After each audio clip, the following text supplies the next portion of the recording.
Good afternoon. Wow. It is Monday. It is the day after 322, which is Skull and Bones Day. We'll get into that more towards the end of the show. Uh got a little piece that has to do with Chuck Norris and George H.W. Bush and their connection to some wild stuff. We've got the Trump Memphis Safe Task Force Roundtable, bunch of stuff with Iran. And then I'm going to go down and just do a bunch of stuff like, dude, we got ice at the airports. We've got airplane crashes at the airports. We've got meteors hitting all types of different sonic booms all around the country. Um, I've got other stories of a young girl, TikTok challenge. She unalived herself. Very sad story. Just a bunch of stories that I would like to get. Oh man, and did you guys see the guy in Philadelphia that just hauled off and socked the crossing guard? Some lady, like some guy just got out of the car, and I'll get into it more, but some guy just got out of the car in front of like 5 school buses and straight socked the crossing guard lady. And the guy just went on a run. Big guy, too. Big guy. So there's a bunch of stuff to go over. I missed you guys. It's been a few days. I needed a break, hardcore. Hopefully we'll be able to get into it. Hopefully things will go well, but let's go ahead and get into it. And I'll definitely be chopping it up with y'all at some point. Don't forget to hit the like and subscribe on your way in.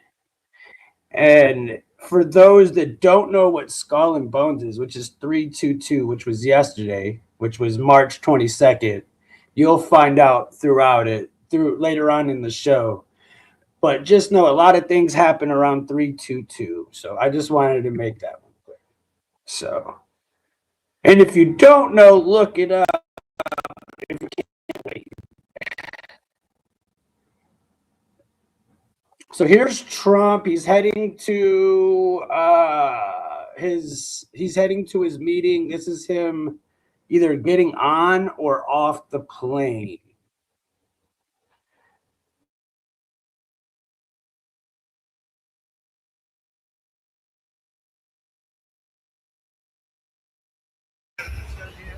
Morning, Mr. President. Let me just move over. Can we move over? Let's get out of the sun. Turn back.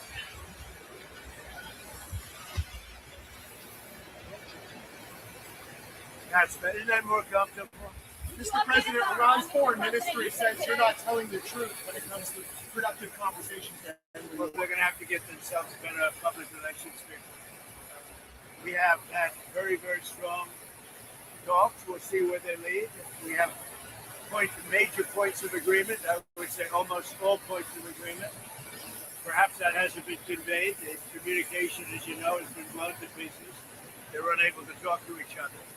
So we've had very strong talks. Mr. Witkoff and Mr. Kushner had them. They went, I would say, perfectly. I would say that if they carry through with that, it'll end that problem, that conflict, and I think it'll end it very, very substantially. We have very much in mind our partners in the Middle East. We've had great relationships with a lot of them, as you know. A lot of them were surprisingly hit, and I was surprised to see it, and so was everyone else, but we have, they're very much in mind in the discussions. So the discussions took place yesterday. They went into yesterday evening. They want very much to make a deal. We'd like to make a deal too. We're going to get together today by probably phone because it's very hard to find a country. It's very hard for them to get out, I guess. But we'll at some point very, very soon meet. We're doing a 5-day period. We'll see how that goes. And if it goes well, we're going to end up with settling this. Otherwise, we just keep bombing our little hearts out. Who are you speaking with in Iran? A top person, don't forget. We've wiped out the leadership phase 1, phase 2, and largely phase 3. But we're dealing with a man who I believe is the most respected and the leader. It's a little tough. They've wiped out everybody. Is that the Supreme Leader? No, not the Supreme Leader. We don't. Well, nobody heard of the second Supreme Leader, the son. Nobody. We have not heard from the son. Every once in a while, you see a statement made, but we have not. We don't know if he's living.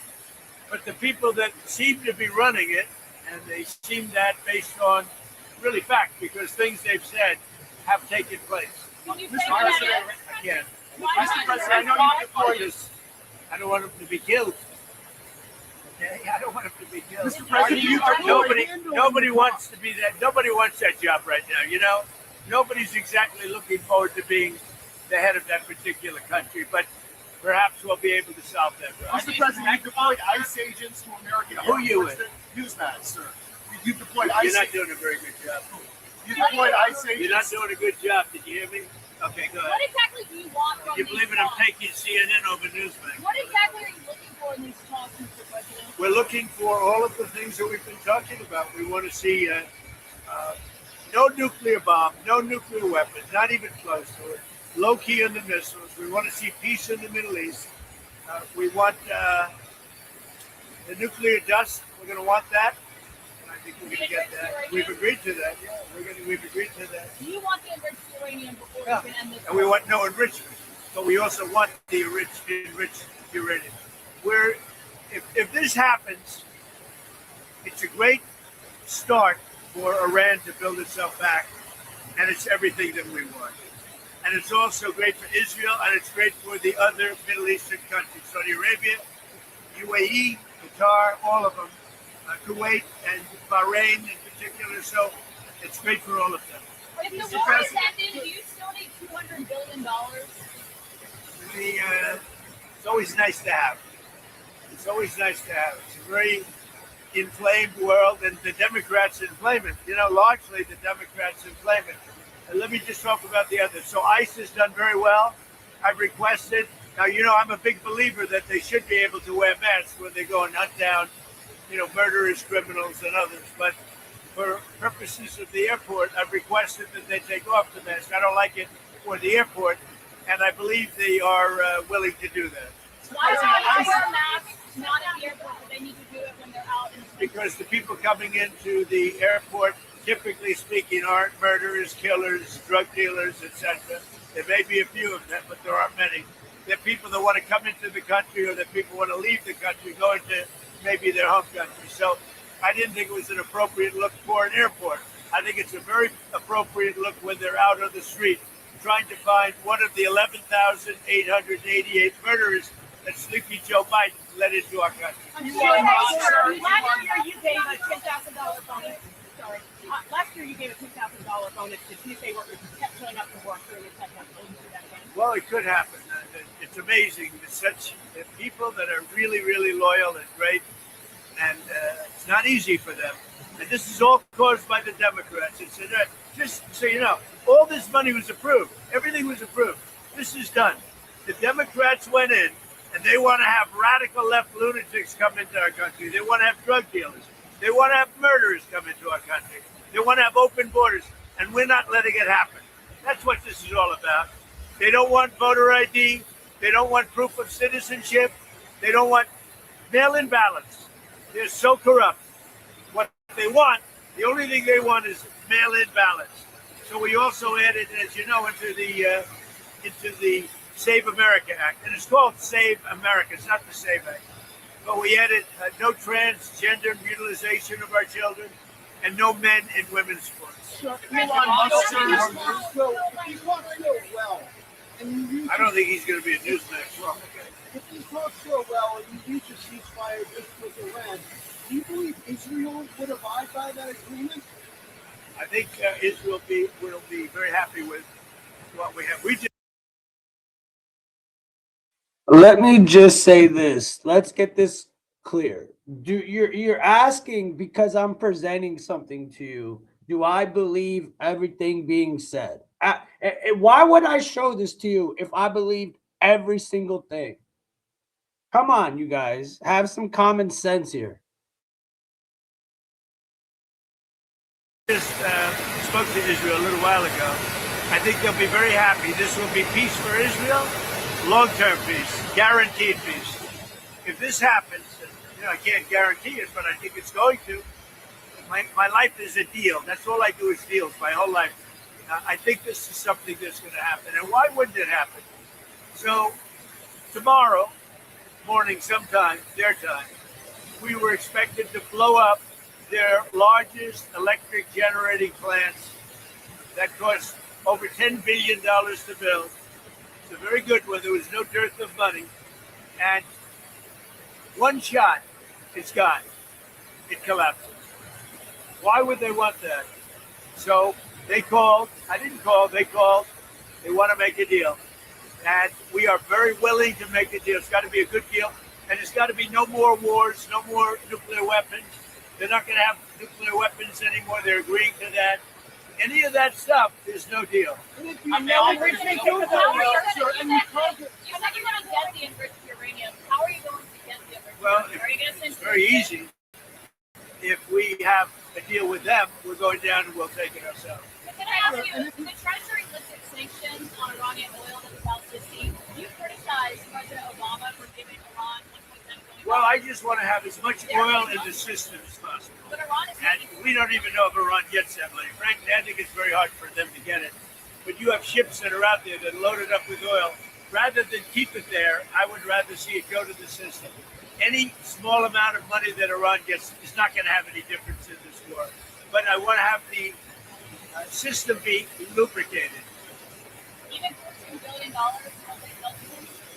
Where's the $14 billion? They're being inflated by, they get $14 billion from the. I don't think they're getting the money. I could tell you, when this is all over, I will tell you who's getting the money.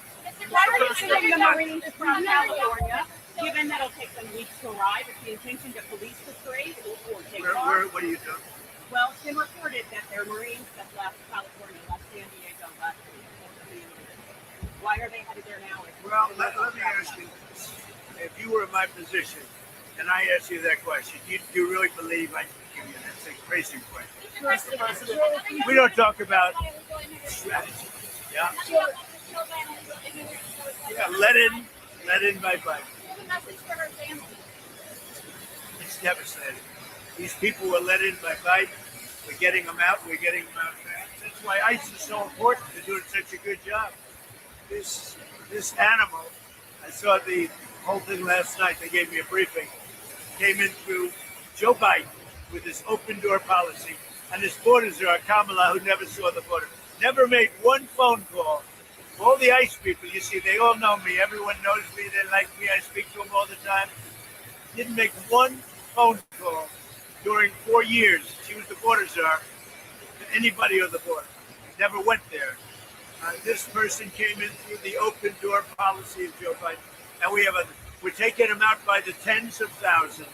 We're doing a great job, but it's a shame. They've hurt our country. Just remember this. Joe Biden and that gang of radical left lunatics, some very smart, but radical left and bad ideology, sick people. These people have hurt our country very badly. Are we directly talking with Iran? How is that different from what Russia is doing in Ukraine? Well, I think it's a lot different. And if you look at the nuclear weapons that they wanted to have, that they wanted to possess, a lot of things are different. I'm not a fan of what Russia's doing either, just so you understand. All right, but it's a lot different. You're talking about a country that has been evil for 47 years. They've been horrible. Death all over the world, not just us. Look at the way they attacked unexpectedly all of those countries surrounding it. It was not supposed to. Nobody was even thinking about it. But they wanted to take over the Middle East, and they wanted to knock out Israel permanently. If they had a nuclear weapon, they would have been able to. Are we directly talking with Iran? Look, I'm not a fan of the guy. If you look at, and you never cover this, if you look at his truths or whatever he went on, his ex-truth, if you look at his truths or his statements, he was all for everything. All of a sudden, he wasn't. He was a man that I met at Dover. He came and his wife was killed. He remarried fairly quickly. His wife was killed, and I felt badly for him. He ran for Congress, he lost.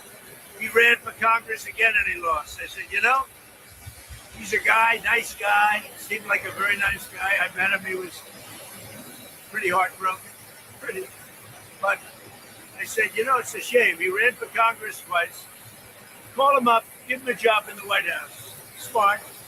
They gave him a job in the White House, and this is what he does to me. You know, being a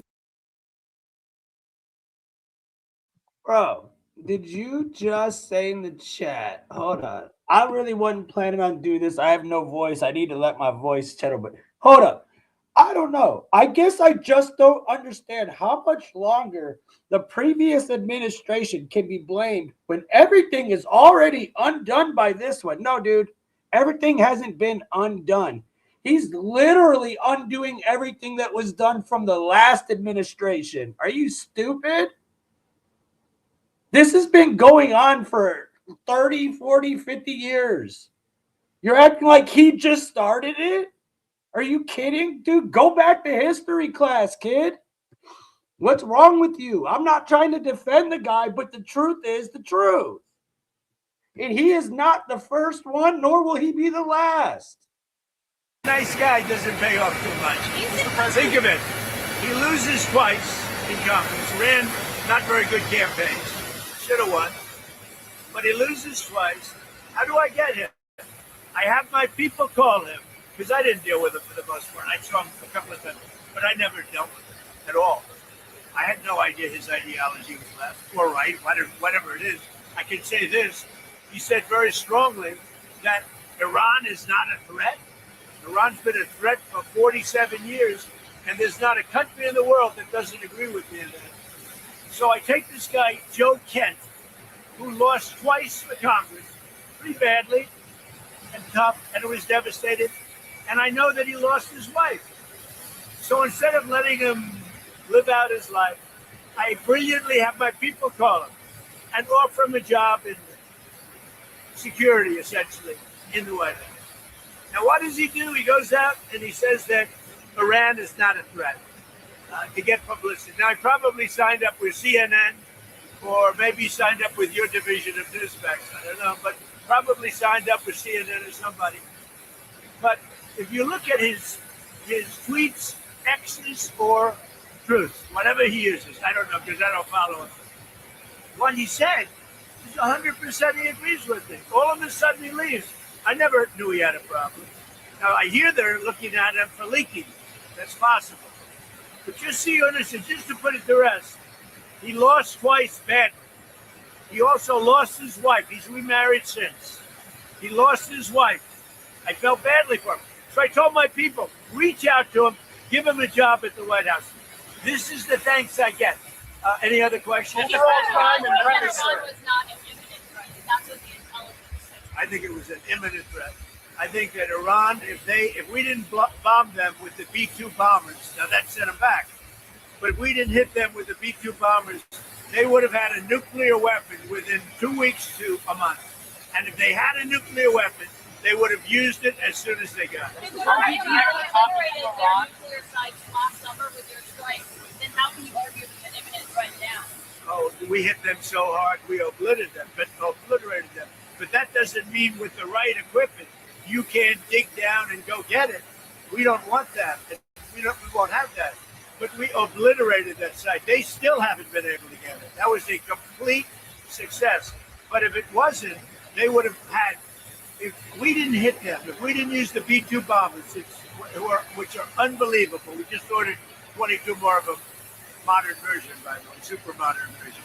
If we didn't hit them with the B-2 bombers, they would have had, within 2 weeks of that attack, that's why we hit them, because we knew they would have had a nuclear weapon. They would have used it on Israel and the entire Middle East. Overall crime in Memphis is down 43% since you began this task force. Is this a template you think is Well, working? what I'm doing today, really, this was supposed to be, this was a little bit before, set up a couple of weeks ago. This was before we had this situation with Iran take place last night. And by the way, they're just not communicating. When they say, I'm sure they don't mean that. When somebody says, oh, I didn't know you were talking. We were talking last night, and I'm sure they have a lack of communication, which is appropriate considering we blew up, in addition to their Navy, Air Force, every division, their radar. We also blew up all of their anti-aircraft and communications. So they have no telecommunications. So there is a lack of, I would imagine, a lack of coordination. If you're worried about the miscommunication. Well, we think all we can do is think, look, we have numerous leader groups. They've all been killed. Very dangerous position. Khomeini was killed. Khomeini's son is unavailable. Nobody knows what happened to him. I can say they haven't seen him there either. Something is going on with him, but regardless, I don't consider him really the leader. But they do have some leaders left because we blew up group number 1, group number 2, a lot of group number 3.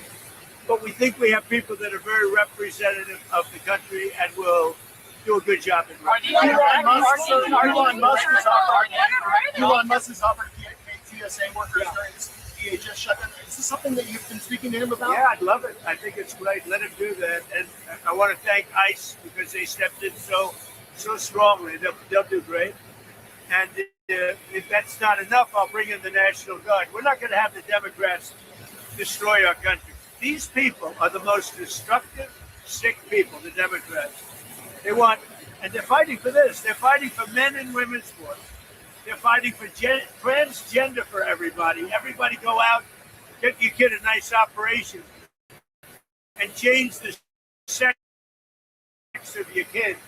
They're fighting for, no, think of it. They don't want you to do, a person who's doing voting, an official, asks you for identification, they're subject to being arrested. What's wrong with this country? So we're fighting it hard. And I think they should, because the Democrats are being blamed for the shutdown, and it's their fault, and they're getting killed. That's why when I announced yesterday about ICE, the Democrats called, we want to settle. We want to settle. And I told the people, don't settle. Don't settle. Because we have something bigger. Only settle if you get the Save America Act, voter ID, and so important, proof of citizenship, etc. Thank you very much. We're dealing really fine. That was mine. That was like the paperclip. You know the story of the paperclip? 182 years ago, a man discovered the paperclip. It was so simple. And everybody that looked at it say, why didn't I think of that? ICE was my idea. First person I called was Tom Homan. I said, what do you think? He said, I think it's great. Then I saw today there was some masks on. I didn't think the masks were appropriate. I put out a statement and I asked them, would it be possible to take off the mask? Because they should wear a mask when they're dealing with the murderers and the thugs and let it work. So you said there's many points of agreement with Iran right now. Many. What can you give us a Many, like 15 points. 15 Then points. Iran has said yes. Well, they're not going to have a nuclear weapon. That's number one. That's number 1, 2, and 3. They will never have a nuclear weapon. They said yes to that. They've agreed to that. Will we see arrests, illegal migrant arrests at airports? Certainly. Arrests. Will we see ICE arresting illegal migrants at Yeah, airports? yeah. That's why the Democrats are going crazy. Because they've allowed, by what they did, and hold up, we put ICE, who are a very high level, I mean, they really are a high level group of people. And they love it because they're able to now arrest illegals as they come into the country. That's very fertile territory. But that's not why they're there. They're really there to help. Are you clear how they agreed to no enrichment whatsoever, even for medical purposes, civilian purposes? They have. Thank you. And what about the Strait of Hormuz? Who's going to be in control of that? That'll be opened very soon if this works. How soon? And who's in control of it? Will Immediately. Iran still be in control of it? He jointly control. By who? Maybe me. You want the United States to be in Me control and of the Ayatollah, whoever the Ayatollah is, whoever the next Ayatollah. Look, and there'll also be a form of a very serious form of a regime change. Now, in all fairness, everybody's been killed from the regime. They're really starting off. There's automatically a regime change. But we're dealing with some people that I find to be very reasonable, very solid.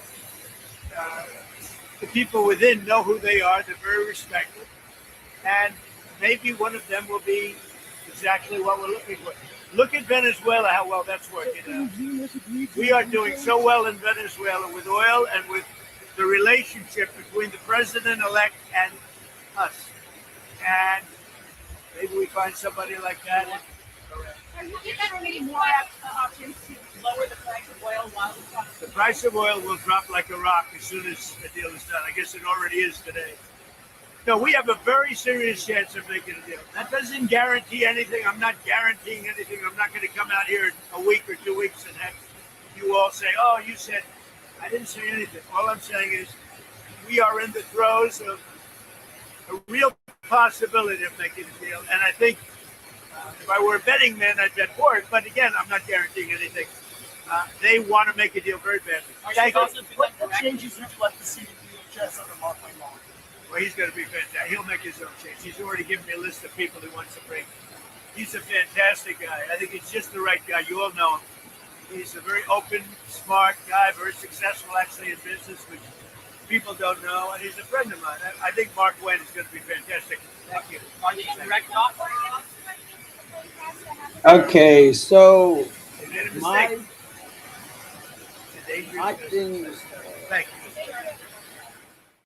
Okay, so my thing with all you people coming in here talking so crazy, it's like, look, dude, I think we all see that this war or whatever you want to call it, conflict isn't all the way right. Like I wouldn't expect anybody to go otherwise. But you people coming in here saying, I hope he fails and I hope he unlives himself and all these crazy things you're saying is so damn crazy to me. Because basically all you're saying is, I hope America fails. And you're American. You make me disgusted. I sat here all weekend debating whether I wanted to ever even talk about these topics again. Because it's so up in between. But at the end of the day, if we avoid it, then we're not going to know what's going on. And I'm not like you guys. I like to know what's going on. I don't need to hear it from some liberal. I'm going to hear it from right from the horse's mouth, not yours. Remember that.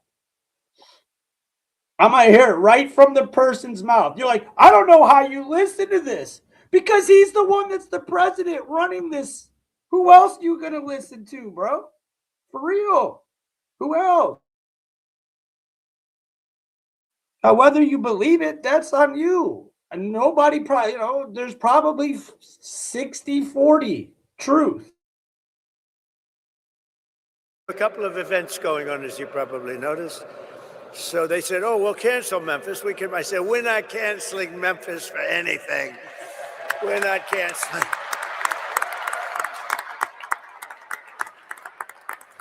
We're not going to cancel Memphis. But we do have some big things happening. And very positive, I have to say. So before getting to our important discussion this morning, let me provide a brief update on Operation Epic Fury, which is a very good name, as it turns out. That was a name. They showed me 20 names. Sir, what name would you like? I didn't like any of them. And then I get toward the end, I said, you got to be kidding. What? Operation Epic Fury. I love that name. And it's very appropriate for what's taken place, if you know, in Iran, because we knocked out their Navy, we knocked out their Air Force, we knocked out their anti-aircraft, we knocked out everything. And we did it with fury, actually. As I announced earlier, based on preliminary conversations between the United States and Iran over the past 2 days, I've directed the Department of War to temporarily postpone planned strikes against major energy and electricity targets in Iran. They have very, very big, new, actually, and very expensive, billions of dollars it costs to build them. One missile, one of our powerful ones, and it comes down to the ground like it was made out of dust. But to determine whether a broader agreement can be reached, we've had very good discussions, very, very good discussions. And you have to understand, I know my whole life has been a negotiation, but with Iran, we've been negotiating for a long time. And this time, they mean business. And it's only because of the great job that our military did is the reason they mean business. They want to settle, and we're going to get it done, I hope.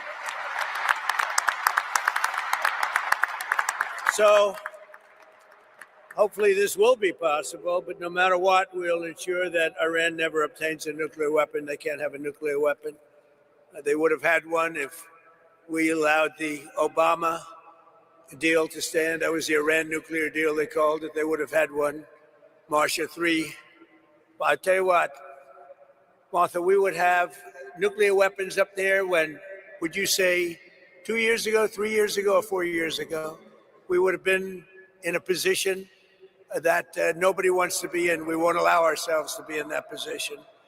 Over the past 3 weeks, the United States military and our partners have been decimating Iran's military capabilities with overwhelming firepower, skill, lethality, and force, and we're destroying their ballistic missiles and drones programs with launchers down by more than 90%. We're hitting their launchers at a level that nobody even thought of before. 90%. They can't launch them, and they don't have very many of them because most of them have been annihilated.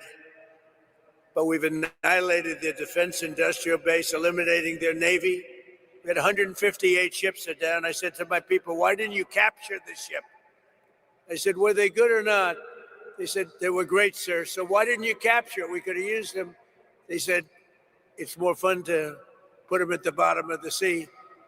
But they're not there anymore. So we eliminated their Navy, Pete, right? And that's gone. We eliminated their Air Force. We eliminated all of their air defense, everything. We eliminated everything there is to eliminate, and we eliminated them. We eliminated their leaders. We had the first set of leaders. They're gone. Then they met, 88 people met. And it's sad. I mean, it's sad they couldn't have made a deal. We could have made a deal with them a long time ago.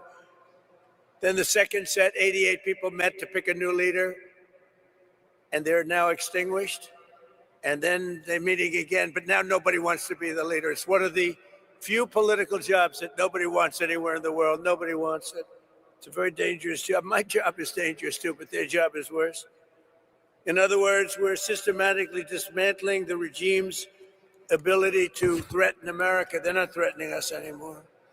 As Commander-in-Chief, it's my sacred responsibility to protect our country from all threats. For decades, Iran refused every opportunity to renounce its nuclear ambitions, and in recent months, its own negotiators bragged to our representatives about having enough material to make nuclear weapons. And that was supposed to deter me, but it didn't deter.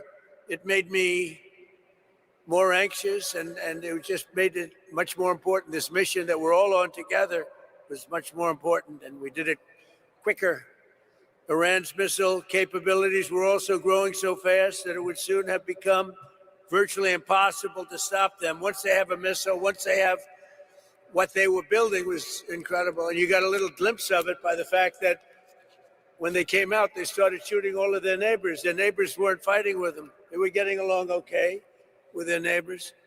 And I was surprised. Everybody was surprised. And it actually worked in reverse because in addition to all of this, we're working on so many different things. You know, our economy was fantastic. We had a Dow at 50,000.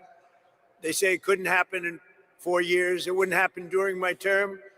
But if I got anywhere close, it would be a great success. Well, in my first year, we hit 50,000. And with the S&P, they said, even more difficult. They said it would be impossible to hit 7,000 on the S&P. And we hit that in our first term. And then, unfortunately, I called Pete, I called General Kane, I called a lot of our great people. We have great people. And I said, let's talk. We got a problem in the Middle East. We have a country known as Iran that for 47 years has been just a purveyor of terror. And they're very close to having a nuclear weapon. We can keep going and get that 50,000 up to 55 and 60. There's no end. Or we can take a stop and make a little journey into the Middle East and eliminate a big problem. And Pete, I think you were the first one to speak up.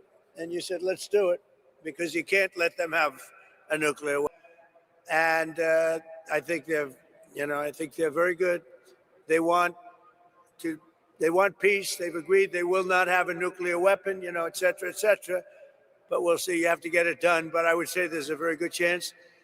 Middle Eastern allies that have been very good to us, including Israel, that's been a great partner in this fight. They've really been a good partner in the fight. They fought hard. They are holding it up because they want to take care of illegal immigrants coming into our country. They want to take care of criminals that are in sanctuary cities. They want to take care of transgender for everybody, literally the mutilization of our children, men in women's sports. But what they don't want to do is give us anything to do with citizenship for voting or voter ID. Can you imagine? We're the only country that doesn't do voter ID. Every country does voter ID. Brought to my attention today that we're the only country that does mail-in voting. Mail-in voting means mail-in cheating. I call it mail-in cheating. And we got to do something about it all. And it's part of Homeland Security. You have to be a citizen to vote. You have to show citizenship to vote. Very easy to do. It's very insulting when they say people can't do it because they don't know how to do it. Anybody that can't do it, I think it's a very insulting thing to say. The Democrats are fully to blame with the struggle the great American public is going through at the airports. They're going through a big struggle right now, and we just put ICE in charge, and they're helping TSA, the agents, and they're working together so far very well. I actually suggested that in the airports they take off their masks, and they did that. In the airports, I'm a big believer in the mask because we have, Biden allowed hundreds of thousands of killers into our country. We're rapidly getting them out, by the way. But they would go after these people if they knew exactly who they were. But in the airports, it's different. I didn't love the look in the airport as you get off the plane. So I made a request and they agreed to it. So they're not going to be doing that. We would also bring out, if we don't have enough, we will bring out the National Guard and where we need it to help out at the airports. But we're not going to let this happen. It's extortion by the Democrats. They're holding up money that's already been approved. And now they're willing to go $5 billion reduction in ICE in order to get the approval on a deal that they approved, the great big beautiful deal, which is the biggest tax cut in history, the biggest regulation cut in history. They want to basically renegotiate a deal that they already approved. And they're doing it largely for a criminal element. So also the Democrats are putting our country at great risk during this period of time, a period that they call a war. They call it a war. We call it a military operation. Their leaders during this time are, as you want to say, they're in a never land. Schumer is gone. I mean, he's a Palestinian. He should be fighting on the side of Palestine. He's actually become a Palestinian leader. I don't know. I've never seen a man change so much. He used to be pro-Israel. Now he's pro-Palestine. I've never seen anything like it. And, he's worried he's going to lose his next election, which it only depends if anybody runs against him. If anybody runs against him, he'll lose. But he's gone very wacky and very dangerous for we can get the America and save America.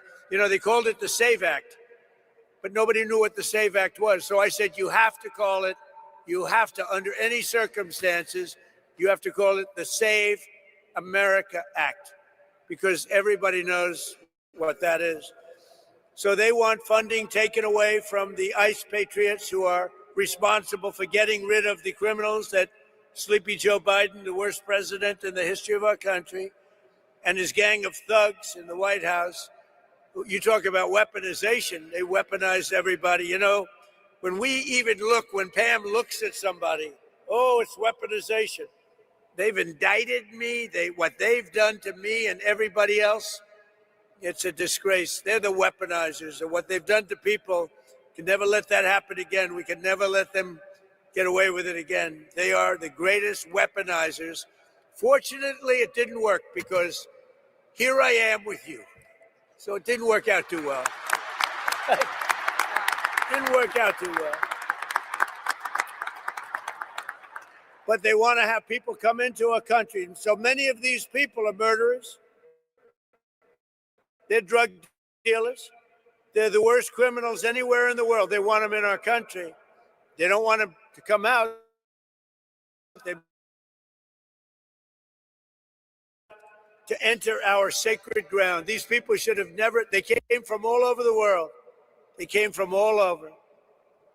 They came from the Congo in Africa. They came from all over South America, Asia, everywhere. And they were from jails and mental institutions. They were drug dealers. They were murderers. 11,888 murderers. In any event, the Democrats are being blamed by the American people for the catastrophe going on right now at our airports and at other points of transportation and beyond. And we want the public to know we're not going to let them out of this trap that they created for themselves. And I'm suggesting very strongly that the Republicans, in going for the Save America Act, that you weld it into exactly this, because voter ID is part of Homeland Security. Think of it. We're talking about two separate items, but they're really the same. Voter ID is part of Homeland Security. And citizenship, proof of citizenship, is part of Homeland Security. So I think it should be welded in. I think it should be together. You should vote together, because the public has not liked what they've done at the airports. And they've done it, and the public understands it. They've gotten wise to them. Republicans do not settle with Democrats and let them out of this hole that they've buried themselves in. You have to take the votes in the Senate to approve. You need votes to approve. We have to get Democrat votes. And at a certain point, if you could get rid of the filibuster, it would be great. It would be great. Get rid of the filibuster and get it all done. So we'll get it done. We want another thing. We can, or we don't have to, add those other items. And by the way, they say they're 80-20 items. They're not 80-20. They're 99-1. Men playing in women's sports is the 99-1. You look at transgender mutilization of our children, that's a 99-1. And we have that in the bill, too. So they won't sign it. Then let the people reject them. And what we have to do is we have to win the midterms. This is the most important election, because all of the gains that we've made, we built the greatest economy, the greatest military. I built the military in my first term, and we built the greatest military in the world. We're showing it now with Venezuela, with Iran. Everybody knows we have the greatest, most powerful military in the world. And we're in a position that we haven't seen. We're respected. You know, our country now is respected all over the world. A year and a half ago, we were a laughingstock.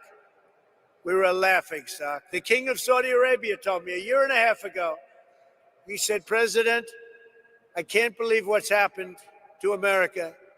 1 year ago, you were a laughingstock. Nobody thought you could ever survive. Now you're the hottest country." Use that expression. He said, now you're the hottest country anywhere in the world. And we are now. Congratulations, because we're all partners in this deal.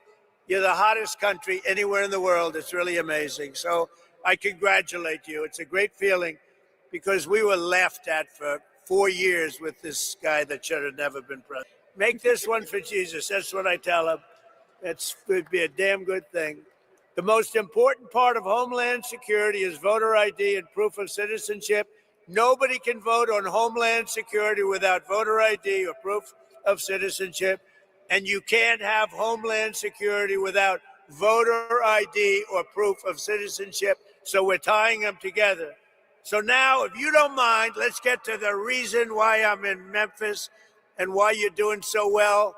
Because Fred Smith, everybody know Fred Smith? He was a friend of mine, and he created, from a sort of failed report at like Harvard or whatever, he did a business report, a concept he had, that was his thesis, a concept he had to build a company, and it was FedEx.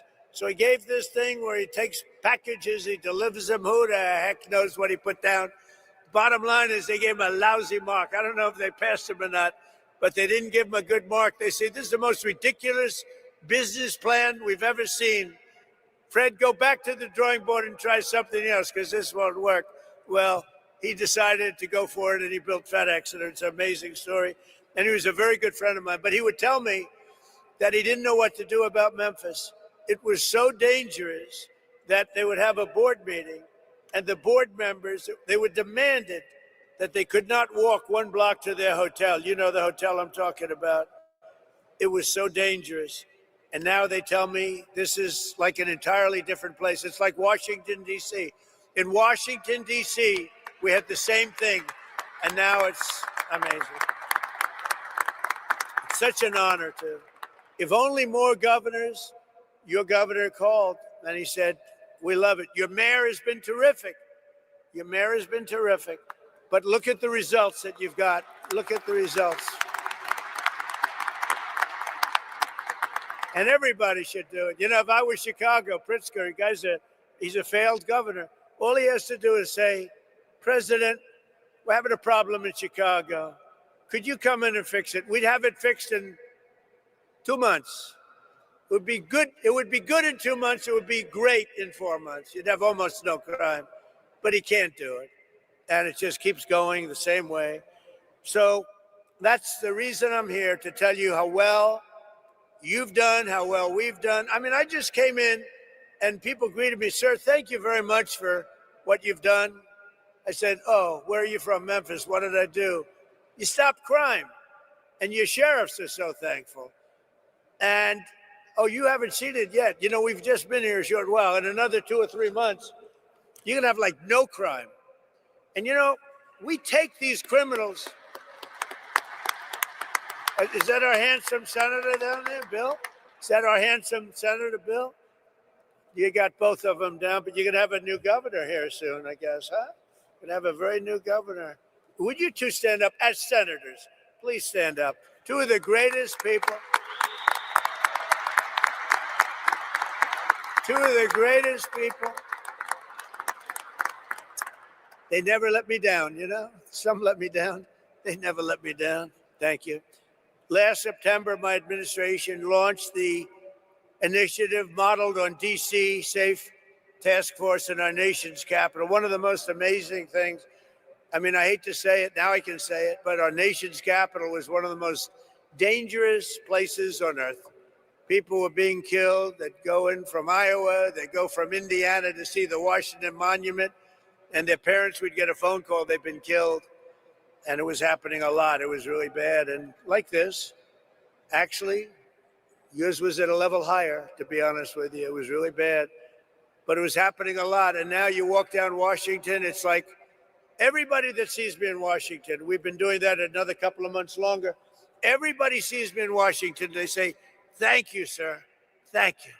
And I immediately know what. You know, they could thank me for a lot of things. I said, are they thanking me for the economy? I know immediately. We have people working in the White House, young women. They walk, I would say normally beautiful young women. Ever since I got elected, I don't like to say that, because usually when you say a beautiful woman, isn't she beautiful? That's the end of your political career. So I never say that. But young women coming up to me and they're saying, sir, thank you so much. I know immediately what they're talking about. I say, how big a difference is it? They say, we walk to work. We were afraid to walk into an Uber. We were afraid to walk into a car. The car would be, it didn't matter. The car was being robbed when we were in the car. And it was much more than being robbed. Being robbed was the least of it. And we took out over 3,000 people. And you know, there's an expression that 90% of the crime is caused by 2% of the population. And when you hear that, you realize why we can do such a good job. We moved 3,000 people out, permanently out of Washington. These were career criminals. Many of them came in through the Biden open border disaster. They came in. They weren't there. They came in. They said, we want to live in Washington where they'll take good care of us, give us plenty of welfare. And we got them all out. We moved them back to their countries.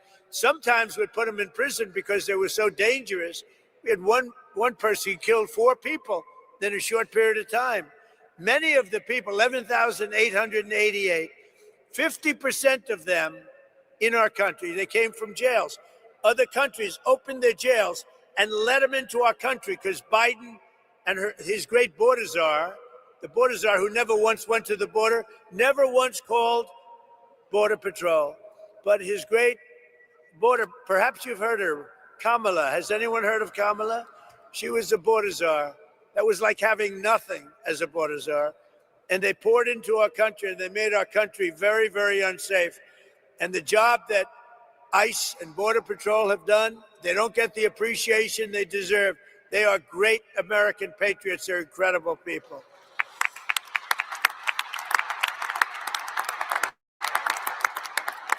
So we brought together 22 federal agencies, state and local police, and 1,500 members of the incredible National Guard to smash the grip of the violent criminals on this iconic American city. The city is incredible. People love it so much, but they're just fed up. They can't stay, and now they're staying. I had somebody backstage say, "Sir, I was ready to leave, and now we're staying." I said, "Don't worry, it's going to get much better. Just takes a little more time." Like our DC efforts, the Memphis Task Force has been led by our Director of U.S. Marshal Services, Gaddy Seralta, who's incredible. Where's Gaddy? Gaddy, you are unbelievable. And I want to thank you for the work. He did a job in Washington. So when I heard Memphis, I said, I want the same guy that did Washington. Because that went, you're going to tell us when you get up which was more difficult, all right? But members are known all over the world as the home of Graceland. You know I'm going to see Graceland after this? I think, is that right? I love Elvis. I never met Elvis. Everyone said, did you? I met them all. I met Sinatra. I knew all of them. I never met Elvis. Sometimes I feel I should tell a little fib, said I knew him well. I love Elvis, but I never met him. But I'm going to go see Graceland after this, I think. I'm sure it's not going to be a very long stay, but I want to see that. But for years prior to our involvement, Memphis had become known for something else, being the murder capital of the USA. That's not a good title. It was averaging far more than one murder per day, with a crime rate higher than Colombia, Mexico City, or Baghdad. In the year, I shouldn't be saying this, but here's the good news, it's been fixed, all right? I hate to say this because it's so negative. It's so negative. In the year before I took office, Memphis saw more than 12,500 violent assaults, 429 rapes, and 7,600 burglaries and armed robberies. And I mean, it was getting worse. This catastrophe was a result of years of local politicians, judges, and prosecutors who sided with violent criminals over law-abiding citizens. Basically, liberals, or now they like to go with the word progressives. You don't hear liberal. They're liberal. I don't like progressive because it's a beautiful word. You know, they use progressive because that's the only thing they're good at, politics, I guess. You know, they're bad at policy because all these policies are bad, but they're great at politics, and they do stick together.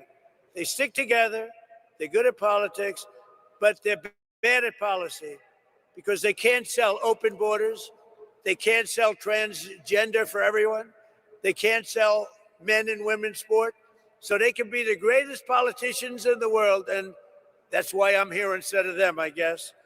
But just as we have in D.C., here in Memphis, we've achieved one of the largest, fastest declines in violent crime ever recorded. So that's something, right? Ever recorded. In fact, you're a half a percentage point away from the record. So we'll catch them in the next month or two, all right? I think that's going to happen. But that includes a 60% drop in robberies, a 74% drop in carjacking, and motor vehicle thefts. We have always achieved numbers that are good. These numbers are right on line to be among the best that we've done. And wherever we do this, we have very similar results. We were in New Orleans, where the governor called us, as you know, and we went to New Orleans. They just had Mardi Gras. They said it's the first, it sounds terrible, but it's the first Mardi Gras we've ever had where there was no murder. Can you imagine? Doesn't sound too good, but, you know, we're talking about the facts. And they said we had the lowest crime that we've ever had on Mardi Gras, which is almost nothing. We went there about 4 months ago. We did a great job. So we've achieved a 70% reduction in murders from the peak in this place.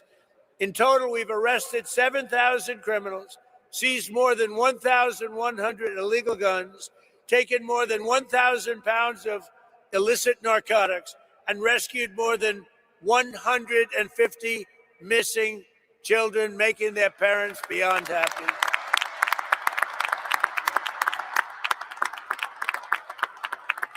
So I'd like you to please join me in thanking, I tell you, every single law enforcement hero here today. We have a small number compared to what's doing the job, who helped make Memphis safe again. Memphis, just so you know, with all of the things we said, you have now developed a reputation as a city that's coming back stronger than any city in the country because of what's happened with crime and because your political leaders had the courage to do what they did. So I'd like you to also say a special welcome and hello to the Tennessee National Guard, the Memphis Police Department, ICE, CBP, the ATF, DEA, Homeland Security Investigations, the U.S. Marshals, the Tennessee Highway Patrol, and all of law enforcement. Everybody got together and they said, we're going to make Memphis great again. And they really did. It's so good. But, you know, I talk about how good it is. We're at 75%. Some people say 80, 81%. That still leaves 20%. You're going to be down in another 2 months, 3 months, I think, Addie. We're going to be down to almost no crime. You're going to be an almost crime-free city. You're going to be so proud of it. People are going to stay. They're going to actually come back because you have everything going, but you have that one horrible cloud over your head.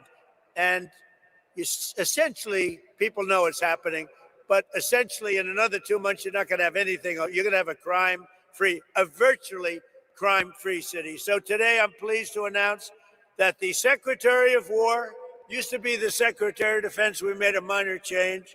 We like the sound of it better. That the Secretary of War just signed a directive to ensure that all National Guard members serving on this task force, as well as in D.C., New Orleans, and our border security missions, will receive the same benefits as active duty troops because you deserve it. That's not bad. That's not bad.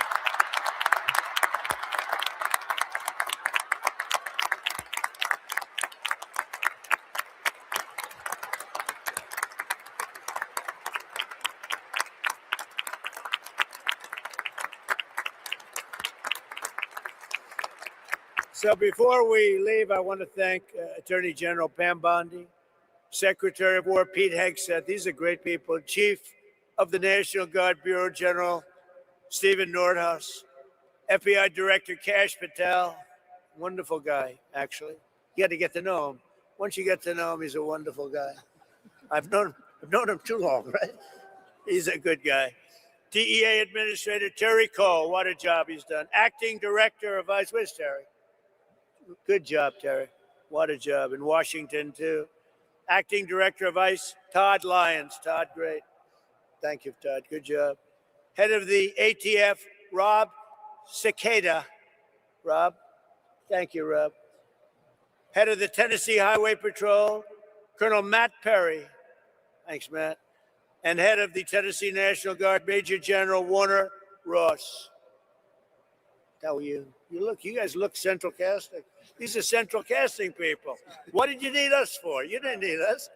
Anyway, they had to let you do your job, right? They're letting you do your job now. Thanks as well to Tennessee Governor Bill Lee for the outstanding job. Thank you very much, Bill. We appreciated your call.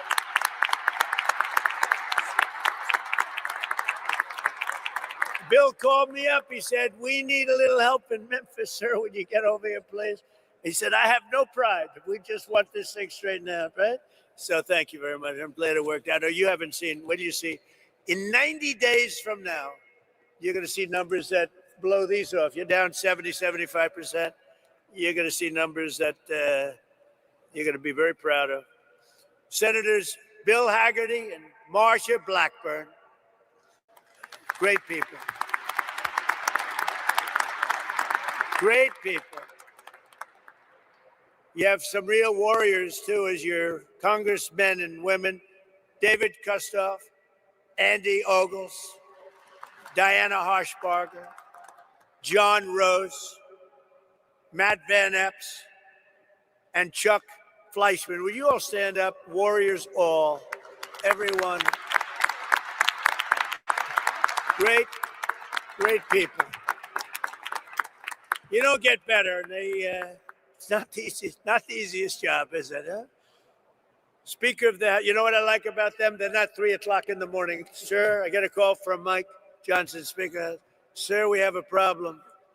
What time is it, Mike? 3 o'clock, sir, morning. We voted at 9. We need, it's always the same. It's like 8 or 9.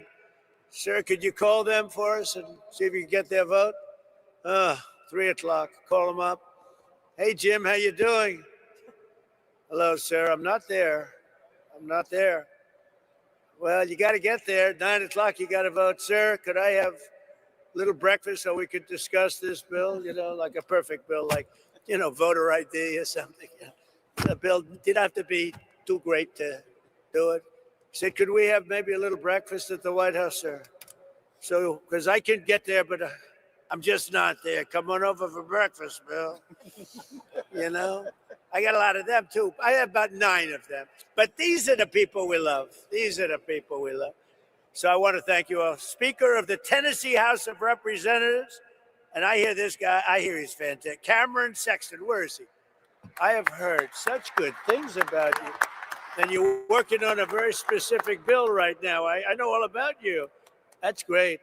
Let me know when it's finished. You got to send me a copy, okay? That's great. Thank you, Cameron. You're doing a great job.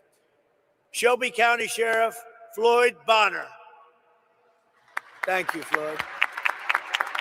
National President of the Fraternal Order of Police.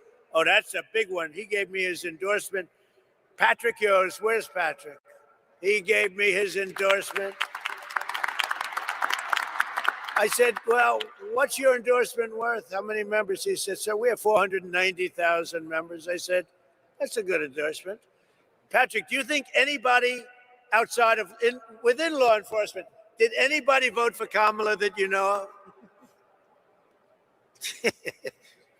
Don't say it. You're going to get yourself in trouble. Don't say it. But thank you, Pat. That's great. We had an unbelievable, I do believe we got 98, 99% with law enforcement. And why not? President of the National Sheriff's Association, Chris West. Chris, thank you very much. Thank you, Chris. Stand up, Chris. Thank you. Well, why are you so far back there, Chris? You deserve to be in the front row. National President of the Federal Law Enforcement Officers Association, Matt Silverman. Great guy, too. All great guys, all guys we know. All guys, thank you, Matt. They're all guys that supported me, Pam, every one of them. For years, our leaders allowed entire cities in America to be destroyed by crime, drugs, and gang violence. Tolerating this violence was always a choice. 19 of the 20 most dangerous cities in America are run by Democrats. I'm surprised. I thought it was 20 of 20. I don't know why it's 19. I don't believe it. It's like, I heard it was 25 out of 25. Well, I'll find out about it because I don't believe it's right.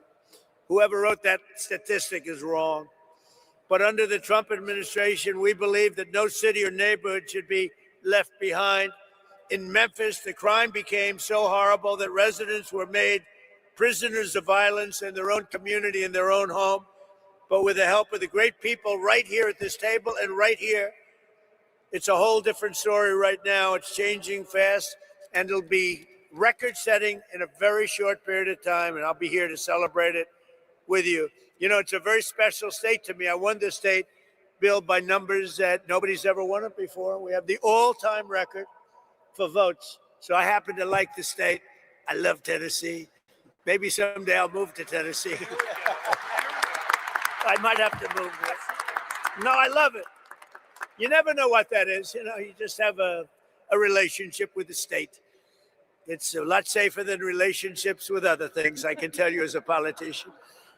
But I especially want to thank Speaker Sexton, who's working with the task force to pass model bills that will be toughen crime, to deliver permanent safety to the people of Memphis. And really, I don't know if you know, but they're looking at this all over the country, what you're doing. They're studying it. That's why I know your name so well. And all over the country, they're studying it. And so I hope you do a great job, as simple as you can and as complex in the sense of we want to be tough. We want to be strong on crime because that's the thing. We want to have heart.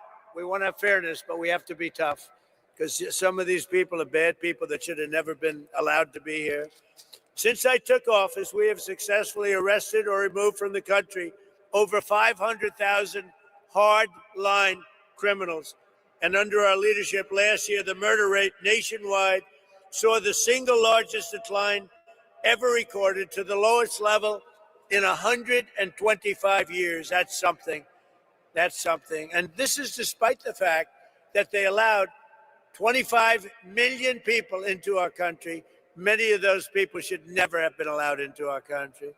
So now I'd like to ask Director Gadi Seralta, who's really a special guy, and I've lived with him because of Washington, D.C. I saw what he did, but to say a few words. And congratulations for what you've done everywhere. But today we're only interested in one place, Memphis, Tennessee. Thank you very much, Gadi. Thank you, Mr. President. Thank you very much. So good morning to you, and thank you, Mr. President. Today we celebrate the successes of this incredible mission and all our federal, state, local, and National Guard teammates who have contributed mightily to the Memphis Safe Task Force. Mr. President, it is an honor to be entrusted by you to lead this amazing task force as Director of the United States Marshal Service. Your decisiveness in responding to state and local leaders' requests for federal assistance is inspiring. It was just over 6 months ago when you signed the executive order restoring law and order in Memphis. At that point, the city of Memphis was overwhelmed with unprecedented levels of violent crime, to include some of the nation's highest per capita rates of murder, robbery, and aggravated assault. Memphis residents could not safely enjoy a walk downtown. Parents were fearful of their children playing outside, and local businesses struggled to prosper. The mission you gave us was clear and concise. Crime will not prevail in Memphis, period. The city will not be surrendered to lawlessness. President Trump, thank you for your leadership. We had a blueprint, quickly restoring order and reducing violent crime, given our success with Operation Make DC Safe and Beautiful, as you mentioned. We began our deployment to Memphis and commenced operations on September 29, 2025, with 20 partner agencies and 200 task force members. Now we partner with 33 multi-agency teams throughout the Memphis area. We have the support of over 2,700 officers and National Guard members who comprise the Memphis Safe Task Force, most of which are out here in the audience. In just over 6 months, the Memphis Safe Task Force has made over 7,342 arrests. This is last week's numbers, with charges ranging from homicide, there was 44 of those, 812 drug offenses, and 757 gang-related offenses. We have seized over 1,200 illegal firearms and located and returned 150 missing children. Each of these arrests and seizures of illegal contraband have a ripple effect, bringing justice to victims, relief to communities, and the prevention of future offenses or deadly accidents. Our work, however, has not just been about arrests and the seizure of illegal firearms and narcotics.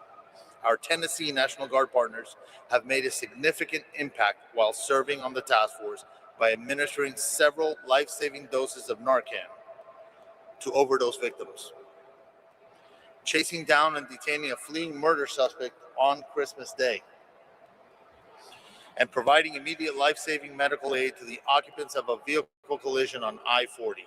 That's just a few of the things they've done. Similarly, our Health and Human Services Tactical Med, we call them TACMED, there are doctors. Their team has treated almost 500 task force officers and related injuries during our operations.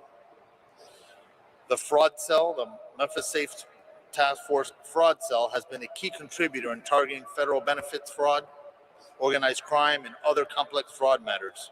The fraud cell has more than 80 open investigations, 33 cases active with the United States Attorney's Office. Their recent efforts have resulted in 2 indictments of convicted sex offenders living in housing paid for by Housing and Urban Development, and 1 indictment for stealing benefits from a Social Security beneficiary.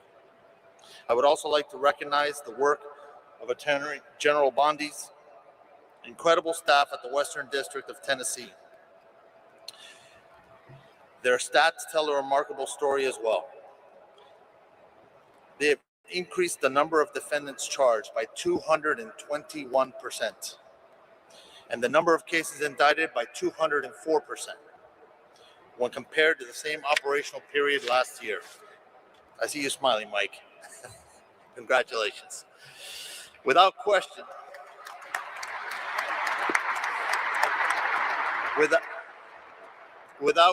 the public safety outlook in Memphis has improved dramatically. In the past 6 months, collectively, our efforts have resulted in a 43% reduction in total serious crimes, 37% reduction in murder, 40% reduction in sexual assault, 56% reduction in robbery, 68% reduction in motor vehicle thefts, and the most impressive of all is a 65% increase in the solvability of the crimes that have been committed. These numbers are so impressive that it's often easy to just recite them without reflecting on significant positive impact that we have had on lives of Memphis residents. The city's residents and visitors are now more likely to venture downtown, and our local businesses are rallying back.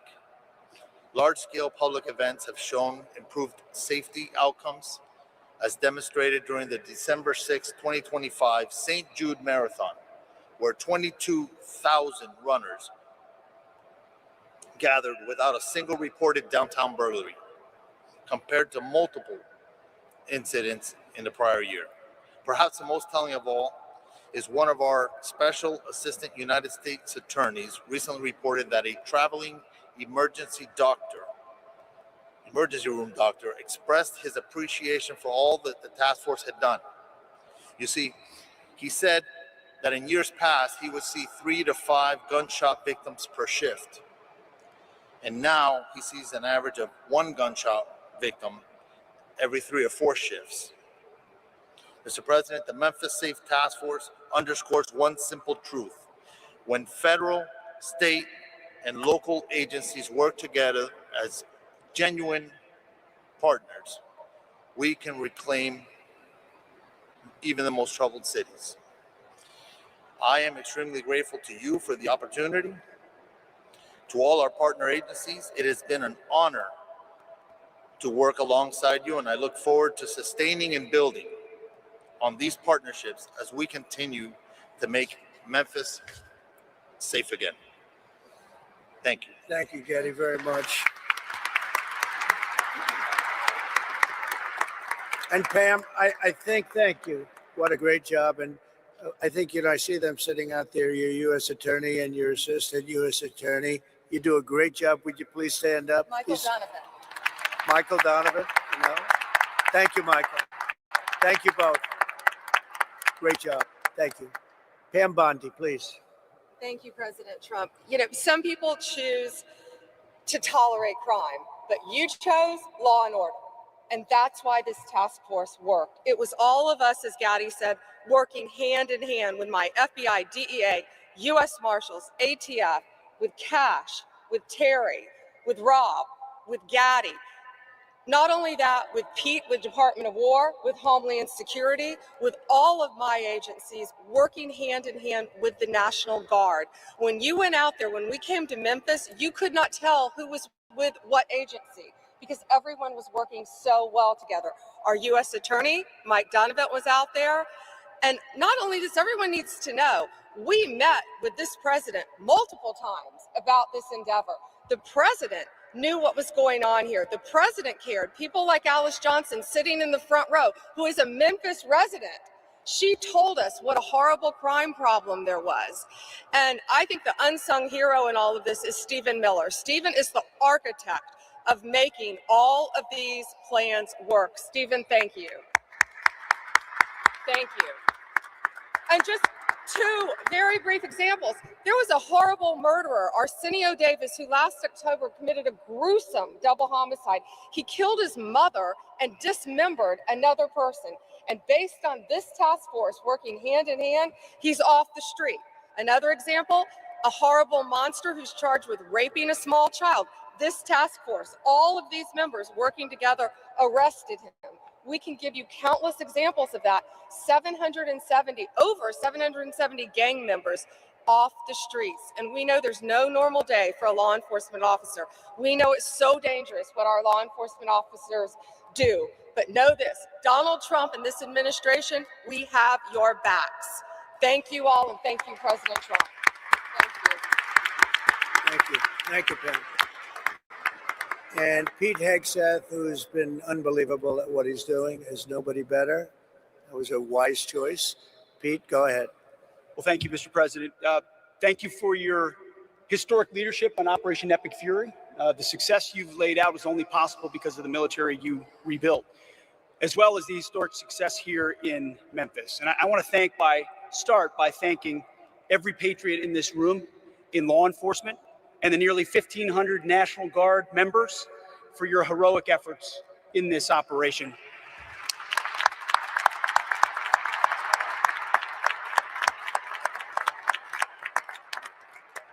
This is more than a task force. This is a statement not just in this city, but across the nation. When I look around this table, I'm looking at people that we work with every day: Governor, Cash, this team, the National Guard, Pam, Stephen, as was mentioned, Gaddy, the Speaker, at the federal level and the state level, working hand in glove. It doesn't happen any other way. You see, before President Trump, our nation was set on a perpetual course of decline. Our defense industrial base had been hollowed out. Our military had lowered its standard, prioritizing equity over merit and lethality. And right here in cities like Memphis, our people were focused on enduring just what seemed to be the status quo of rampant, vicious crime. Well, they let their cities burn to the ground, literally. In the name of hollow humanitarianism, weak leaders, and that's what it is, it's weak leaders, previously provided sanctuary for hordes of dangerous illegal aliens who preyed on our most vulnerable. Soft on crime, defund the police nonsense, tied the hands of our brave law enforcement heroes while the bad guys ran wild. And the most basic tenets of public safety, the foundations of any civilized society, were labeled as too toxic to implement. Well, not under President Trump. Such engineered chaos combined with a wide open border. By the way, thank you for agreeing to sign that declaration for the Memphis troops, the DC troops, and the troops on our border. They'll now be paid and get benefits just like folks on active duty. Thank you for that, Mr. President. It's an important step of demonstrating how serious this mission is to the Department of War. It's common sense. And it was that same common sense that brought President Trump back to the White House. People were sick and tired of the never-ending crisis. And under President Trump, we will not allow depraved, suicidal ideologies to destroy our great cities. No longer will we sit idly by while illegal aliens and savage criminals rape, murder, and poison the good people of this country. Because every American, without exception, is entitled to safe, clean, and beautiful cities. Cities where you can walk in peace, cities where law enforcement can do their job.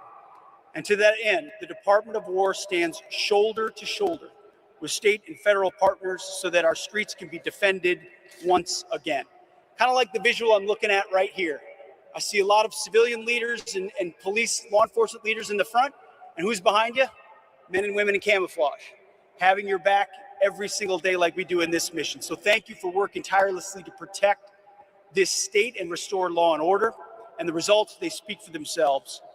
That your presence has led to a massive reduction in crime a reduction the good citizens of Memphis deserve. So thank you, Mr. President, for your leadership in restoring street by street, neighborhood by neighborhood. You are saving Memphis, Tennessee, and the country, and we are grateful for it. Thank you, Mr. President. Thank you, Pete. Thank you. Mr. Governor, please. Yes, sir. Welcome back to Tennessee, Mr. President, especially to the iconic, great American city that is Memphis. We oftentimes say Nashville's the heart of Tennessee, but Memphis is the soul. And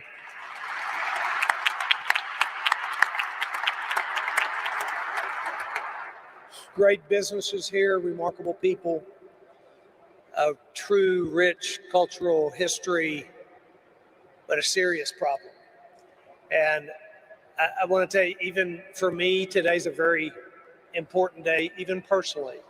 I'm a man who has loved this city all of my life. My grandparents, my mom born and raised, my family here.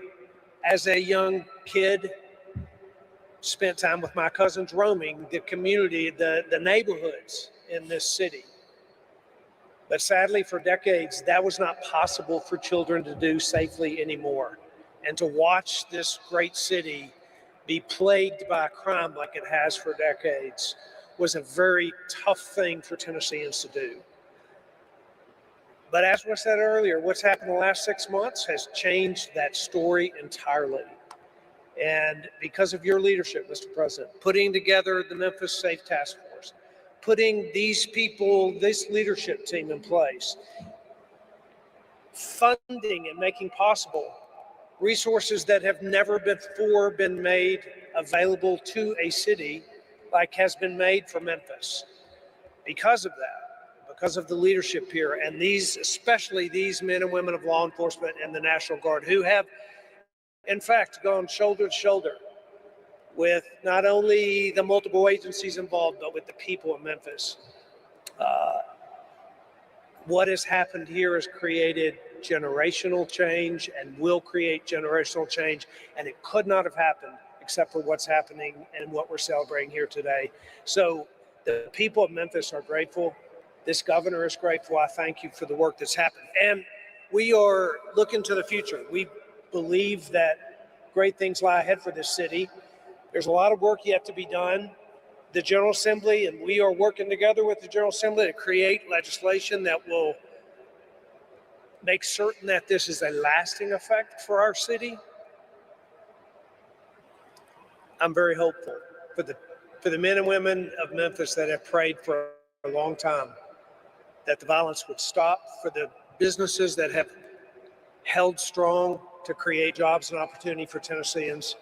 I have a lot of hope for the future. I do believe and have believed all my life that this is a great city, and now it is on a trajectory of greatness beyond where it's been in the past.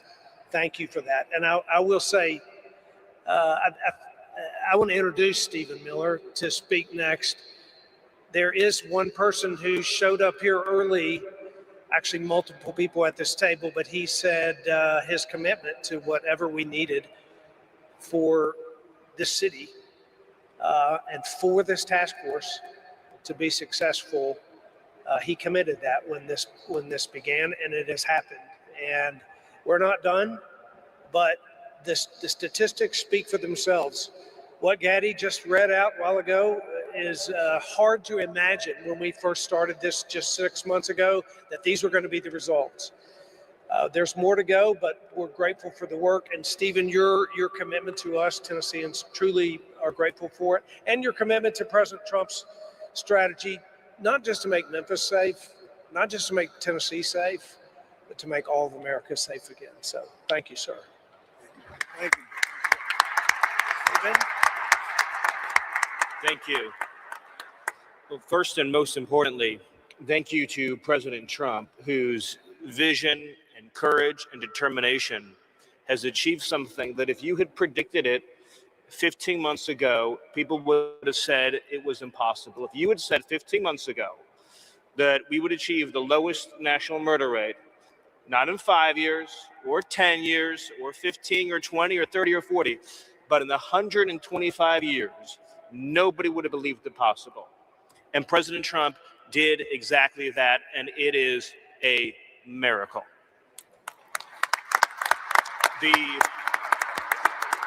Just think about this for a second. Under President Trump's leadership, the largest reduction in murders in American history, the largest reduction in violent crime in American history, the largest reduction in drug overdose deaths in American history, the largest reduction in fentanyl in American history, the largest reduction in illegal immigration in American history, and the largest number of criminals arrested, removed, or deported in American history, all done in 1 year. Right? If I would just say this, if we had an honest media in this country, the statistics I just gave you would be 24/7 on the news. Nobody could have ever predicted such an achievement would be possible. The second thing I want to thank President Trump for is assembling the greatest national security and public safety team in American history, because President Trump believes in merit and competence and people who get things done. So you look around the table of who President Trump chose for these jobs. You start with Rob or Gaddy or Pam or Pete, Cash, Todd, Terry, the whole entire team. What President Trump put together has never been rivaled in history. That's how you get things done. He chooses people based on their skill, their competence, their ability, their determination, their dedication, and their loyalty, and you're seeing the results. So I just want to again thank President Trump, and of course thank the governor as well, who picked up that phone, called President Trump, and said, I want you to help make Memphis safe, although I bet the governor would agree. He could never have imagined this safe, this quickly, this many people behind bars. And let's just remember that because of the work that President Trump is doing, not only in Memphis, not only in Washington, D.C., but all over the country, ultimately, it will save and is saving tens of thousands of American lives. It is, I'll use that word again, what President Trump has done on border security and public safety is a national miracle that will be studied not only for generations, but for centuries to come. Thank you, President Trump. Thank you, Steve.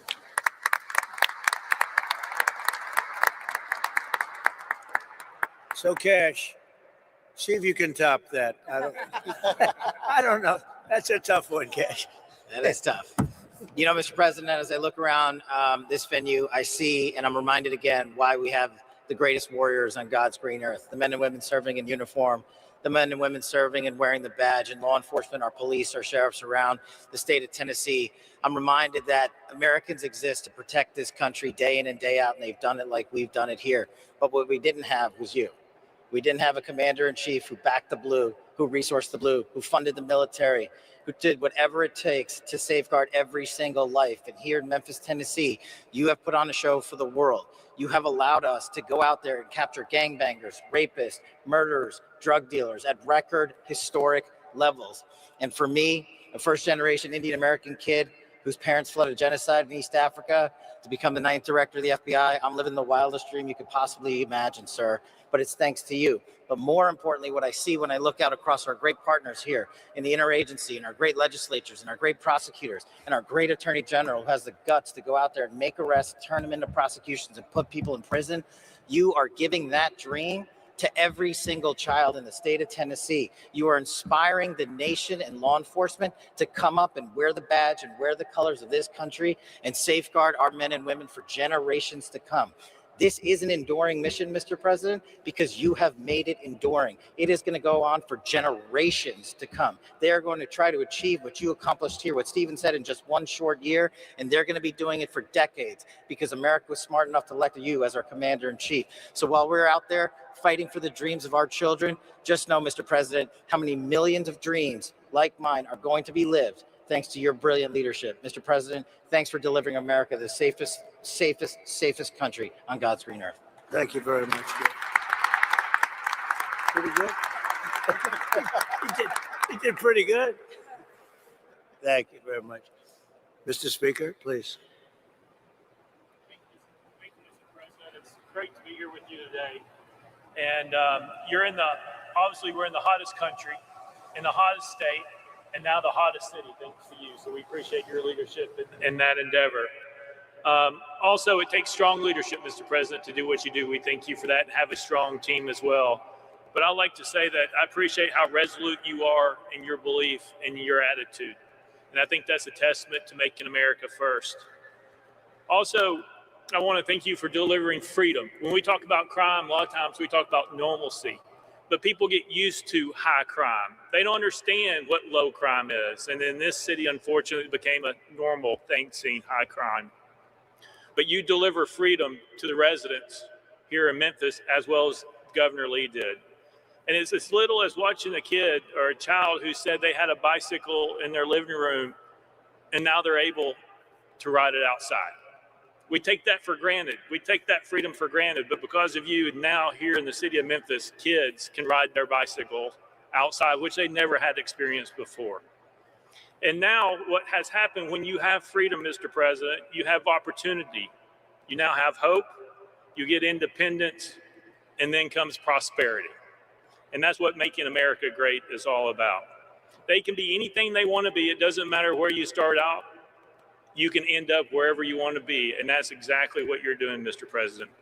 And then we can talk about crime statistics, but I want to thank you for saving hundreds of lives. And I mean by saving hundreds of lives, it's those individuals who were not shot and killed in the city of Memphis. Those are saved lives that have something else that God's going to give them to do in their life other than be a crime statistic. In your short period with your team's approach, there are 10,000 less victims in the city of Memphis. Think about that. Hundreds of lives saved, 10,000 less victims. That is an accomplishment that you have never seen in this aspect.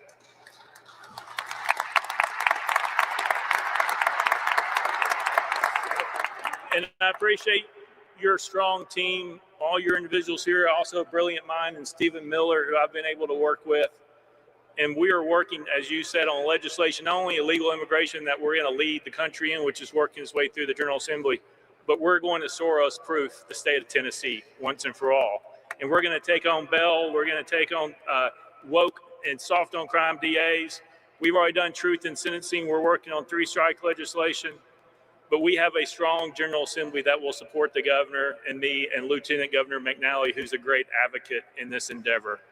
And the last thing I'll say, Mr. President, is I appreciate your resolve to not allow people's words to distract you from your destiny. Stephen Miller just laid out what that destiny looked like, which is untouched in our history.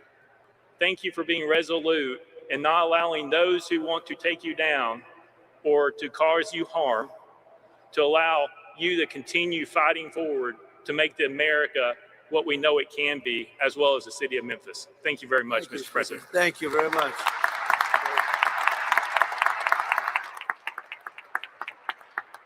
And now we have the ICE director, very important. He's done a fantastic job. Todd, please. Law enforcement officer, thank you for letting us do our job again. That's the key thing. The men and women in this room that wear the badge every day, we know that we have a president that has our back. So because of you, we can go out and we can make America safe again. But honestly, sir, if you just look at what we did, this is what happens when strategy actually meets execution. Your model is delivering real results, securing communities and making neighborhoods safe. And if more cities would just take the lead and have the strength and constitution like the governor does to make their major cities safe again, this is a prime example of how to do it.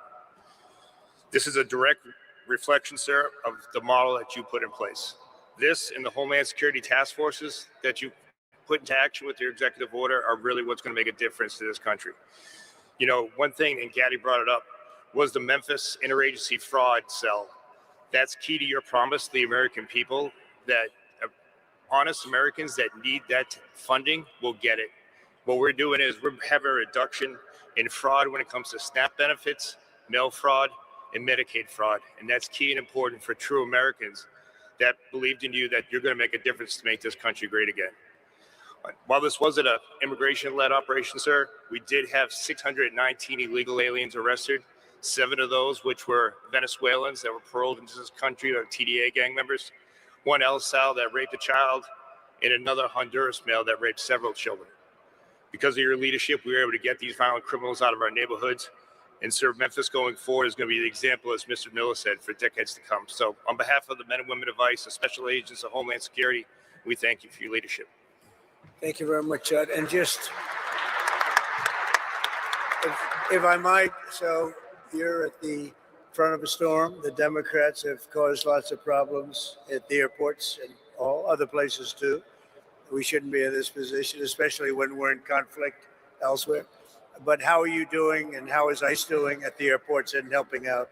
Oh, sir, to just have the opportunity to help our other fellow officers at Department of Homeland Security, we're doing great. We're going to make sure that your promise is kept, that we're going to help those lines move, and we're going to make people safe. And no one should be nervous to go to the airport, because we're going to make sure that every traveler in spring break has a safe journey.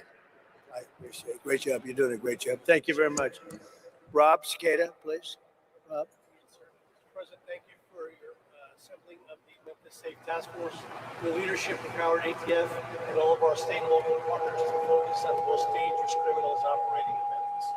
Violent repeat felons, many walking the streets despite having 3, 4, and 5 felony convictions, are no longer doing so. They're no longer walking these streets without the fear of federal and state local and state law enforcement getting together and taking them off the streets. We focused our efforts on the most violent gang members operating in Memphis, so much so that we've decapitated the leadership of the Rich and Ruthless gang and the Vice Lord gangs operating here in Memphis. Their leadership, their membership is currently running the streets without any sort of direction. The gang members are falling apart. They're weakened. Their ability to coordinate and commit violent crimes are broken down because of the Memphis Safe Task Force. We've also been able to identify numerous firearms trafficking task force. Some of the evidence items that you see here were recovered from violent gang members. Many of these firearms were converted from semi-automatic weapons to be able to accept machine gun conversion devices, which now allow these rifles and pistols to shoot full auto. Those weapons were used by the gang members to terrorize this community and commit numerous homicides and numerous aggravated assaults. Those networks were identified and removed from operations. One in particular was operating 3 3D printing machines, making machine gun conversion devices in his house when search warrants were executed by ATF and our Memphis Safe Task Force partners. We are continually focused on preventing violent crime. In one instance, while we were out of patrol with our state and local partners, our agents responded to a shooting that had just occurred, located a victim that sustained serious gunshot injuries. Agents were able to render first aid on the scene and prevent that victim from bleeding out.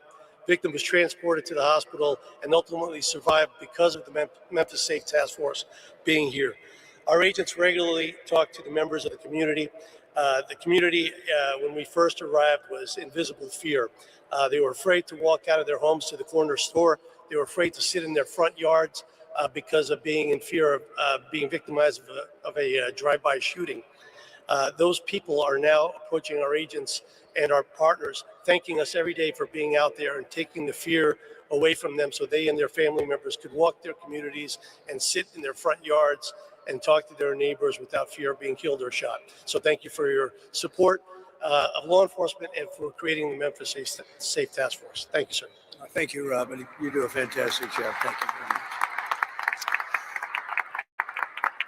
One of the best crime fighters I know from personal experience, because I've watched him more in D.C. than here, but I get the reports on what's happening in Memphis. And Derek Hall, please say a few words. Great job.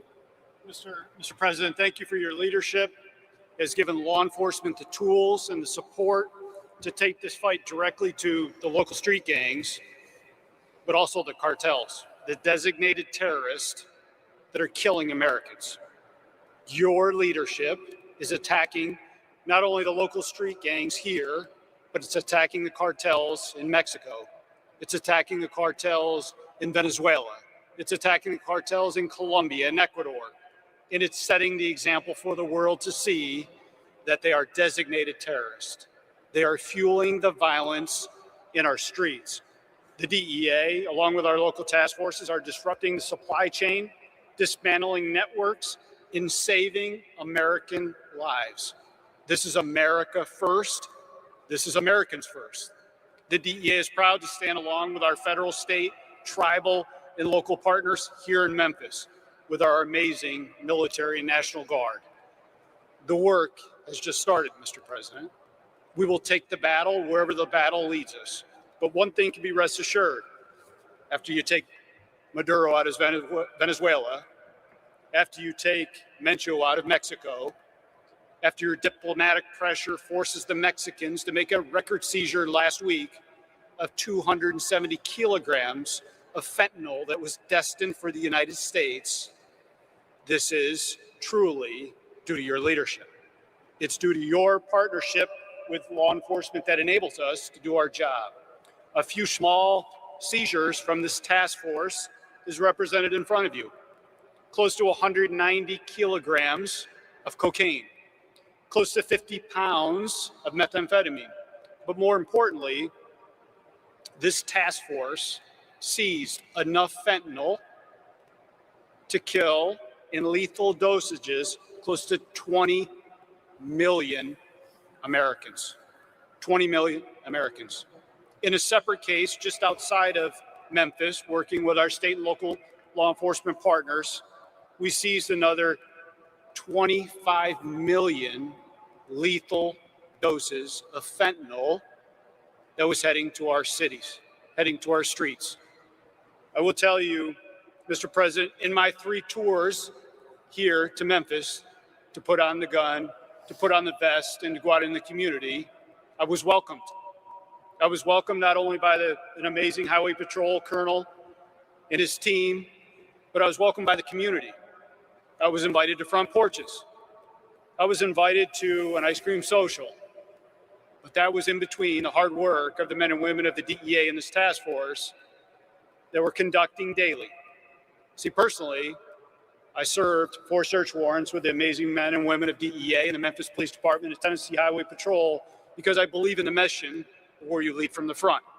So thank you for giving us at the DEA the power to do our job again. Thank you for giving us these amazing relationships with these task forces and the Homeland Security Task Force and the Memphis Task Force and the Washington, D.C. Task Force. There's no command we won't go out and complete, Mr. President. We're here to execute your orders. Thank you for your leadership, and thank you for this amazing opportunity to make America safe again, sir. Thank you. Thank you, Terry. Great job.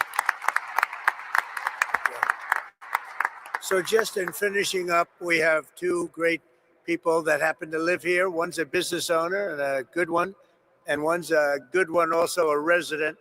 And we're going to ask you both to say a few words, please. Mr. President, thank you for saving Memphis, and thank you for asking me to share my story. My name is Tim Pugh. I'm a co-founder and president of Pugh's Earthworks and Pugh's Flowers. My brothers and I have 2 family-owned businesses in Memphis, and this year marks our 50th year in business since we started our American dream. My entire family, including our new grandbaby, is living and working in Memphis. We want our family to feel and be safe. We have many friends that have moved away and encouraged their children to move away because of the escalating crime. We love Memphis and call it our home and would never want to move away. The crime in Memphis has affected my businesses. We've had several delivery vans full of flowers stolen as we're at the front door of someone's house delivering. Turn around and the van was gone. We've had landscape equipment stolen from job sites, so now we have to lock each piece of equipment to the truck while we're working on a property. And because of multiple break-ins, including one night, we had 5 vans with the catalytic converter stolen on all 5. Due to repeated theft, we had to install an electric fence and multiple cameras around our main store to prevent this theft. All of this adds significant financial burdens and man hours. In the spring of last year, members of one of my landscape crews were robbed at gunpoint. This type of action became too normal in this city that I was raised in, and honestly, I felt that we were on a path of no return. How could we continue to operate our business when theft was rampant and, God forbid, lives were lost? Thankfully for you, Mr. President, we don't have to live and operate that way anymore. We have a great police force in Memphis, but they just needed reinforcements to get the crime under control. So thank you for bringing in those much needed reinforcements. Our mayor is doing a good job. Each week he's sending out emails of the progress. And just last Friday, he reported that crime was down well over 40%. Honestly, Mr. President, I feel like crime is down 100%. And that is because of what you've done. We want Memphis to grow and prosper. And to do that, you must have a low crime rate. People have to feel safe.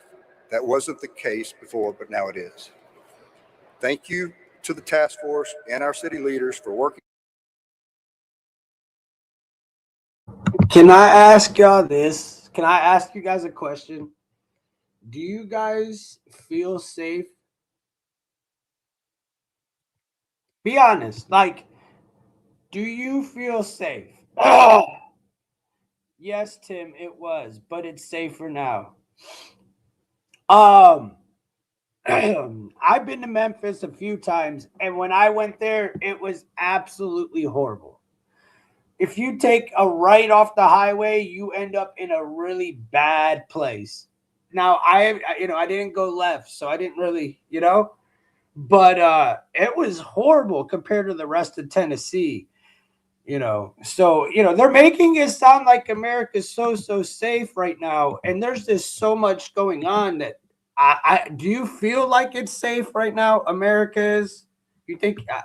I'm just asking. I'm asking. It is what it is. Together to make this happen. And thank you, Mr. President.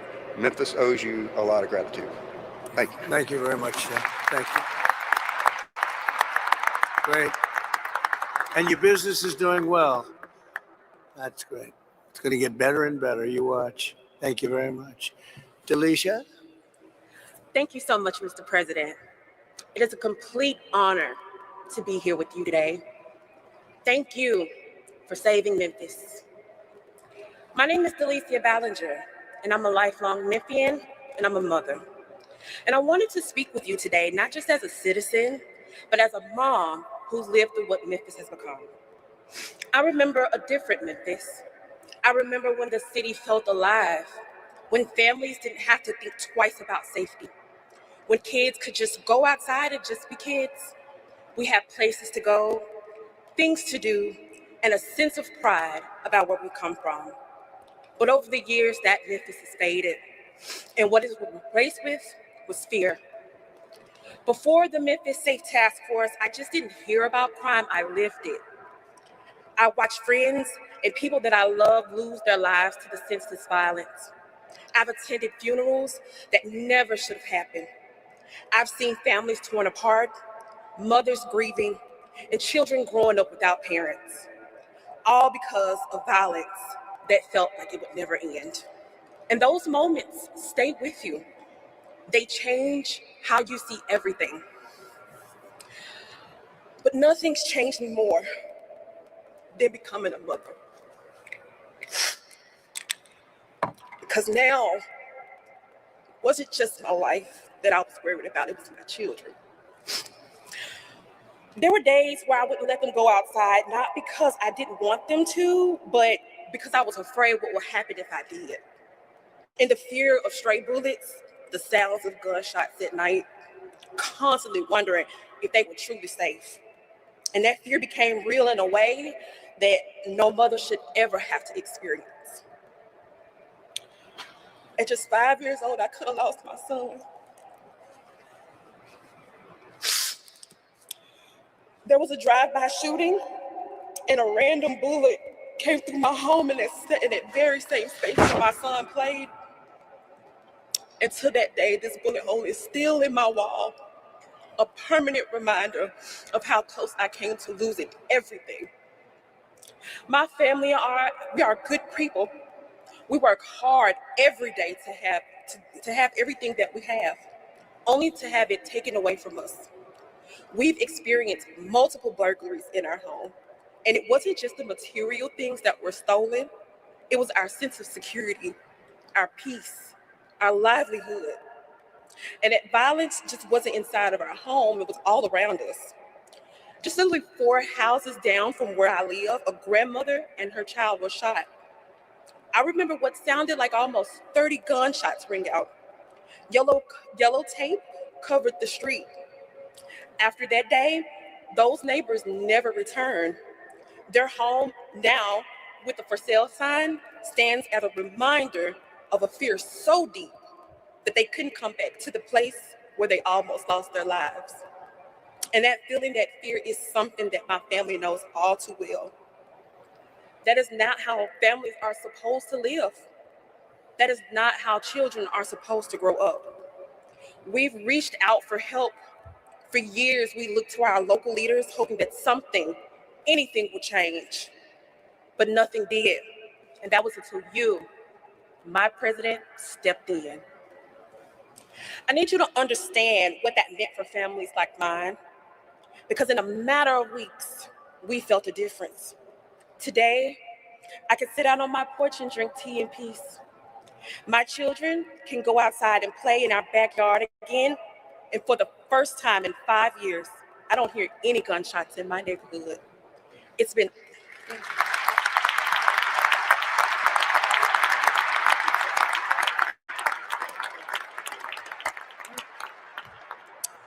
almost 6 months, and it's like a whole new world. That silence means everything to me. It means safety. It means peace. It means that I can breathe again as a mother. What years of waiting couldn't fix, you did it in just 3 weeks. And I'll never forget that. My family will never forget that. And what's even more powerful is that that impact did not stop there. Because of the Memphis Safe Task Force, it has sparked continued efforts right here at home, like the Make Memphis Matter movement, led by the incredible, the most awesome State Senator Brent Taylor, starting in 2023, who is putting his best foot forward every day to continue the mission to make it a safer Memphis and to hold our SOARs back DA accountable at a state level, and partnering with amazing Senators Hagerty and Blackburn on the federal level. And it's because of leadership like that, I believe that Memphis can become that place that I once remembered. So from the bottom of my heart, thank you. Thank you for seeing communities like mine. Thank you for taking action. Thank you for putting Americans first, especially right here in Shelby County in Memphis, because this isn't politics for me. This is my life. This is for my children. In fact, President Trump, my son, my beautiful son, is here today, and he would like to wave and say thank you, because now he's free to live a normal childhood. Braylon, stand up for me, baby.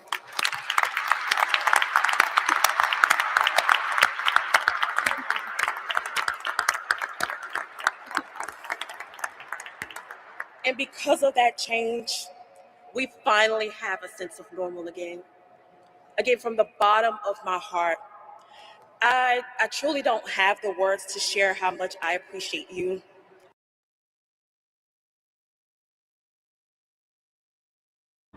You're making me stop the video and have to literally bro, why are you saying all this? Skin color has nothing to do with what she's saying, bro. I don't know why you're even making it that way, bro. But yeah, I mean, obviously it in a way it does, but what this woman's saying, it doesn't. So I don't know why you just were aiming at every black person, dude. I've deleted your messages because it's just not the way to go, bro. America is a pot stirring that brew. Yeah. Yeah. Okay. Working near DC most of my life. DC is now clear, a lot safer. People now out enjoying the district. That's good to hear, Joe. But yeah, man, let's stop trying to make. And I didn't hear if she did, but man, we need to stop making this a black white thing. And your people, people are right about the voting, for your color and stuff. But man, I don't know, the way you worded it just seemed different, bro. Yeah, I don't believe in him, but I hope he does well. And I'm not reading your messages because I don't really care. You think it's funny, bro? Trump is a joke. Does that matter? You're not funny, you corny ass motherfucker. You're not funny, bro. That's why I didn't read it, because you're corny, bro. You're corny. That's why I didn't read it. You're not funny, dummy Trump. Could you believe in that dummy Trump? I don't believe in nobody, especially you, dummy. I don't believe in nobody, especially somebody by the name of Fortified Dennis or whatever the hell your name is. Get on, bro. You need a 24-hour break. Get out of here. Goodbye. Thank you so much, sir. Memphis loves you, President Trump. Thank you. Thank you very much. Wow. I don't know, Delisha. I think we're going to have to give her MVP, right? MVP, Delisha. That's a great job. Thank you very much.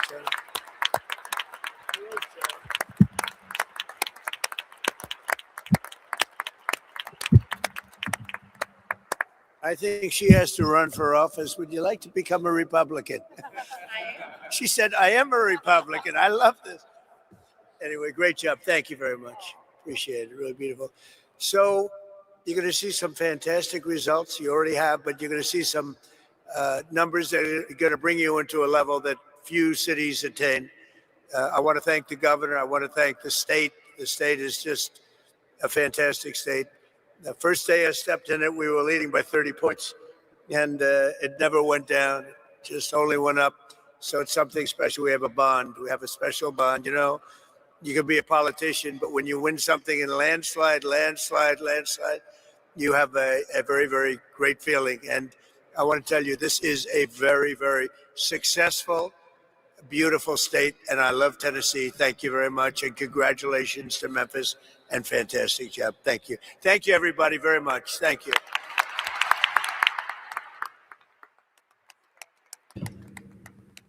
I've got some Iran stuff, but stick around for later on because I do actually have a bunch of stuff to go over. I just wanted to get the Iran stuff out the way, and then we'll get into other stuff. So if you're around for it, cool. Us, what do you make of the movement of more troops, more sailors and Marines in the region, and also all of this talk about possibly taking Carg Island? Yes, well, thanks for having me on. It's, in my estimate, it's not necessary to actually occupy Carg Island to actually control and have a stranglehold on Iran's ability to ship or to receive ships coming in to load up with crude oil. So simply having an embargo or a blockade, if you will, is more than adequate. But situations may change on the ground, making it necessary, of course, and especially if the Iranian people are able to start taking back their country. But I think what's most important with the movement of these Marines and the platforms that they bring with them and the weapon systems that they'll be operating, it gives the president a whole range of new options, not just limited to the Carg Island, but all along the coastline of the Straits of Hormuz, both on the Omani side and UAE side, and also on the Iranian side. Speaking of Wu-Tang, bro, Wu-Tang and Bone Thugs and Harmony are doing a final tour together, and they'll be in Cleveland in like September or something. Wu-Tang and Bone Thugs and Harmony on tour. How dope's that gonna be? What's up? Who we got in the chat? I'm gonna BS for a minute because I can only take so much of this at a time. What's good, bro? What's good? Bud, much love to you, man. I appreciate all the support. I appreciate you, bro. I've only got a little bit, one more after this, and then I'm going into my bit, bro. We got if I even do it, the next one should be better than this. And then like I'm gonna talk about the long range missiles and what type of threat we have in America. Talking about ICE at the airports. I've got Dude, what's going on with the airports? The crash that happened today, I feel like all that goes hand in hand. And then the massive booms that have been happening around the country. Now there's one in Texas. We just had one in Ohio. So I'll be getting into that. Dude, there's this crazy robot that went out of control. I just got a bunch of stuff lined up. So wanted to get through the Iran stuff so I could get up out of that. So I could get into that stuff, to be honest. Now, I don't know how much longer I'll play this. I might go to the next one because I don't know if this is entertaining or not. I don't know. But I think also importantly, it could put Marines on the ships to provide defense from much of what the Iranians have left. Small suicide boats and drones to launch attacks from. The Marines could provide point force protection against those type of attacks from the ships. You're spot on, as always, Brent. And a Wall Street Journal article this week caught my eye talking about what the Marines can do to help it. Inside this quote saying, instead of destroying cargo oil infrastructure, the Marines could seize the island so the U.S. could use it as leverage to reopen the strait, according to experts and former officials. But the larger discussion is it's not just Karg Island. It's Qeshm Island, it's Kish Island, and also the southern coastline, as you mentioned. And these units, these Marine expeditionary units that are going, have, as you illustrated, 4 components. They have the combat unit, but they also have the aviation component, which has, of course, you know, you've got the Osprey helicopters, the F-35B jets. They've also got a command structure. And then the 4th element of these units is, of course, a logistics combat team that can help coordinate these attacks, whether it is minimal land impact or by air or by sea. Do you see this taking place in a fairly soon, or are we looking to be weeks away from something that we may see? I wouldn't go as far as to say weeks away, at least for the arrival of the Marines that are coming from the Western Pacific. They're a lot closer than that. But again, I think, you know, what you're talking about is one of the key missions of the Marines, one of the reasons why they exist, and that's opposed invasion or opposed landings. That would be, I think, something that they could do all along the coastline, not just simply Karg Island. And again, where the threat is most pronounced to the shipping, they go in and they clean it up and then they go back to their ship.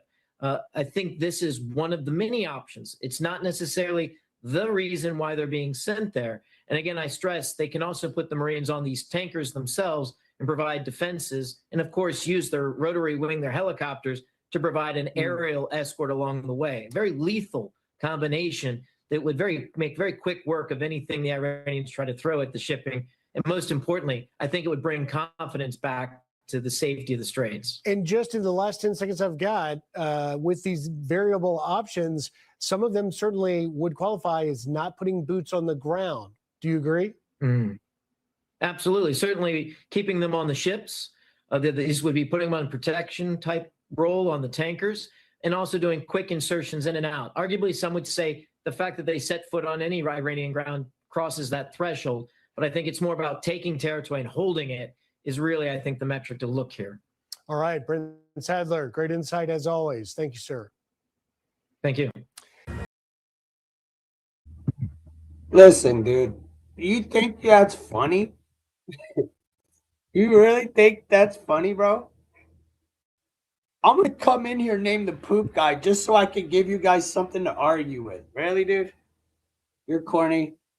Guy, I see where you got your name. Exactly, bud. Tell him. Tell him. Poop guy, you've just shown why we don't really have to. We don't really care about you. The name says it all, bro. The name says it all. Poop guy. Solo IQ. It's like liberal stuff, bro. For real. I don't even care about this stuff. Here, let's go to the next one.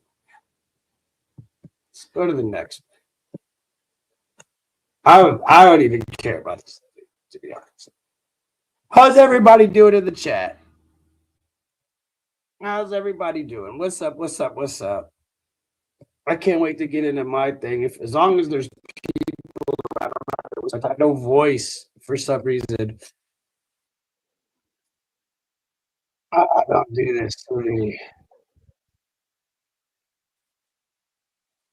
It did it to me, of course.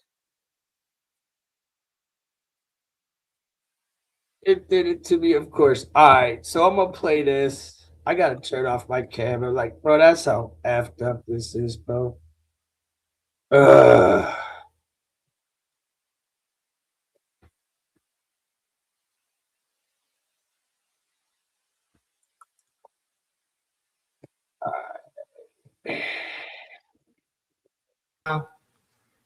Undeniable. The so-called Islamic Republic is not the government of Iran. It is a hostile occupying force that's hijacked our homeland.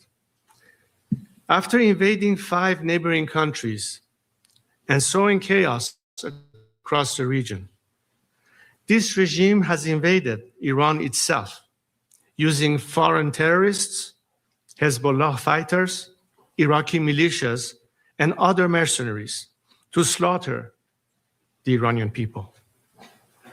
This is no longer mere repression. This is foreign occupation wearing clerical robes. Just as Saddam Hussein drowned the marshes in blood and Bashar al-Assad turned barrel bombs on his own children, Ali Khamenei and his thugs have committed mass crimes against the Iranian people and against all of humanity. And just like those other tyrannies, the Islamic Republic will fall, not if, but when. The world must hear this clearly. The battle in Iran today is not between reform and revolution. It is between occupation and liberation. And the Iranian people have already chosen their side. Their heads are bloodied, but unbowed. Yet the cost has been heartbreaking. The people of Iran are being slaughtered in the streets and in their homes by a regime that shows no mercy. More than 12,000 Iranians were massacred in 48 hours. One murder every 14 seconds. Khamenei's killers even hunted the wounded protesters in hospitals and executed them in cold blood. The regime collected piles of bodies with dump trucks and forced worried families to search unlabeled body bags. They refused to return bodies for burial without payment for the cost of the bullets that killed their loved ones.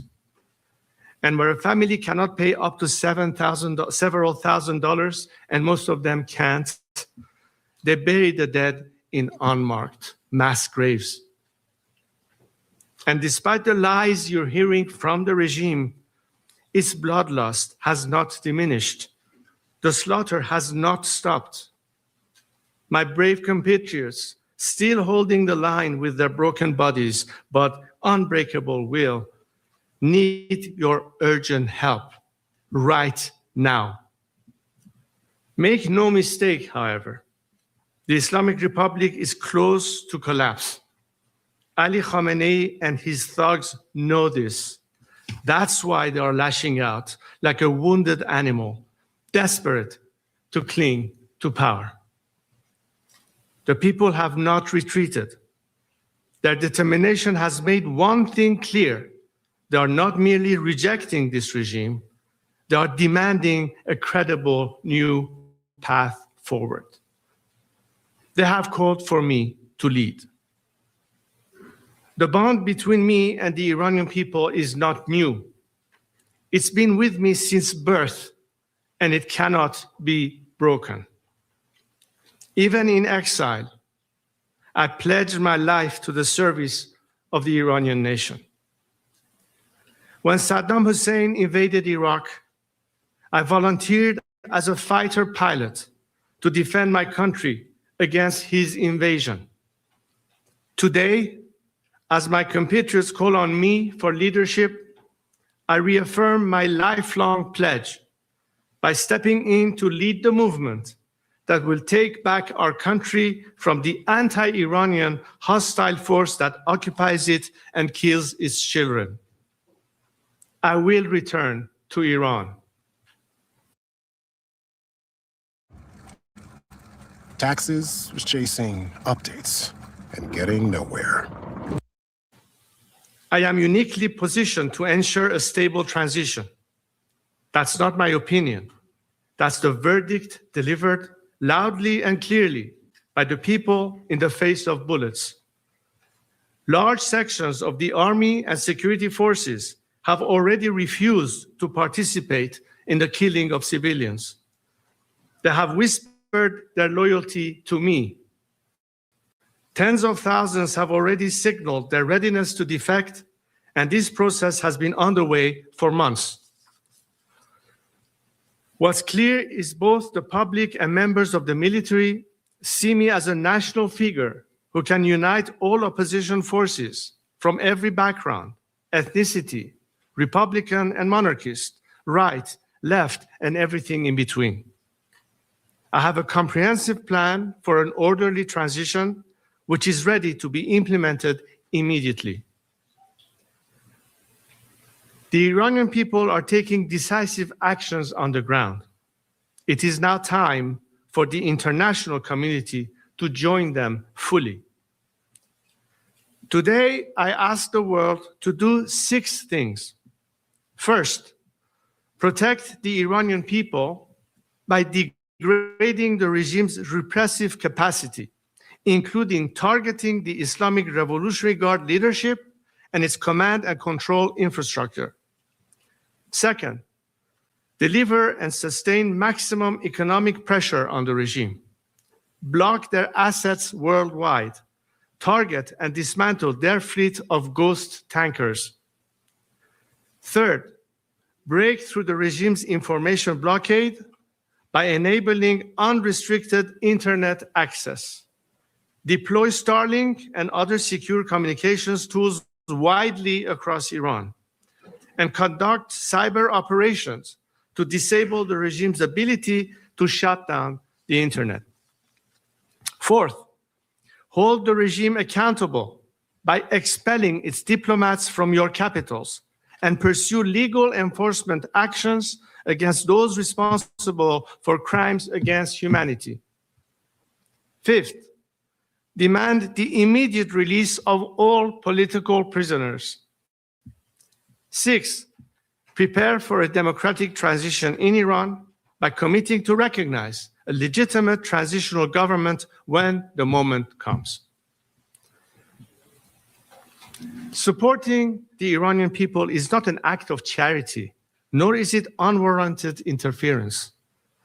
Global stability itself depends on the removal of this regime. Its 47 years of exported terror, nuclear threats, and regional chaos must end.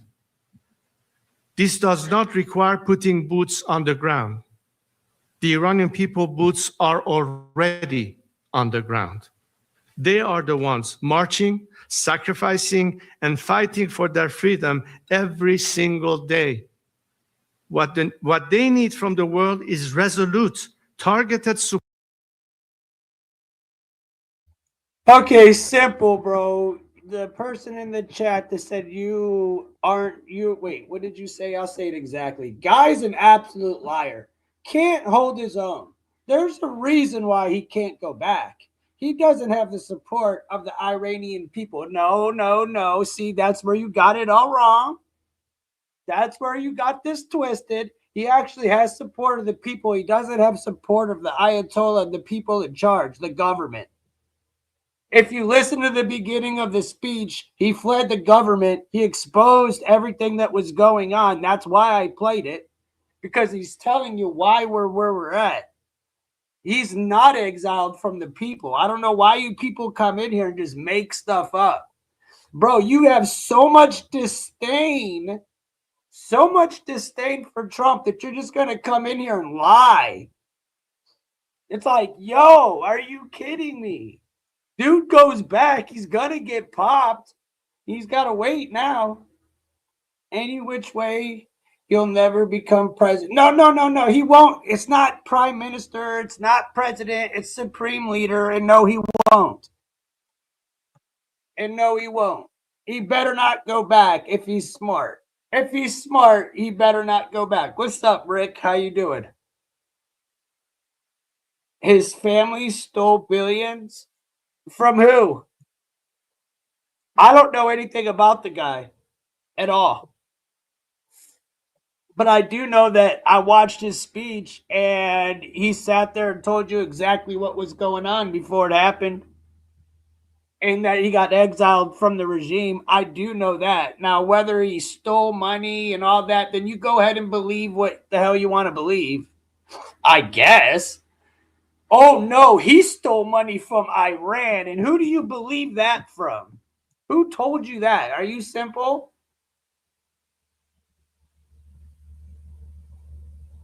Are you simple?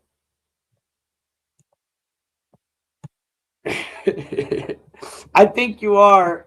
Support to protect lives, amplify their voices, and hasten the collapse that is already underway. But let me be clear, with or without the world's help, the regime will fall. It will fall sooner, and more lives will be saved if the world turns its words into action. A free, democratic Iran will not be a source of endless crisis. It will be a pillar of peace, partnership, and prosperity for the Middle East and beyond. The choice is clear. Stand with the people now or watch the cycle of instability continue. As I have said to my compatriots, the noble and courageous people of Iran, particularly the young generation, I speak directly to you. Know that you have commanded the world's attention and admiration. History itself stands in awe of your bravery and your sacrifices. You are the immortal guard of Iran. Continue the fight as you have done so far. Do not allow this regime to create the illusion that life is normal. After all the massacres, there is a sea of blood between us and the regime. The regime, through severe repression, killing, and cutting off communications, is trying to instill fear and terror in you and to make you despair of continuing the movement and struggle. But know that because of your steadfastness and fight, thousands of military and security forces have not gone to work so as not to participate in the repression. Save the name of all these criminals. They will be prosecuted for what they have done. Yet justice alone will not heal all the wounds, but it will open the door to healing and a national rebirth. They don't want you to know about it. Hey, did you know you might get a big cash payout? As for the day after our victory, I have a clear plan for the transition to democracy. Millions of Iranians inside and outside Iran are united around these four core principles: Iran's territorial integrity, separation of religion and state, individual liberties and equality of all citizens, and the Iranian people's right to decide a democratic form of government. The end of the regime will mark the rebirth of one of the most accomplished civilizations in history for the future of Iran and its people. Iran is blessed with extraordinary human talent and vast natural resources. Our people are highly educated, producing one of the highest numbers of engineers in the world, with around 70% women. Today, the corrupt regime wastes these gifts. In a free Iran, our resources and ingenuity will drive prosperity at home and strengthen global supply chains, including America's. A free Iran would be a game changer for peace in the Middle East and for Iran's relations with the United States and the West.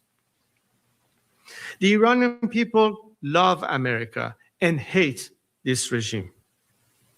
After its collapse, instead of death to America, the world will find a nation that embraces America as a true friend.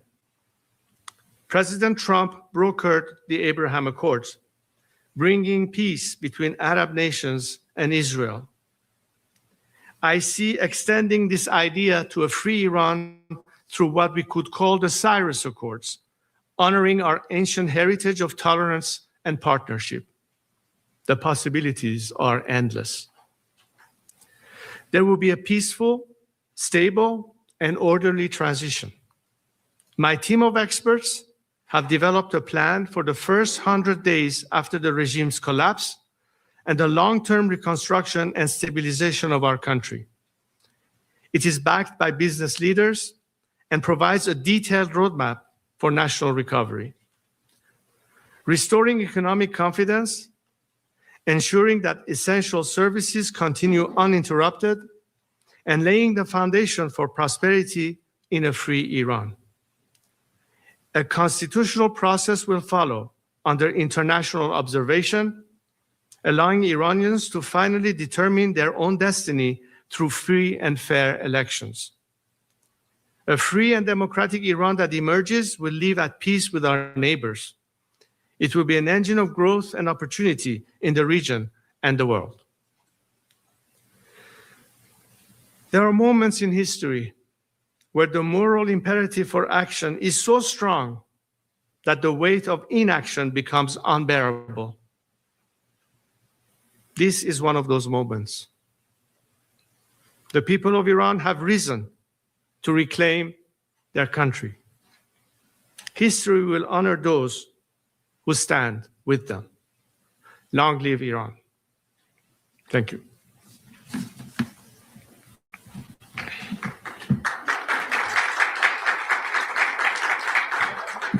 We're going to take a few questions. Some people have asked in advance. I'm going to call some names and also from the audience, don't worry. And the Princess of Pahlavi will reply to them. I'm going to call firstly Ardavan, who's first from Iran International. At this moment, we have millions of projects right now that show that I'm asking in Farsi.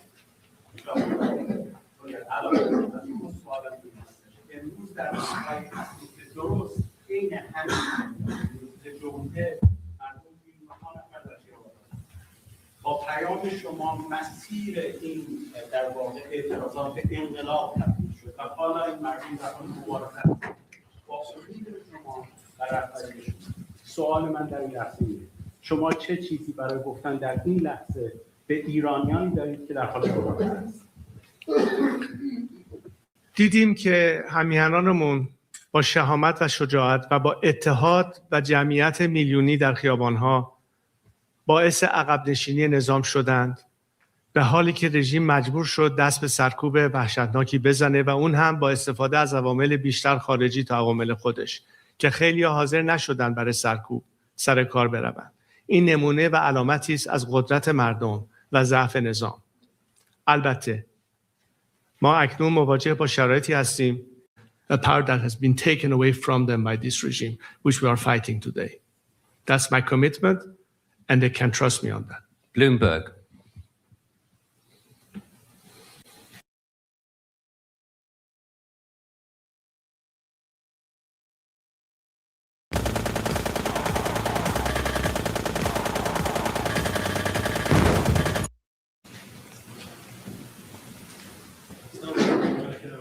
No, I've called Bloomberg, please. Is a gentleman or lady from Bloomberg?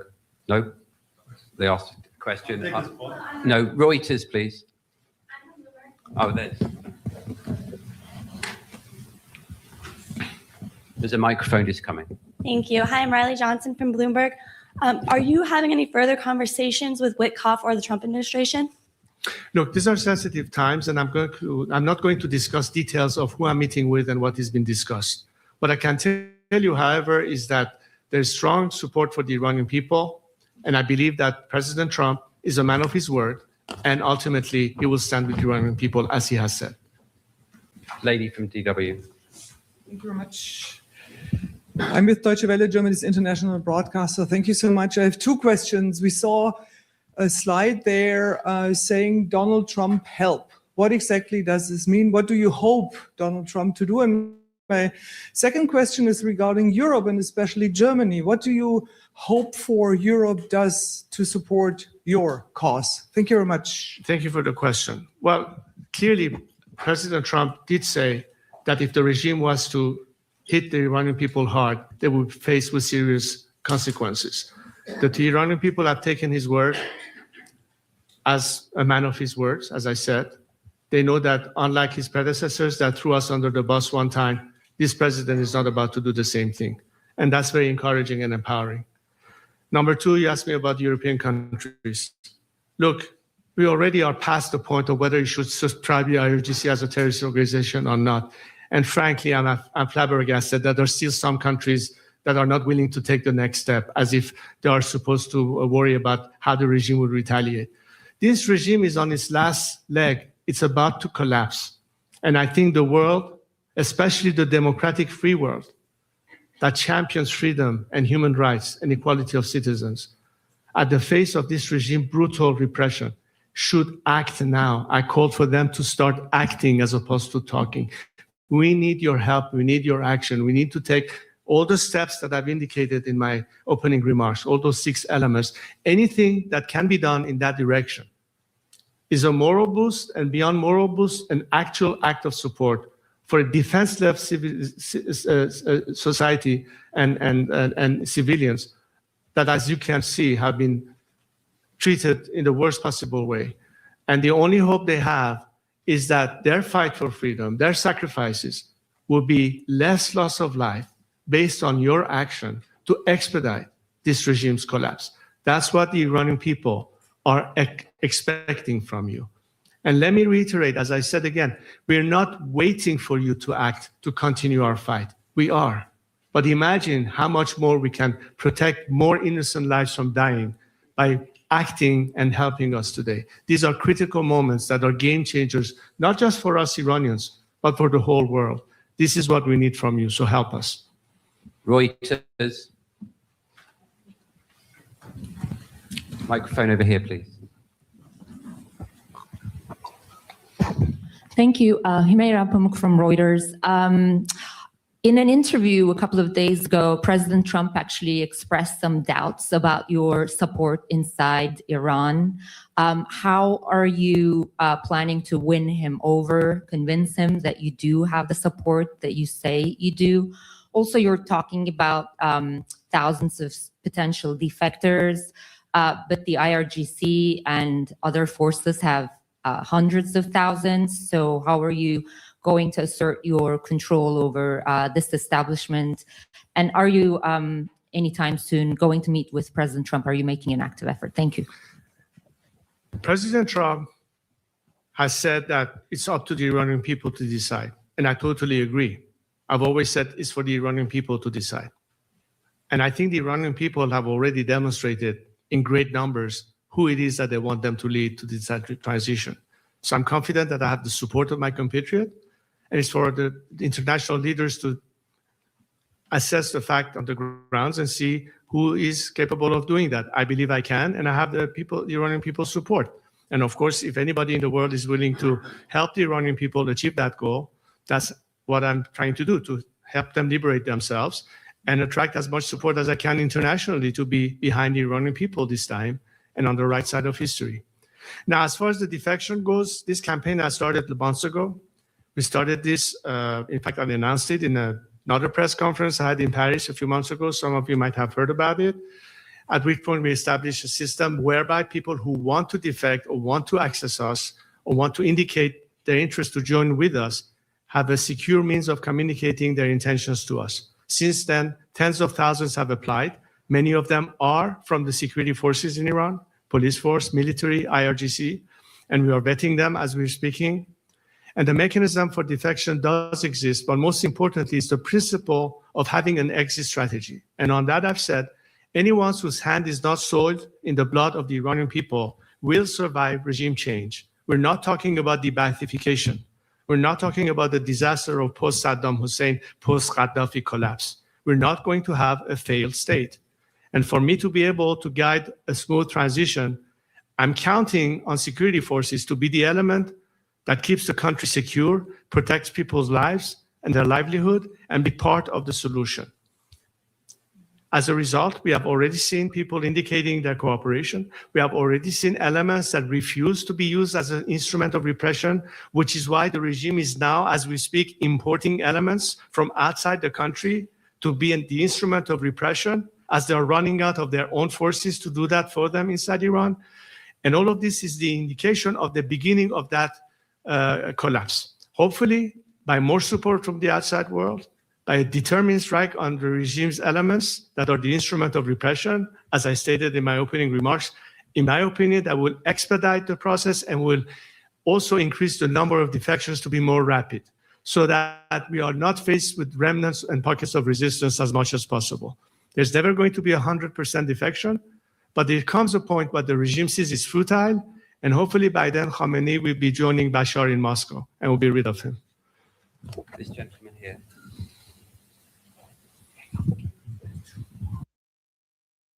The Bush Guide, cold and smooth survival skills. My watch is broken. You could tell time by measuring the sun's distance. So good morning, thank you. Ben Leo from GB News in London. In London, sir, in England, we have Iranian sleeper cells on their way to the Israeli embassy accused of trying to blow up the embassy. We have a former Iranian government minister living in North London, living in a council house, actually, who supported the fatwa on Salman Rushdie, praised Soleimani, so on and so on. Why is it in Britain's interests, and indeed the West, for this Islamic regime to fall, please? Look, I'm sorry, could you repeat? I want to make sure I understood your question. Could you repeat it, please? Yeah, we have lots of Iranian sleeper cells and activity in London. Right. 3 people were arrested trying to blow up the Israeli embassy.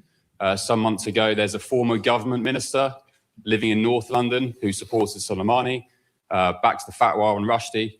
We have lots of Iranian activity in the UK connected with the regime here in Iran, sorry. Why is it in Britain's interests and the West for this regime to fall? Right. Well, I'm glad you asked the question, because in fact, one of the topics that I raised in some discussions I had the last time I was in London with former prime ministers was exactly to explain to them the mapping of every instrument that the regime is using under Khamenei's direct supervision through so-called centers through which they antagonize British citizens and, of course, many of those sleeper cells that you indicated. It doesn't stop in England, by the way. They are in America as well. So we're trying to explain to various governments the whole methodology that the regime is using with assets they have on the ground in respective countries, not to mention money laundering that goes on in many countries, including in Great Britain.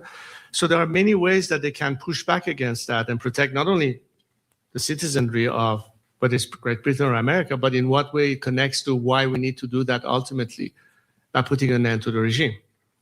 And one thing that is now becoming even more clear, and the fact that the regime could be threatening the world as a last gasp, we should not allow this regime to catch a second wind and be able to do further damage, which is why the strike is not just needed to help the Iranian people overcome this unfair disadvantage, but it's also one way to completely dismantle the regime's aspect of threatening and cut off the chain of income that it uses to fund all of these operations, including the sleeper cells, which is why I'm also calling for any means to cut off the lifeline to the regime, which is its revenue from whether it's oil exports or whatever other means of income that they have.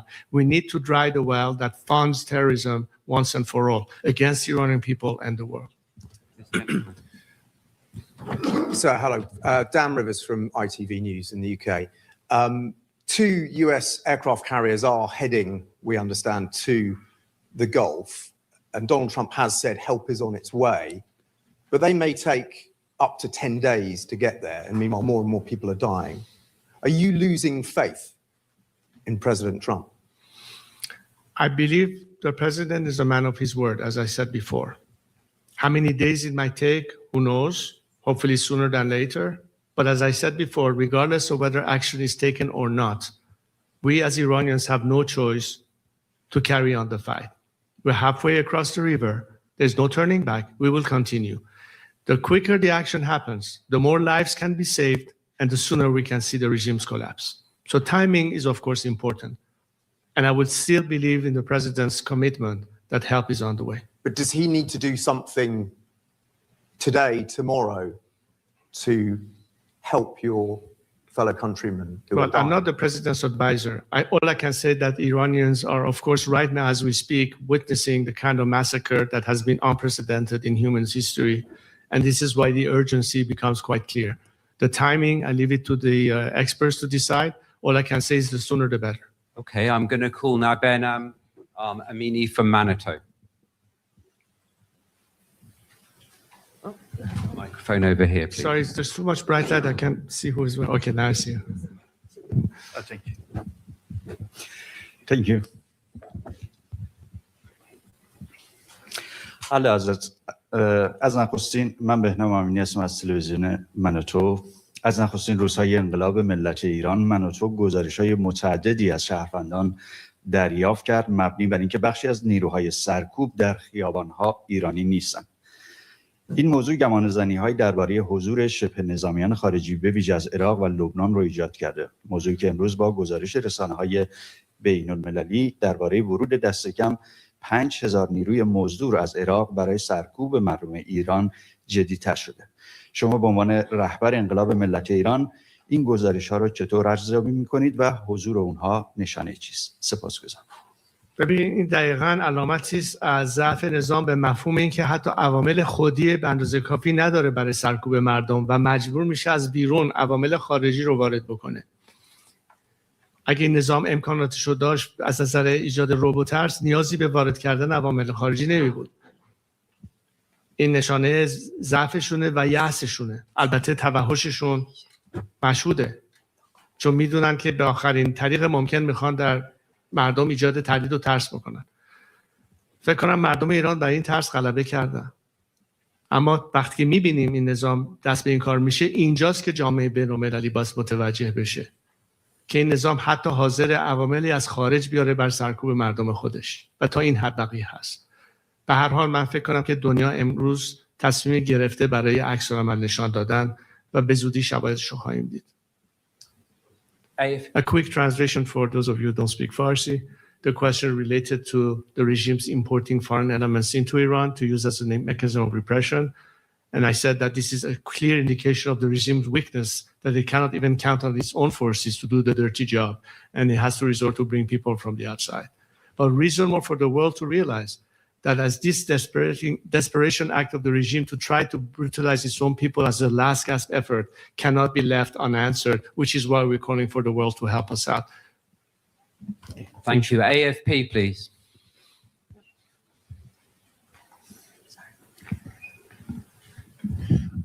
Thank you very much. Sean Tandon with AFP. Nice to see you. Could I follow up? The momentum, you mentioned that that's in the hands of Iranians, but at one point, is it too late for the intervention that you're talking about from President Trump? Could there be the sense that he's talked for over 10 days about help is on the way? Is there a sense that that could actually weaken the momentum? And specifically, you said at the beginning that there should be targeting of the Revolutionary Guards. Do you mean necessarily military strikes? How should the Revolutionary Guards be targeted? Thanks. Right. It's never too late. Any fight for freedom doesn't have a deadline. Some of you reporters have deadlines to make your reports, but this fight doesn't have deadline. We will fight until we win. That is the national will of the Iranian people.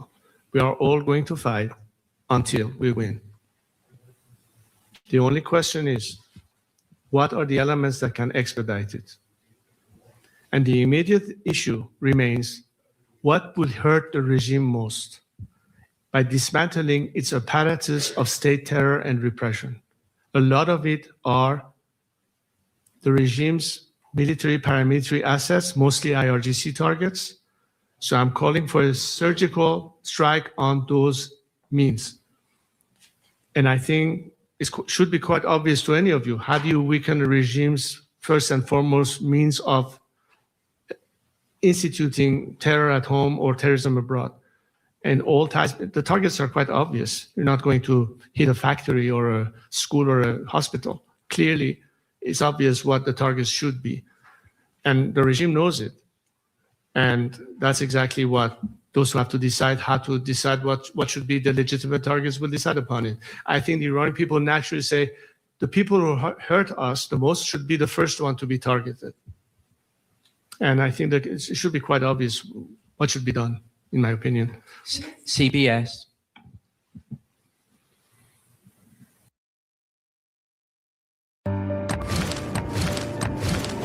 Suffer as I have suffered.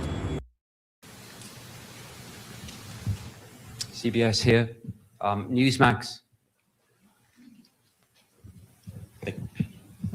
Good morning, sir. President Trump, up to this point, as we know, has decided not to take military action up to this point. He recently said that the killing has stopped, the planned executions have been halted. Is it your belief that American intervention, specifically military intervention, is necessary for this current movement today to be successful? As I said in my opening remarks, the Iranian people are defenseless on the streets, unarmed against a regime that is unleashing on them with military weapons, AK-47s, assault cars, trying to rip them apart. And these are the odds that are not fair for a nation that is trying to overcome a regime by means of protesting peacefully on the streets. So the only way you can equalize the playing field is to help them have a better chance by weakening the regime's apparatus of repression. And these are mostly paramilitary institutions such as the IRGC. The IRGC has been the main instrument of the regime's repression at home and terror abroad. So clearly, any strike on those entities will facilitate our task, will prevent more loss of lives, and will weaken the regime to a point that resistance will be futile.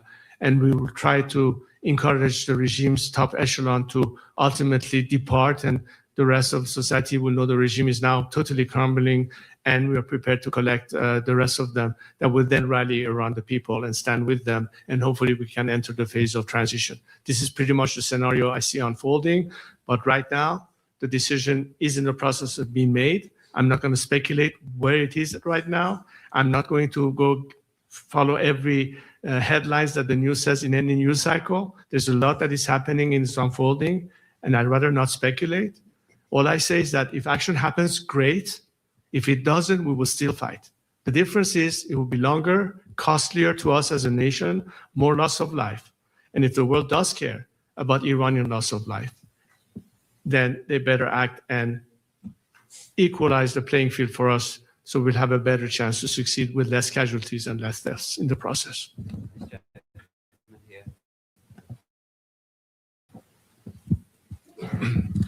Thank you. Robert Tate from The Guardian. Mr. Pahlavi, you have said you have a detailed plan to lead the transition when the regime falls. Does that include establishing a constitutional monarchy on the basis of the one your father was head of? Or do you foresee yourself as merely a transitional or temporary figure? And if so, how would that differ from the vow of Ayatollah Khomeini in 1979, who said at the time of the revolution that he would simply be a transitional figure who would return to home and would retire from active politics only to set up a repressive theocracy? I mean, can you give a pledge that you would not be a second Ayatollah Khomeini? I invite all of you after this press conference, and I have some of our experts available to you to explain all of this process in more details. One of the projects that I started a few years ago is called IPP, Iran Prosperity Project. This project is meant to address all of the issues, beginning with the first 100 days of how to manage the transition and stabilize the country. Short midterm range, anywhere between 6 months to 2 years of the rest of the normalization phase, and ultimately Iran's development down the line. Many documents have been generated with the help of legal experts, economists, and others to explain the chronology of events. But in relationship to your question, The way we have proposed the process to go is that the minute the regime collapses, the transitional government takes control. It works towards working in a process where we have its own judiciary branch, executive branch, legislative branch, and temporary parliament to oversee the elections of ultimately a national assembly. By first allowing the Iranian people, after about 4 months' time and many other debates, what is the form they would like to have as a future system of governance by means of referendum. Whatever the majority of the Iranian people decide, the representative in the Constitutional Assembly will be tasked with the responsibility to draft the constitution of this next system and present that constitutional project to the nation. The nation will have the opportunity to either ratify that proposed constitution, or if not, send it back to that Constitutional Assembly to rewrite it whatever way is fitted, again submit it to a secondary referendum. If in the second referendum there's still no consensus in majority, that Constitutional Assembly would dissolve. A new Constitutional Assembly will be created, and the process will again occur until finally we have a ratified proposed constitutional project. Once that happens, the first parliament of this new democracy will be elected, and the first government of that new system will be elected. If it's a republic, the president will be elected. If it's a monarchy, the prime minister will be elected. At that time, the transitional government dissolves itself and passes over and hands over the responsibility and the authority to the newly elected government based on that new constitution. This is the process from beginning to end. My role in all this is to lead this transition, help with the transitional structure, bring in all the elements that check all the boxes, because the country has to function. Day one, somebody has to pick up the trash. The train has to run on time. Basic services have to be provided. And at this stage, what we are inviting to have the quickest, smoothest transition, the maximum participation, on the one hand, of the military and paramilitary forces to play their role, and the civil society and the bureaucracy to be also in place to be able to address these things. So the majority of these instruments are already in place. And again, against the model of debathification, we count on the majority of these people to remain in their jobs. We want to make sure that the world can help us, so the transitional government can pay salaries so people can maintain their jobs and do all of that. All of these things have been studied and explained in details. And as I said, I invite you to study those, I don't know, I think at least 170 pages of it. And as I said, we have our experts here who can further in detail explain to all of you what is it exactly that we propose. But in a nutshell, this is what we're doing, and this is the process you can expect and anticipate. Thank you. On BFM.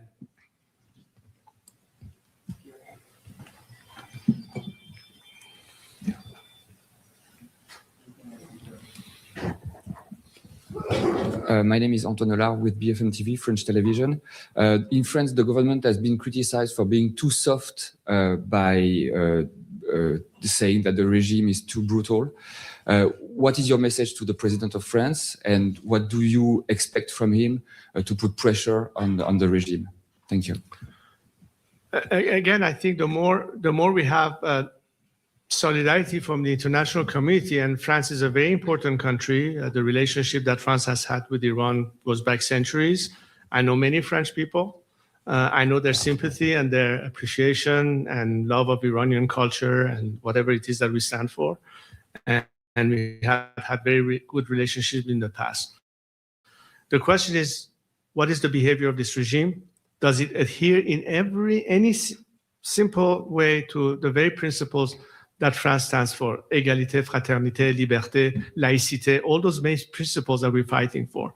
So as a president of a democratic, secular, laic nation, and as I said, one of the top principles is separation of church and state, I think the message should be clear, that the French people and its government stand on the side of people who seek the same liberties, the same human rights, the same freedom of religions, and the same protection of equality of citizens under the law that the French people enjoy in France. And we would like, as Iranians, to have it in Iran. So this is an important message. Are we continuing to go and appease a regime that is murdering its own people? Or is it time to abandon that path and now stand with the Iranian people and help them in their liberation? It's a very simple choice to make. And I advise the French president, if I may, to heed the call of millions of Iranians who turn towards the free world and say, what says you? Are you with us? And I hope the French president will say at the end of the day that he stands with the Iranian people. Just a follow-up in French. Est-ce que vous avez été déçu par la réponse d'Emmanuel Macron, qui a été assez molle, entre guillemets, face à la répression brutale du régime? Écoutez, comme je vous l'ai dit, c'est un crime contre l'humanité qui se passe en Iran actuellement.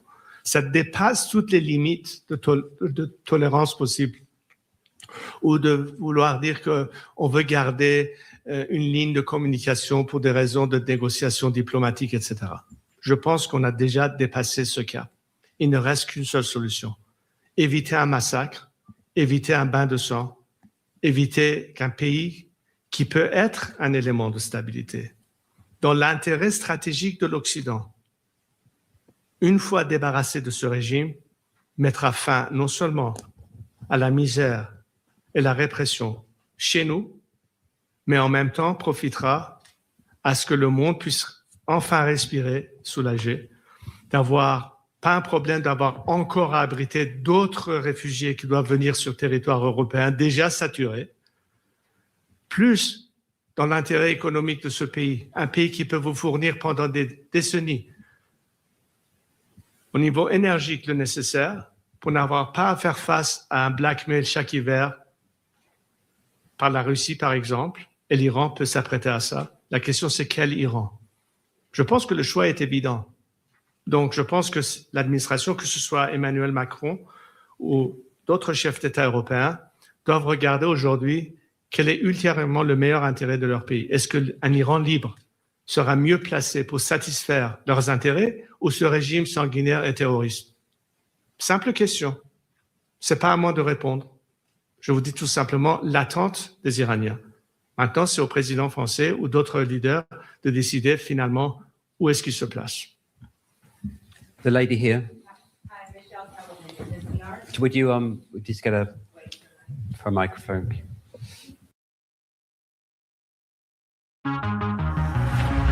Taxes was so taxing. Thanks, Michelle Kellerman with NPR. You mentioned that you wanted to see the Ayatollah in exile in Moscow, but the Russians are providing political cover for the Iranians at the UN. Today, Putin called Netanyahu to, present himself as a peacemaker.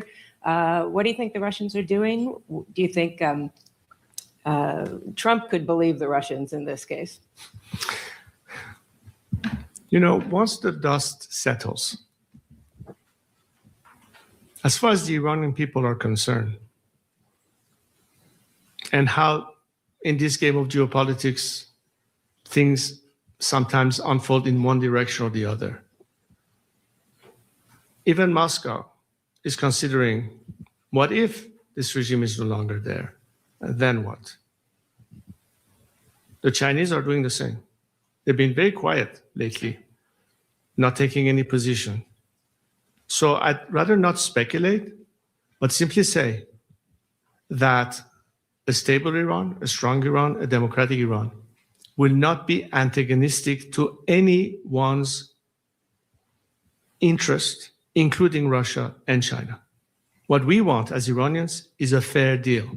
We don't want to be taken advantage of in lopsided, unfair deals that is against the national interest of Iran simply because a corrupt regime and weak is offering concessions left and right.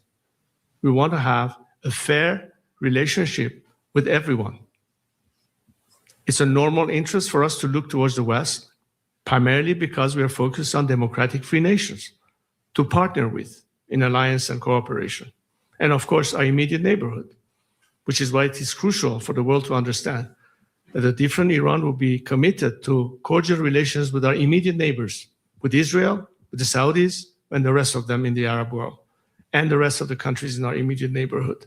And that extends to everybody else, provided, of course, that we as a sovereign nation are able to protect our liberties and our rights, and will deal accordingly and reciprocally with anybody respecting that, based on mutual respect. That's the end of the subject. So whatever we see now happening depends on the clarity of the ultimate outcome.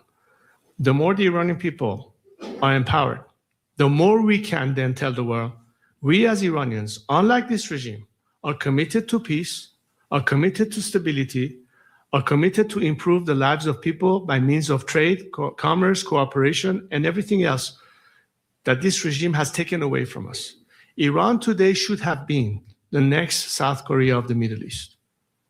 Iran at the time had 5 times the GDP of South Korea. Today we have become North Korea.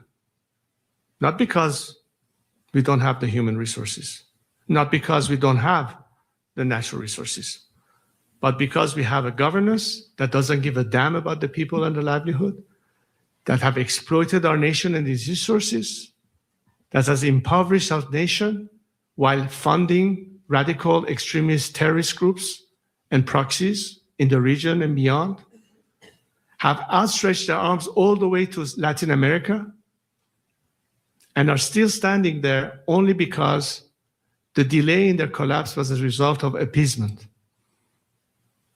The game changer is enough is enough. The game changer is these people deserve better.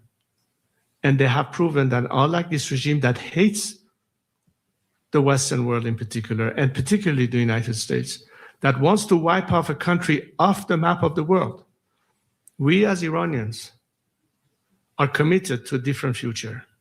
I went to Israel 2 years ago to show that we are the descendants of Cyrus the Great, who 25 centuries ago helped Jewish slaves be freed from the Babylonian government, helped them rebuild the temple in Jerusalem,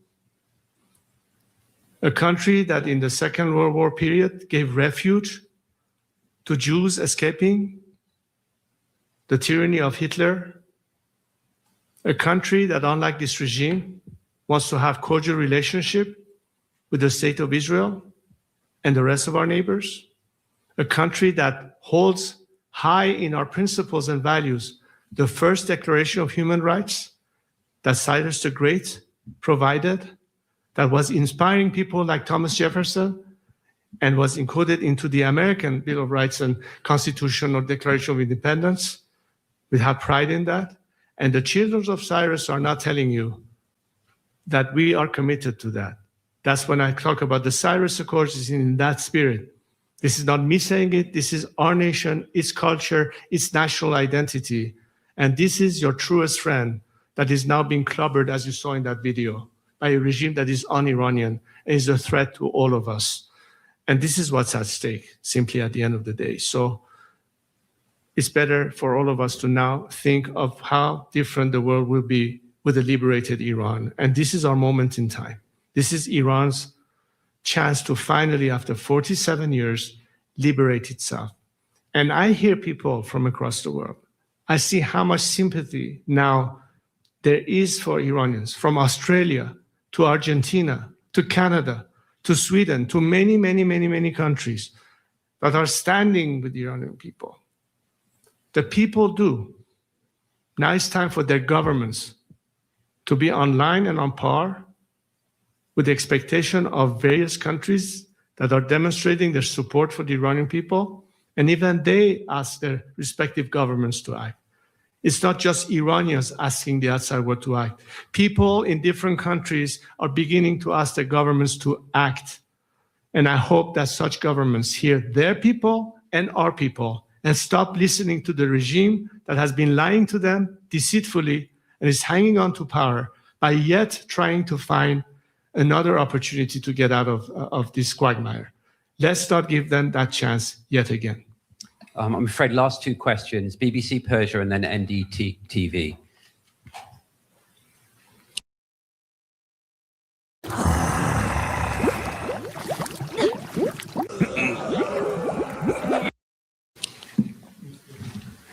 BBC Persia first. Is that BBC Persia? خشیار جانی به BBC Persian. شاهزاده من با اجازهتون فارسی سوال میپرسم. شما زمانی که تظاهرات بود در ایران در زمان پس از مرگ مهسا امینی صحبت از اتوبوسی کردید که از همه دعوت کردید سوار این اتوبوس بشن. الان در خیابون‌های ایران، تهران، مشهد، اصفهان، شهرهای کوچیک و بزرگ اسم شما و خانواده شما رو صدا می‌کند. آیا هنوز این دعوت وجود داره برای اینکه از دیگران بخواهید که سوار این اتوبوس بشن، همراهی کنند؟ و اینکه بعضی از بخش‌های جامعه ممکن هست که نگرانی‌هایی داشته باشند، قشر مذهبی یا بعضی از اقلیت‌ها، پیام شما برای اونها چه هست؟ خیلی ممنونم. اولا بگم البته ببینید اون 4 شرایط اصلی رو که بیان کردم، یعنی هر کسی اساساً مسئله تمامیت ارضی ایران، مسئله جدای دین از حکومت، مسئله برابری شهروندان در مقابل قانون و حقوق فردی و نهایتاً حق انتخاب آزاد برای تعیین سرنوشت خودشون رو قبول و باور داشته باشند، مسافرین این به اصطلاح اتوبوس هستند و خواهند بود. برای همه افرادی که همگن و همسو با این حداقل اصول همبستگی هستند میتونن با هم کار بکنن.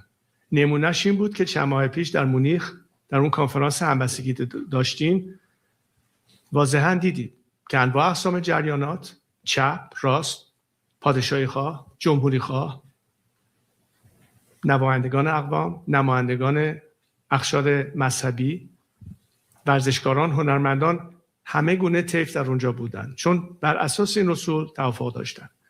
ما اکنون کسانی داریم، فرض بفرمایید خیلی هم مشخصا موضع‌گیری کردن. من صحبت از مولوی عبدالحمید رو میکنم به عنوان نمونه و به عنوان مثال، به عنوان رهبر مذهبی سنی در منطقه بلوچستان که کاملا اعتقاد به این مسئله جدایی از دین از حکومت دارند و فکر میکنم بسیاری از روحانیون کشور ما نیست که جزوی از این نظام و حکومت نیستن این رو نیز باور دارن و دست کم نمایندگان اقواممون و مذاهب مختلفمون میدونن که از زمانی که این نظام سر کار اومد تبعیض جنسی، مذهبی و قومی رو شروع کرد. ما همچین مشکلی قبلا نداشتیم و ضمانت این در آینده و قانون اساسی که محافظ حقوق بشر شهروندان ایران باشه تمام این ضمانت‌ها رو مجددا برقرار خواهد کرد.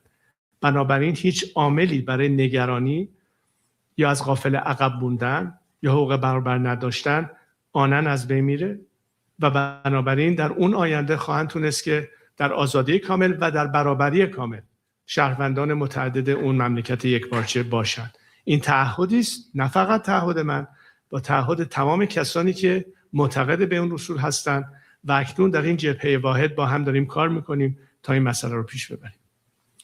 Last question, NDTV.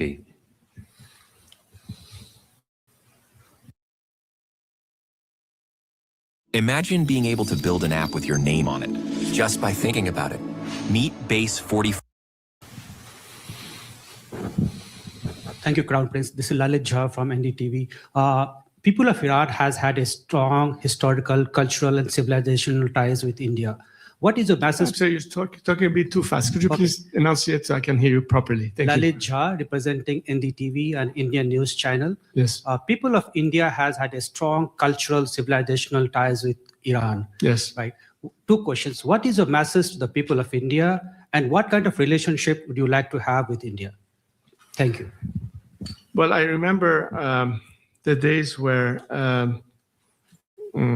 of course, visits that we had, and I think Prime Minister Gandhi had visited Iran. I was very young at the time. So the relationship goes a long time.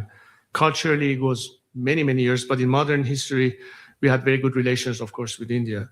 And it's natural, as I said, that a democratic Iran is committed to have the best possible relationship in the context of sovereignty and liberty, to have the best possible relationship with any country that adheres to the same values and can work with us and can partner with us in many different domains. And of course, it's a rich culture and a rich history that we observe in India as well. I think we can, as nations, be very proud of our heritage. And this could be a natural path to a very good bond and cooperation.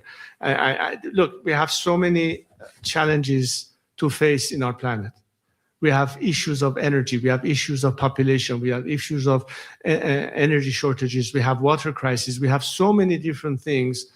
And that's where I think the world needs to really rise up and reach each other hands for cooperation. The four corners of this world have to remain connected. We cannot be introverted. We cannot be isolationists. We need to be able to work together. And the closer ties we have, the better we can address. India is one of the leading countries when it comes to technology, when it comes to expertise. I think these are the kind of things that will help us in every area that we need to focus on, new renewable energies, IT, whatever it is out there. And I'm looking forward to have our experts, our entrepreneurs, our business sector, and anybody else working very closely with our Indian counterpart. Hopefully, once we are freed, we can start an entirely new chapter. No, I think that's it. I think thank you very much, though, for your question, sir. Thank you very much for. Okay, I'm gonna be honest. I don't know much about him, but he seemed like he had love for Iran. It sounded like a lot of people in the chat were saying that, like, that he would do better if he went back or not be better. I don't really trust him. If he's doing it from Washington, D.C., I'm kind of like, whatever, to be honest. I didn't know who he really was. I just saw that he was doing the speech. I would be lying to you if I knew. I just wanted to hear what he had to say. It seemed like he was he was trying to let us know what was going on. I don't know how much the people will, not the people, but the government will take him back. And I love the question. Whoever said, who is Trump negotiating with? That's a good question. If you know in the chat, let me know. Let me know. That's a good question. So here we go. Hold on, yeah. So now we're at this. All right. Hit the like and share. I don't know how we keep getting these not very many likes. What's going on, y'alls? All right. Get ready. I'm about to do my thing now. Hold on.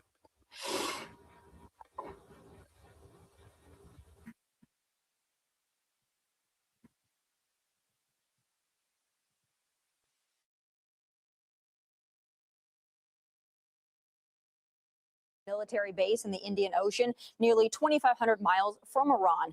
Now, Prime Minister Netanyahu was warning other countries they could be targeted next.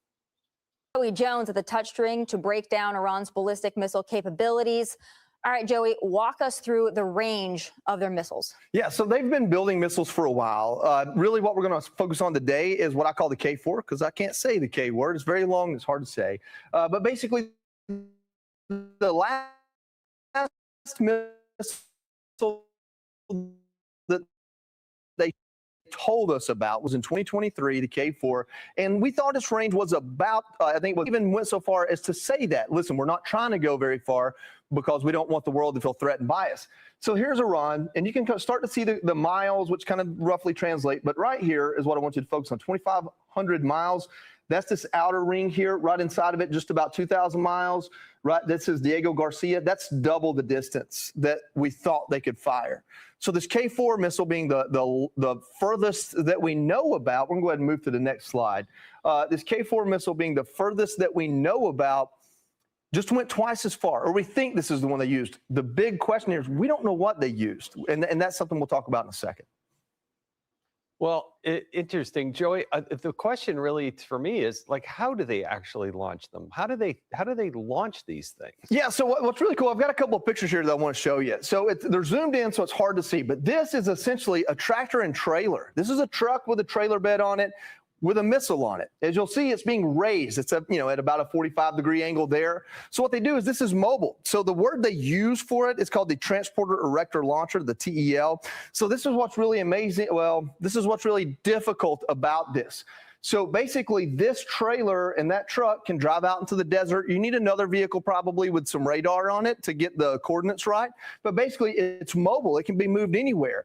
The fuel used in the rocket is liquid. It's a little bit limiting on distance, but it's able to be stored and set somewhere for a long time. So this entire capability is about running around and being able to launch these from different places so that we can't just identify targets with intelligence and go after them. They can move. They can move in hours. They can move hundreds of miles overnight.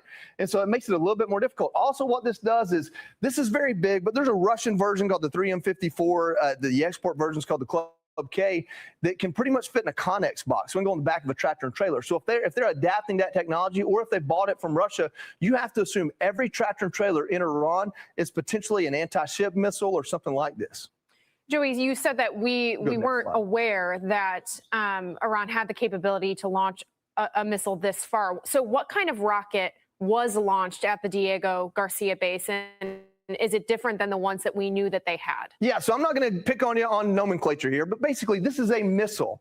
What makes it a missile is that the back half is a rocket. A rocket is a propulsion system.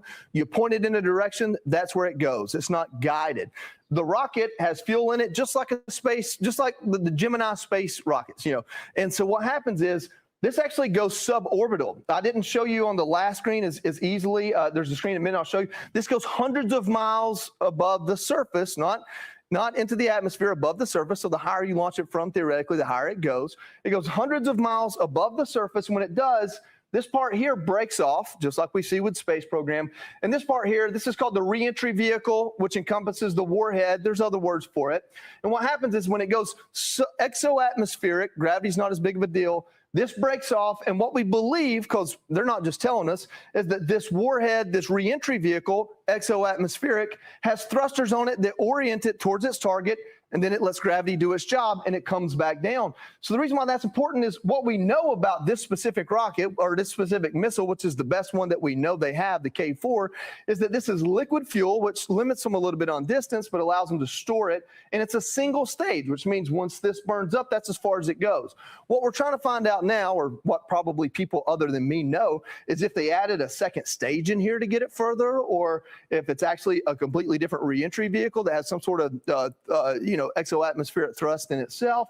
We're not really sure how they got so far because of what we know about its motor. They call that a rocket motor. So that's what we're trying to figure out. Another thing is that Israel is incredibly tight-lipped with their post-blast analysis, their threat analysis after the fact. So when they get hit with these missiles, they don't always share that information with anyone, to include us. Hopefully this landing near Diego Garcia, we are recovering that and we're getting that information. It's not that Israel's a bad partner, it's that that's how they're able to keep things covert, because as you can see, our own Pentagon didn't want to share things with other allies either. So that's just kind of part of it. So, Joey, you kind of already walked us through how the ballistic missile works, and we appreciate that because we hear all these things, and civilians hear rocket, we hear missile, we hear all these different types, and sometimes it's hard for us to decipher which is which and what that means for us. So I want to go back because you already explained kind of how it works. Can you go through the ballistic missile stages that you have on that screen there so that we can really conceptualize this? Yeah, so I'm not able to draw on this screen, or I would add a little bit in here, but I want you to suspend your disbelief, use your imagination, because I'm going to teach you about how we intercept these. When they are launched, and that's what this is showing here, they actually go exoatmospheric. So they go, this shows 500 to 1,000 miles. It depends on the missile. The missile we're talking about, we thought was like 150 to 500. So if it goes that far up, what have they done? One thing they could have done was just lighten the weight of the warhead on it and gotten more altitude that way. We just don't know yet if they actually have a better missile, or if they modified this missile to where it has less of a warhead on it but could go further. So once it gets exoatmospheric, then it breaks away. The rocket motor goes away. A couple other things happen that allows the reentry vehicle or the warhead, depending on what it is, to orient itself exoatmospheric. And I know I've said that a lot, but I don't know a better word, a little bit further away from gravity and air pressure. And then it starts its descent back down. At this point here, it's locked on to its target and it's coming back down. The reason why that is important is it's like artillery. You decide where it's going down here. It can adjust itself a little bit up here, but it can't completely change where it's going up here. When it starts reentry, here it is. What they're saying is that this reentry vehicle has broken down into a warhead at this stage. At that point, that's when our THAAD system uses radar. Generally, where we think we're going to get hit, and that might be the first time we know that that missile is headed towards us. So it's this part here, when it's reaching Mach 8, it's already 8 to 16, so it's supersonic, and that's how much time we have to lock onto it over the radar and send THAAD towards it. And basically what it's doing is the computer is calculating, well, if it's here now and it's moving that fast, it'll be there in a few seconds, so we may be intercepting it way down here. Look at that big arc, and this is hundreds of miles high and thousands of miles wide. And in all of this arc, it's this section down here most of the time where we're finding it and intercepting it. One thing I know is that some of our THAAD radars have been hit. You take those radars out, now you've got a hole in your dome, in your gold, whatever you want to call it. And so the reason why that's important is some of these are guided in ways that one day we talk about hypersonic guided missiles. This point and shoot method may not work. So this is the evolution of defense. So when President Trump says he wants to raise all this money to put a golden dome over the United States, it's advanced technology from what we're doing now with the THAAD, something other than radar. If these things get the ability to change their target, change elevation and descent, become basically an unmanned aircraft on their way down, the ability to intercept them or take them out just gets so much more difficult. So the advancement of their missiles, that's a big deal. And when President Trump says, hey, they're advancing their missile program, he doesn't just mean they can point and shoot further. He means what they're able to do once it's launched that makes it harder for us to defeat it. That is a big deal. So I'm going to wrap it up this way.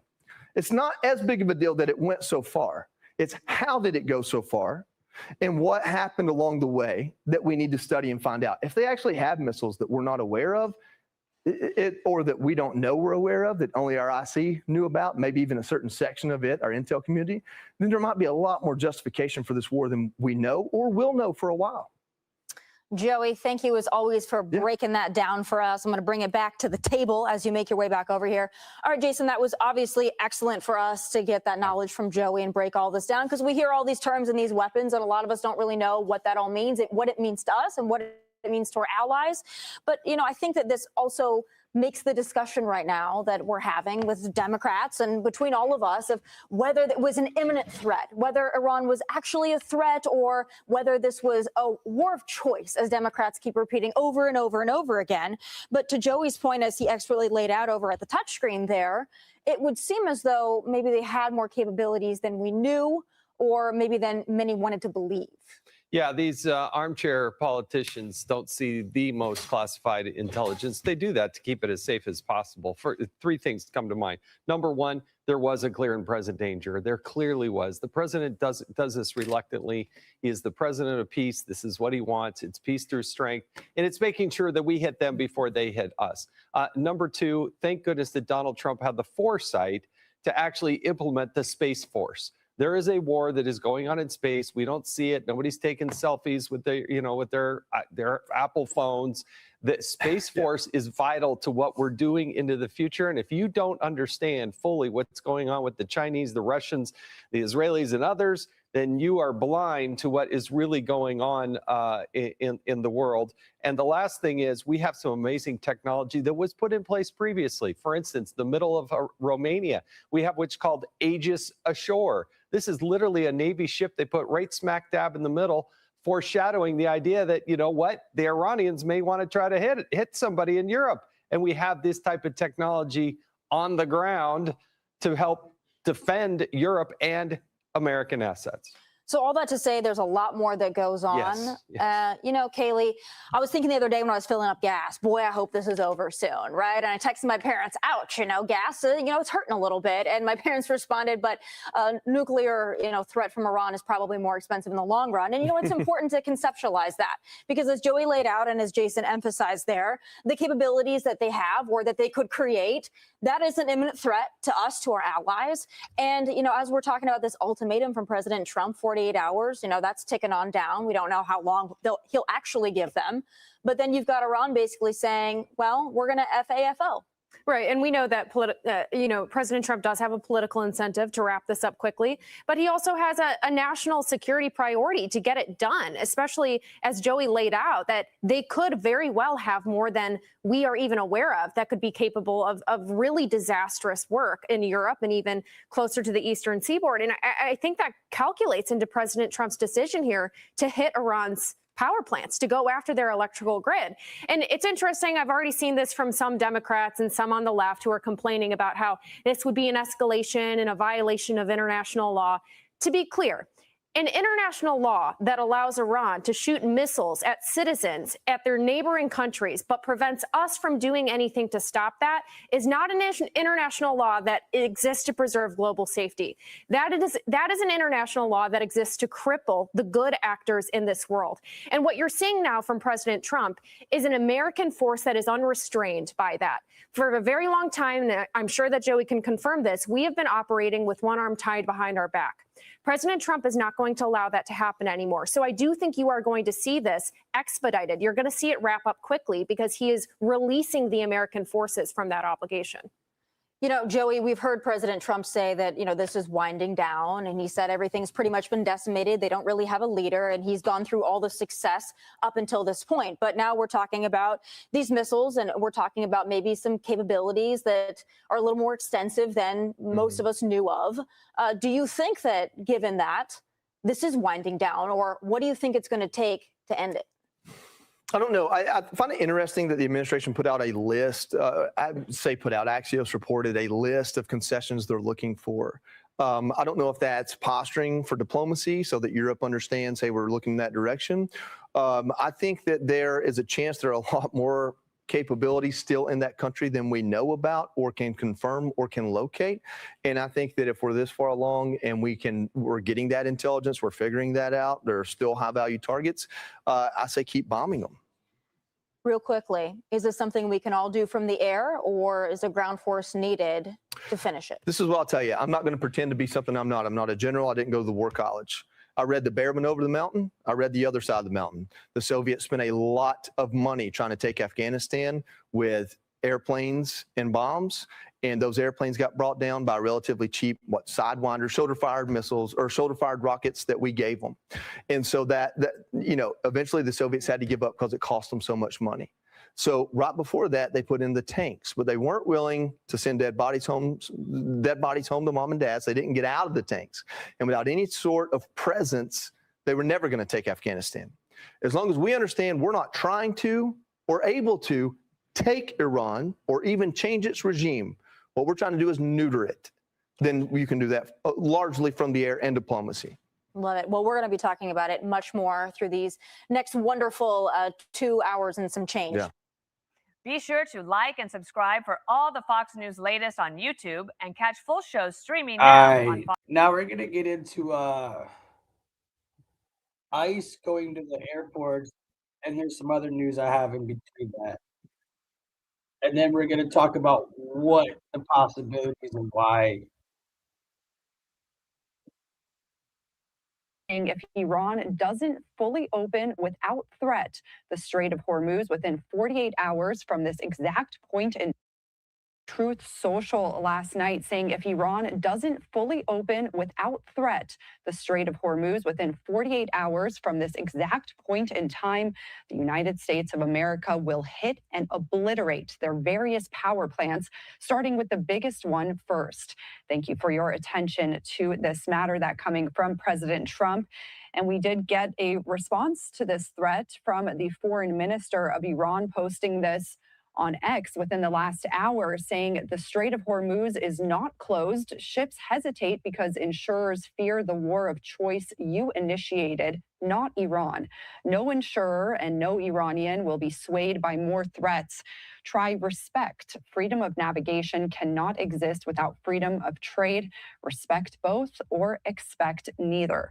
So a little bit of back and forth after that 48-hour warning from President Trump for Iran to open the Strait of Hormuz, that key passageway for the global oil trade. For more on this and all of the big headlines coming from the White House today, let's bring in Will Weissert with the Associated Press. Thank you so much for being here with us. Well, thanks for having me. So, Will, we have a lot to get to, a lot of headlines from the White House. Let's start with the topic of Iran, though. What do we know about this 48-hour ultimatum from Trump, and what has the response been like from Iran so far? Well, so the 48 hours would be up tomorrow night, Monday night, right? And Iran so far has really sort of taken it in stride. They are very aware that to continue to effectively shut down the straits doesn't take a lot of firepower. It doesn't take a lot of manpower. And really, the rise in oil prices that has resulted in those actions has really increased pressure on the United States in a way that Iran isn't feeling, right? The gas prices going up and the economic pressures are something that they're really betting are going to sort of force Trump's hand and make him want to not escalate matters further. You know, his tweet is interesting. His truth is interesting because he really has been sort of wildly divergent and all over the map on what he sort of hopes to accomplish next. Right on Friday, he talked about how the U.S. had already won, and he thought maybe that major hostilities would be over in a matter of days. Now, you know, he's talking about bombing civilian power stations and greatly escalating things. You know, none of these messages are resonating, and polls continue to show that the American public is not fully behind the war, and certainly is not behind the higher gas prices that have been caused by oil, you know, going up so incredibly fast. So, you know, I think that the U.S. could very well, you know, do those strikes either, you know, after the 48 hours is up. They could do it beforehand, right? Trump doesn't always sort of wait for his own ultimatums to end. He likes to sort of keep the element of surprise.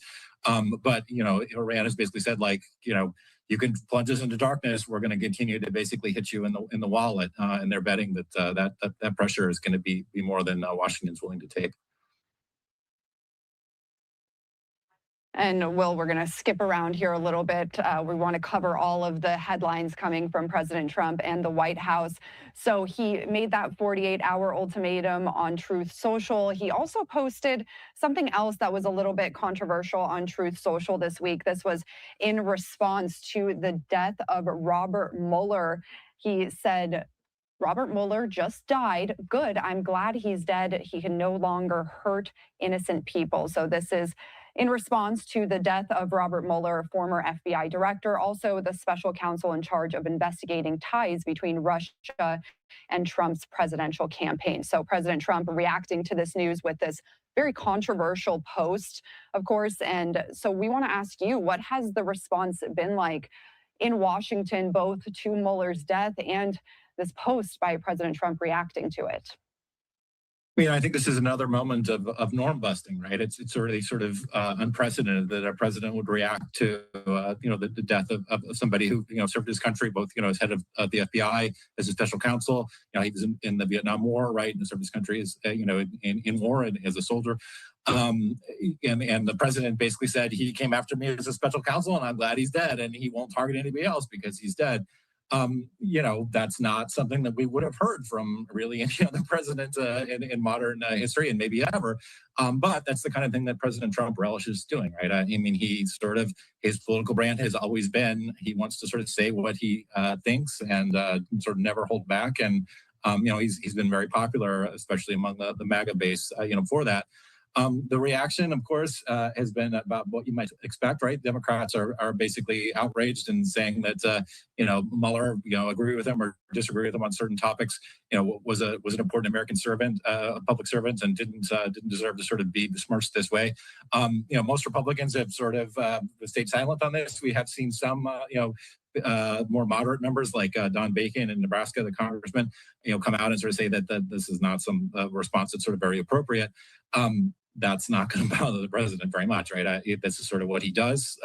He finds ways to sort of very pithy ways often to sort of zing things in there that aren't what people are expecting. It's part of this political brand. And, you know, it's certainly not going to hurt him with the folks that he's trying to reach.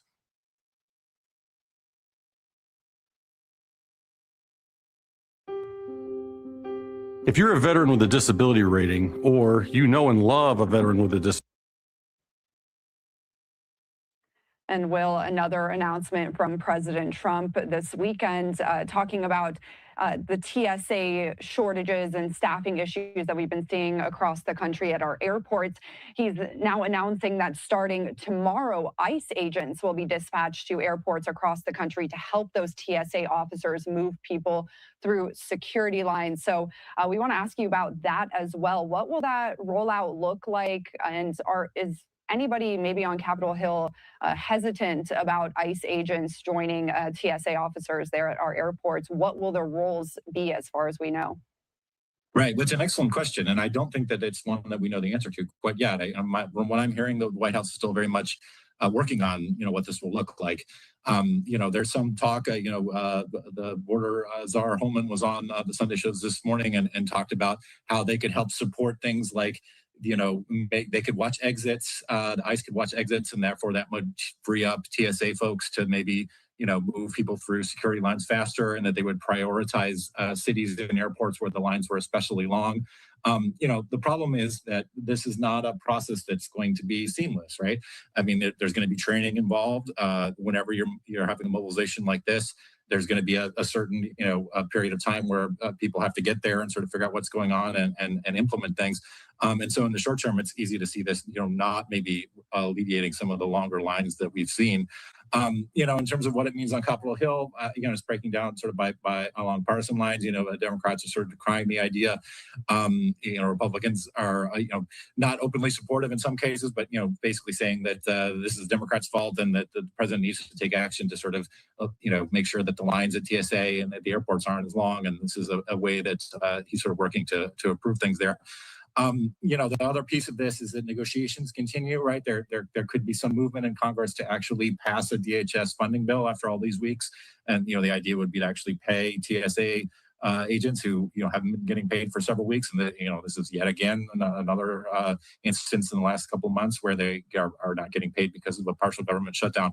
But there's still some very real issues that remain. The reason that the shutdown happened is because Democrats are looking for restrictions on specifically on immigration enforcement. Things like masked agents going around like we saw in places like Minneapolis. Those are still very real. Those are still, a long way to go in terms of reaching an agreement. I know that, the White House is negotiating with Republicans and with Democrats. Those discussions are ongoing. In the meantime, we might see ICE deployed to the airports. And maybe it will help, but I do think it will be a little bit of a transition period, and there'll be a lot of sort of footage of people maybe helping out in lines, the guard being deployed there and helping out. But whether or not it'll make a long-term sort of logistical difference remains to be seen.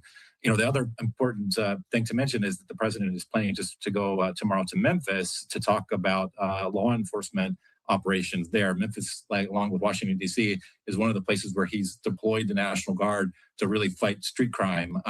He's declared victory in Washington. He says Washington is a completely safe city now. He says, maybe not quite in those bombastic terms in Memphis, but he says that the crime is down since they deployed the Guard there too. That's debatable, right? There have been arrests made. Overall statistics, it's a little bit too early to sort of declare victory. It's pretty clear from the White House that he will be declaring victory, and that this would sort of dovetail to the operations in the airport too. He said, the National Guard can also be deployed to help out in the airport. The problem is that these headlines are grabbing moves. Often, they make for a positive news cycle or two for the White House, but then they often don't have a sort of long-term effect that makes any real difference. And it's easy to sort of see, just like deploying the Guard hasn't really brought down crime in different cities, it might also not calm the lines at the airport. And as you mentioned, President Trump will be heading to Memphis tomorrow. He's going to be talking about ICE enforcement, discussing Memphis Safe Task Force, so immigration enforcement in that city. What else can we expect from this week? So President Trump heading to Memphis tomorrow, also that 48-hour ultimatum running out, and the discussions over the Save America Act, the DHS funding, a lot on the table this coming week. What will you be watching for? Right. It's always a busy week. All those things that you mentioned. Another thing that we'll hear in Memphis is he'll continue to hit an economic message. Right. He'll continue to talk about the stock market that was not too long ago at record levels. He'll talk about gas prices that not too long ago were falling. He'll talk about job creation, which not too long ago was strong. The problem, of course, is that since the conflict in Iran began, all of those things are no longer true. Right. The price of oil is way up. The price of gasoline is way up. The job creation in terms of last month and the revisions that we saw is not as strong as it was. In terms of what the larger effect is on the economy, gas prices affect everything, right? I mean, it's easy to imagine if prices at the pump get higher, then the prices at the grocery store are getting higher. Transportation gets higher. Things like even eating out, right, and having to bring in supplies to restaurants get more expensive. So Trump will continue to push this sort of positive message. whether or not his supporters and really other voters are willing to buy that when they can go to their own gas station and their own grocery store and sort of see prices, and they're willing to sort of believe what he's saying. That remains to be seen. It's sort of a hard sell. We saw some of this with President Biden, frankly, where inflation remained high and the war in Ukraine happened and affected oil prices. The administration later on took some concrete steps to bring inflation down and to bring oil prices down, bring prices at the pump down. But the impression was sort of baked in, right? People already saw high prices. They blamed Biden. They blamed the Democrats, and that was a major driver in 2024. We still got a long way to go for the midterms, right? But the state Congress is up, and if people are already basically saying, look, the economy isn't where it needs to be, prices are still too high. Those kinds of impressions might already be forming, and he'll have a hard time sort of changing them before Election Day. That's not going to stop them from certainly trying. This is a law enforcement event, but we're definitely going to hear about the economy when he goes to Memphis. One other thing, just quick to mention, is that the war in Ukraine is another thing that we're going to be watching. Zelensky has basically talked about Ukraine wanting to get involved again in negotiations with the U.S. and potentially with Russia to try and bring that conflict to a close as well. That's not clear that will happen. The discussions sort of have been ongoing off and on for several weeks. They will continue to be ongoing, but whether or not we'll see any sort of major breakthroughs is not at all clear. And the one other thing that we should really be keeping an eye on is Cuba, right? There's another major blackout, overnight, and the island is definitely having problems with their economy, having problems with just keeping the lights on and basic logistics. But the president has, for several weeks, talked about how we could have a friendly takeover and suggesting that a deal is imminent. The Cuban government has basically said that no deal is imminent. They don't really understand what the president was talking about. Havana rejected an agreement that the U.S. was looking for to bring in diesel to allow the U.S. embassy to continue to sort of run its operations and continue negotiations. The government of Cuba said, we can't do that. That's not right. If there's no power on the island and the embassy has power for the Americans, that's not going to happen. They rejected that. The other thing they said is, this is we are a sovereign nation and our military is standing by. President Trump, he can look at what happened two days into the new year in Venezuela, where they moved in a quick hit strike and took out President Maduro, major Cuban ally. A quick and relatively painless military operation. If the U.S. were to send the military into Cuba, obviously militarily the U.S. is going to have more strength. But we have the conflict in Iran. Trump has said that he doesn't want to deal with Cuba or sort of worry about Cuba principally while he's worrying about Iran. And there's no guarantee, as we saw with Iran, that things are going to go quite as smoothly as Venezuela. And so involving the U.S. in yet another potential military adventure in Cuba is hard to imagine. It's certainly not anything that we're ruling out. But these are all issues that are going to be sort of roiling everything in the coming week and really in the coming months. Yeah, so a lot on the radar for the White House this coming week on top of the conflict in Iran, as that 48-hour ultimatum by President Trump will be running out. Thank you so much, Will Weissert, Associated Press White House reporter, for joining us today. We really appreciate it. Thank you for having me.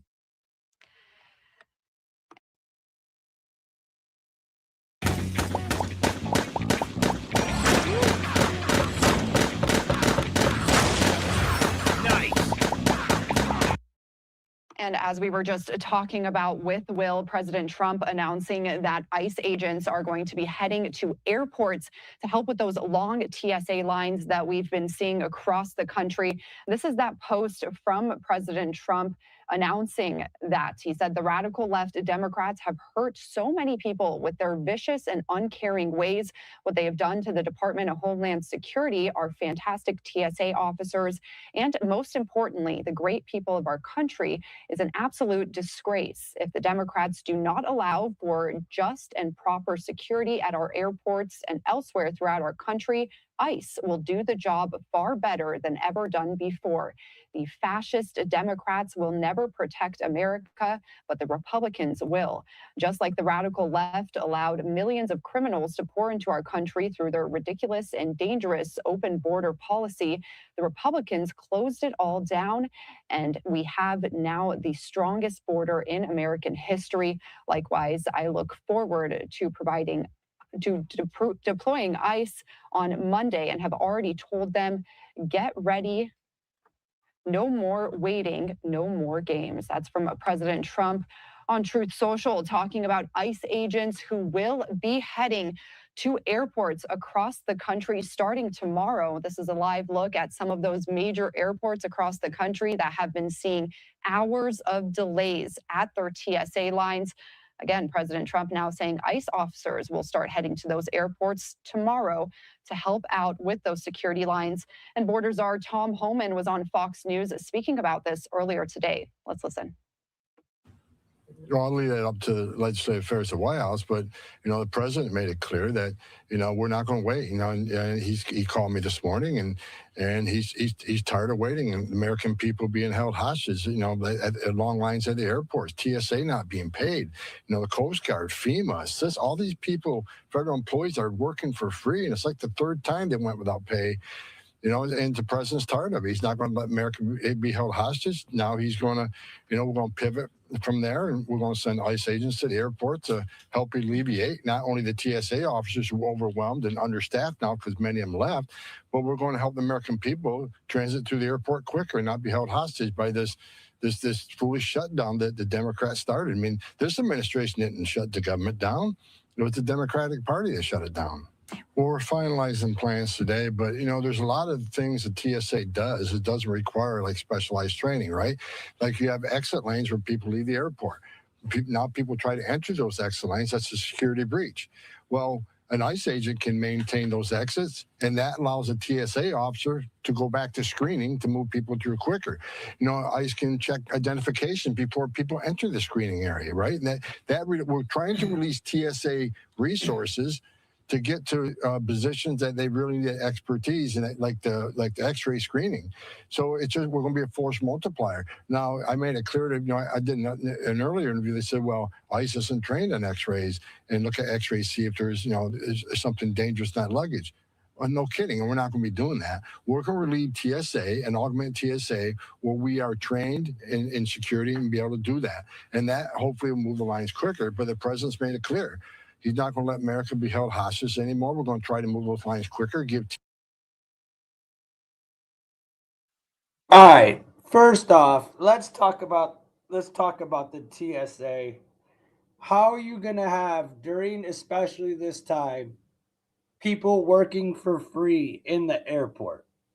When I first saw that they were bringing in ICE, I'm like, what is going on here? Like, really, like, what are they not telling us? There's something they're not telling us, because ICE do need training on yeah, no, they do.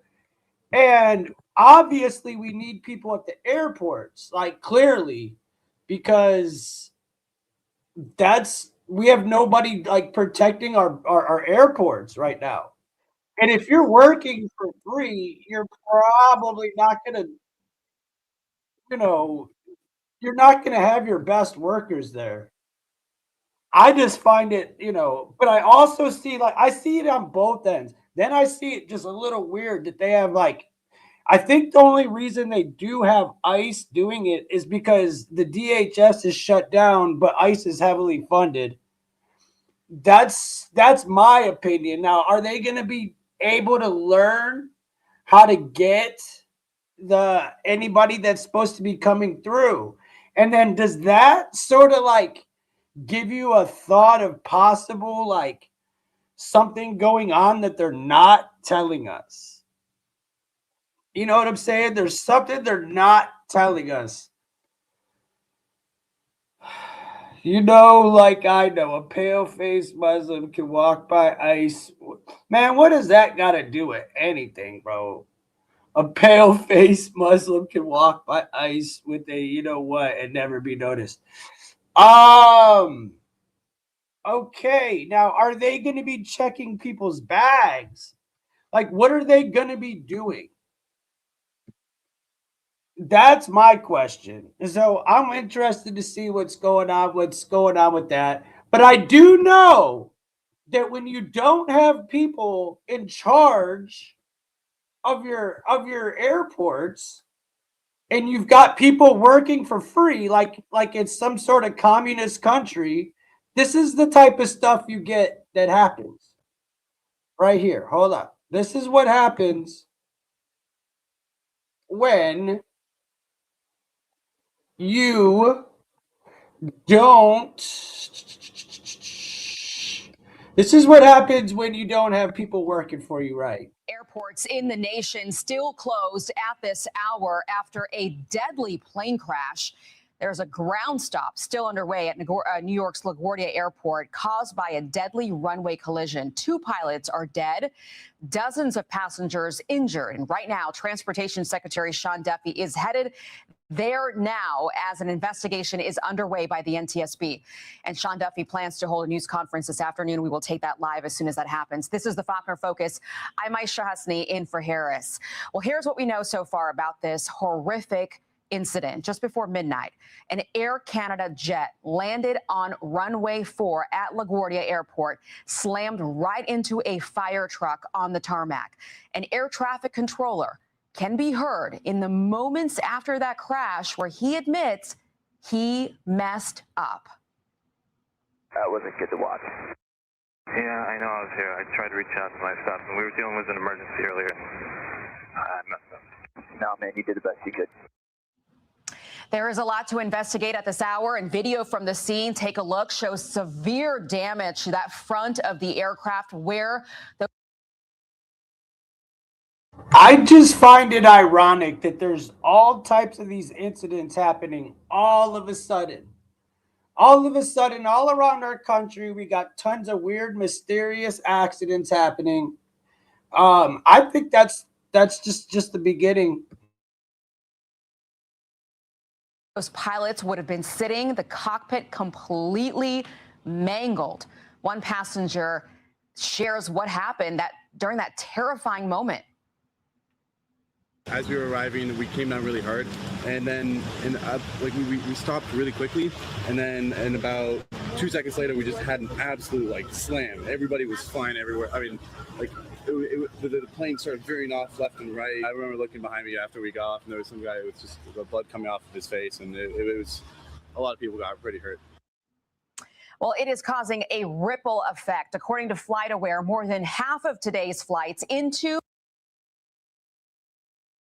Okay, we already have problems right now with TSA. You've got people stranded all around the world, not to mention just around the country itself. People go on spring break, people are going to see their families, etc., and they're stuck for days upon weeks now. Lines for hours and hours and hours. People can't get back to work. It's like, my opinion, they want us to be grounded. They want us to be stuck in our little prison of a home. That's my opinion. And out of LaGuardia have been disrupted. Take a look at that on your screen there. Officials say the airport will not reopen until about 2 o'clock this afternoon or so. So far, nearly 600 flights canceled. 30 are delayed. We are covering this breaking story from all the angles. Former NTSB board member and aviation safety expert John Gaglia is with me soon. We begin, though, with CB Cotton. She is live on the ground at LaGuardia Airport in New York City with the very latest on this investigation. Hi, CB. Hey, Aisha. Well, as we wait for Transportation Secretary Sean Duffy to join NTSB investigators here on the ground, we've learned from the FAA that last night's staffing here at LaGuardia will be a part of the investigation. Meanwhile, President Donald Trump has also weighed in on this deadly crash. Terrible. They made a mistake. It's a dangerous business. That's terrible.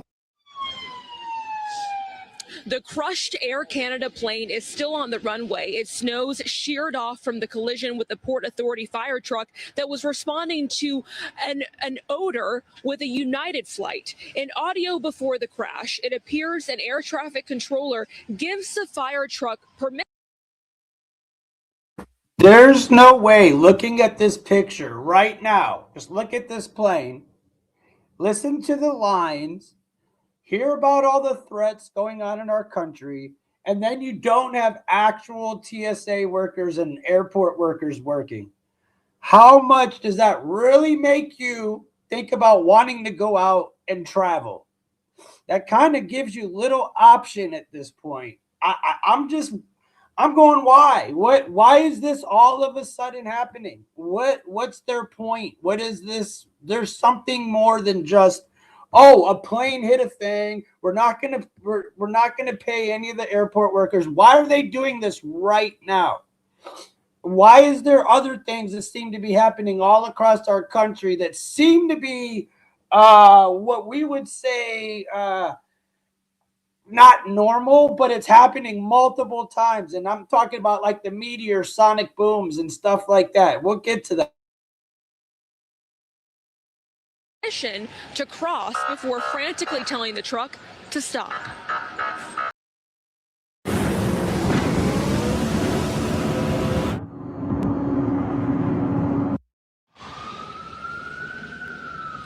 Two pilots were tragically killed in the crash just before midnight. Cables and debris were left hanging from a mangled cockpit, and just feet away, the damaged fire truck lying on its side.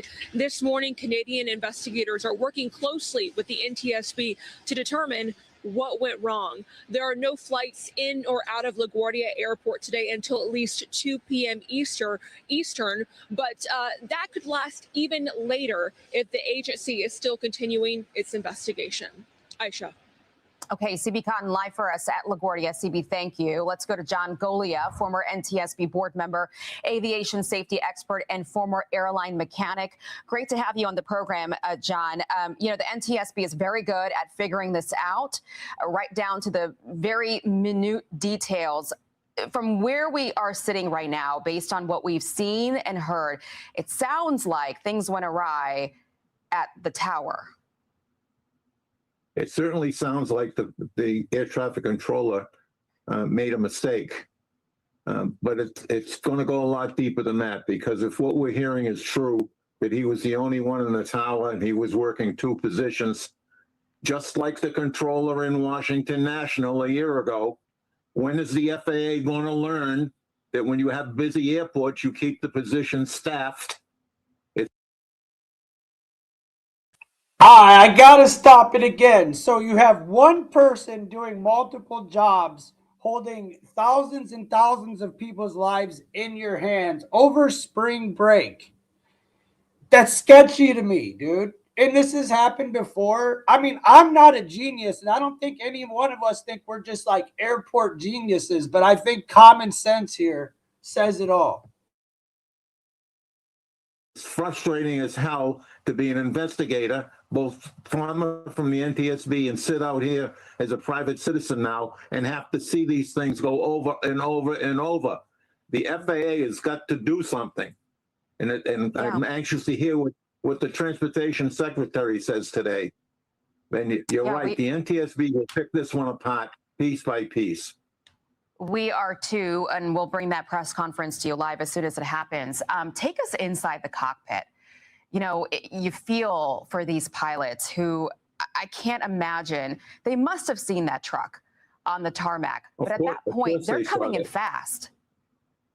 It's their landing speed. They're probably 100 miles an hour when they touch down, and that's only a third of the way down the runway, so they were still going quite fast. And have that truck come in from the side and at a 90 degree, it's like an intersection accident in your automobile. Only one car's going very fast. So wow. And you know, those poor pilots suffered because they saw it coming. Wow. How much should weather, do you think, have to do with this? It was a little miss. Dang, so the pilots were going down the runway, saw the truck, and basically watched them. They had to watch themselves crash and unalive. So basically they saw it coming. Now, right when this is over, I'm going to play the actual press conference and we'll find out exactly what happened. But it sounds like negligence right now. Maybe some fog. How much did that have to do, you think? It doesn't appear to be a player here yet. Okay. But it could have been a factor. It could have been a factor. You know, one of the things that the cockpit on the airplane, there's a nice big bright light on the nose landing gear, and that was missed by the people in the fire truck. So there's a lot of things to look at here.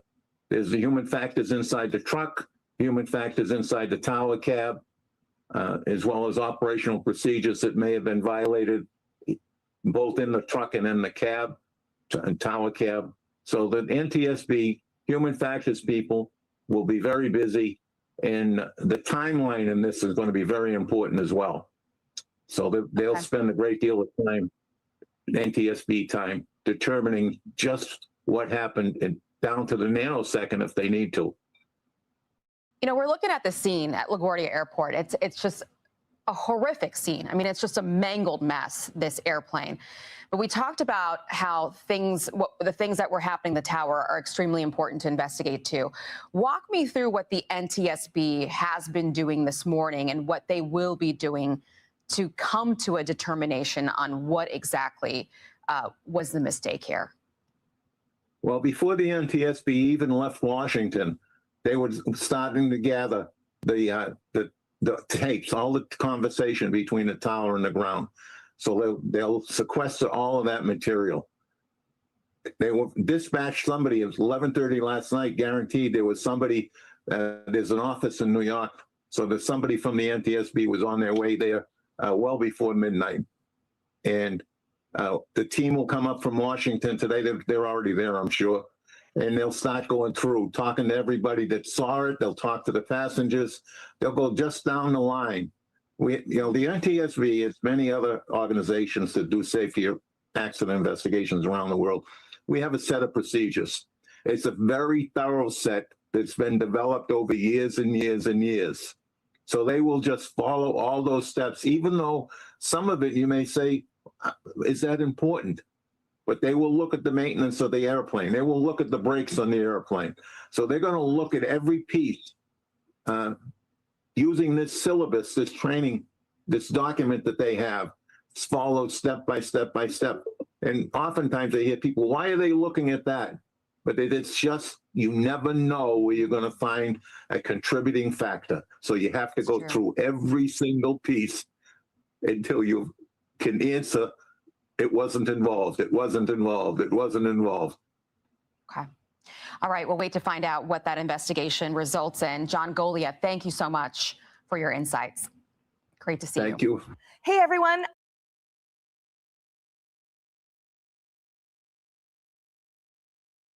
All right. Well, so there you see what could possibly happen when you don't have right people doing the right jobs. That doesn't include just the airport. That's anything. Now, he said, let's wait and see what happens. This was earlier today. Now, as I went live, this came out as I was live from the last couple hours. This is, I don't even know if I have a headliner for it. Hold on, you guys.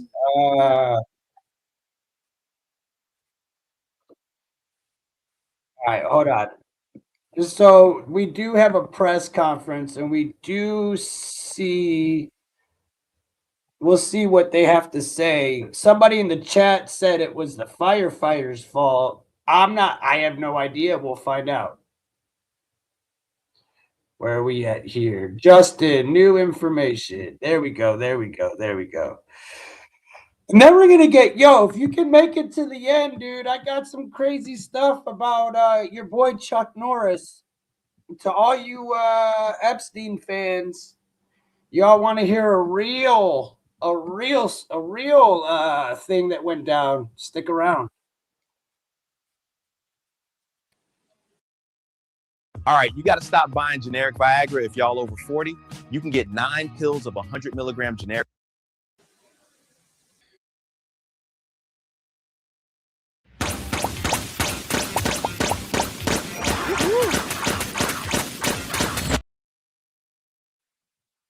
First off, they've thrown the number 33 out there multiple times. Yesterday was 322, which is Skull and Bones Day.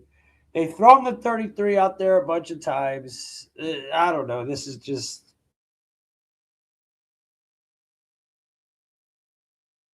Okay, you stupid ass liberal in the comments. You dumb ass liberal. LE mental stupid F. You do realize that the air traffic control is a federal department. Yeah, if you watched the whole thing, you would have heard me say that. You do realize that, right? Thanks for your dumbass comment. You say the dumbest stuff. You liberals are stupid.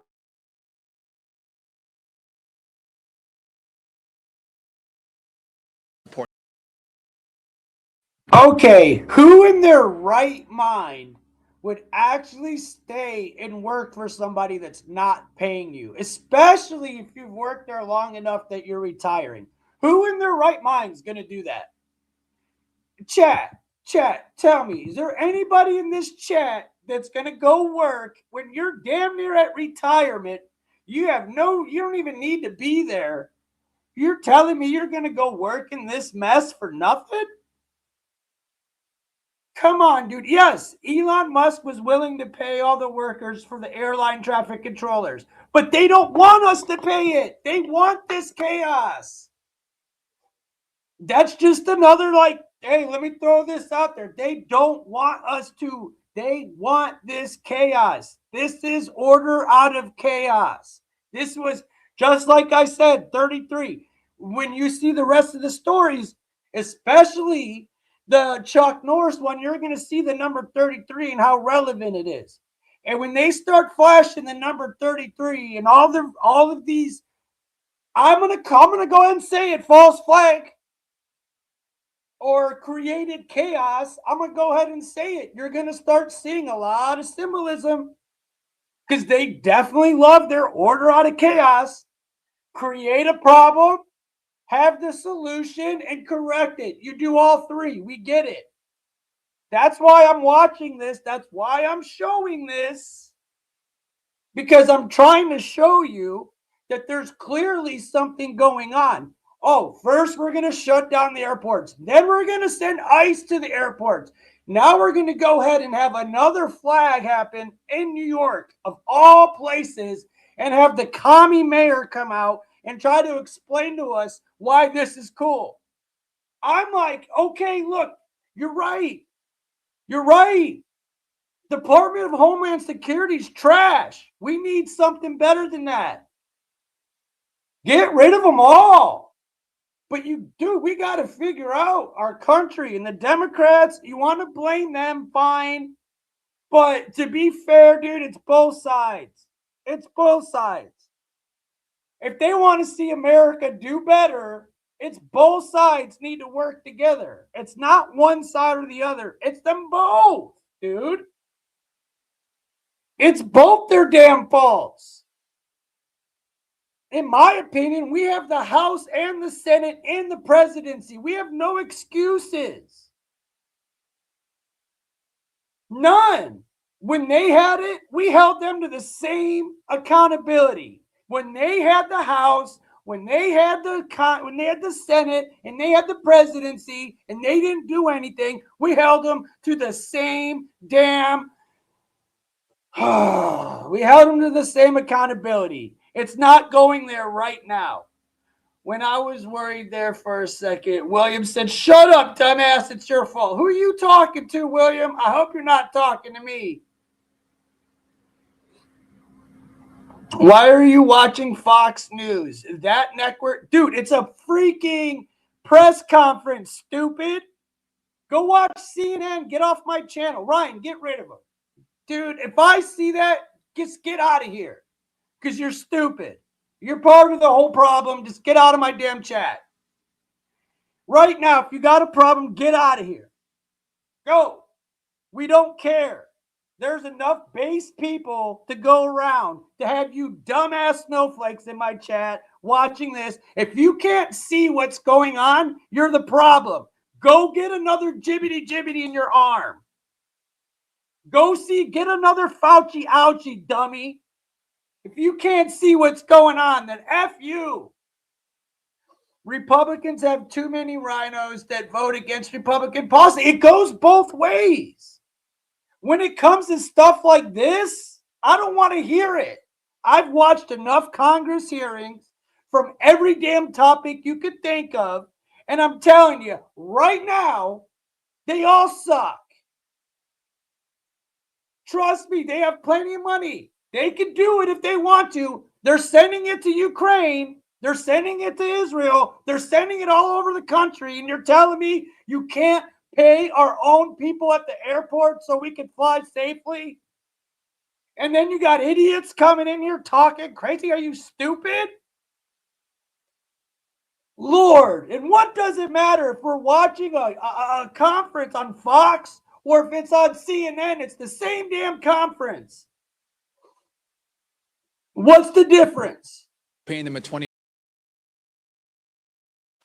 Okay, Chad, do you believe that there was only one person in the tower? I believe there was.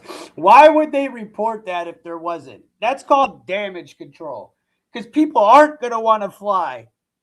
That's called damage control. There's no way you're telling me that there always this story changes in the matter of hour or two.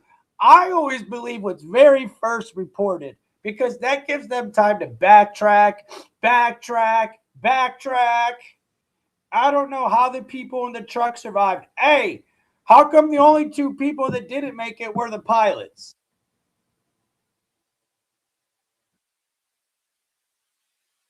I find that real sketchy too.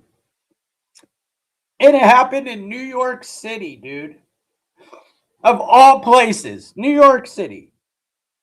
New York City, of all places. 30. Anyways. Yeah, just did it again. I don't know how the people in the truck survived. Fire lots of good people in government jobs, save a few thousand, tax cuts for the rich, steal billions by Trump family. That's Republican playbook. Oh, that was very smart. That was very smart. We're not going to talk about Hunter Biden going over to China, going over to Ukraine, which is still going on to this day, funneling money. And you're over here talking about Republicans doing it? They both do it, first off. But if you're really going to get down to you said Trump family. Let's be real here, dude. You're stupid. Let's keep it 100, dummy. What family really traveled the world funneling and stealing money from Americans and other countries? Let's be honest, chat. You know who. Who?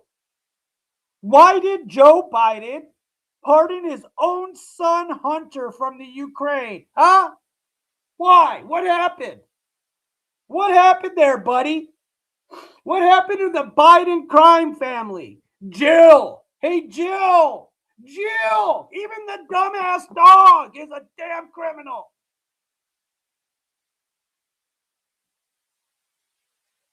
And you're going to talk about the Trump family? What the hell? I'm not sitting here defending them, but dude, some dumbass liberal had the audacity to come in here and talk about families. You're kidding me, right? The same president that's son had cocaine under the damn mat in the White House. Whoa, let's talk about a Biden crime family here. What a waste of time. Bro, Ryan, if you see stupid comments, get rid of them. They don't need to be here. You need to go back under your rock. Okay? Go back where you belong, under your little rock. We don't give a damn about you. Get gone. Bye. This is our time to shine. Your liberal tears are our freaking fun. Know that. Know it. Know that your liberal tears really make us laugh. It's hilarious. All right. Let's get off that. Let's get off. Now we're going to another topic completely. So to those that have been watching or don't want to watch or whatever, Ryan, I swear to you not, bro. I don't know how many he took to the island. I don't know. How long was he on C-SPAN for sniffing little kids? What, 2-3 hours? Does it really matter about your dumbass island, bro? No. This motherfucker right here. Bye. Does it really matter? He sniffed little kids on television. What more proof do you want? For hours. Just sniffed and touched little kids, and you're sitting there talking what? Are you kidding me right now? Are you guys stupid or dumb? And I'm talking about you dumb liberals. Just wait till I get done with this. For real. So this has nothing to do with liberals, left or right. This has everything to do with what's weird and going on with our country. Now, if you remember me covering the Ohio booms that we were hearing, this story actually is over where we grew up. This story actually happened right over my mod's house. So this is Ohio. Everybody knows about the meteor, and I'm getting to a point. You just got to bear with me. There's a reason why I'm showing it, and we'll get to it because another one happened in Texas. But I just want to make a point of how weird this is. Incredible sight seen in several states, a 7-ton meteor shooting across the sky. The sonic boom heard over multiple states. The meteor 6 feet in diameter, the ground shaking. Here's Rhiannon Alley tonight. Tonight, NASA says this bright red fireball streaking through the sky, moving at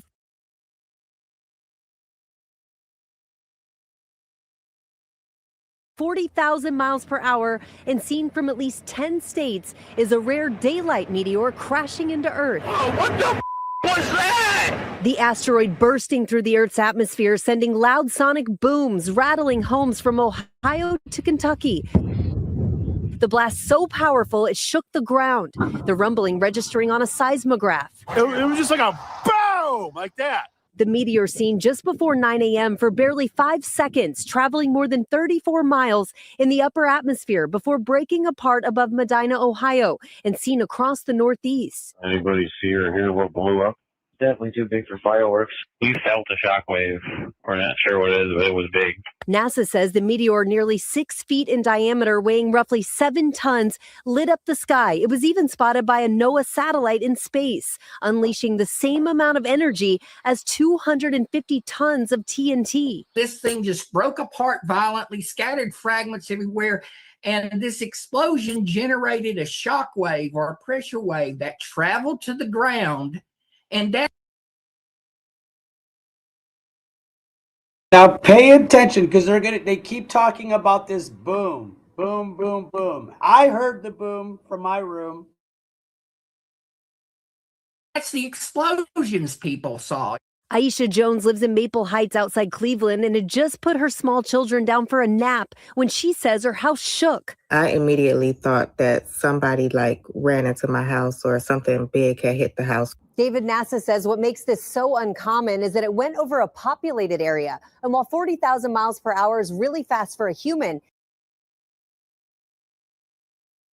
Remember, she said this is very uncommon, right? She said this is uncommon. It's actually slow for a meteor. David? Yeah, it's all perspective. Imagine being one of those drivers today who we heard in that piece, Rhiannon. Thank you. Okay, so I know that now, we put you up to speed, but can we get this thing to slow down once it gets there? You're not going to stop. Let me get this part. All right, so now let me show you one more. I want to show you what it looks like, and then I'm going to go ahead and go to the new one that happened. And you tell me, guys, if there's something similar to this story. Now, again, they said how rare it was, but yet we're hearing sonic booms all across the whole country at this point. I'm starting to put something a little more together than just like some meteors. But, you know.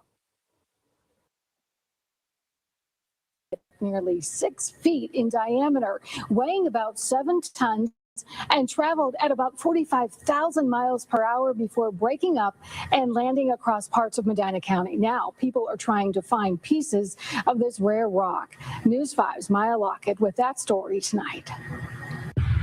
Meteorite hunters have flocked to Northeast Ohio since a meteor hit Medina County a half hour south of Cleveland on March 17th. It took me 9 hours to get here. Roberto Vargas came all the way from Connecticut and hit the ground running, spending his first day looking for meteorite.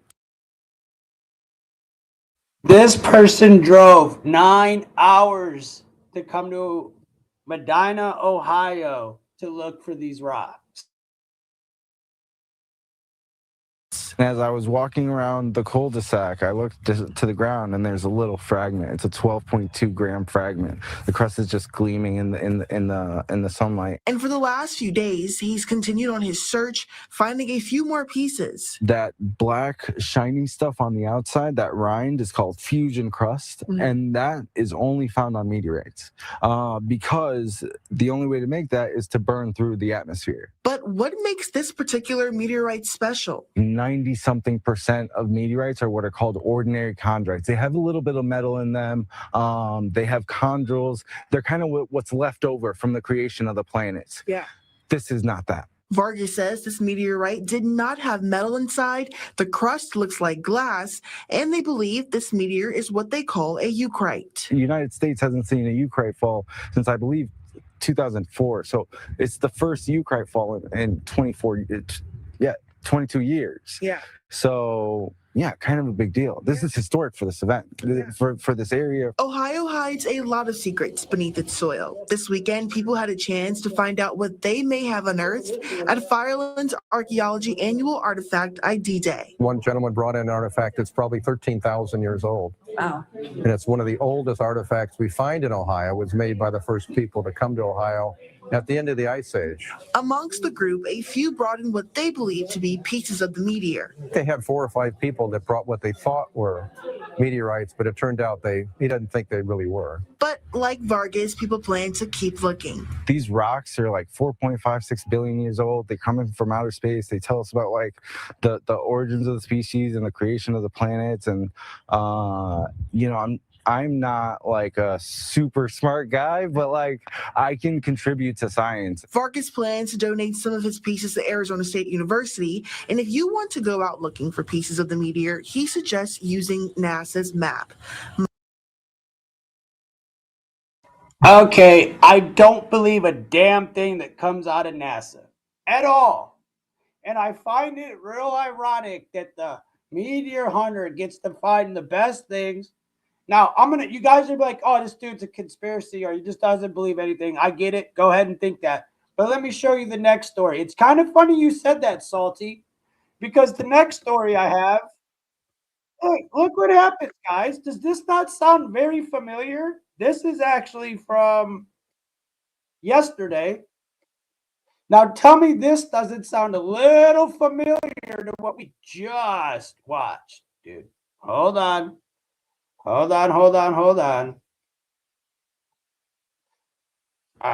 on, guys. Let me pull it up. Tell me this doesn't look familiar. And this is supposed to be rare. Pulled up the wrong damn one. Hold on, guys. This is in Houston, Texas. This one's out of Houston, Texas, and it just so happened there, Salty, that it did what? It fell under the damn, it fell through somebody's house, really, and landed right. Talk of the town today, the loud boom, the flash of light in the sky experienced by a lot of folks across the Houston area this afternoon. And then there was this, a home in Northwest Harris County hit by something that crashed through their roof. Good evening to you. I'm Tom Ziska. We're glad to have you with us. While scientists work to determine what this was, we begin with the impression that it made, particularly for a family that saw it up close. Fox 26's McKenna Earnhardt explains. Tons of questions on social media about a loud boom heard across Houston. Well, those same questions are brewing in this home right here in this Ponderosa Forest neighborhood, because this rock came flying through their roof, through the ceiling into their daughter's bedroom, onto there the you floor, go, guys. bounced off the floor and hit the ceiling over here and then fell onto the bed. Now, they called the Ponderosa Fire Department, who said they've never seen a rock like this and think it might be part of a meteorite. Here's what the family of this home had to say. I'm like, oh my goodness, I just didn't know what it was. And I was like, and I saw the rock. And the first thing come to my mind was it's a meteor. You hear this loud noise, you run up to your daughter's room, and you see a rock on the floor. I was holding it. I would say it's probably like 6 pounds. Yes, it's very heavy. It's very heavy. And it don't look like cement or like a normal rock or anything, but it's just the weight of it. You could tell there's something different. But the first thing I looked, I saw the hole in the ceiling, the impact on the floor. So it had to be coming down with force to come through the roof. I got my grandson again to go in the attic. I said, look at the roof to see if I got a hole in the roof. You got a hole in the roof. So I called the fire department and they sent the constable over and they looked. The first thing they thought, it's probably something fell off a plane. The fire department left. Then they came back and they said, Miss James, we believe that is a meteor. They said a meteor exploded over the north part of Houston and it came out, fragments came from it. And he said, we believe that is what this is. It's a meteorite. Because when I saw the rock on the floor, that would really scare me. I'm like, what is that? Constable, actually, it was the one that picked it up and put it in the bag because I didn't want to put my hands on it. You're thinking I'm going to turn into an alien. Exactly. I don't want no alien bacteria to get on me or no radiation or whatever. Some people have to be thinking you're crazy. What would you say to them? No, I'm far from it. Far from crazy. But this is, I mean, like I say, it is exciting and it is. My question is, why did they say she's crazy? What did she say that was so crazy? It's scary and exciting at the same time, but proof, you know, it could happen. In the meteorite, right? Yeah, it can happen to anybody, I guess. So it traveled. It definitely traveled. To your home. Yes. Of everybody. Yes. Of every home. Of all places, mine. And it came through a whole new roof. We're still waiting to hear from NASA on what they think, but this rock is pretty heavy. It's like 6 pounds. For Fox 26, I'm McKenna Earnhardt. So this is not the first time there was a loud boom in the skies over the United States. Tuesday, a large meteor shot across the skies above northeastern the U.S. and Canada. NASA says the 7-ton meteorite. Did you just hear that? The northeastern in Canada. No, bro. It might have been Canada, but it was Ohio. Floated over northeast Ohio with a sonic boom that shook houses in the Cleveland, Ohio area. They say it was about the size of a car, traveled around 45,000 miles an hour when it entered the Earth's atmosphere and then fragmented. People even reported finding pieces from that meteorite as well. Meteor shot across the sky.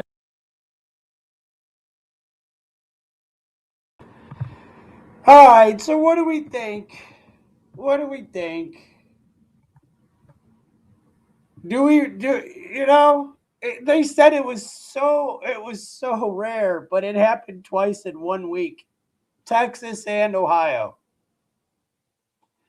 I read a comment, but it got passed up. But it said something about maybe practicing some missiles. I mean, you know, we are right next to a military base, and so is Texas.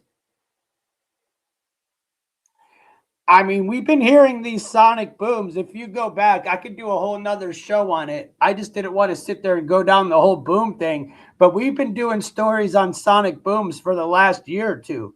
A lot of the times we thought it was happening underground. Yeah, thank God for the firmament, right? Did you hear say, oh, we don't want to get that alien stuff? It's like another thing. Are they trying to just introduce the whole alien stuff to us and slowly working in their NASA propaganda? I don't trust NASA as far as you could, nothing. So as soon as they get involved, The meteor just bounced off the floor and landed on my bed, dude. How ironic. How ironic. Let's do a whole story on it now. Everybody. A guy traveled 9 hours and found the best rock, even though the whole city was walking around looking for him. But somehow some guy that nobody knows, not from our city, found it. Sketchy. Sketchy. Now, I live next to Patterson Air Force Base. Do your research.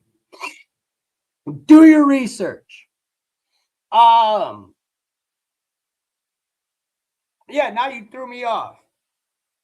I think that there's more to it than this, honestly. I believe there's definitely more to it than this. I don't believe in coincidences, and I don't believe in nothing from NASA at all. Yeah, that was last week, dude. It was 80 degrees yesterday, and it snowed. It was actually 83 degrees in Ohio yesterday. Last week it snowed, and now it is 32 degrees and everything's frozen. You guys, I don't know. I don't know, bro. It's China's fault for aiming rockets at asteroids, right? I don't believe in none of that. I just think y'all want to talk about Trump, and y'all came in here, seriously came in here saying that the Iran war was a distraction. You're telling me there's not a distraction, maybe at the airport, maybe sonic booms across the country? Come on, guys. Space Force all of a sudden. Yeah, okay, dude. I don't believe it. I just don't believe it. My opinion, I don't believe it. Ryan, if you want to fix that, dude, that's cool. But he typed in all caps, and I just didn't feel like reading his stupid comment. So it said something about the Democrats, and I'm sure we're on the same page. I don't believe anything a Democrat says either, brother. I'm unhiding you, but bro, don't use all caps, because I'm going to just block you if you do, because I'm not reading it. Haven't heard one. Space Force what? Yeah, exactly. Space Force is going to be sitting on the moon and setting up bases on the moon, and we're going to Mars. Like, bro, we've never been to the moon. We haven't even gone to the moon. Space Force is a joke. An absolute joke. Now, if you're talking about just, the stratosphere and what's going on there, it's a whole different conversation. That's a different conversation. But again, I don't believe that one bit. Not a bit. Not a bit. Now, here's another story that was interesting. Hold on. This is out of I don't know where this is. It's like Tokyo, or it's not in America, that's for sure. Check this out. Hold on, y'all. Hold on. Check out this robot. This is what AI is up to right now. I find it a little interesting. Do you want this serving you food? Is this what we're going to? This is, I guarantee this is China. Is this what we're going to now, though? Really? If we start resorting to AI, this is the type of stuff we're going to be dealing with.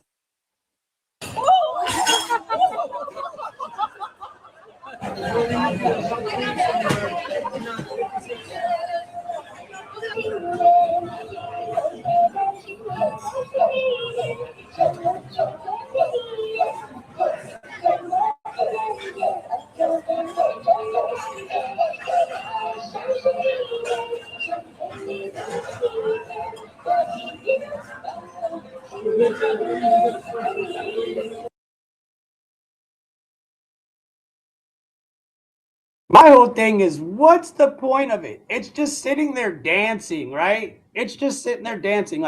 What's the point?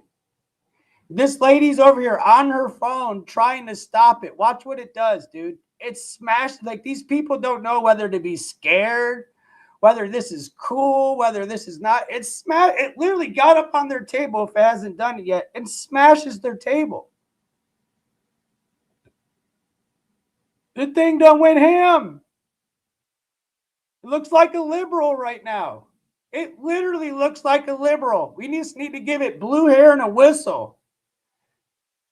That's literally it. ICE is coming.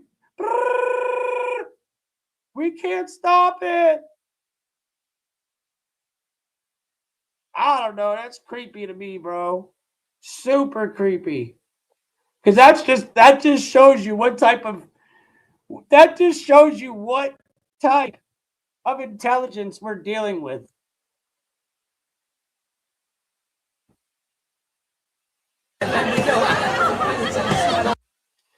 Isn't that wild, y'all? Dude, that's wild to me. I was sitting there watching it, and it just walked right up on them. If you watched it closely, at the very beginning, it just smashed their table. And all the people were scared, dude. They sat back, were like, what is going on? And then there's people laughing, but they clearly don't understand that thing was losing its mind. It clearly had TDS. It had Trump derangement syndrome to the fullest. To the fullest. The point is to get people used to, yeah, exactly. No, I'm with you. That is the point. That's why I'm showing you guys this. It's to get everybody used to AI, getting used to being a slave to AI. This is showing you what's going on in China, and what happens in China ends up right here, just so you guys know. And they're slowly doing it. If you haven't noticed, go to your grocery stores. The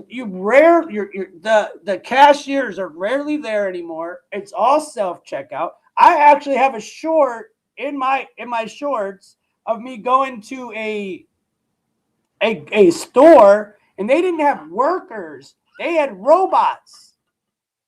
And I took a video of one circling me, dude. It was literally circling me and my mom. It was crazy, dude. So it's like whoever programmed that thing didn't do so well, or it goes sideways. It's upper atmosphere wars. I don't think they made it there. I'm with you, dude. Hey, Salty, I'm with you, brother. I'm saying if there's anything going on, it's just in our upper atmosphere, dude. Yeah, dude. So I went to the grocery store with my mom. I'm in the aisle, and I was looking for somebody, right, for help. And this robot just comes flying around the corner like, rah, rah, rah. I'm not lying, dude. This thing started circling us. It started circling us. I'm like, yo, leave me alone. Get out of my way, dude. And this is just in the grocery store. This is just starting. It's literally just starting. And if you remember, I don't know if any of you guys watch X-Files, but when the X-Files left and came back for like 5 episodes, one of their main episodes was about AI, right? And Scully and Mulder are inside of a restaurant that's run all by AI. And they didn't give them the right amount of tip. And the AI locked them in the restaurant. Once they had managed to get out, Mulder was at home. All these drones just started flying to his house and started messing with him. Now, do I believe all that's going to happen? I mean, no.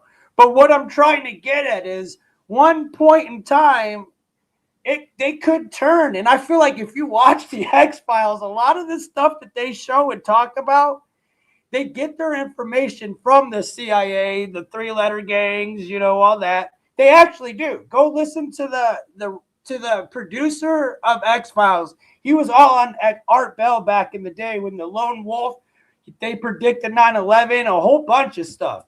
So like when they showed that was them exactly what you said. It was almost like they were just getting us used to what, to this AI that's going to be taken over. Now, Next topic. This one's going to get everybody fired up unless, I don't know, unless you're just psycho. Honestly, unless you're a psycho, this should hit everybody in a certain way. Now, I'm going to have to show, I got one, two, all right, cool. I got this, and then I've got the press conference. Check this out, y'all. Check this out. Hold on. You guys are going to trip, dude.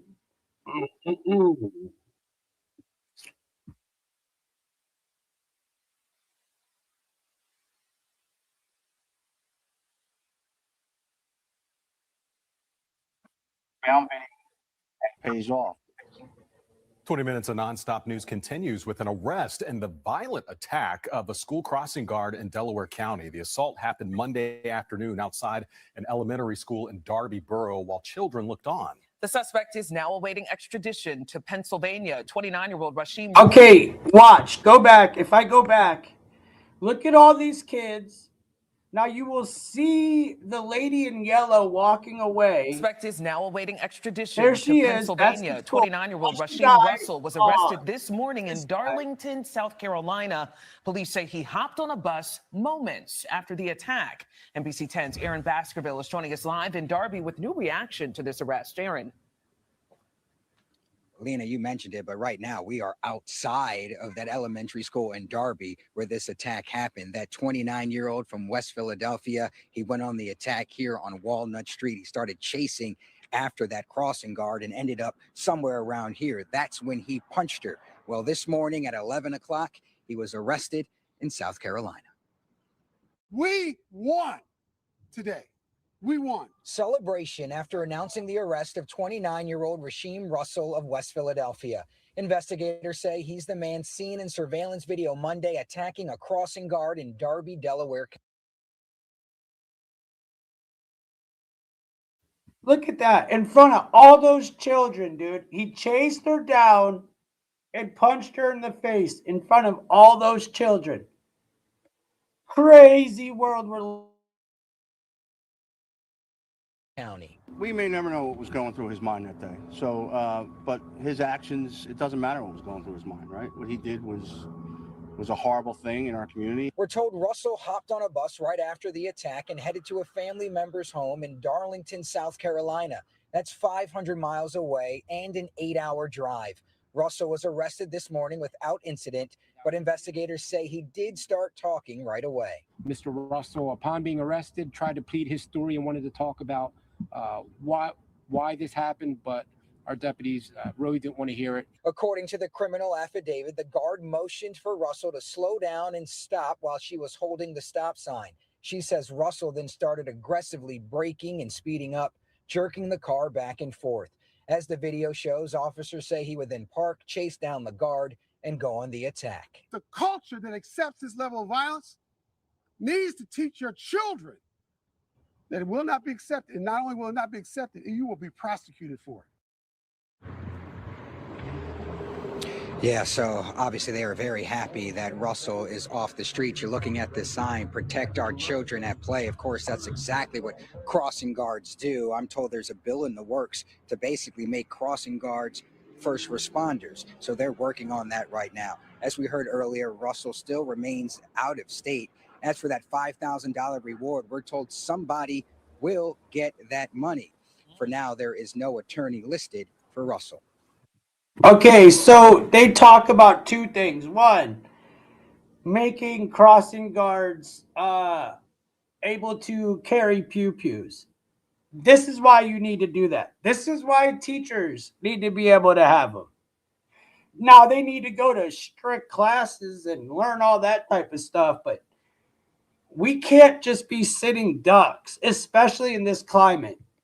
Honestly, and this is just absolutely crazy. An innocent person doing her daily duties as an American, just crossing the kids from school, gets punched in the face by a grown man. That's the type of morals and the type of stuff we're dealing with right now. These people have lost their damn minds. Like, seriously, lost their minds.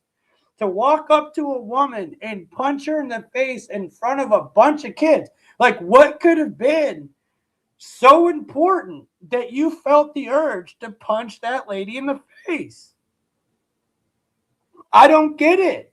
I've never seen nothing like it. I've now shown 3 stories in a row that are just not normal. First, an airplane crashing into a fire truck on the runway. 2, a meteor, 2 of them that are rare, going off in the same week. 1 bouncing through the ceiling, off the floor, hit the roof, and onto their bed as a gift. Here you go. Now call NASA. Meanwhile, we'll have Mandami come out, known communist, come out and give you guys the 411 as to what's going on with our airports. That's not weird to you at all. Am I the only one that sees this? I feel like I'm the weirdo here. Now here's what ended up happening with this guy. This is what ended up happening. Hold on. Let me see if I got the thing pulled up. Yeah, I got it. All right, so this is what ended up happening. And by the way, if you didn't think I don't notice what's going on in my studio, dude, I absolutely noticed whoever's messing with it.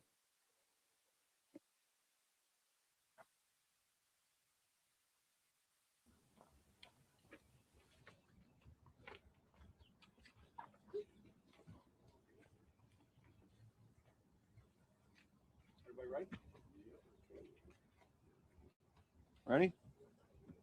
Good afternoon. My name is Joseph Gabe. I'm the Chief of Darby Borough Police Department. I'm joined here today by Darby Borough Mayor Joe Don, Deputy Chief Robert Clark with the U.S. Marshals Task Force, council members from Darby Borough, and Senator Anthony Williams. I'm here to announce the charges and arrest of Rasheem Russell, 29-year-old male from West Philadelphia. Late yesterday afternoon, the Delaware County District Attorney's Office approved an arrest warrant for Rasheem Russell for aggravated assault and related crimes in relation to the assault of a crossing guard on Monday, March 16th, 2026 at 3:50 p.m. in the afternoon. During the course of the investigation led by the Darby Borough Police Department, information was developed that Russell had fled the state of Pennsylvania and was currently staying in South Carolina. At that point, we reached out to the Marshals Task Force to assist in the apprehension of Mr. Russell. U.S. Marshals in Philadelphia coordinated efforts with the Marshals Task Force in South Carolina, and Russell was taken into custody at 11 a.m. this morning in South Carolina. The investigation was a combination of efforts from the Darby Borough Police Department, the Philadelphia Police Department, Darlington City Police Department, South Carolina, and the U.S. Marshals Task Force. We also like to add in there that the Delaware County District Attorney's Office was a huge assistance in this matter too. So at this time, I'm going to pass it over to Deputy Robert Clark of the U.S. Marshal Service. Thank you, Chief. Good afternoon. My name is Robert Clark. I'm the Supervisory Deputy for the U.S. Marshals Fugitive Task Force here in Philadelphia, not the Chief Deputy, the Supervisory Deputy.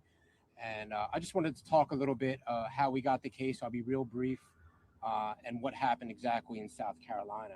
So yesterday afternoon, upon the warrant being issued here by the Delaware County District Attorney's Office, like the chief said, they had obtained information that Mr. Russell had already fled the state. It was in South Carolina, and the information was credible. So at that point, we started scouring what possible connections, what family members he may have, and we determined there was a very close family member to him in the city of Darlington, South Carolina. That's about 530 miles south of here, about 8.5 hours away.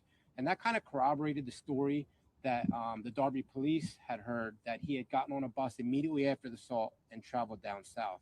Once we determined an address for Mr. Russell in Darlington, South Carolina, I was up on the phone last night talking to our counterparts at the Carolinas Regional Task Force out of Florence, and I asked them for immediate warrant service this morning because this was a cowardly act of violence that needed to be dealt with immediately.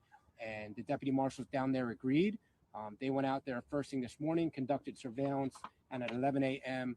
they hit the house that we believed Mr. Russell was in. He was taken into custody without incident and taken to the Florence County Jail. Mr. Russell, upon being arrested, tried to plead his story and wanted to talk about why this happened, but our deputies really didn't want to hear it. He was taken immediately to jail, and we were able to assist the Darby Borough, Delaware County District Attorney's Office. I can't understate how well the investigation went with the Darby Police Department. The information that they gave us, they essentially put the ball on the 2-yard line for us, and we were just able to punch it into the end zone. So a lot of credit is due to the police department here, the chief of police, all his investigators, of how well they set the table for us. So, what did he say? What was his excuse? Why did he do this? When he was arrested, he just simply said that, hey, can I tell my side of the story? Can I explain what happened? And we weren't interested in that. That's not our job. The Marshal Service job is just to go out, locate, and apprehend. And that's exactly what our investigators did. We're the best in the country at doing that. And, we're very happy to. Dude, you hopped on. Listen, we already know your side of the story. We watched it. You hopped off the car. You punched the woman in the face. You hopped on a bus and you went 500 miles away to try to get away. What story do you need to tell? What can you possibly say that could justify what you did, bro? What could you possibly say? Nothing. There's nothing you could possibly say. I don't care if that woman called you any word under the book. That doesn't give you the right to get out and punch her in the face in front of a bunch of kids. For our surrounding counties. There was some indication that he was upset that the crossing guard had stopped traffic. Did he mention that when you guys, your marshals took him into custody? Is that the reason why? No, he didn't mention that to us, but perhaps the chief could talk about that aspect of the investigation. Chief. I'm sorry, what was the question again? So there's been some speculation that the reason he did this, he was upset that the crossing guard stopped traffic. What did he say? What was the reasoning? What was his excuse or why he said he did this? Well, we didn't speak to him. I know. All right, he's in South Carolina. He was saying that he was trying to plead his case or something. Well, he can plead his case all he wants. He's going to have his day in court, right? Everybody gets their day in court, and I'm sure that'll come out at some point. Aggressive driving is a big problem, especially in small communities like this. In the city, we border the city, so we see a lot of traffic coming from the city. Small town, we see heavy traffic here, a lot of accidents here. We see aggressive driving all the time, and as a police officer, even when you're off duty, you see it, and it's gotten worse over the years. Can anybody just talk about how this is just gripping community? Obviously, everybody in the community.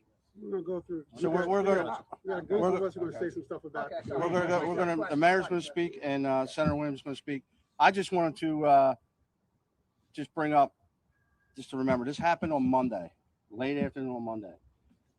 And he's in custody on Friday in another state. This is great police work. We got information, assistance from the community, which is good, very good. It helps us in our job. But this is fantastic police work, and starting with my own department. Now, I don't want to make it like this, but I'm going to go ahead and call out some obvious here. Do you think because maybe the guy that did it wasn't white and the woman that got hit was white is why this is not on the mainstream media? If you were to reverse this, what do you think would be going on right now? There would be blue hair people running all around the streets yelling, "Brrr!"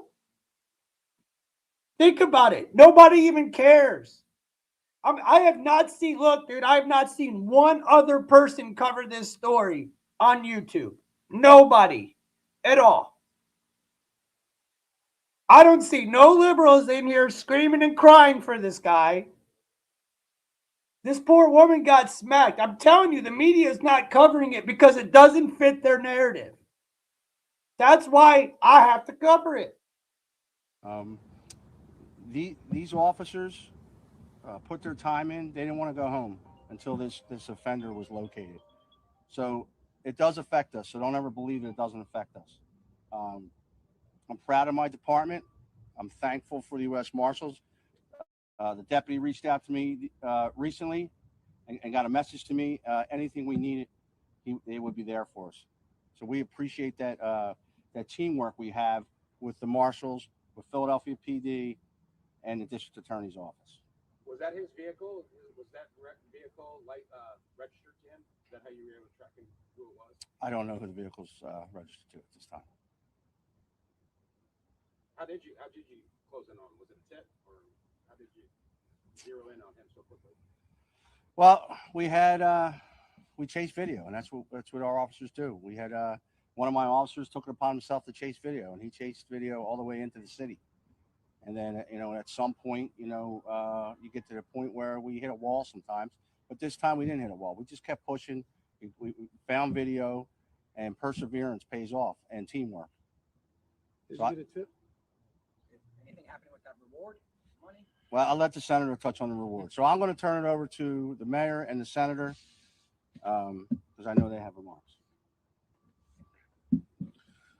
All right. Good afternoon, everybody. Before I let this gentleman speak, they're acting as if though it was this great, huge fine. No, somebody snitched on him, bro. One of his people saw the video, said, wow, that is heinous, and snitched on him. Straight up, that's what happened.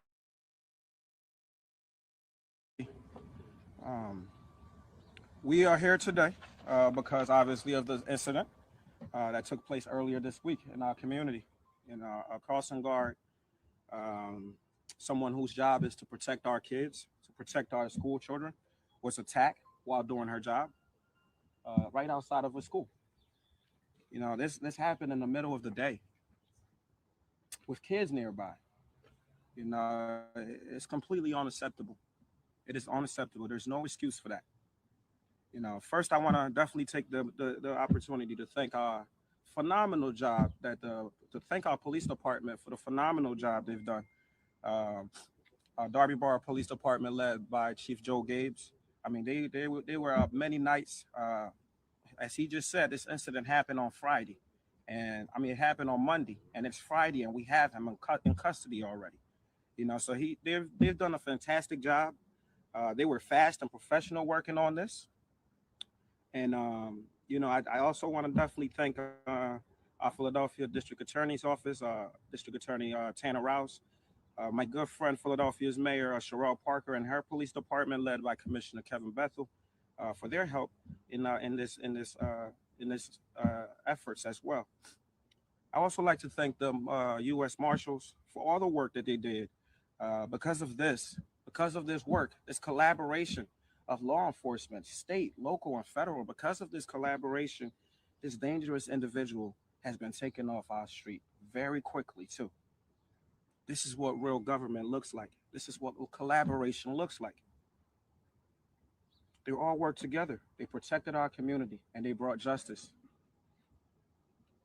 Our police officers, along with my administration, we've been out in the neighborhoods. Just yesterday, we were out knocking on doors, talking to the residents, and making it clear that we are here for them. Every parent in Darby, they should feel comfortable sending their kids to school. The residents themselves, they should feel safe in their neighborhoods. And I can assure you, you are safe in your neighborhood. This is my responsibility as your mayor, and we're going to deliver on that. I want to be very clear. As I've said before, just yesterday I said this in our council meeting as well. We will not tolerate crime in Darby Borough. If you commit a crime here in Darby, you will be caught and you will be prosecuted to the fullest extent of the law. Under my leadership, we will not tolerate any kind of violence in Darby, whether it's physical, it's mental, it's whatever it may be. If you commit a crime in Darby, you will be caught and you will be prosecuted. Simple as that. So as I've said before, whoever this individual was, we was going to get you. I told you that just yesterday. And 24 hours later, we've gotten you. And this is a message to any other individual that think they could come to Darby and disturb the peace that our residents enjoy. We will catch you and we will prosecute you. We're going to work every single day to continue to make sure that our residents feel safe, that they are secured, and justice is served. You know, Darby is a very strong community. It's a close-knit community. I mean, we all know each other in this community. And so that's why this incident, this is why it was so important that we got to the solution. This is why it was so important that we brought this young man to justice. Because if that happens to that particular crossing guard, who's to say it won't happen to me tomorrow? And because we've gotten him, I'm sure the other criminals out there that may think they could get away with something like this, I'm sure this message is going to reach them. Don't even try it. Don't even try it. It's not going to happen. There's a new mayor in town that is not going to stand for it. We will do every single thing we can to make sure our residents are protected. And so I'm going to say it one more time. If you commit a crime in Darby, you will be prosecuted to the fullest extent of the law. Thank you. Mr. Senator, thank you so much for your help in this too as well, and for offering this reward.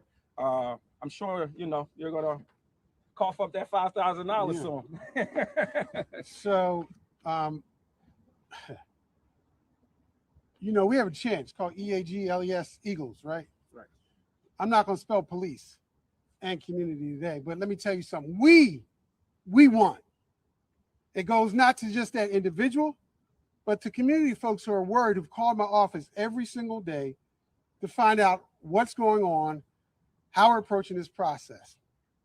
So let me start with the most obvious. Yay to the police department of Darby. Yay to the federal government for its participation. Yay to every layer in between on law enforcement that did their jobs to the highest level. They did not treat this person, these people in this community, as if they were second. Well said, dude. Well said, Salty. What's up, Westfall? How you doing, brother?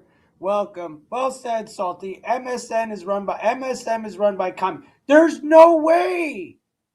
There is no way that this would be not like.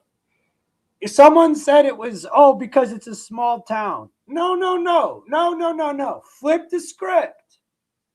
Flip the script. And let that not be a white woman.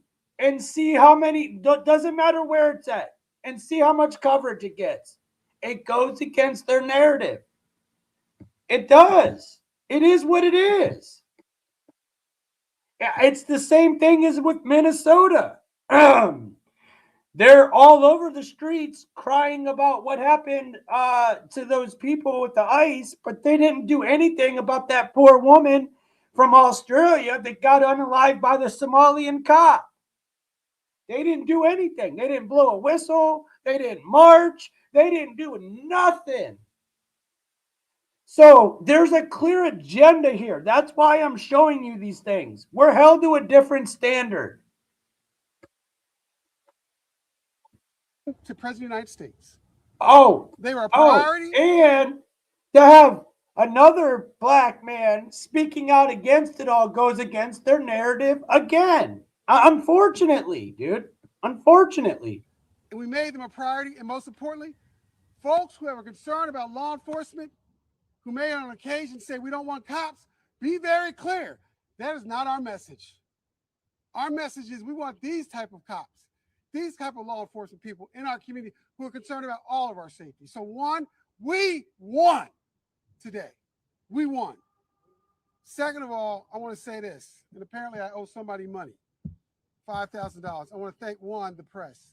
You all did an extraordinary job, from all the newspapers to all the folks who cover television, of getting the word out. And apparently that did incentivize someone to come forward. As soon as the crime was solved, they showed up and they apparently wanted to make sure they get their $5,000. They will get their $5,000. But let me be very clear. Policing, and police will tell you this, these type of crimes do not get solved without community participation. They are the link to solving our own problems. So when people ask, how can we help? Then you can no longer hide behind the code of silence and say, as part of the code, we don't rat on one another. I don't even know what that means. Very clearly, I don't know. I don't understand that terminology. Ratting on somebody is getting a rodent that infects your community out of your house or your home. Telling on somebody needlessly is a different conversation. But ratting on somebody is not that. The person who did this served the benefit of not themselves individually, but the collective community. And I want to say this last part. For the bully that some of you all witnessed occur, a man 6 inches taller than a woman, probably 100 pounds bigger than a woman, who felt it would be normal in public day like this, strike a woman down. I want you to understand a message from those who don't live in these communities. It is not normal for us to beat up on women or to be bullies. That is not the majority of people in Darby. That is not the majority of men of color in Darby. That's not the majority of us who are men in our households. We want to protect our households, including women. But for those who are confused about that, be very clear. You are now on notice. You should not be striking someone who is less than you physically and that you socialize differently. It is not okay to hit another person. It is certainly not okay to hit someone who is smaller in size than you. It is not okay to strike out your partner in domestic violence or in a neighborhood. And that is a message we should be sending today. One of the reasons I was emotionally connected to this was certainly it was a crime. It was in a community I represented. But when I saw this guy in broad daylight strike out a woman as if it clearly was not the first time he's done that, and send a message, it's okay, I was determined, along with my colleagues from council, the mayor's office, federal government, state government, local law enforcement, to catch this guy, to send a message. This is going to stop. Not just striking and crime, but the culture that accepts this level of violence needs to teach your children that it will not be accepted. And not only will it not be accepted, you will be prosecuted for it to the fullest extent of the law. We're working on a bill today that will allow crossing guards, who basically volunteer their time to protect our children, to now be treated as if they are first responders.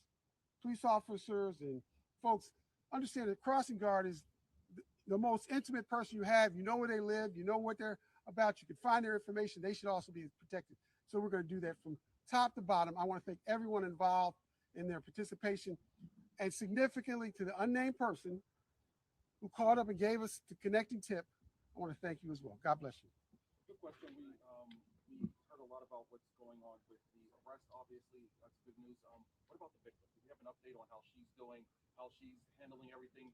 Obviously, the physical scars will heal, but how's she doing mentally as well?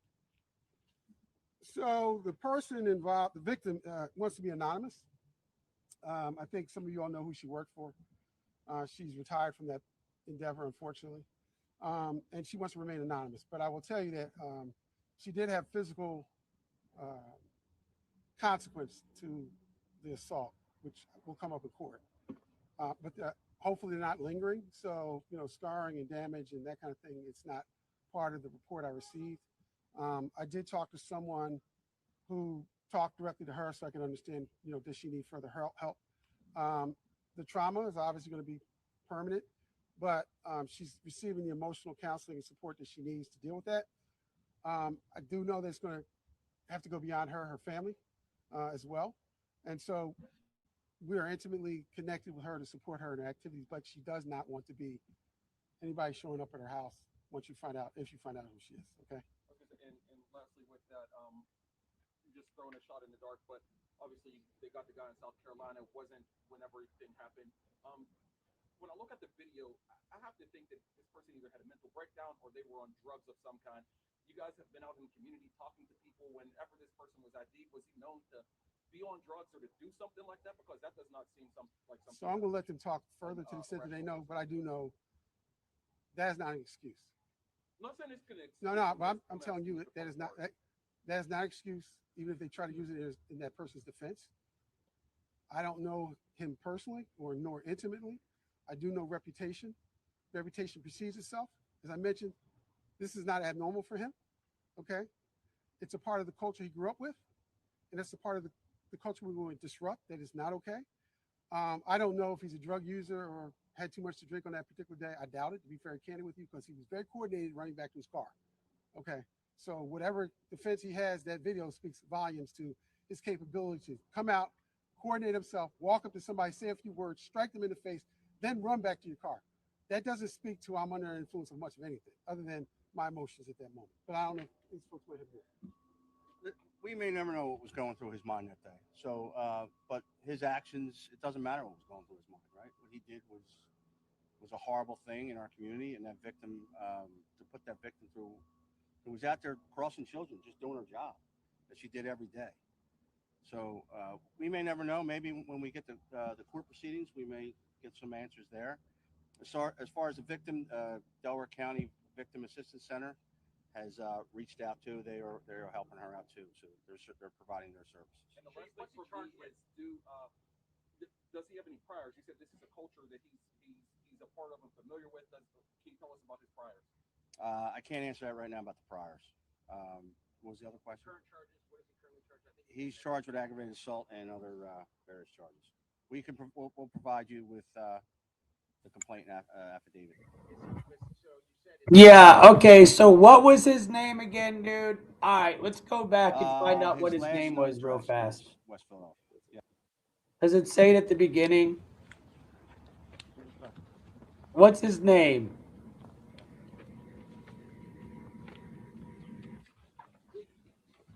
We need to know what his name is, because they never said it but like one time at the very, very beginning. Ready? Good afternoon. My name is Joseph Gabe. I'm the chief of Darby Borough Police Department. I'm joined here today by Darby Borough Mayor Joe Don, Deputy Chief Robert Clark with the U.S. Marshals Task Force, council members from Darby Borough, and Senator Anthony Williams. I'm here to announce the charges and arrest of Rasheen Russell, 29-year-old male. Rasheen Russell, 29-year-old male, out of Delaware, right next to Philadelphia. His name is Rasheen Russell. There you go. That was his name. I'm going to go ahead and read the chat again real fast. I got two more. Bro, they're going to get wild. The next two are off the hook, yo. Especially the last one. When you start paying attention, it's hard to not pay attention, right? I hear you. I hear you. I've seen this way too many times. Incidences not like this, but same concept, and they will go anywhere if there is some sort of division allowed. Absolutely. Absolutely will. So this next story is sad, y'all. This next story is real sad. This is, you guys hear me always talking about social media and how bad it is for your kids. Ryan always hears me giving him crap about TikTok and how it's literally manipulating your kids. Check this story out, you guys. This one right here hits hard. Hits hard for sure. And then we're going to get into why Chuck Norris is possibly up to no good, if you know what I'm saying, and his connection to the Bushes and Ted Gunderson. If you know what I'm saying, you know what.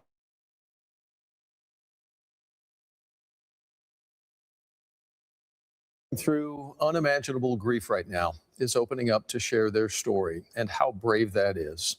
And they're doing it because they hope they might be able to help spare others from the very same experience. They live in Stephenville, which is in Erath County, where everybody is mourning the death of this little 9-year-old girl who you see here, who is believed to be the latest victim of a very dangerous social media challenge. Our JD Miles with a story that you will only see right here. Whether it was family gatherings, birthday parties, vacations, or endless nights of karaoke, the Blackwells were an inseparable family of three.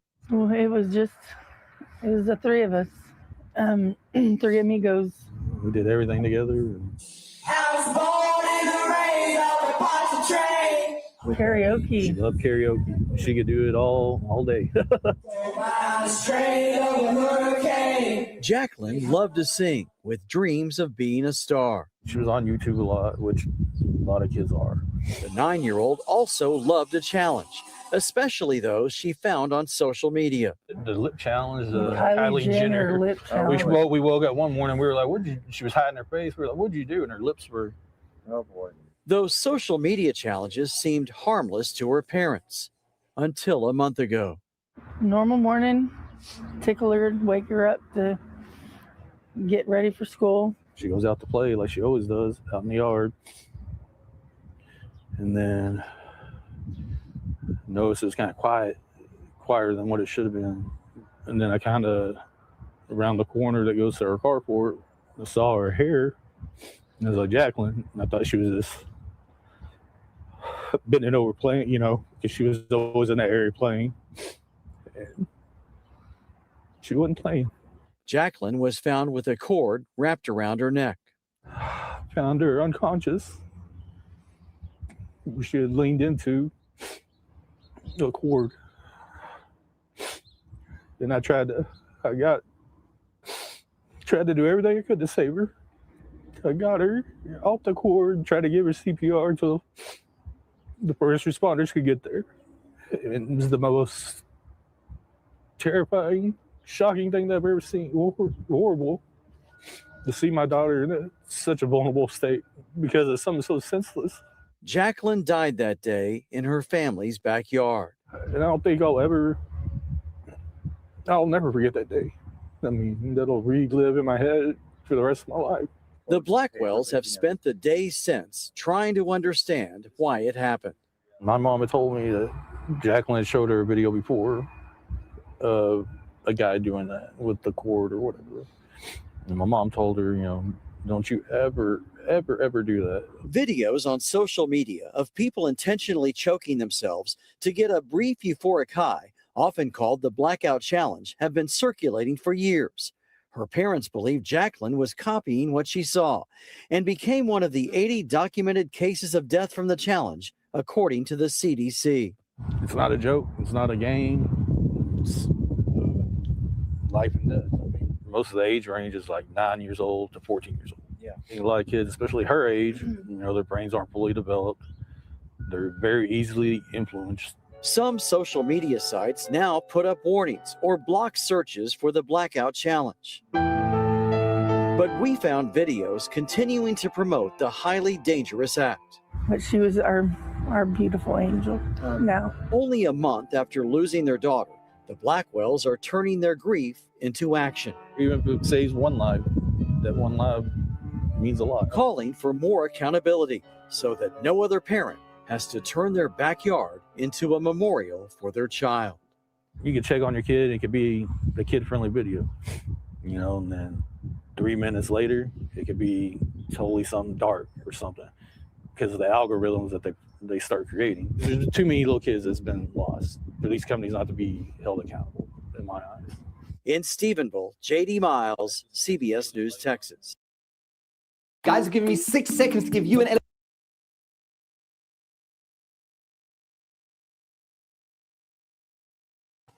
All right, this is exactly why we need to watch pitch our about kids how on powerful social PRDG media. monitoring software is. It's vendor agnostic. Exactly why. How sad. Day of a one, story could that month possibly three, be? month 6, forever. Do you These imagine 4 being in the milestones shoes of those represent parents? Themselves somebody to get a or brief something that euphoric you've high. taken care of your She whole was always in life. that area playing. Like, she was 3. Well, it was just. And you find her on the porch from a challenge that she did after the grandmother already warned her.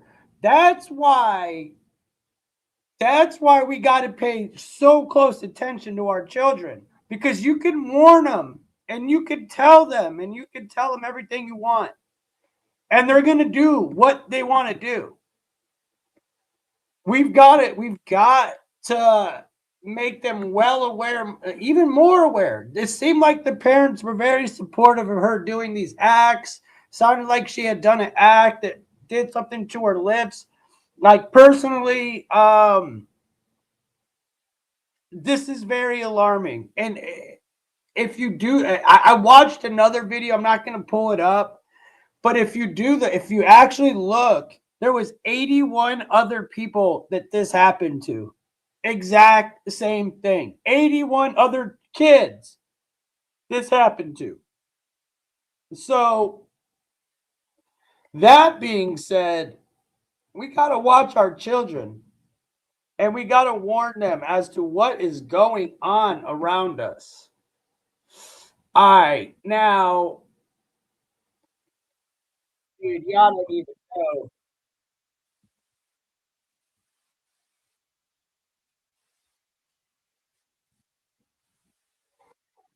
Hold on, y'all. I don't know who's ready for this. We'll see, man. We'll see. We'll see if y'all are ready for this or not. We'll see. We'll see. We'll see. We'll see. We will see. Hit the like and subscribe. Clearly, I'm not able to get likes and subs or something. Like, there's something clearly going on here, and I'm still doing my thing. And so, okay. Whatever.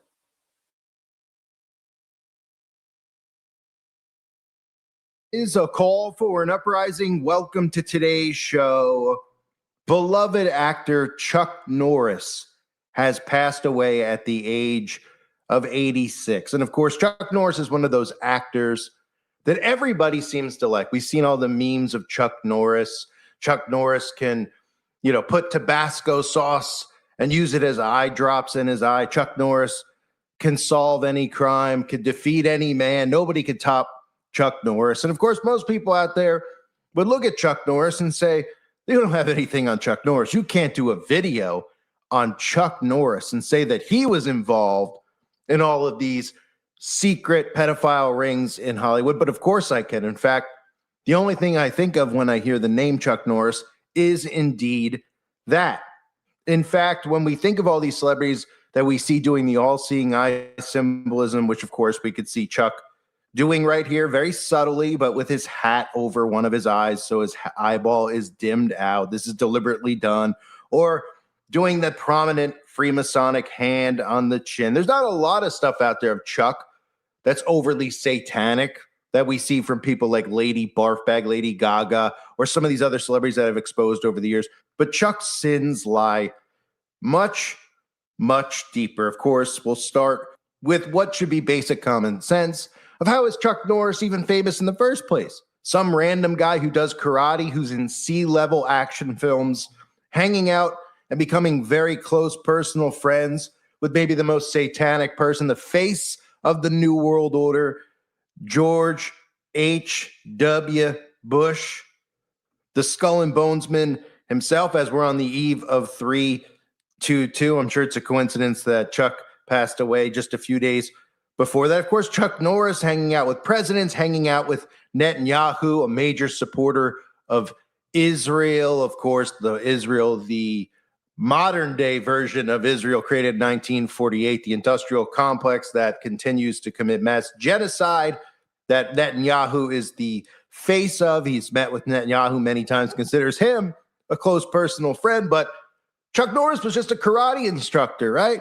Chuck Norris was just doing kicks and moves and thrust punches, and suddenly was thrust into some of the worst action movies that nobody could even remember. In fact, nobody could even name anything Chuck Norris has ever been in other than Walker, Texas Ranger. And of course, Walker, Texas Ranger is only known because it's laughed at universally by everybody who's ever seen it because the plots are so bad, the way it's edited is so bad, and everything about it is comical. But Chuck has a star on the Walk of Fame, of course, because he's an actor. He's a famous actor known for nothing.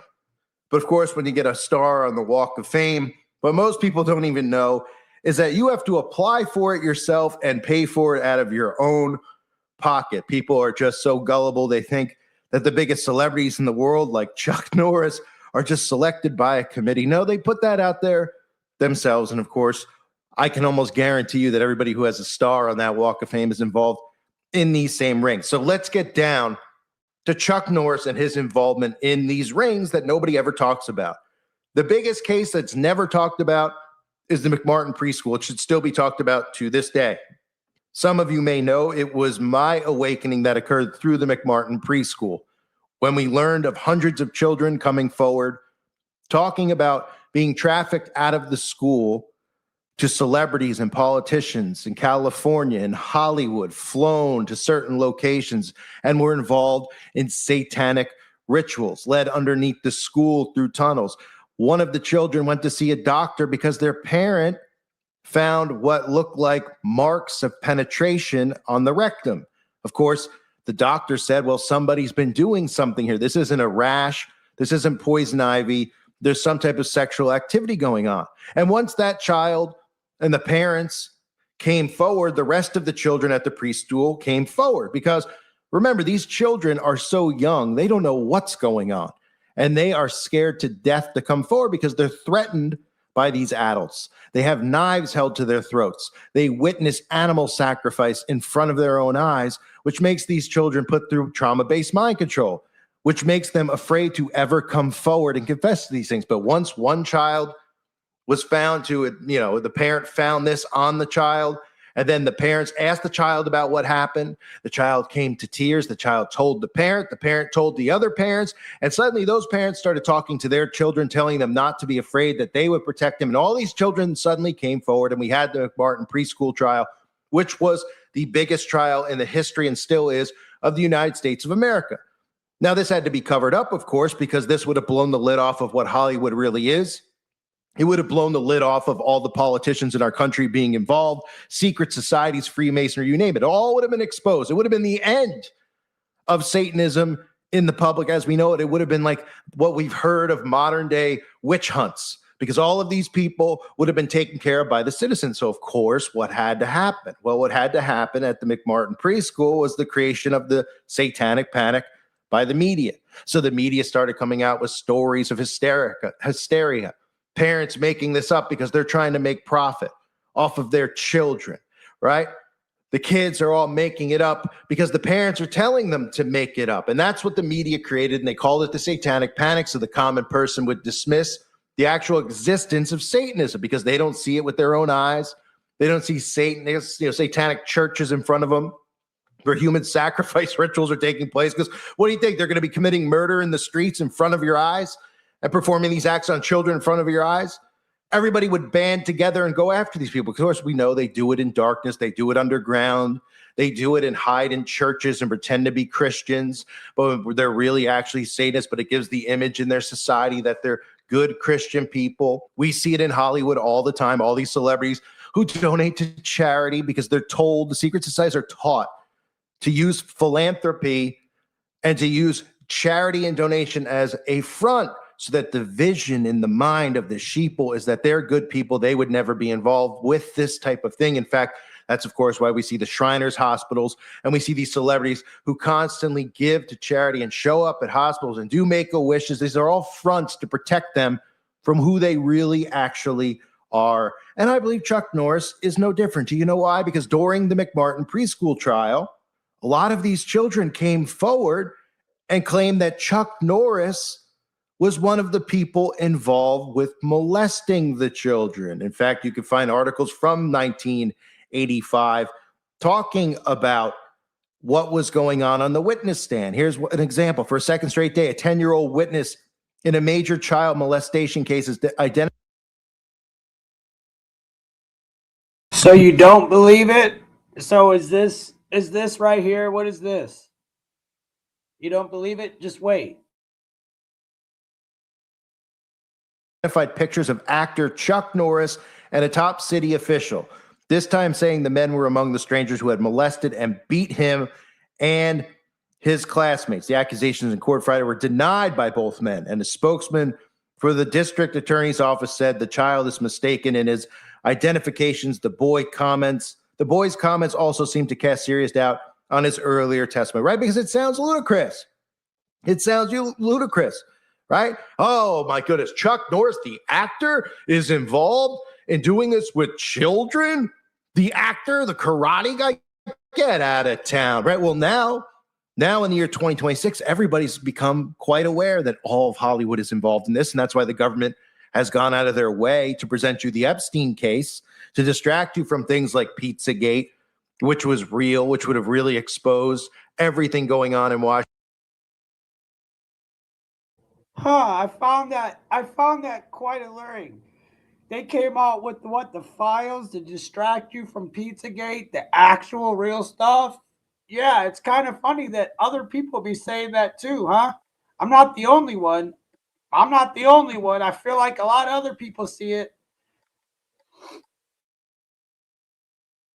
Washington, D.C., to distract you from the Franklin cover-up, which we'll get into momentarily, to distract you from ever bringing up the McMartin case, which is probably the least talked about case, but should be the most talked about case, because, of course, this case got dismissed, and they pretended like there was no tunnels. These kids were making up the fact that there were tunnels underground. Of course, conveniently, all the other people involved that the children were pointing out were involved with the police department, right? I mean, here it says the young witness Thursday picked out a photograph of James Hahn, the city controller, who earlier this month was elected city attorney, and said he had killed rabbits at the McMartin preschool in suburban Manhattan Beach. He also identified Norris as a stranger who had visited the school.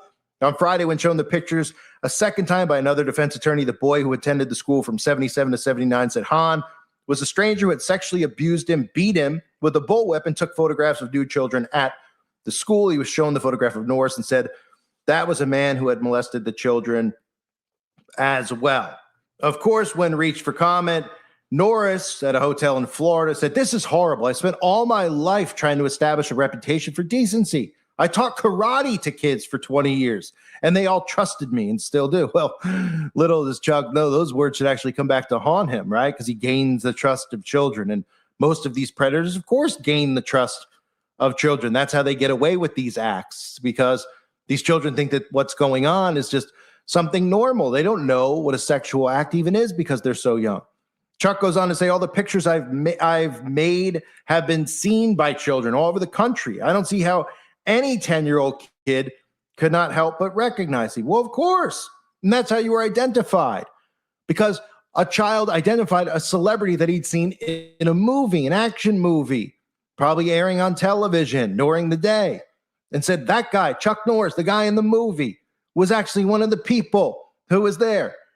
And he goes, I've never seen or heard of the McMartin School. I've never been there. I hope people understand this is all a terrible mistake. He also said he had received a telephone call from the Manhattan Beach Police apologizing, of course, because this photograph had been included as a mistake in the group of pictures. Well, of course they apologized. Of course they did. How could you ever question if a celebrity, it's a crazy notion in 1985 that a celebrity would be involved in pedophilia, because they're talented actors. Nobody questions how some guy doing karate suddenly becomes an action star, is hanging out with George Bush and other major politicians, can't even act. Let's be real. He's one of the worst actors in the history of Hollywood. If we look at acting and say, well, you look as a convincing actor, Chuck Norris is one of the worst. But Chuck doesn't know anything about the McMartin School. At the time, Chuck was living in North Tustin, California, had a very private, rustic-style estate. Yeah, a little rustic-style ranch, which was conveniently about 35 to 50 miles away from Manhattan Beach, where the McMartin preschool was. Now, I'm going to play for you this news clip, but of course, in all the news clips that we find from the McMartin trial, there's always the cast of doubt, right? Now, the children come forward and the children say, this is exactly what happened. But the news media will say, yeah, but were they persuaded into it? It's amazing that in this day and age, when kids come forward and say they're molested by a politician or a celebrity, they're dismissed as being crazy or trying to make money, right? We can't take the 5-year-old's word. But when a 5-year-old comes forward and says that he wants to change his gender, well, we have to allow that and believe that and accept that, right? That's the Looney Tunes world that we're living in. But I want you to see this clip from McMartin, just so you can hear about the trial if you're not familiar with the trial. Now, I have my videos on the website about McMartin that go into way more detail with Ted Gunderson, who's in this video, breaking down the tunnels and how they filled in these tunnels. So just imagine a school that has tunnels underneath it that lead to another building. From that building, it was being used as a prostitution house for these children. And then, of course, hold on a minute. To all you dummy Democrats, because clearly you're screaming for the files and I'm giving you more truth than you've ever seen, and you call it fake news. Get out of here. Ryan, why are these people in the chat, bro? We don't want you. You are a pred. You are suspect, bro. You're super suspect. Anybody that says that is suspect in my book. You, bro, you're suspect. Coming in, going fake news, not knowing a damn thing. You're suspect, bro. Straight up. The children were being taken in cars out of that home, taken to the local airports, and flown to the homes of many of these prominent celebrities and politicians all around California. But of course, they'll still try to cast a little bit of doubt when the children tell you flat out what was occurring at the McMartin preschool.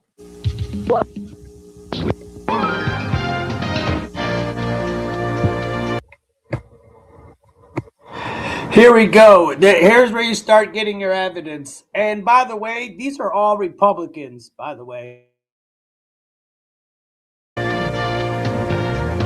I remember being tied up to a pole with this girl named Emily. There was an explosion of daycare sex abuse scandals like the Kelly Michaels case in the last decade. I remember playing the naked lady game. The most notorious, perhaps the one that ignited them all, happened at the McMartin preschool in Manhattan Beach, California. Someone killed a horse in front of you? Yeah. Where? That was at a farm. That was part of the scare tactics. You know, this could happen to your mom and dad if you tell about anything that's happened. And who killed the horse? Ray, Bucky. It began 10 years ago with a single accusation of child abuse against one teacher, Raymond Bucky. I have a daughter who has massive evidence of being raped and being sodomized. But it quickly grew. More than 100 counts of charge with 208 counts. Until there were 7 defendants. More than 300 charges. And hundreds of charges. I think adults have had a lot of influence on the children. Raymond Bucky, his sister Peggy Ann. Hi. Their mother Peggy McMartin Bucky, grandmother Virginia McMartin, and 3 teachers were all charged with sexually abusing 18 children at the McMartin preschool. It was a prestigious school in the area. It had a waiting list. And Kevin Cody, publisher of a local newspaper. Virginia McMartin was the Manhattan Beach Woman of the Year 2 or 3 years prior to the investigations. Witnessed the wave of sex abuse charges that washed over the entire beach community. Do you know, altogether, including McMartin, how many schools in this area closed because of allegations of child abuse? 7.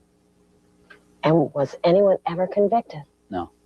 All right, we are ready for the jury. Raymond Bucky and his mother Peggy were the only McMartin defendants to stand trial. As to counts 3. On January 18, 1990. Count 9. Count 12. After 124 witnesses. Count 14. 1,000 pieces of evidence. Count 56. Count 57. And $15 million of taxpayers' money. 59. The longest and most expensive criminal trial in U.S. history came to an end. We, the jury, in the above entitled action, find the very defendants not guilty. This is all that's left of the McMartin preschool. It was torn down in 1990. The children, the 3-, 4-, and 5-year-olds who said they were molested, are teenagers now. The defendant, Ray Bucky, and his family lost their home and moved to a town just south of here. It's all over, and yet it's not. Are you still angry? Yeah, I'm still angry. I don't make that a part of my life, you know, to dwell on that and say, you know, my God, I gotta somehow get my revenge. But I'm angry, you know, very angry. It shouldn't go on. That kind of stuff should not go on. It shouldn't happen. I want people to know that it did go on and that it still does and that it probably still will go on. Brian Stafford was one of the star witnesses against Ray Bucky. It mattered to me, of course, what the jury said, but I knew in my heart that no matter what they said, I knew my story and I knew the truth. At one I want to point this out too. Look how intelligent the children spoke back then. I mean, like, this kid speaks so elegant for his age. I was very impressed. Point he spent 16 days on the witness stand. I really expected a guilty verdict, and I was pretty upset. Yeah, I think we all were. Probably the most not horrifying, but most vivid anger that I have is these older people taking advantage sexually of small kids. It's strange, it's upsetting, and that really got on my nerves. I had a hard time dealing with that. Seeing it happen to someone else? So having it happen to me, having them, take advantage of me sexually as a small child, it really just kind of shocked me, but I knew it happened. She looks so little. She's so little, and I don't know how anybody could hurt such a little kid. Mary Mae Chiaffi's 3 when Now look at this young girl. That's how old she was. Now watch how they talk to her. Watch how they talk to her, dude. They make her sound like she's crazy. They make her sound crazy. she attended the McMartin preschool. She's 13 now. What's the Naked Lady Gang? I don't really remember what we did. I just remember that that's what it was called, and that we would all be naked, and the girls and boys would stand in lines, and they'd take pictures of us while we were on stage. And I remember tunnels. They were kind of like a subway tunnel, but it was like a circular tunnel, and there were lamps, like the oil lamps, every so often, and it was a dark tunnel, and there were pictures of the devil on the wall. And Where else have we heard of tunnels, you guys? Have we not been hearing a lot about tunnels lately? Now, mind you, this is from 1985. Before the internet exploded, before everything came out.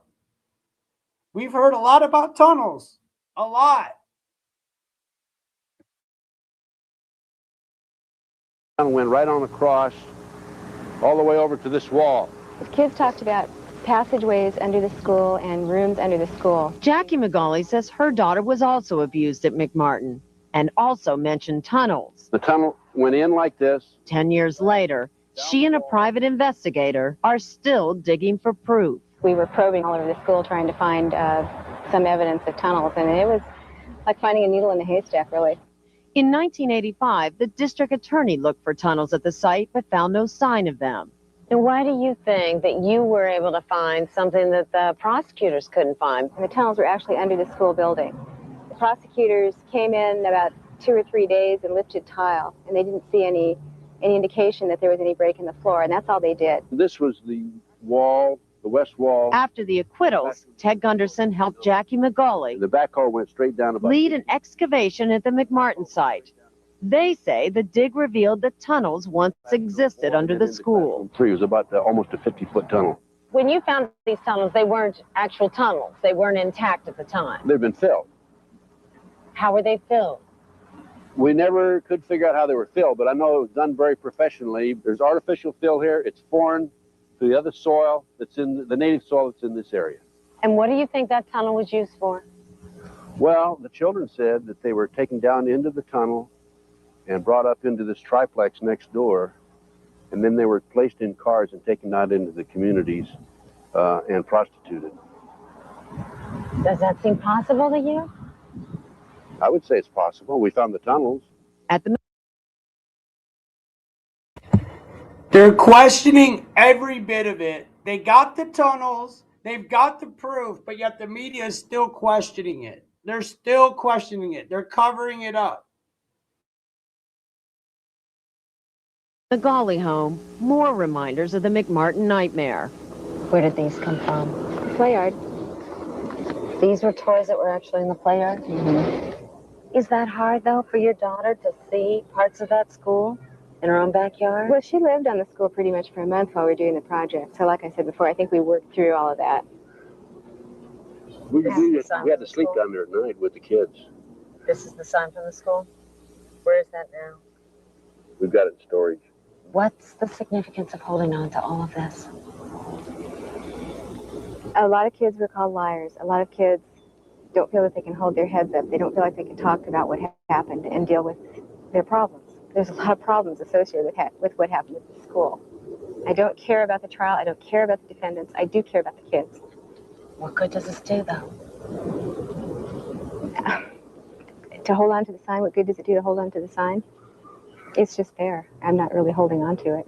Just as there are families with strong feelings about the McMartin case, there are those with serious doubts.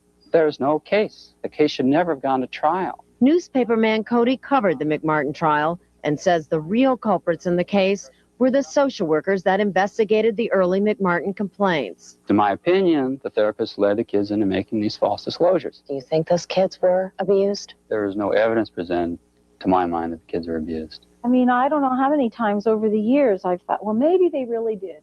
Maybe they did brainwash our kids, and this is all just a bunch of baloney, and we'll just wake up from this bad dream. But the reality, I don't think that's the reality. Is there any question in your mind it happened?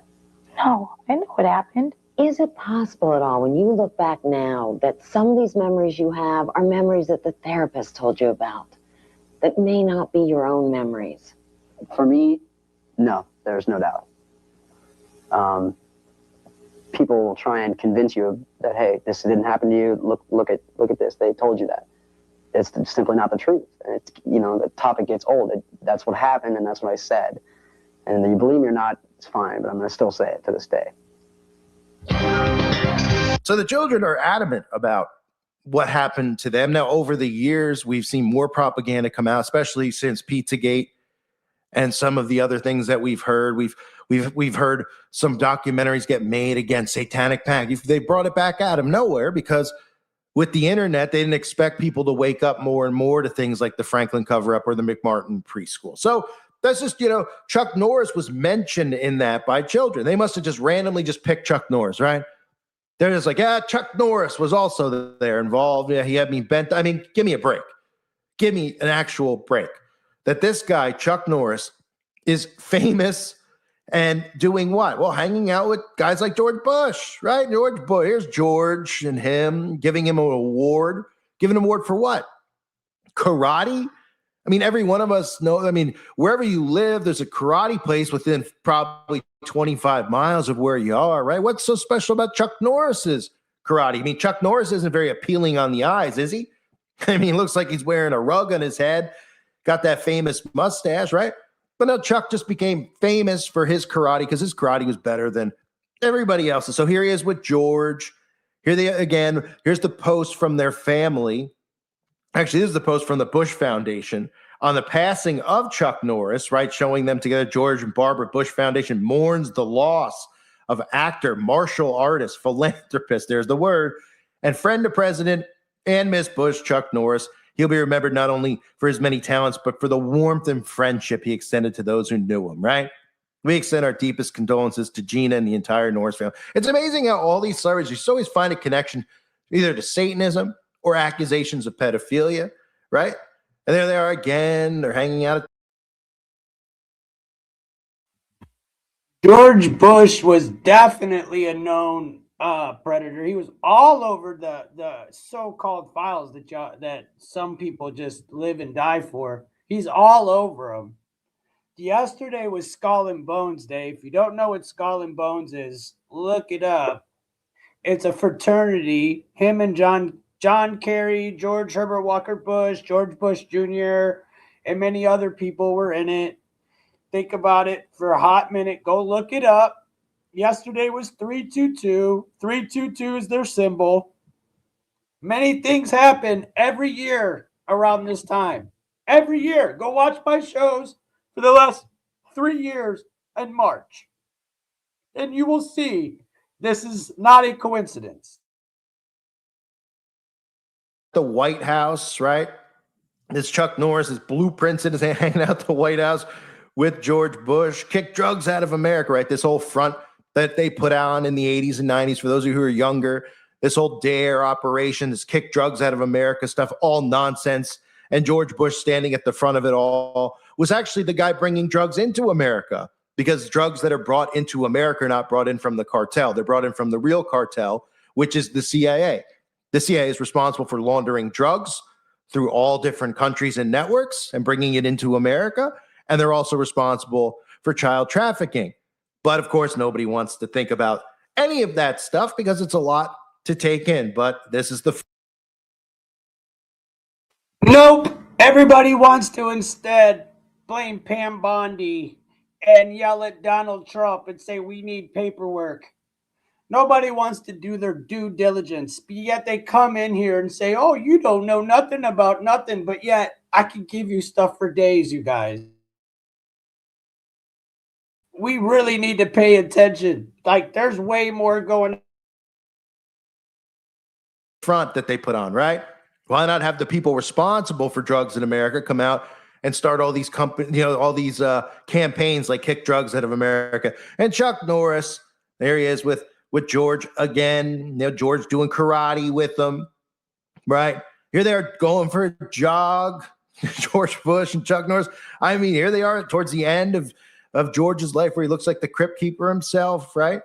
Even if you ask the AI out there, yes, Chuck Norris and President Bush were close friends. They shared a bond that included personal visits, charity work, and public lighthearted activities, such as when they went skydiving together in 2004 to celebrate George's 80th birthday. Oh, they were close, right? And let's not forget the architect, really, the modern day architect. I mean, yes, we could look at the Rothschilds, the Rockefellers, but specifically in America, one of the modern day architects is George H.W. Bush of the New World Order. We have before us the opportunity to forge for ourselves and for future generations when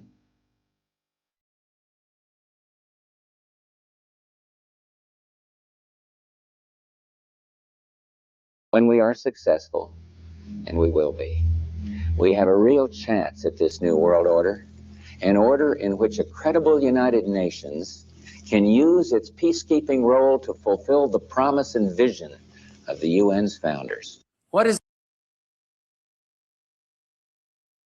Okay, so you just heard that, right? I'll bring that back to you again. I'll bring it. Yeah, definitely Bohemian Grove. Definitely the secrets of Bohemian Grove and them dancing around, doing all their... Remember Alex Jones snuck into Bohemian Grove and the Bushes? Did you hear what he just said? I'm going to rewind that again. Everybody's heard it at least once in their life. Everybody. But this is one of the most haunting things this man's ever said. And this is what's going on right now. We will accomplish it. And when we do, we will. And this is what's going on. Together in 2004 to celebrate George's 80th birthday. Oh, they were close, right? And let's not forget the architect, really, the modern day architect. I mean, yes, we could look at the Rothschilds, the Rockefellers, but specifically in America, one of the modern day architects is George H.W. Bush of the New World Order. We have before us the opportunity to forge for ourselves and for future generations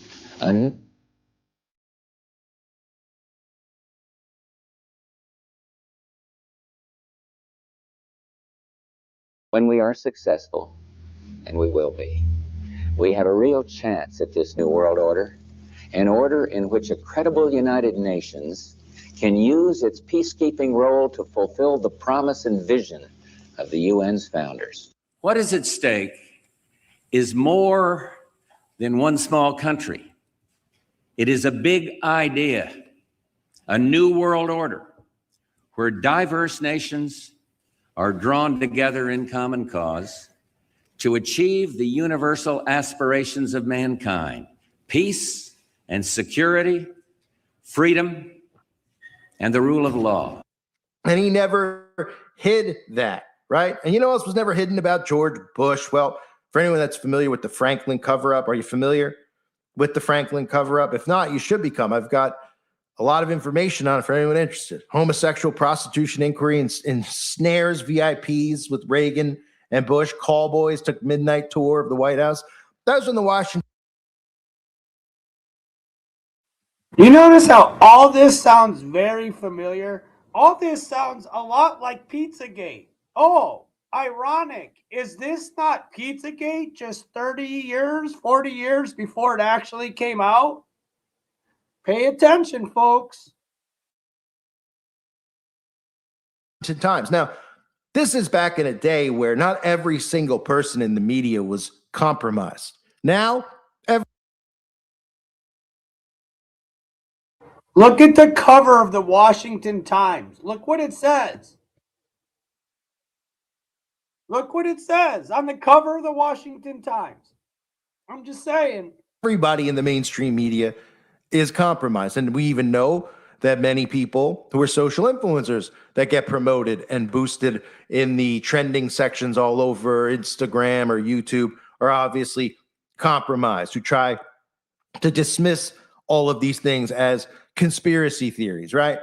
But this is actual proof. If you see the picture, the document on there from a call boy who took a tour of the White House at midnight. Sounds a lot like the young boys who were playing ping pong with Barry Soetoro, Barack Obama, during the middle of the night at the White House. All happening right in front of our eyes. The Franklin child prostitution ring, of course, that goes back to Boys Town. If you're not familiar with Boys Town in Nebraska, all of these groups that you heard about growing up, the United Way, Boys Town, the stuff we started with Jerry Sandusky, all fronts.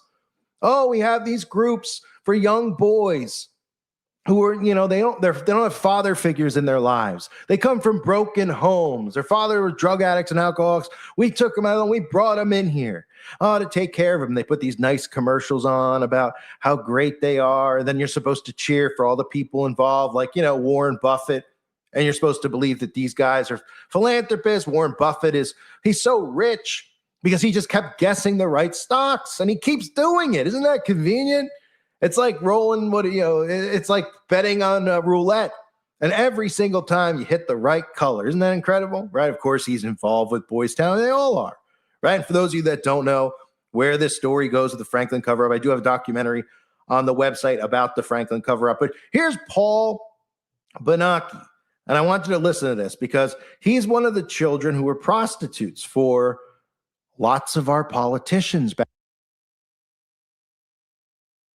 To those that are wondering what it said on the cover, it basically, in my own words, said that Bush and Reagan ordered male escorts to come through the White House, and then they took a trip to Africa, and you'll see it all. You'll get all that, but that's what it said.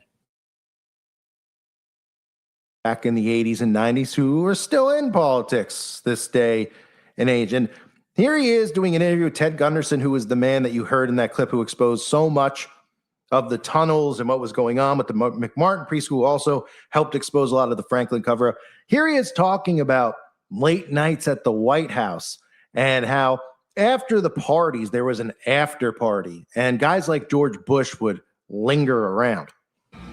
Did you recognize, aside from the fact that you had sex with some of these politicians, at some of these parties, did you recognize any prominent senators or congressmen or anybody, even though you may not have had sex with them?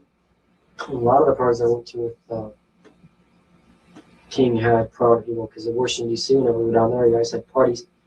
At the beginning of the party, you had a lot of young guys and stuff that were servers. We'd sometimes serve stuff, sometimes we'd be out in the background, we'd be walking around the party and stuff. Nothing was to take place then. After the party was over, the ones that were involved with him, or the ones that he was trying to get political favors from, that won whatever they wanted, they would stay or they'd come in after the party was over or the next day. See, so at the party, nothing even abnormal. I mean, if somebody was in there and stuff, they'd see no abnormal activities going on, so they would, honestly be able to say that. I've been to parties, but I've never seen anything. So, but I've seen some parties down in Washington. I've seen President Bush there. Which I'd rather not talk about him. What year was that? Was he president or vice president? Vice president. That's when he's still vice president. I've never met him as president because he became president in '88, and I never went around him after that. You saw him at how many of these parties? I seen him at about 3 or 4 parties. And at every one of the parties, you had a little ID card that you had to have. And they had a little scanner thing, and when you went in, Pay attention to what he's saying. Smash the like, y'all. We're 33 away. Get it? 33. How ironic. We're 33 away from, I don't know, 200 maybe or something. Hit the like, y'all. Get much. they wandered across this thing to get in there and stuff. They had special agents everywhere, Secret Servicemen everywhere and stuff. And I fell off the balcony of the place. They had a little window and stuff. I was sitting on there and I fell off. Didn't get hurt. I got up, but I dropped my car, and I had Secret Servicemen with about 500 guns pointing, about 20 guns pointed at my head when I tried to go back in. Until our king came over and straightened it out that he belongs in here, and that was kind of a spooky thing when you have all those guns pointing in your face and you're only around 15, 16 years old. But the reason was because the vice president was there, so they had to have all the Secret Service. But I also seen that some of them, I seen people like Maureen Reagan, which is, I believe, President Reagan's daughter. What did Vice President Bush hang around after the party was over, or what? He was after the party a couple of times, and we were hiding in the closet, but I didn't do nothing with him. He was with a black kid, and he was with a white kid. What do you mean with a white kid and a black kid? Well, there was one. Tell me about the time when you were in the closet. Well, me and this other kid, we were. Who's the other kid? These kids were so horrified of these people that they would hide in the closet to try to avoid it. And what he's saying is he was hiding in the closet when George Bush came downstairs at I don't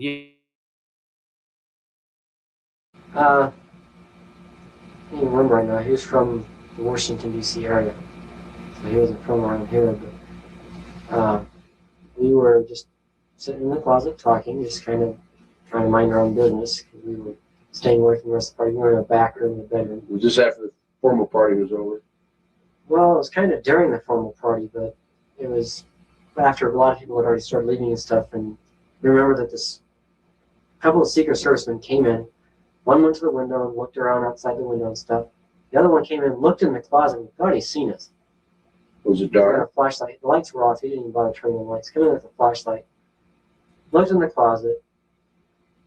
I guess he didn't really look around it because me and him were sitting on the floor right below him. It kind of looked like this. He didn't even look down. Kind of looked like that and stuff. Turned around and walked out of the room and stuff, and then we seen this other guy come in and stuff, and I didn't recognize him at first. Was the closet door open or closed? It was partially open. Okay. So we could, we could see out there and stuff. And it's like the two people I knew as Webb.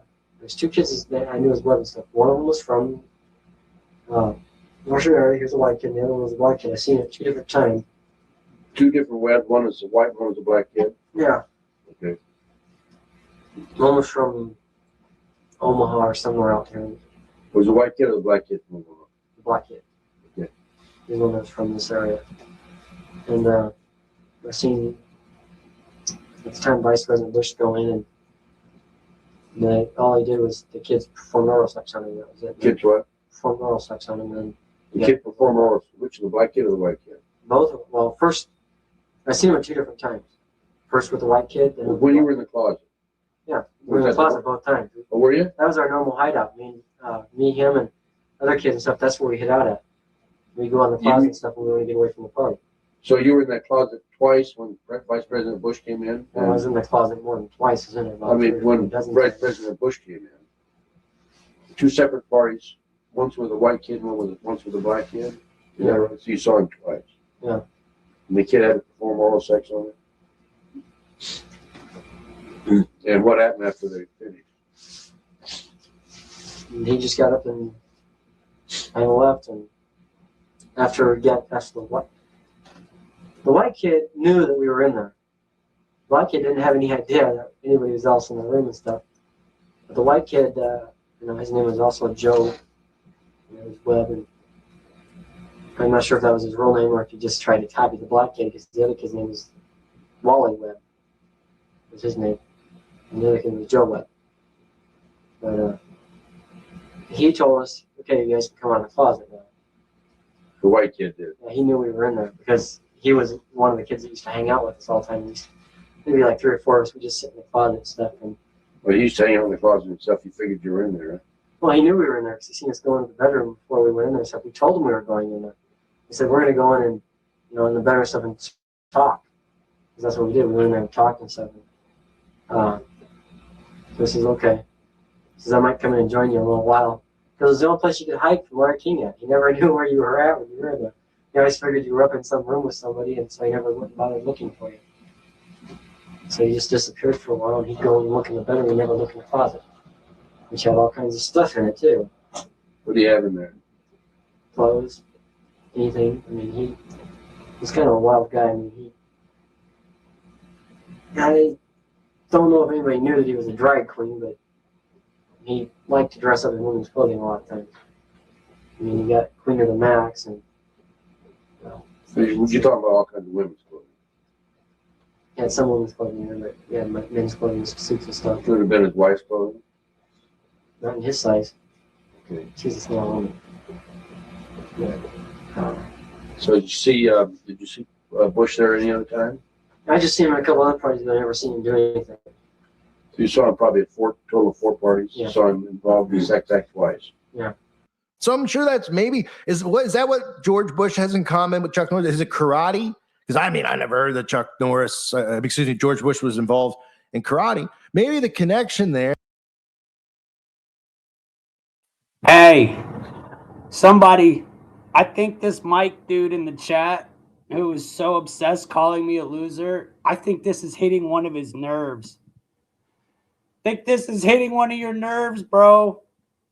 Aw, baby. It's okay, baby. You'll be okay. I think it's a little personal, huh? Is it a little personal for you there, buddy?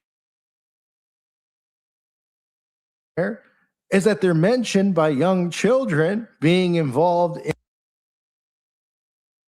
Do you wish you were getting more attention? Is that it? You want the attention taken away? Goofy.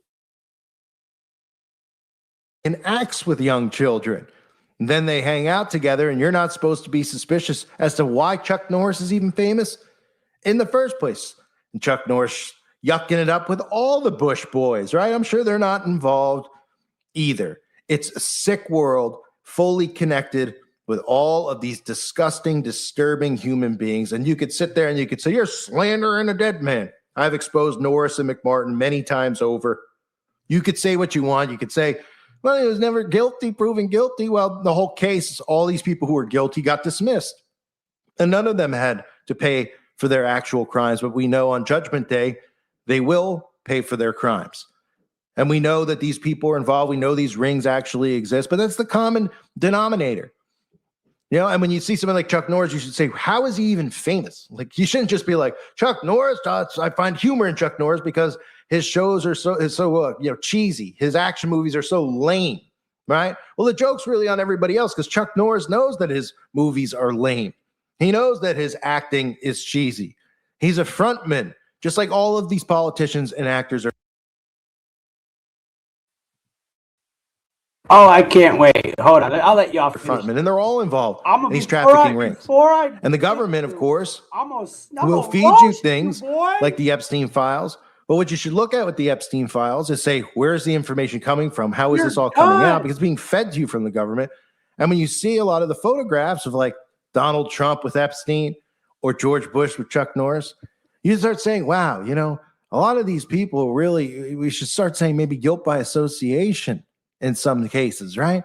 Because what in the world would Chuck Norris have in common with George Bush, who's a skull and bones Yalesman, who was a former president, and Chuck Norris is just some guy who was doing karate, and we never found out how Chuck Norris became a famous movie actor. Well, we get our fake stories like we do with everything else in this world, how all these DARPA tech guys become famous, all fake stories like Zuckerberg and Gates, right? Then you look deeper, you say, wait, Gates' father was on the board of Planned Parenthood?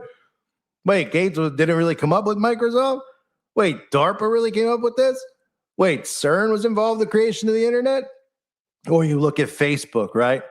And the stuff I've exposed with Facebook and how it's really created by the government themselves too, right? And then, of course, how convenient that the government, the Pentagon, the CIA had created a thing called LifeLog that they were working on for years that looked and ran and operated exactly like Facebook, and it shut down the same day that Facebook actually launched, right? All of their backstories are fake. The reasons they're famous are fake. This is a version of mind control. We're all under the experiment of mind control to think that these people are famous for this reason or that reason. But when you realize that all the people we're told are great people, famous people that we're supposed to look up to, you're in your brain, it's almost impossible to perceive that these people are all actual pedophiles involved in secret societies, all network with one another. But the truth is really right underneath all of our noses. And again, more videos of these topics, the Franklin cover-up, obviously my Pizzagate videos, my videos all exposing satanic ritual abuse in Hollywood, the McMartin preschool, they're all available on the website at callforanuprising.com, which again is $2.99 a month. There's a reason it's $2.99 a month. For starters, I have to pay for the. All right. So how do you feel? What is your name? CDP?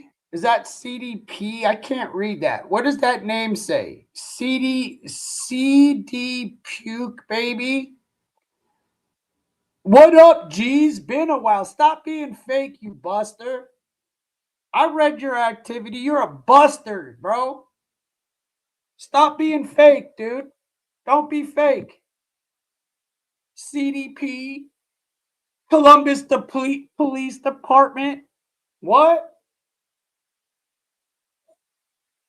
Stop being fake, bro. I can see your comments. I know everything about you, dude. What's up, my G's? What's up, my G's? What's better for you? You didn't know this dumb political ish? You sold out, homie. No, bro, you guided everybody the wrong way. You're a loser. How about that one? You was all on my D forever. And then all of a sudden you gone now. And now all of a sudden I sold out. No. You just always been a buster, no matter who you are. You've just always been a buster. That's just a fact. And I think it's Sean. And I think, Sean, I think you're a fanboy loser, bro. A fanboy loser. Honestly, I do. I've never met nobody lamer than you in my life, bro. Like, you running around in your socks in a rainstorm in front of a bunch of people, kids, is corny, bro. For real. Super corny, man. Honestly, like, lame. And whoever it is, bro, it's clearly somebody we know. Corny. You corny. Definitely not slick or funny. Definitely not.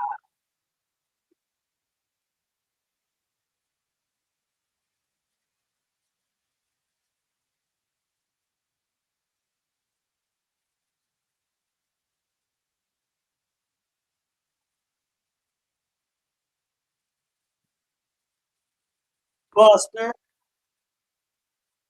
Yeah, you heard me.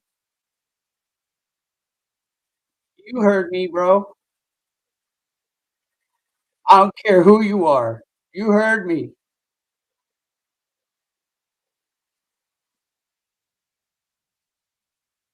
What the hell is going on here, folks? All right, here we go. Let's take a look at Israel right now. I think this is Israel.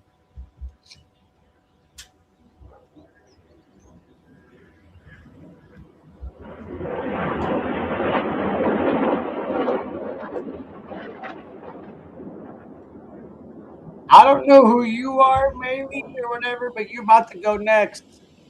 I don't care if you subbed or not, bro. Better prove to me you're cool before you gone, bro. Dang. What we got going on in here?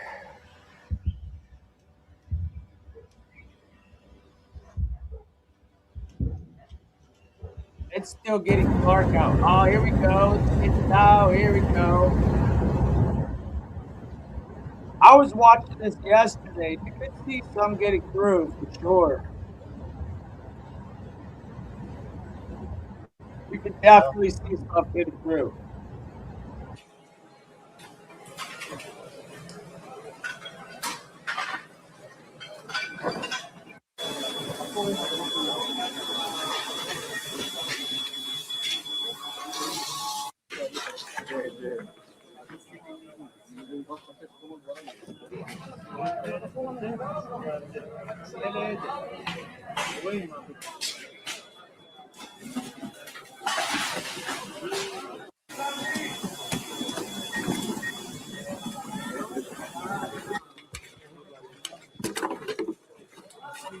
Sniper, another one. Salty, what did you think of that, bro? You're older. What did you think of that? Do you not see the coincidences of what's going on today and what was being reported in the actual newspaper back then? You know what I'm saying? Yup, got him. But that story was crazy, dude. The underground tunnels is something that we all need to like take heed. Underground tunnels for sure.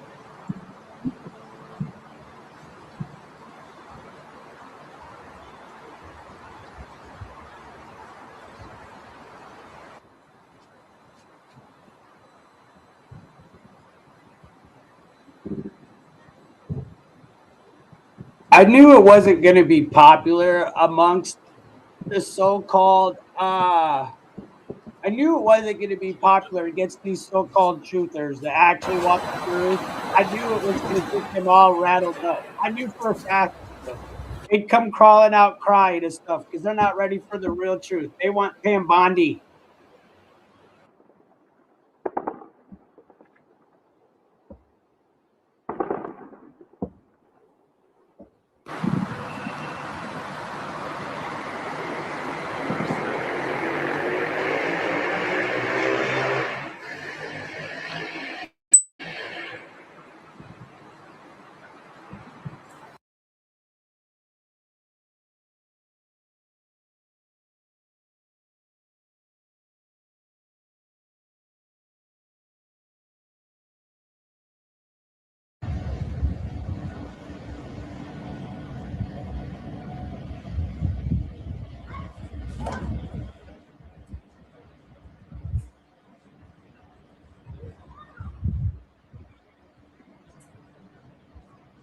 Yeah, it's still not early. Now we got this is what it looks like at night. Watch them hit the dome.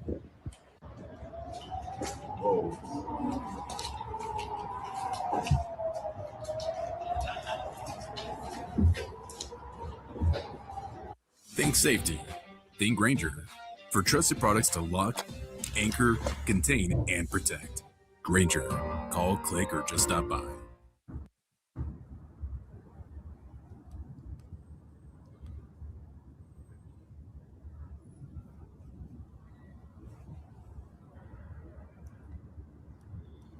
What's the truth? You missed it, Joe. I told you to stick around, brother. You didn't stick around. Now I don't know what to tell you.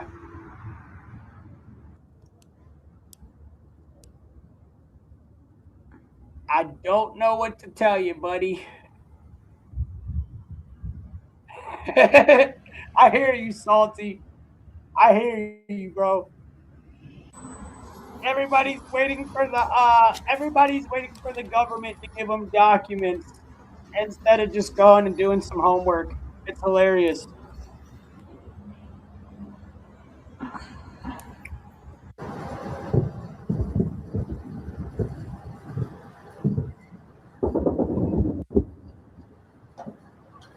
Nobody wants to do their homework.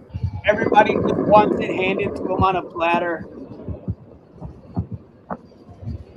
Funny, it's sad, but it's like, yo, that's what you guys want.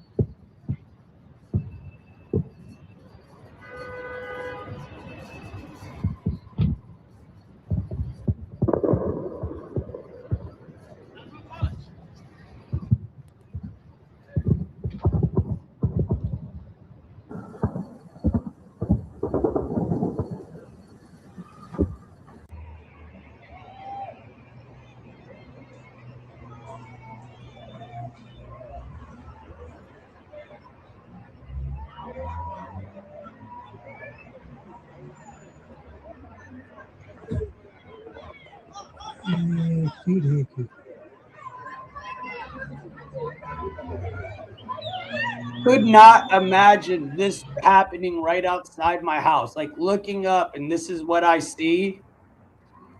I couldn't imagine it, y'all. I just couldn't. This would be crazy. And then hearing all that crazy Muslim music in the background, that'd be just wild.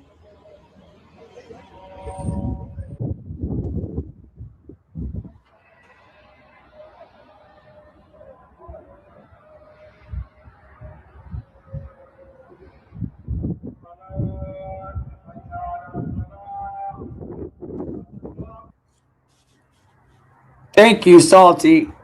Appreciate it. I tried to put on some people. Told you I knew my stuff. I just, waited for the good time. And it being that it was Skull and Bones Day yesterday, what a better time,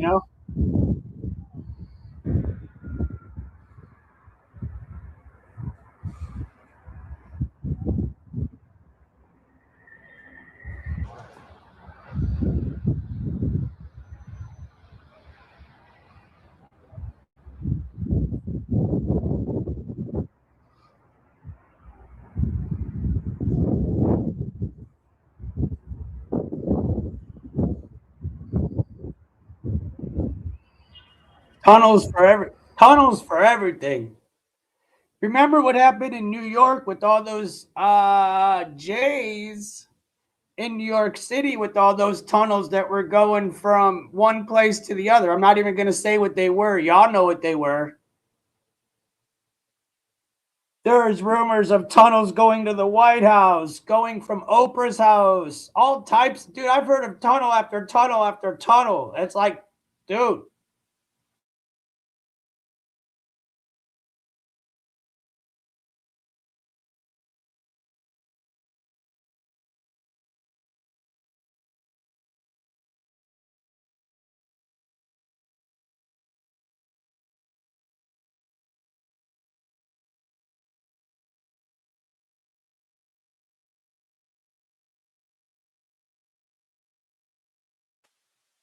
This truly looks like 4th of July.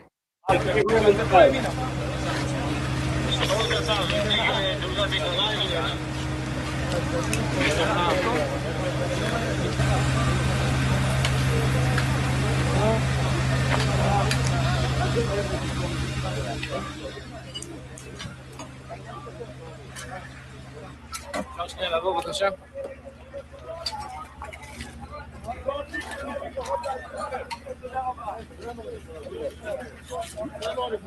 We're here in a demolition site in the middle of Ramat Gan, a civilian area that was attacked by the Iranian regime and destroyed a lot of buildings and hurt innocent civilians who were sitting in the houses, eating their Shabbat meals, and suddenly a missile hit their house, and some of them were injured, some of them are trapped, and we are here to rescue them and take them out.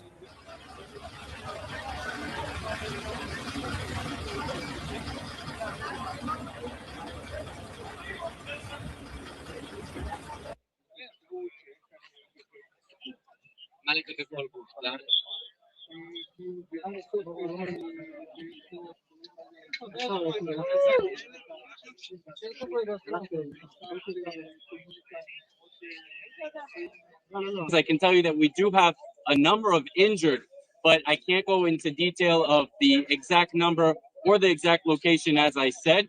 What I can also tell you, though, is that the Israel Police Bomb Disposal Units are here on this site and multiple other sites. They're some of the best in the world. We're doing everything possible to ensure the safety of the public. We just ask for the public's cooperation. Do your part. Your responsibility can save your life and other lives as well.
المجال الجوي خش في المجال الجوي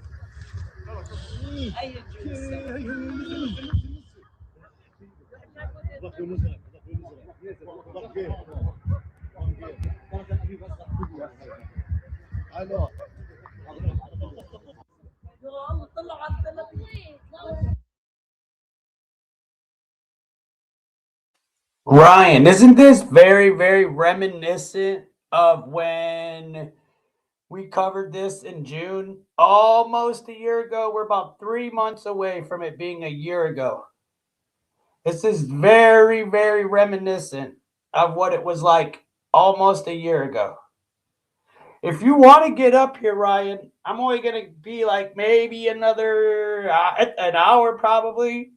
If you want to get up here, man, come up here, watch this with me. I'm just going to try to find something else, but just go up here and BS. I'm going to roll one up, whatever.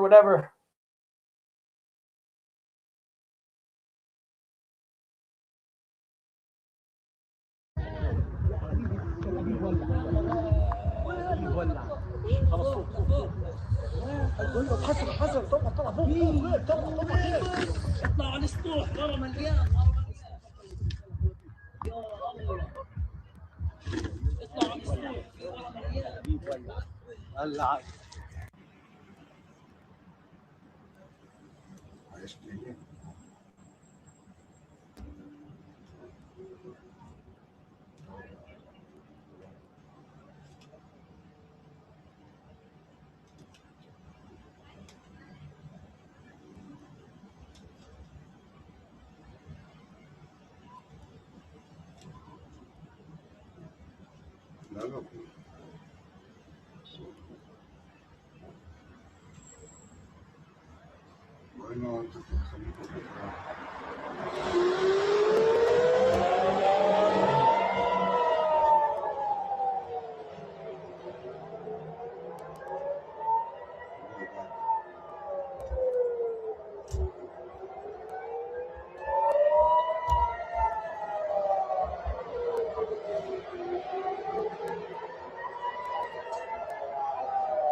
Yeah, these sirens are super creepy to me, man. I couldn't imagine sitting in my living room hearing these sirens.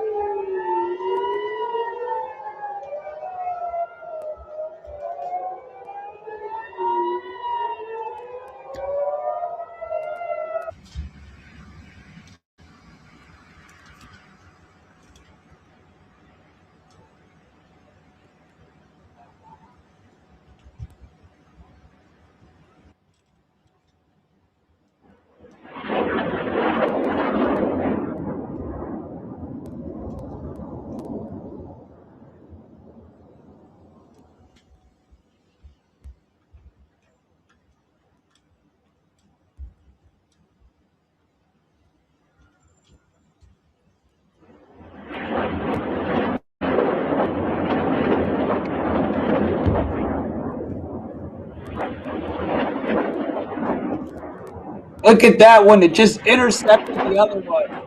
Look, oh! Did you see that one? Did you see that rocket hit the other two? Wow!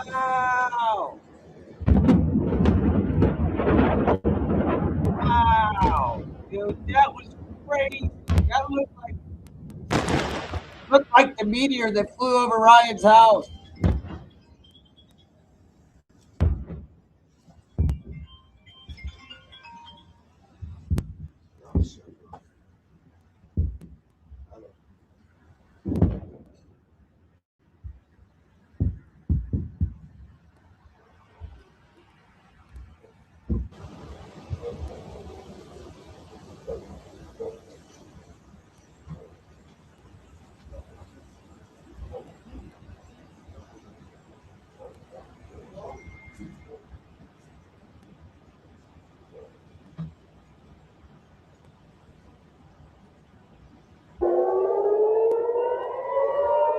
I love how the person in the chat is playing America. This is Iran shooting at Israel. Bro, this isn't even America. This is Iran. Now, what are you talking about? This is Tel Aviv being torn apart.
Look at this. Did you see that? Should we tell him? See that?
I just still can't imagine living in that area right now, hearing that go off nonstop, dude. God bless these people. Pray for these people, bro. We might not care for their government, but man, these people didn't do nothing wrong on either side. There's innocent people on both sides.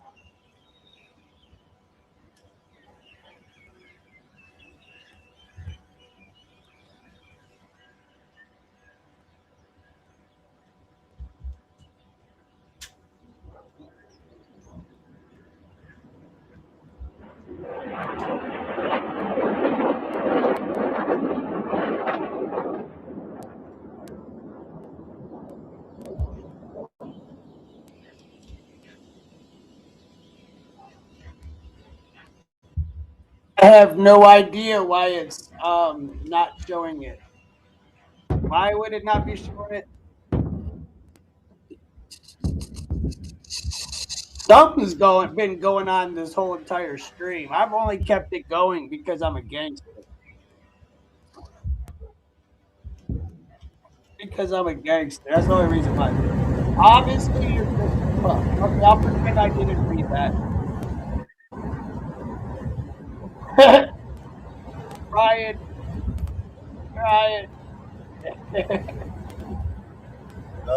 What do you want to read about history, bro? What do you need me to know? What do you need me to know, stupid?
Iran, very strong results militarily. Results. We're talking to countries about policing the streets, because they are the ones, we don't get oil, very little, 1%, 2%. When China, as an example, gets about 90% of its oil from the Hormuz Strait. It'd be interesting to see what country wouldn't help us with a very small endeavor, which is just keeping the strait open. That, by comparison, is a small. It's small because Iran has very little firepower left.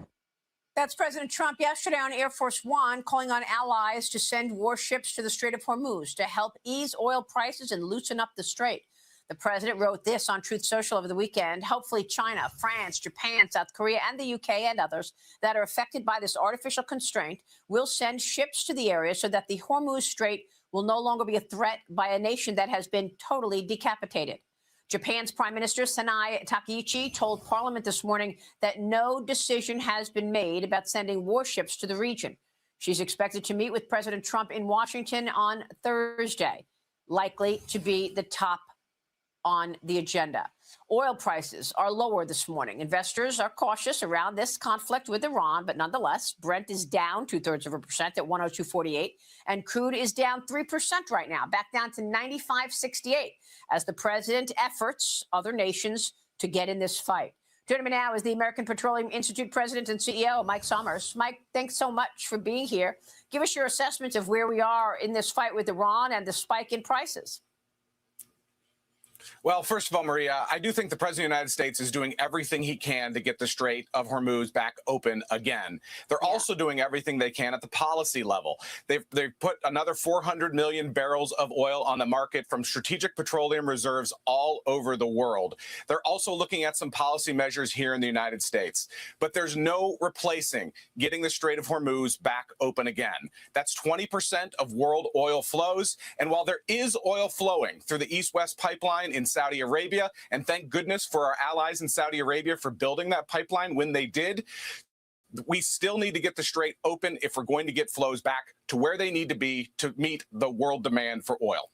Well, I mean, you make a great point about the Saudi line, because could the U.S. rely more on that Saudi line? I mean, are there other options to rely on heavily as the Iranians try to dominate the strait? Well, the truth of the matter is that Saudi line going at maximum capacity can only do about 7 million barrels a day. There's another pipeline through UAE that is exporting right now as well. But the Straits of Hormuz remain to be the critical artery for world oil supplies, and we got to get it back open. And so the president's idea of getting an international coalition to escort tankers through the strait is absolutely critical.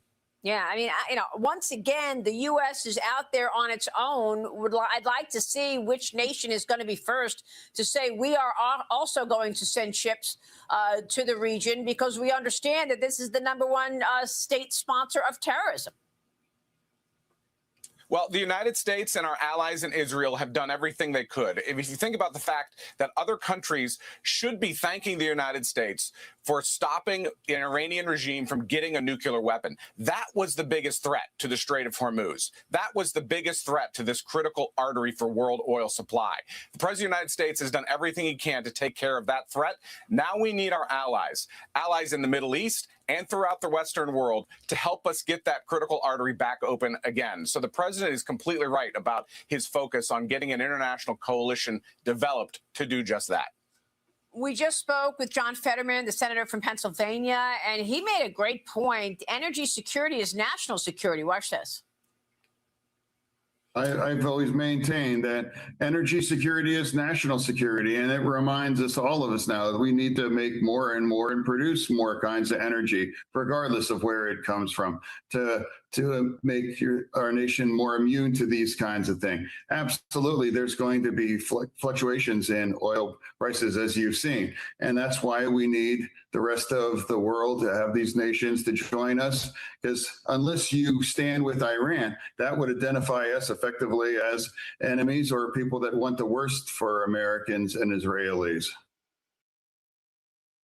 Do you support Israel and the Jewish people. Now, more than ever, Israel needs committed friends around the world to voice their.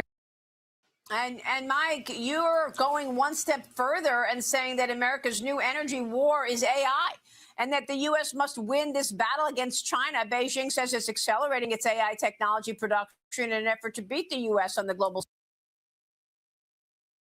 Okay, when I hear this, it reminds me of the great space race with Russia.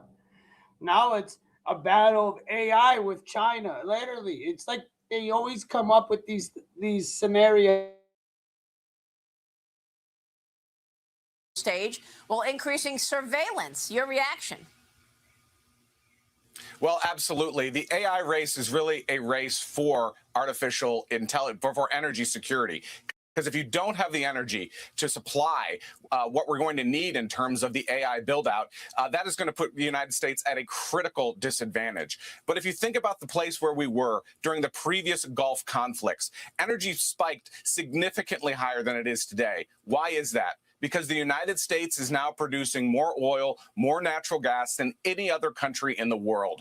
And that provides a buffer and a geopolitical insurance policy for America. And we need to make sure that we're continuing to focus on that. And the president's policies are, if you think about that, they've opened up critical lands and waters to American development, not just on federal lands, but also the ability for us to get permits to develop private lands as well. The president's energy agenda has been the focus of the first year of this office while he's been in office, and that has been critical to the build out of artificial intelligence as well.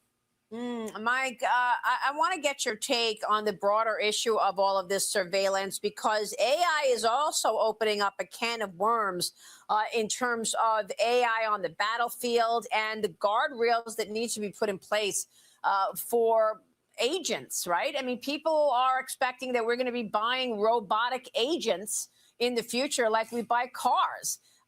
What are your thoughts on that? Yeah, I mean, look, I think the United States has always had a critical focus on the importance of privacy, but we also have to be focused on our enemies overseas and the work that our AI companies are doing right now to make sure that as few people die as possible in these conflicts by using these advanced technologies. That is an advancement in the battlefield that we just have not seen before.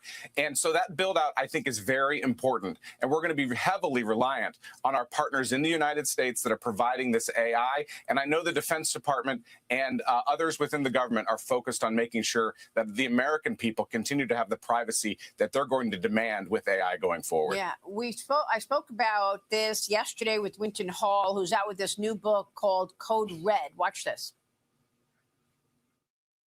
We have to make sure those guardrails are in place because we do not want unintended consequences. And I think that particularly when you're talking about agentic AI, right, because that is autonomous. And so we have to make sure that those systems have, number one, a kill switch in place for not just human in the loop, but human override. I think that's essential. And even when you're talking about autonomous warfare and weapons, that's essential too, that we're able to make sure that the commanders on the ground, whether they go full auto on these weapons, that they can turn them off and make sure that our soldiers, sailors, and airmen and Marines are safe. But we're in a new world, and that's why it's moving fast. And I think we've all got to coach ourselves up on this 5D chess game that we're entering in the AI race. Mike, this is about policy, but I want to get your take on some of the policy regarding energy, because a bipartisan group of senators have resumed talks on federal permitting reforms to increase domestic energy projects and decrease regulations. What specifically do you want to see with regard to permitting and other policy changes as it relates to energy? This is great news for the American people that Republicans and Democrats are finally back together talking about critical permitting reform. API has put out a plan that you can find at permittingreformnow.org, where you can learn all about the focus that we have on building out permitting reform. Here's the key. We expect that energy demand is going to go up by 50% in the next 10 years. Where is that energy going to come from? We think it should come from here in the United States. And particularly, we need more oil, more natural gas in this country if we're going to meet that demand. And what's going on in the Middle East is a perfect example of that. We want to be energy independent and energy secure. And that's what permitting reform on a bipartisan basis is all about. Yeah, I mean, look, there are also some things that need to be codified that the president has put through executive order. But I think for the permitting, he's tried to do as much as possible to get things moving in terms of regulations in the way of progress. Mike, always a pleasure. Thank you. Mike Summers joining us, and we'll be right back. Business evolves fast. Our students are ready. Learn more at wgu.edu.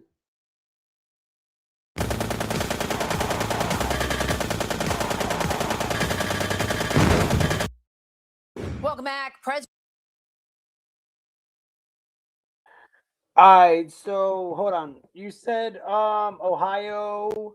Lazy Acre said, Tim, Ohio is going to allow fracking under Salt Fork and other state lands. Ohio received upwards of $100 million so far. None of the average Ohioan. Yeah.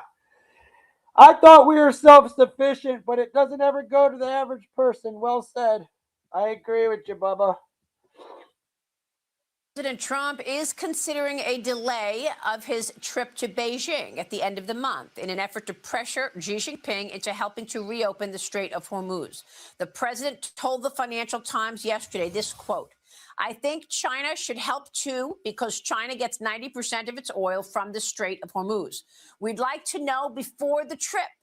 2 weeks is a long time. We may delay," the president said to the FT. Now, Treasury Secretary Scott Bessent has said it would not be optimal to travel during a war. He's meeting with his Chinese counterparts in Paris right now. He did so over the weekend, hammering out major trade disagreements ahead of the president's planned visit at the end of the month. Joining me now is Gatestone Institute Senior Fellow Gordon Chang. Gordon, good to see you. Now, we have been talking about this, and I raised the question in the last 2 weeks. Will this Iran war delay the president's trip to Beijing? Your reaction to what he told the FT? The president was absolutely right. First of all, the president of the United States should not go to the Chinese capital during a war where China is helping the other side. Matter of fact, China is helping Iran so much that it really is an enemy combatant. For instance, providing military intelligence, weapons, all the rest of it. Everything except for combat troops. So I think that President Trump's message to China is absolutely the right one. Yeah, and we knew this. I mean, we knew that China has been complicit and that it has been sending components to Iran, that it has been supporting Iran's illicit behavior. It's been buying its oil for so long. Oil prices this morning are elevated, although they are down from where they were last week. Take a look at the price of crude and the price of Brent. The president is urging other nations to send warships to the Strait of Hormuz to help ease the price at the pump. Brent is up a fraction at 103.29 right now, and crude oil is down 1.5% at 97.16 as the president tries to get an armada of allies. He said this in a truth post over the weekend. Hopefully, China, France, Japan, South Korea, the UK, and others that are affected by this artificial constraint will send ships to the area so that the Hormuz Strait will no longer be a threat by a nation that has been totally decapitated. Now, we know that the Prime Minister of Japan told Parliament this morning no decision has been made about sending warships to the region. She's expected to meet with President Trump in Washington this week. This will be topic A.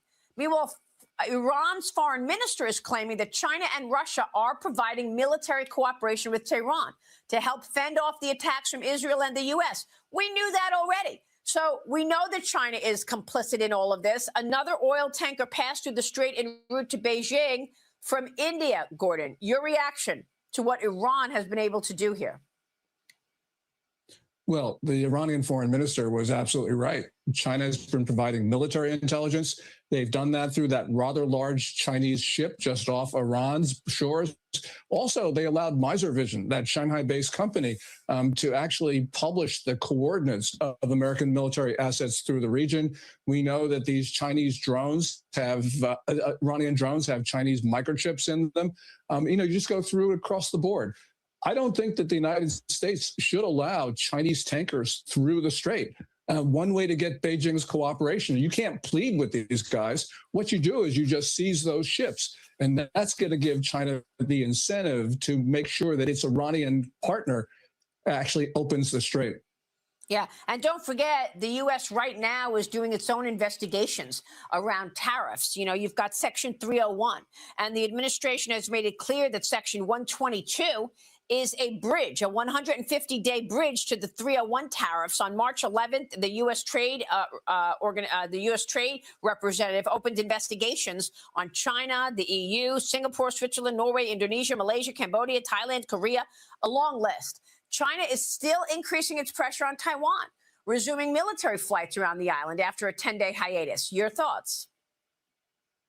Yeah, there was that quiet period, and it coincided with China's two sessions, those two large meetings in Beijing. But those sessions are now done, so China has ramped up the pressure with those 26 aircraft on Saturday in Taiwan's airspace and the 7 naval vessels. This will continue, but because China has decimated its military, because there's so much disarray at the top of the Communist Party, I don't think that China is in any position to launch hostilities with an invasion of the main island of Taiwan.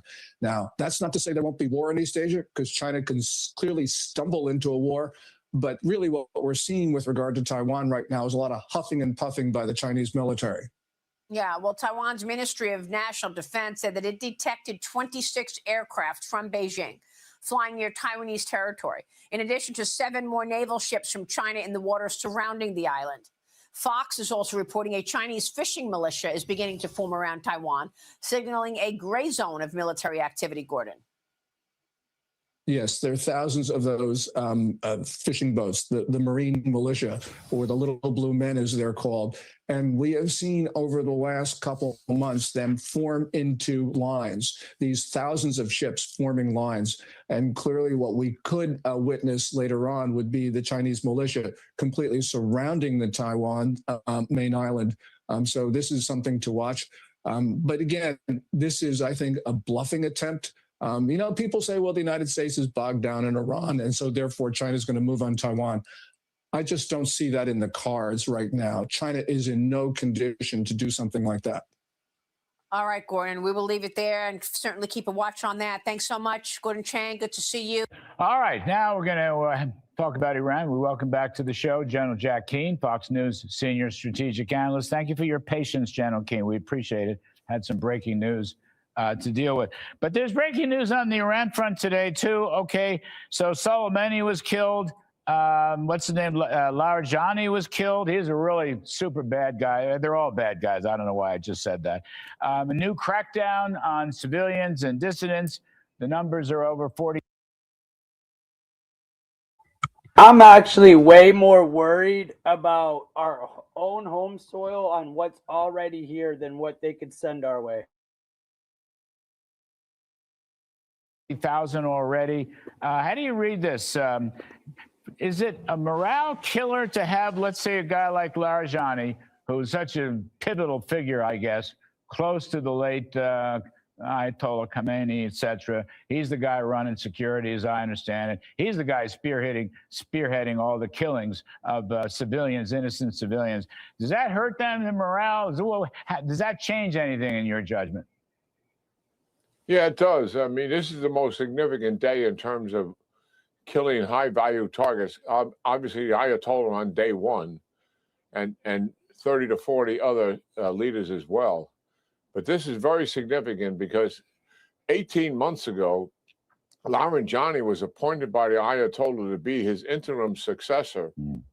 And the reality is that at that time, he sidelined the president of the country, kept him in name only. And the guy that's been running Ukraine for the last 18 months has been Larijani. And when the Ayatollah was killed, he took over full responsibility until Mojab Khamenei, the Ayatollah's son, has taken it. But his son isn't doing any ruling either because he's seriously wounded. So Larijani has been in the target zone for the last 2 weeks and finally got him. Number two, Soleimani heads the BG militia. So our audience understands this is the militia that does all the repressing of the population. They only exist for one purpose only, to repress the population. So they have the blood on their hands of tens of thousands you just mentioned. Here's the other piece to that. They killed his deputy as well, and not reported hundreds of other Baji militia. And these are the people that are on the streets right now, making sure the people don't come out. There's a big holiday tomorrow, and they don't want those people to come out. And the Israelis are doing this. They got, at times, exquisite intelligence, human intelligence, Mossad on the ground, surveillance, listening to phones, and the rest of it. And they knocked out a couple of hundred of these other members that are doing the killing. This is a huge step forward here, and we're not going to let up on it. We've got some time to go here in terms of finishing our military objectives. The Israelis are contributing to that, and they're focusing on taking down the security force organizations that have been sustaining this regime. And we're going to be unrelenting in doing that, and the evidence of that is clear in terms of the success last night. General, you mentioned tomorrow's a holiday in Iran. You think, is it possible that the population will come out and take to the streets and protest of everything that's happening? We honestly don't know. Certainly the repressive forces have been doing everything to prevent that from happening, insisting don't come out, don't even come out to go shopping tomorrow. Don't come out for any purpose whatsoever, or you're going to be shot at. But we've cleaned up a lot of these people on the streets too. It remains to be seen. It would be a good thing, certainly, for them to protest, but certainly if it's going to mean death and destruction for them, certainly based on what's happened in the past, they'll give it a second thought. But listen, as this regime gets weaker, and it is getting significantly weaker every day, the possibility of more protests at some point where they can't repress them anymore gets more real. And that's the path we're on. General Keane, I'm reading that there are two armies in Iran. One is the Revolutionary Guards, of course. I guess the number there is about 150,000. But there's a second army that we sometimes hear less about, the Islamic Republic of Iran Army. Artesh is what it's called. It has over 300,000 people. If the reporting is to be trusted, we've gone after, the U.S. and Israel and so forth have gone after the Revolutionary Guards, but we have not gone after this second army, the Artesh Army, which tends to be more, I don't know, could be equivalent, some kind of equivalent of a border control or homeland, whatever it is. But we haven't gone after them. I didn't know that.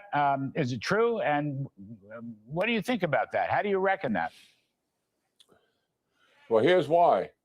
One, most of the draftees are in that army. Two, the leaders of that army are not the ideologues that are part of the IRGC, and they're not paid as well, but they're not ideologues either. And I know for a fact that we're talking to some of the leaders in that army as potential, if the regime is going to collapse, and certainly the Israelis are working on that full time to set conditions for a regime collapse. And if it's going to do that, CIA, Mossad, and talking to army leaders, they would likely be some of the people that may be willing to, one, undermine the regime to further push it towards collapse, and two, take over to help to stabilize the country. They're not the ideologues. They're not the diabolical killers. They're not going to open fire on the population. They see themselves as part of the population. That's all the draftees. That's why they've never asked them, Larry, to go out on the streets and fire on the people. And the reason is they're not sure they would. And that's the reality of it. Well, so, yes, it's an excellent point that you brought up here, one that our audience needs to know about. There is huge potential here with the leadership of that army possibly breaking faith with the ideologues that are running the country. Do you have any evidence, just the last one on this, on this point, any evidence that Israel and or the U.S. is in fact talking to that army, the Artesh army? Yes, they are talking to some of those army leaders for the purposes I mentioned. Wow. To So help that's for sure. undermine the regime. Yeah, help undermine the regime and hopefully be in a position to do that. We're talking to others as well. Remember, the administration did a good job before Maduro was captured in talking to a number of his direct reports about the possibility, if Maduro was gone, would we be able to work with you and help stabilize the country post-Maduro? Something similar is going on here. Now, whether that materializes or not, we don't know, Larry. But the fact that we are doing that is a step in the right direction. Yes, sir. Terrific stuff. General Jack Keane, as always, thank you for your wisdom. We appreciate it very, very much. Welcome back. Good Thursday morning, everyone. Thank you so much for joining us this morning. I'm Maria Bartiromo, and it is Thursday, March 19th. It is 8 a.m. on the button on the East Coast. And I hope you're having a great Thursday morning. The Pentagon is set to hold a briefing any moment now on Operation Epic Fury, and we will be monitoring it. We will bring you the latest, and we could go there live. We will let you know. But first, there's this. The Federal Reserve held rates steady for a second time yesterday, as expected, over what they claimed was elevated inflation and uncertainty around the Iran conflict. Chairman Jay Powell signaling that we will only see one interest rate cut this year. Powell also said he'll remain at the Fed until his successor, Kevin Warsh, is confirmed by the Senate and the investigation into him is over, something that I've been reporting all week and asking my guests about. Here's the comment that sent markets spiraling lower yesterday. Watch this. I have no intention of leaving the board until the investigation is well and truly over, with transparency and finality. Of course, Powell's term as chairman is up on May 15th. However, he can stay on the board as a governor through early 2028. Meanwhile, the war on Iran continues, and the Treasury is at the intersection of war and the economy as oil prices have moved higher in the middle of this conflict. Now entering week 3, Brent right now is up 6% at 113, and crude oil is up 1.33% right now, sitting at 97.61 on crude oil. Joining me right now is the U.S. Treasury Secretary, Scott Bessent, joining us. And Mr. Secretary, it's always a pleasure to see you. Thank you so much for being here this morning. Good morning, Maria. I want to get your take on the impact of this war on Iran. Of course, you are in the middle of this, the intersection of the economy and war, and you've been allowing oil flows from Iran, Russia, of course, what the president did in terms of Venezuela, to try to stabilize prices. But I want to get your take about that in terms of potentially funding our enemies in doing all of this. Is the reality of this oil shock as a result of this war colliding with the president's maximum pressure campaign on Iran? Not at all, Maria, because it's the president's maximum pressure campaign that started last March against Iran and its oil exports, the customers, their shadow fleet that brought the Iranian economy to its knees in December. They had a very large bank failure. The central bank had to come in, rescue the bank, printed money, caused great inflation, and the people went out onto the streets. And that was the real turning point for this regime. The regime is in trouble. I said last week on another show that they're in Hitler's bunker and Hitler's dead. Well, I can tell you, as of this week, Himmler and Göring are dead too. The leadership has been decapitated, and contrary to what the mainstream media in the U.S. wants you to believe, they are in chaos. They are having trouble communicating, and all these rocket launches that you see are the death throes of a dying regime.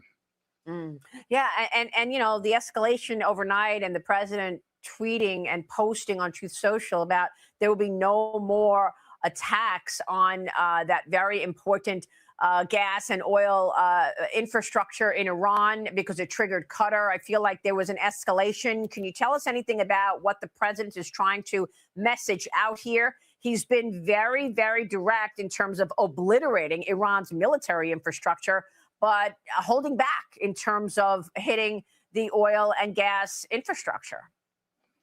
Yeah, and Maria, on the military, last night was the biggest night for strikes thus far in this campaign. As we move into days 19 and 20, we keep escalating the military campaign.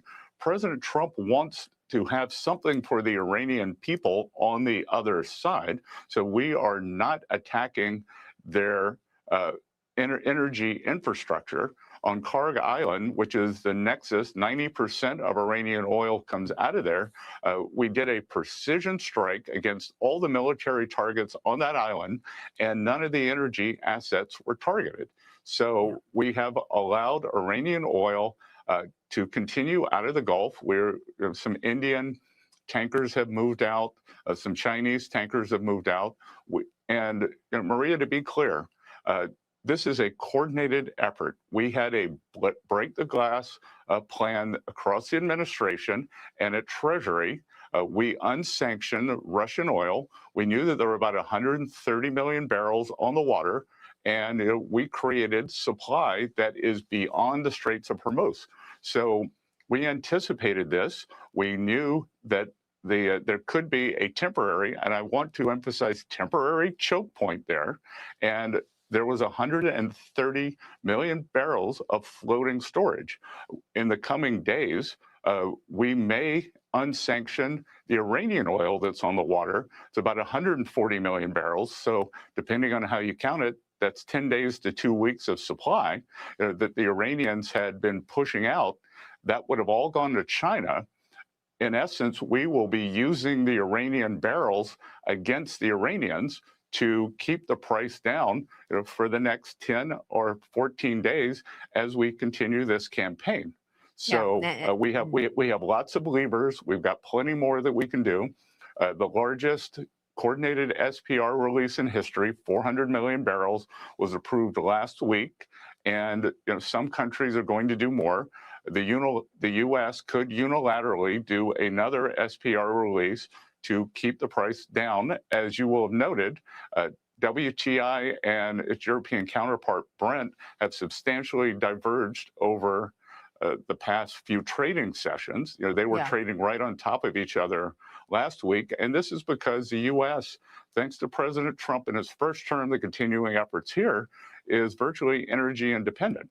And when President Trump says our allies should join us in a coalition along the Straits of Hormuz, that they're the ones who need this oil. The U.S., we're an oil exporter.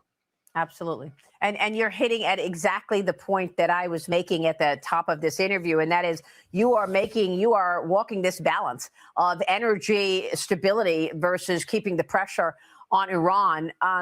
In terms of the Treasury intervening in markets, I mean, secondary markets have been under pressure, obviously, from the beginning of this conflict. The Dow down nearly 6%, the S&P and the NASDAQ down as oil prices move higher.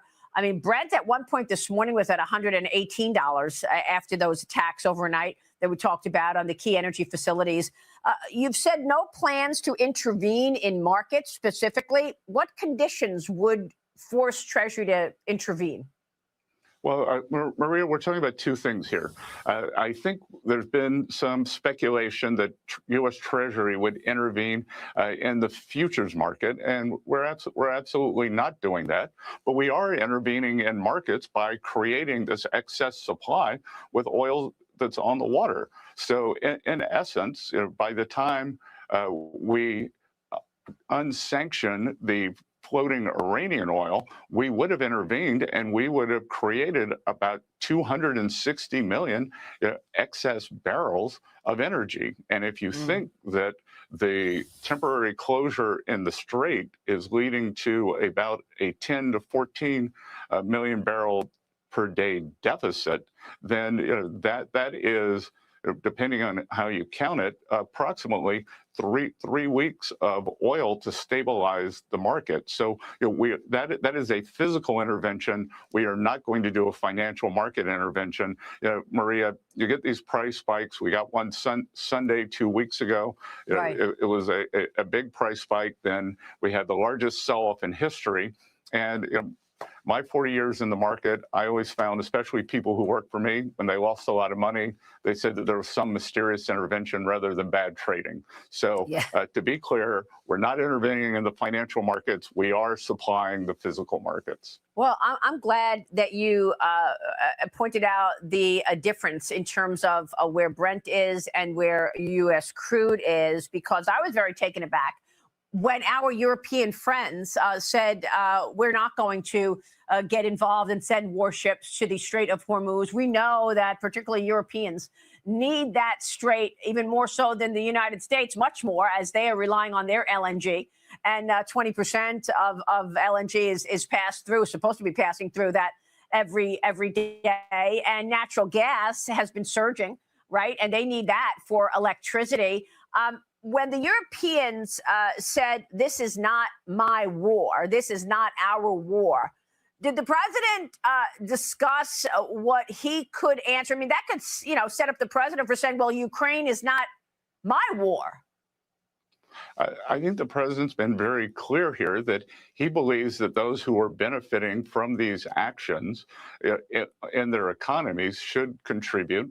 And I think over time we will likely see a clarification here that that NATO, maybe some of our Asian allies, will not directly get involved in the fighting as we continue the bombing campaign. I would be surprised that if eventually there isn't some kind of a global coalition to escort ships through the Strait of Hormuz. It'd be very disappointing for those who benefit the most not to do something. And of course, the Prime Minister of Japan is at the White House today. You will be meeting with her, and I know this is a very close relationship. Are you expecting Japan to change its stance on this and perhaps get more involved in this fight and support the United States? But again, they don't have to be involved in the actual bombing campaign. But I would expect that Japan, who gets, I can't remember, 95% of their crude supplies from the Gulf, would be very interested in making sure that these supplies, they are safe. The Japanese Navy is one of the three great navies in the world. They have some of the best minesweepers and mine detection capabilities. So, I think we're going to have a very good discussion with the Prime Minister. President Trump has an excellent relationship with her. She very popular, and with his endorsement, she recorded a record in post-war Japan history in terms of her margin in the parliament. So, she's in a very strong position. She's very pro-U.S. I think we're going to have a very good discussion today. And of course, she was one of the first, when this first started, to say she wanted to unleash oil into the market to pressure prices. She's been supportive in terms of understanding the issues here at hand, where oil prices are spiking. She's been very supportive, and the Japanese have a very large strategic petroleum reserve. My guess is that they will begin releasing in excess of what the IEA equivalent release would have been. So, I think they're going to supply the market. And again, they're a good ally, and the relationship with the president is very good. On the other hand, we have the Chinese, who have once again proven themselves to be unreliable suppliers. This is why the U.S., we are determined. We don't want to decouple via trade, but we do need a strategic decoupling. And what the Chinese have stopped exporting during the Iran conflict here is they've cut off all refined product exports to the rest of the world. So people who are depending on them, countries who are depending on them for jet fuel, other refined products, they are now in the lurch, and the U.S. continues to export energy. Yes, and the president, of course, postponing that trip to China, and he is going to be here and focused on the war. I want to be clear. Secretary. I want to be clear on the postponement of that trip. Postponement of that trip was the logistics during this conflict. President Trump believed that it's important for him to stay here in the United States, not travel abroad. It had nothing to do with an ask to the Chinese to get involved with the Straits of Hormuz. So it was a decision by the president to move the date out. Yes, I understand that, sir. And I think that's completely practical. I understand that fully. The president needs to be here in Washington, in the United States, when a war with Iran is undergoing. But let's put that aside for a moment, because China has been complicit the whole time. And we know that China has been supporting Iran for a long time, buying 90% of Iranian exports, 90%. Here, buddy, do you want me to bring it up for you? Because people are sitting here watching, okay?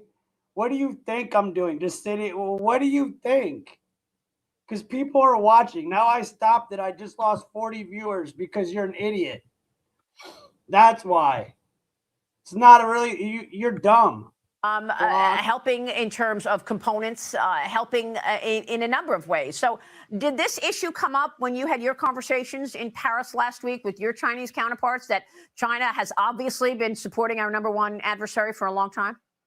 Well, Maria, you put your finger on something that, Iran is the head of the snake for global terrorism. They are the leading state sponsor of terrorism. And the Chinese have been buying 95% of the Iranian oil. So they were funding the leading sponsor of global terrorism. They were getting a discount by buying that oil. When we go through as we plan to unsanction the Iranian oil, that oil will go up to a market price, and it will end up in places other than China. It can flow into Malaysia, Singapore, Indonesia, Japan, India, who have been good actors in this. Mm-hmm. And I wonder, the president made an interesting point recently. I don't know if it was flippant or not, when he said we'd like to take over the Strait of Hormuz at some point. Iran apparently is working on a law to charge ships for the Hormuz safe passage. Would the president consider that in terms of once you do get control of the strait, start charging ships that travel through it? Again, this is nonsense, Maria. For the regime, we're back to the stuff of Baghdad Bob here. The regime is in collapse, and the people are starting to turn against them. We're starting to see defections. At Treasury, we now know where the Iranian leadership bank accounts are, and those are being frozen. And we will hold them and see who comes forward in terms of defections. But we're starting to see defections throughout the regime, and that's how this ends. So the idea of some tolling arrangement is ridiculous. What President Trump is talking about, and to be clear, he has focused on Kharg Island since 1988, before the Shah fell, that the U.S. should be focused on that. He is laser focused on it. As I said, there was a bombing campaign last week. The military assets on Kharg Island were destroyed. And the other thing I can tell you, if you're an oil worker, you don't want to work there. So all the oil workers there are being coerced to stay there. And we will see what happens with whether that eventually becomes a U.S. asset. What would be your best assessment or expectation for the impact of all of this on the economy, Secretary? Of course, we've got oil prices spiking now. We understand that your expectation is that this is a temporary situation, but you have had growth, deregulation, economic issues that are positive for the growth of this country on its economy as your number one priority before this conflict. How does that change? So if you tried to put a CD or DVD in your laptop anymore, well, good luck, because today they don't come. Well, again, Maria, I think we have to get the American people and our entire government back in the mindset of there is no prosperity without security. There's no prosperity without security. Any prosperity without security is an illusion. So now President Trump, by doing this, we will be more secure than ever. As Vice President Vance said yesterday, this is short term. We are going to get to the other side of this. And Maria, I think it's a decided lack of imagination, both market participants and the foreign policy commentariat blob. Let's imagine what this looks like on the other side. Right. With Maduro gone in Venezuela, it looks like Cuba, that there may be very slow motion regime change there. Iran, and this horrible sponsor of global terrorism, their military is degraded. They are unable to project power. And then at some point, Russia, Ukraine will get solved. And I think gas prices, energy prices will be lower than they were on February 28th. For an extended period of time. I've met with the many bank CEOs, with real economy CEOs, and I can tell you the economy is strong, the consumer is strong. So the economy went into this conflict in a very good place. We did it from a position of strength, not a position of weakness. Right, I understand, but we were talking about 5% growth, close to it in the fourth quarter. Are we still talking about 3% growth for 2026? Maria, I think it can be above that. I think it can be non-inflationary growth. And again, this is temporary. We will move beyond this, and we will come out on the other side, and the growth will be better, and our security will be real, not illusory. Yeah, and I appreciate very much your focus on national security, the president's agenda on national security. I understand that very clearly. Have you changed your assessment of tariffs in the face of all of this? Because, of course, we've got these dueling Section 301 investigations underway. China is among those that you're looking at in a number of ways in terms of this results of the IEEPA decision from the Supreme Court. Should we expect any change in your tariff strategy given the spikes that we've seen in commodities like oil, like fertilizer, et cetera, et cetera? Not at all. And Maria, to be clear, there are no tariffs on nitrogen-based fertilizer, which the farmer in your previous segment talked about. Secretary Rollins will likely be making an announcement on fertilizer in the next few days. And the tariff investigations via Section 301 continue. USTR Jameson Greer will be doing their studies, and we will get the results of those in July. And we will see what happens. But the expectation, if the studies are complete, successful, would be that the tariff regime would be under a new authority and unchanged. But again, that's contingent on successful 301 investigations. Secretary, before you go, let me end on the Federal Reserve, because we understand that the confirmation hearing and the confirmation process for Kevin Warsh is pretty much on hold. As this investigation continues into Jay Powell, you know the facts after reversed or said that he did not approve of those subpoenas on Jay Powell, causing Jeanine Pirro to say, I'm going to appeal, sparking Tom Tillis to say, well, then I'm digging in and I'm going to keep this up. You heard what the chairman said yesterday. He's got no intention of stepping down or leaving the Fed altogether until this investigation is closing. Has the president made any decision in terms of ending this probe into Jay Powell so that you can get Kevin Warsh moving into the chairman's spot? Well, Maria, to be clear, it is not the president's decision. It is Jeanine Pirro, the U.S. attorney for D.C., and I'm not going to comment on an ongoing investigation. We'll see where this goes. But what is going to happen? Kevin Warsh has been up on the Hill meeting senators. The meetings are going very well.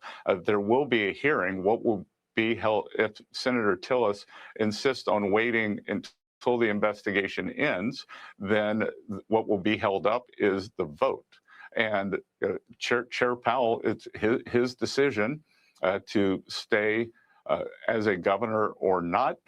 And historic, I would tell you, that would be out of historic norms. Only one former chair has stayed on as a governor, and the President of the United States asked him to stay. I can't imagine President Trump's going to ask Chair Powell to stay on as a governor. Right. Secretary, it's good to have you this morning. Thanks for taking all of that on. We so appreciate your leadership, sir. Thank you. Maria, good to be with you. All right. Secretary Scott Bessent joining us. We'll be right back.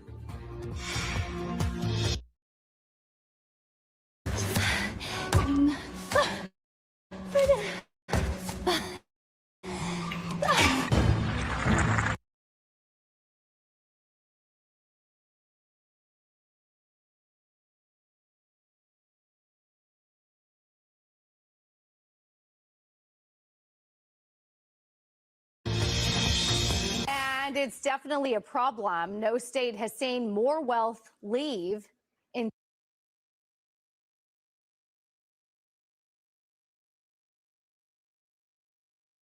ten years than New York.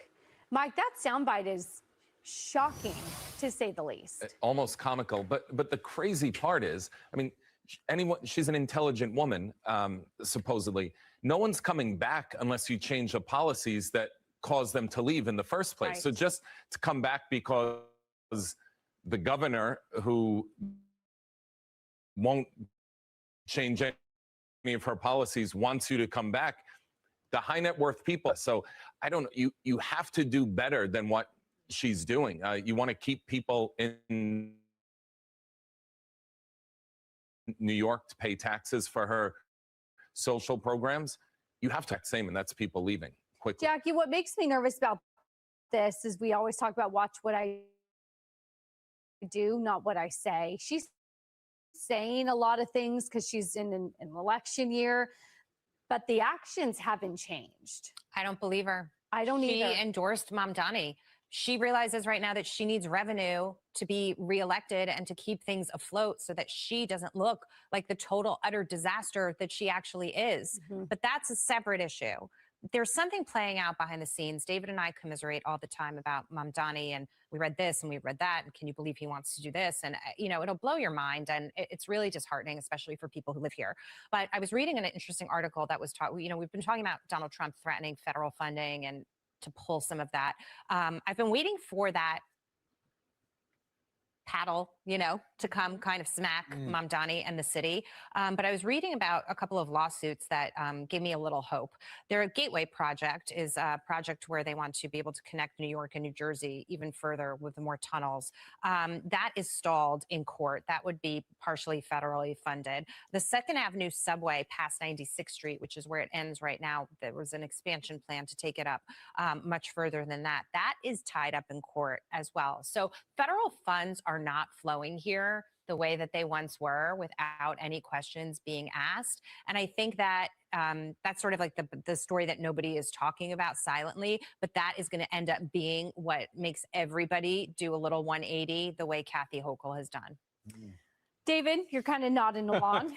Well, because again, Jackie and I have been commiserating with each other about this for a while. But when she said the first tape that we played, where she said, "I don't need you, go to Florida," and that was in 2022. From 2012 to 2022, New York lost 1.7 million people that going to places like Florida. So as she was saying that, we had lost the people. That's the money that we've lost. But the people that make that money are the most important part of that equation. And so she has not gotten it for a while. She did finally get some knock on the head that made her realize that we can't go on by that. And that was probably the budget.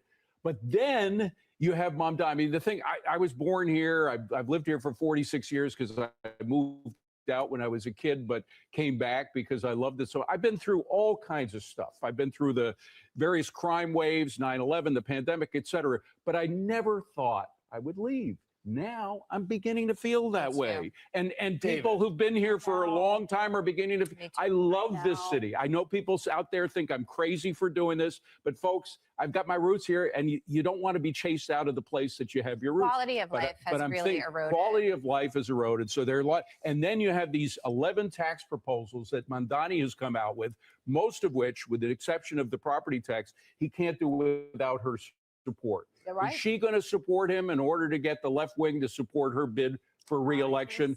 I wouldn't bet against it. I wouldn't bet against it. It goes directly against what she just said, but she folds like a cheap suit. So there's another, you brought up some revenue tax proposals. Brian, let me go to you on this proposal. In City Hall, Zohran Mamdani is pushing to make the Big Apple home to the highest minimum wage in the country.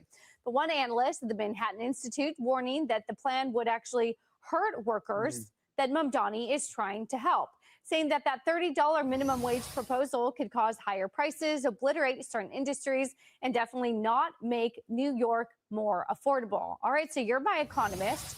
Walk me through, and for our audience, what does a $30 minimum wage do? Is it helpful or hurtful? It means boom time for robots and AI. That's all it means. Any company that can afford it will find a way to automate it. It's it. It's the easiest way to kill jobs in an era when you have the best replacement for.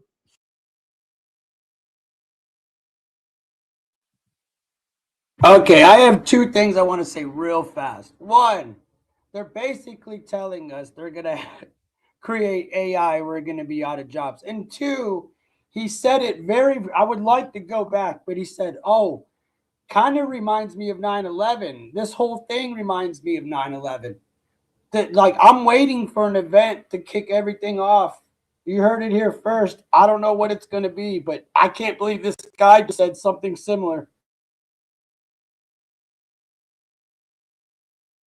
Human workers that we've ever had in the history of the world. But you know what? You know what wins here? Kathy Hochul's losing. Mamdani will lose. Do you know what wins here? Federalism. Federalism. I knew it. I don't, you know what? You and Kathy your Hochul, you can beg all you want, but you have neighbors who haven't screwed up the way you have, and they will win and you will lose. And you know what? We could all, like, we don't have to live in New York City. I know. We could move right across the river one way or the other, and we're out of that mess. It's the middle class that's screwed. They don't have that freedom of movement. They don't have the ability to do that. They're the ones that are really screwed by these tax proposals of this dumb mayor. It's true, but their kids might move. Yeah. Like, well, the can I next talk to you about generation. the business community? Because I'm not hearing enough from the business community speaking out. And I was very much on Bill Ackman's side, where he was very against Mamdani. And then when Mamdani went, he said, I'm willing to work with you. And I thought, yeah, that's good, right? Like, if you have a business here, you have to be willing to work with the leaders. But I need more people to be speaking out in the business community if they really are against these. I don't like this, like, backdoor, where we're talking about Larry Fink at BlackRock for 100 years saying green energy, woke, woke, woke. And now that it's not in vogue, finally now speaking out. I need them to speak out now. Why aren't we hearing business leaders speak out? You know, because people want to do what is not going to. Did she just bring up Larry Fink, CEO of BlackRock, the head of the World Economic Forum? Did she just bring him up and ask why he's not doing anything? This is exactly why this is going on, lady. They told us this was going to happen. Sustainable energy by 2030. Electrical vehicles. No wonder they're trying to get rid of all the gas here. Damn, they're lying so hard on Fox, too. So bad. Larry Fink? Really? You just brought up somebody who's literally trying to take us down. Yeah, let's go ahead and support. Blow back in their face. Larry Fink didn't want to go out and speak against green energy, even if that's what he actually believed, because that didn't help his business. That didn't help his shareholders. That didn't help money flowing into BlackRock. So I think it's more of the same now. There's nobody out there who's running. Start with medium-sized businesses. Okay, take minimum wage from $17 to $30 an hour. Yes, they'll lose workers, they could get robots, but before that happens, they probably go out of business or they take their business elsewhere. So who does that help in the long run? You know, so we're a few months into Mamdani's 4-year term. It's only going to get worse and a lot worse. So the high earners aren't speaking out. You don't, you know, I was interested to hear if Jamie Dimon weighed in on this at all, who I think should, and, you know, he'll come out with his talking points here and there, but anyone who's earning high earners in New York City have to be thinking about going elsewhere, because it's the writing's on the wall that taxes are going in one direction. That's higher. So costs also, quiet taxes are going up everywhere, but taxes on the wealthy, on the rich, are going to continue to go up. There's no end in sight. So this is the first time in my life, and again, born and raised in New York, first time where I think, man, maybe the city doesn't come back this time. Wow, really? Yeah. And you're a business leader here. I am. You have business here, and you're thinking and that's the hard thing. I never bet against New York. Post 9/11, you don't bet against New York. Post COVID, you don't bet against New York. And this, I'm with you. The first time where I'm like, oh, am I betting against New York? The worst enemy is the enemy within. Yeah. Oh God, you guys Coming are so up. dark. No. We're all going to go. Again, you guys, did you not hear what he just said? The worst enemy is the enemy within. This is right here on Fox. Dude just said the worst enemy is the enemy within. Yo, when they say fake news, y'all got to read between the lines sometimes, because you pull out gems like that. Sleep at Jackie's house when we can't afford our rent. That's what we're doing. As far as $200 billion, I think that number could move. Obviously, it takes money to kill bad guys. So we're going back to Congress and our folks there to ensure that we're properly funded for what's been done.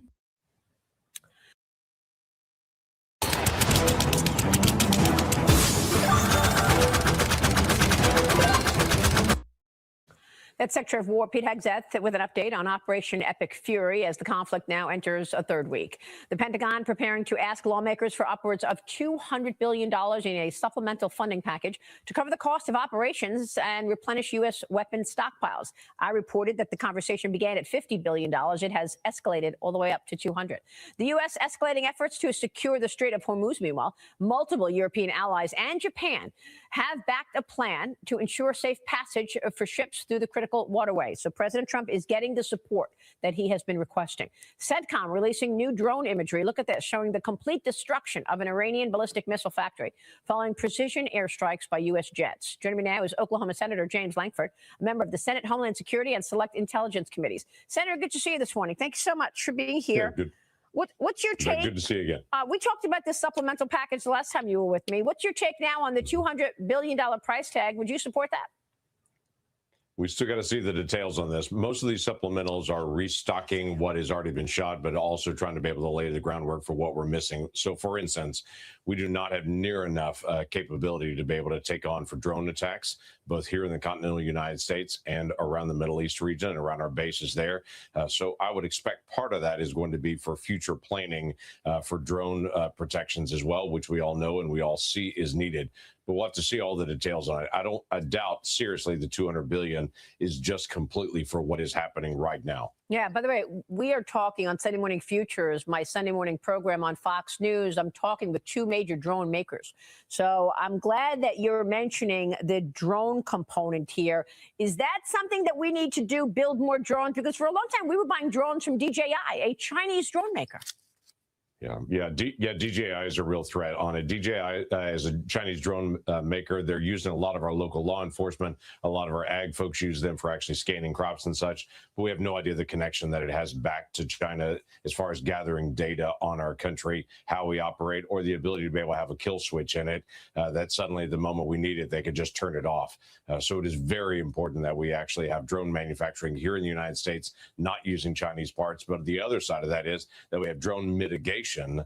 So that if we have a drone attack, whether it is a college football game or whether it is coming off of an enemy off our coast, we've got to be able to actually mitigate those. This is a very important point that you just made, because I have been making the point that if it's a Chinese-made drone, does China see exactly what we see when looking at that drone?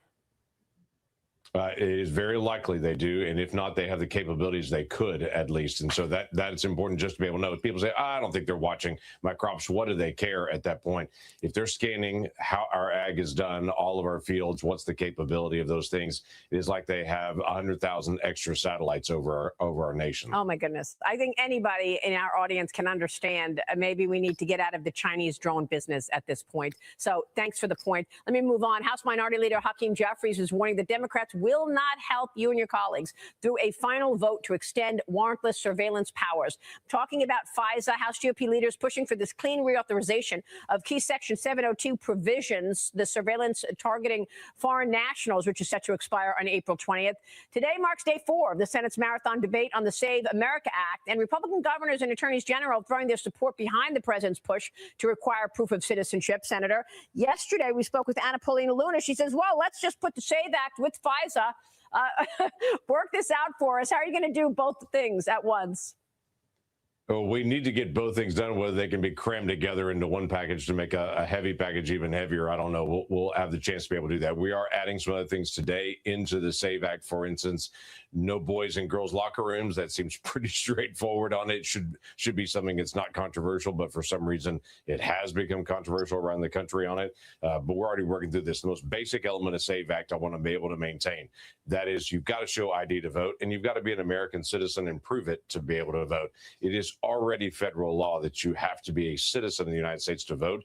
We just have all trust and no verify in that process. We got to be able to fix that. Well, I don't know how you're going to get help when your colleagues won't even open the Department of Homeland Security, frankly. But I just wanted to touch on this other point, because we were talking about China with regard to drones. You know, Paul Atkins, the SEC chairman right now, is facing pressure from some of your colleagues in Congress, and lawmakers are saying they want him to restrict Chinese companies from accessing U.S. capital markets. I've been focusing on this for years in my Fox Nation special. Senate Banking Committee Chair Tim Scott, Senator Elizabeth Warren, both sides of the aisle, sending a letter to the chairman warning of, quote, unique risks to national security, market integrity, investor protection posed by SEC-registered entities with ties to the People's Republic of China. Senator, what are your thoughts? Would you support taking those Chinese companies off of the exchanges so that average Americans are not funding our number one adversary? I would actually, and it's some of the special vehicles that they actually use to actually get access to our market, where people that actually assume they have normal market protections on it find out later they don't, because the Chinese are actually offshoring some of these and have an extra layer in the mix on it. That's very important to be able to make sure that people that are buying on American markets also know they have typical normal American market protections, and that whatever they're buying into is not actually funding the PRC, the military in China. Senator, real quick before you go, since you're on the Homeland Security Committee, should we be worried about terrorism on American soil? We're in the middle of a war, and DHS is not even open for 34 days, counting. Yeah, it is very important that we get DHS open. This is our primary law enforcement here in the United States, not only for our border, but actually trying to be able to maintain weapons control here in the United States and such from foreign entities. It is very important that we get them back open again. We still have millions of people here that came across our border during the Biden administration that we have no idea who they are. Yeah. And so it is key that we actually get the funding back going again. Senator, we appreciate your leadership on all of the above. Thank you for what has been an abbreviated session with us today. Please come back soon, sir. Thank you. You bet. Look forward to it. Keep praying for the nation. Thank you so much, Senator James Langford. We'll be right back.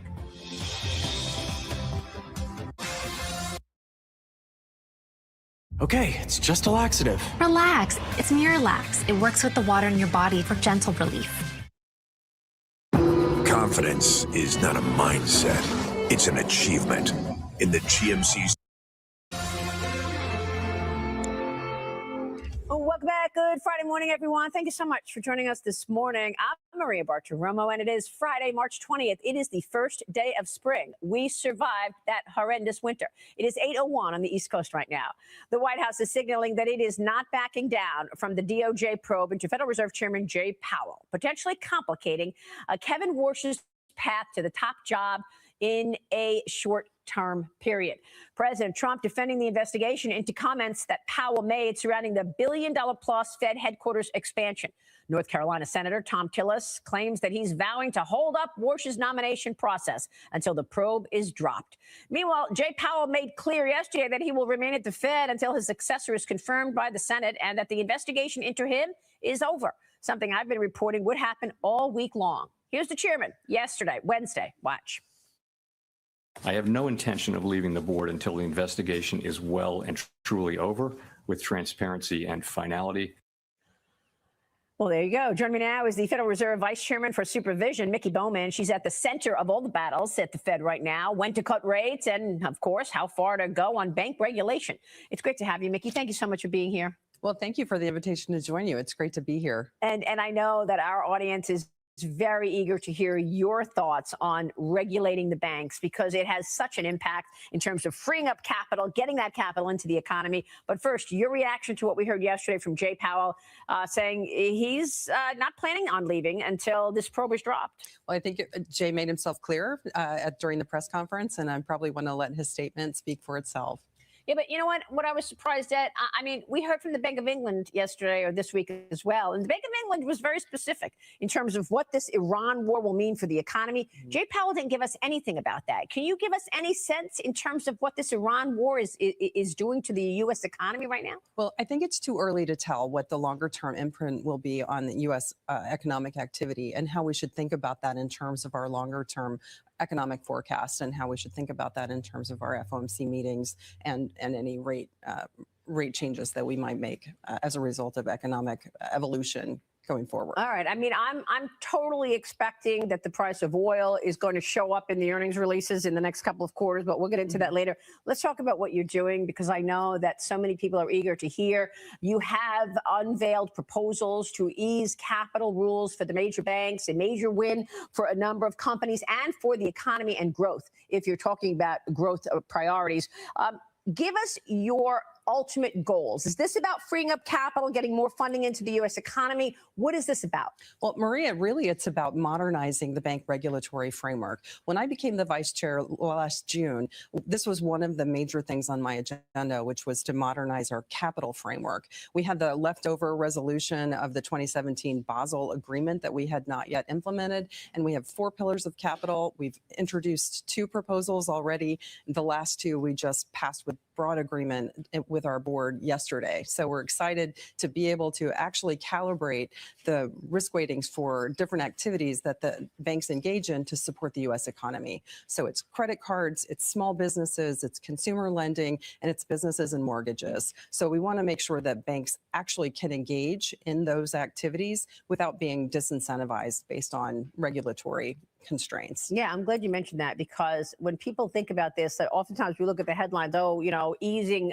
banking rules, but you just went through the list that affects so many corners of our economy, small business, credit cards, and that is what the key is to actually unlocking the capital. Because if you've got these huge capital rules that you've got to hold, what? I mean, your predecessor was like anything from the teens to 40% of capital being held. If you're holding all that capital, then that's less capital that you're going to lend to people and to institutions, right? That's exactly right. So our approach was to look from the bottoms up from each component of that Basel agreement and make sure that we were not disincentivizing banks from engaging in activities that can support the economy. So this is basics. Like I mentioned, it's the lending, it's relationship lending. What we've seen over the years since these rules were put in place after Dodd-Frank, we've seen a lot of business that's traditional banking activity exit into the non-bank space. And this is one way for us to recalibrate that to encourage banks to get back into those traditional banking activities. Now, I mean, we had a real, if you want to talk about stress tests, we had a real stress test during COVID. We did. Was there a harder stress test that we could actually see the strength and the safety of the banks than COVID? I mean, maybe the 2006 and 2007 global financial crisis, which we also lived through, the two of us. But tell us about that. What did COVID teach us about the banks, and where are the banks today in terms of that capital safety? So banks actually performed very well during COVID, and we did several stress tests, even off-cycle stress tests, to ensure that the banks were performing appropriately and in a strong way to be able to support the economy.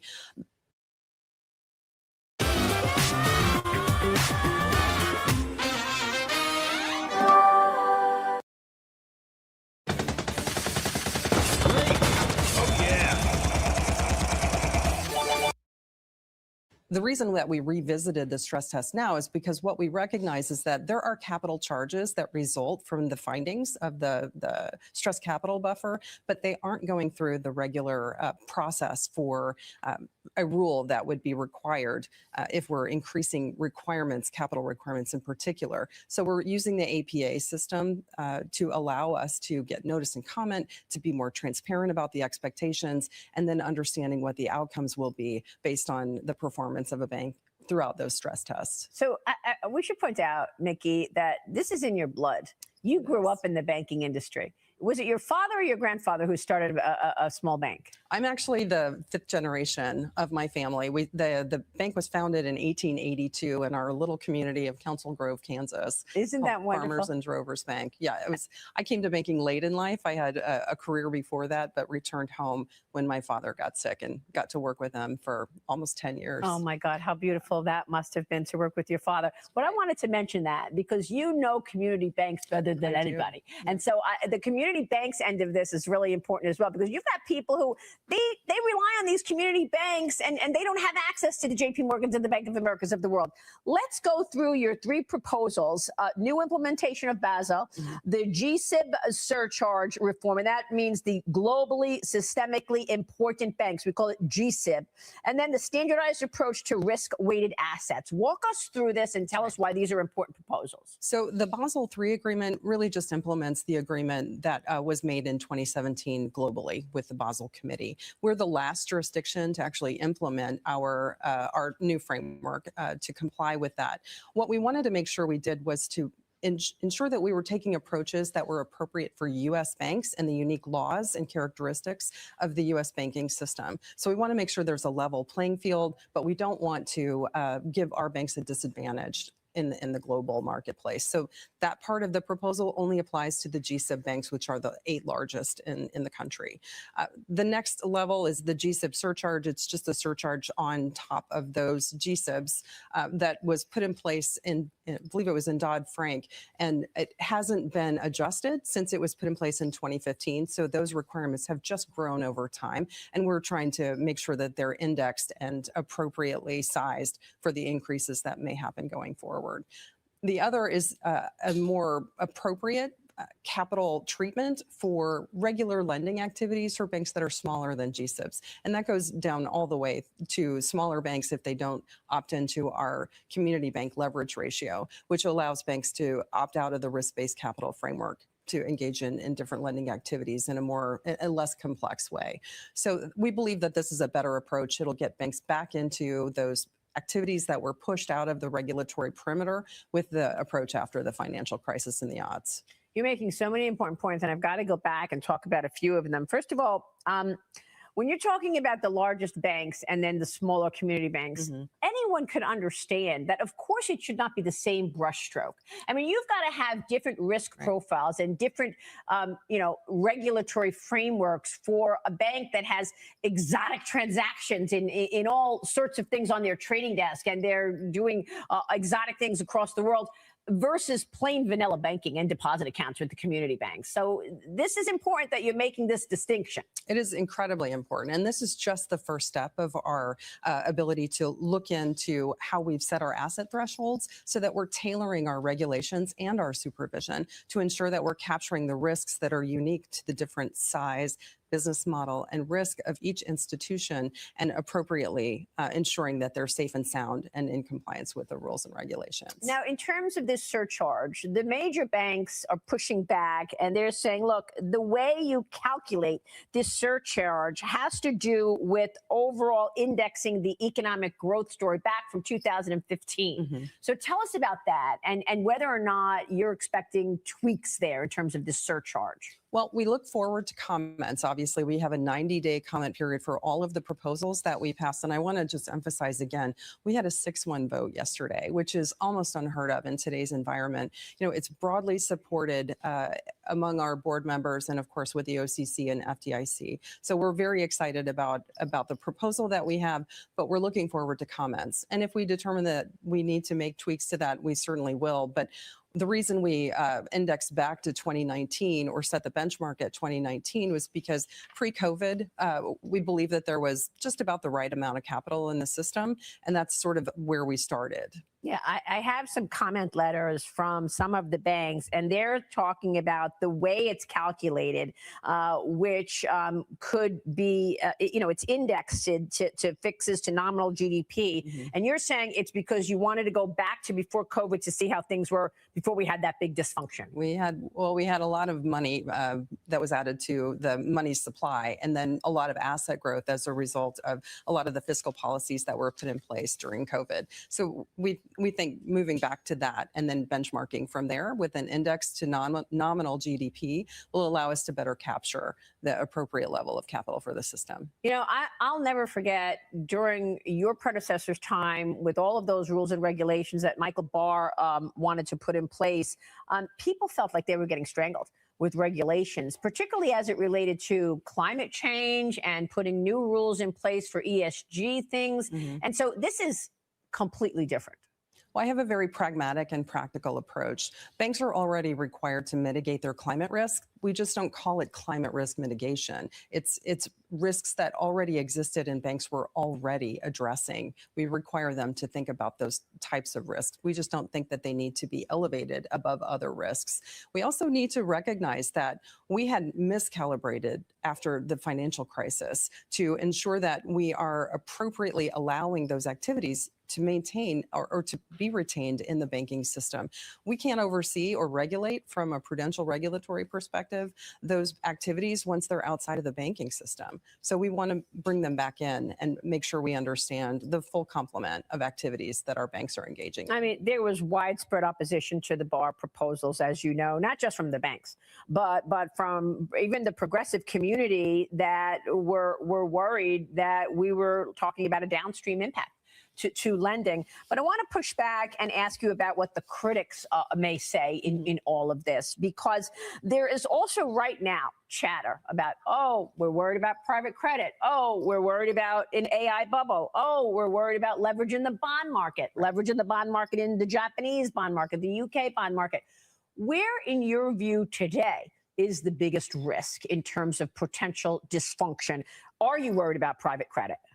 Well, these are things that we look at very closely, and we have a supervisory program right now making sure that we understand the dynamics of private credit within the banking system and the banks that we oversee. So we look at each one of these risks and we make sure that our supervisors are focused on the details and understanding how our banks are engaged in those kinds of activities. So yes, we're broadly attuned to and aware of all of the risks, especially private credit and leverage lending and other areas as well. But there's cyber risks and that go beyond just those types of risks that could reveal themselves much sooner than something in private credit or leverage lending. So we have to be sort of specialists across the broad spectrum of all of the risks that can face or impact the banking industry. Of course, we're counting on you to do that, by the way, individuals as well as businesses. Do you think it's justified that people are worried about private credit right now? Well, I think that it's an important thing for us to continue to monitor and understand how banks are supporting those kinds of activities. At this point, we're just monitoring and making sure we understand how things are evolving. Okay, so in terms of this AI spending that we've been seeing, I mean, the hyperscalers obviously are one thing. They're spending money and they've got the money to spend. But then there are other companies that are borrowing money to build data centers and borrowing money to build out their AI dreams. Right. Are you worried about that? I think what we've seen for the most part is that there isn't a lot of lending in that space yet. I think as that grows, that could be something that we certainly need to be aware of and to monitor and make sure we understand what the revenue streams are in these new activities and how they may evolve over time. But certainly these are things that we're watching. What can you tell us about the leverage in the bond markets, particularly in Japan and the UK? Well, I don't want to comment on the foreign bond markets, so I might just... What about our bond market? Because it is all connected. Well, these are things that we think are important to understand how the dynamics are interacting, but we continue to watch them. Is there anything that the Federal Reserve needs to be doing in terms of too much leverage in the U.S. bond market? you know, I think we continue to watch it, and I'm not sure at this point that we understand what might be an appropriate approach, or we don't have an approach that works. And in terms of the borrowing, I mean, the worry there in the AI story is that some of the smaller banks will be left holding the bag. Will they be? I mean, look what happened in San Francisco when we saw, you know, it just happened that all of a sudden we see those banks go down in San Francisco, and it sort of came at us, and we weren't expecting that.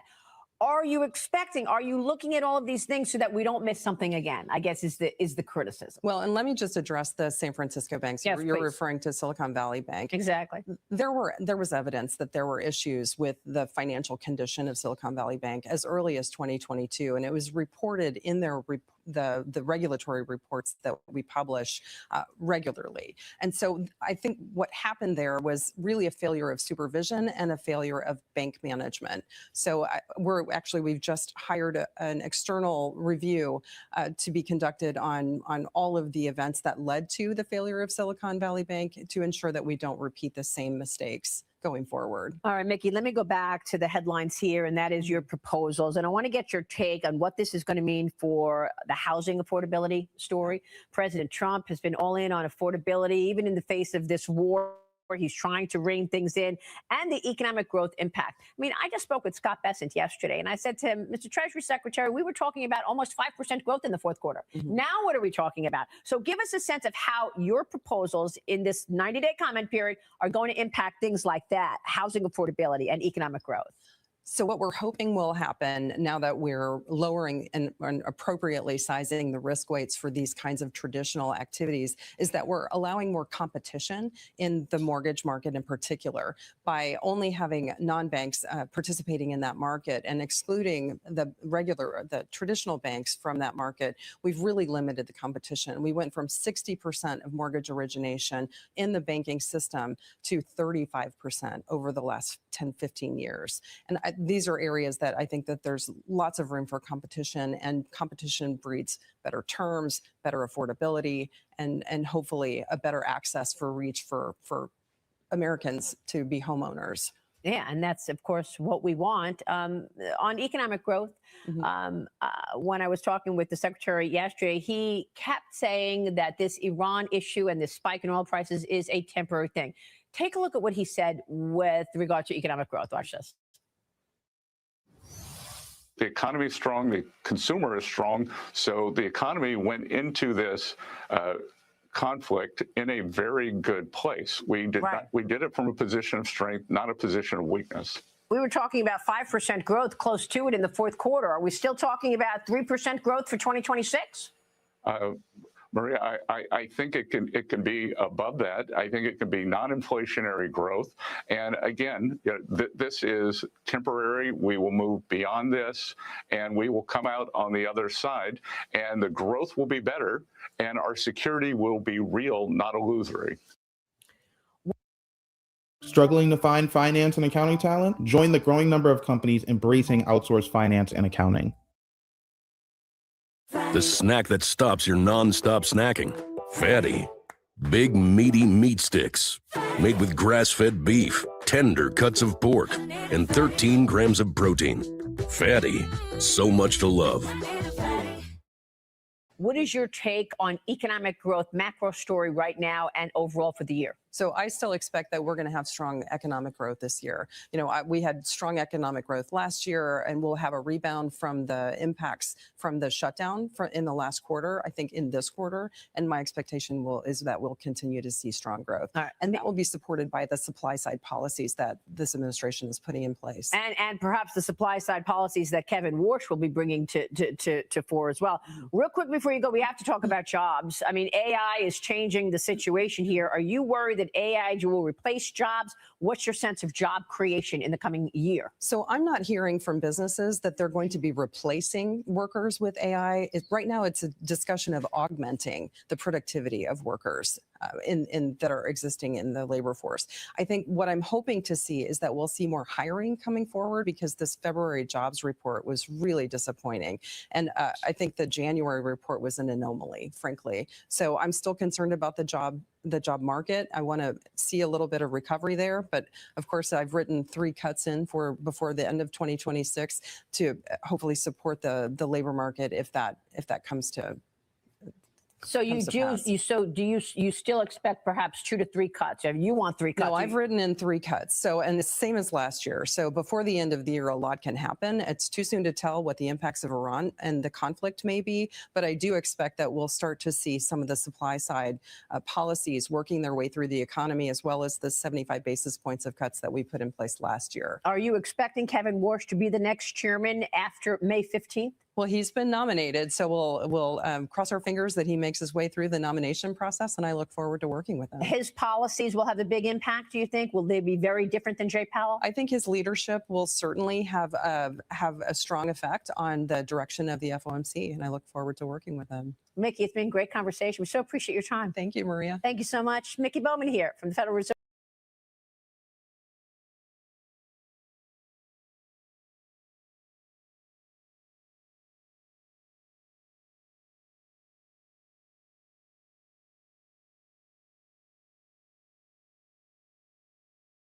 Could be in. STAGED releases immediately and blocks acid that causes heartburn for 24 hours. Feel the difference.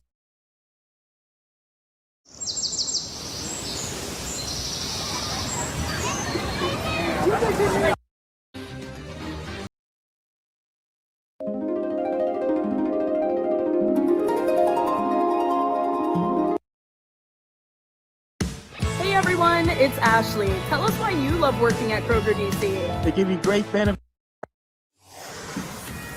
All right, we are 33 minutes past the hour, well into the trading day. It's off the highs of the session, but still way up. The Dow up 673 points. It's a gain of 1.5%. This as oil prices are coming down.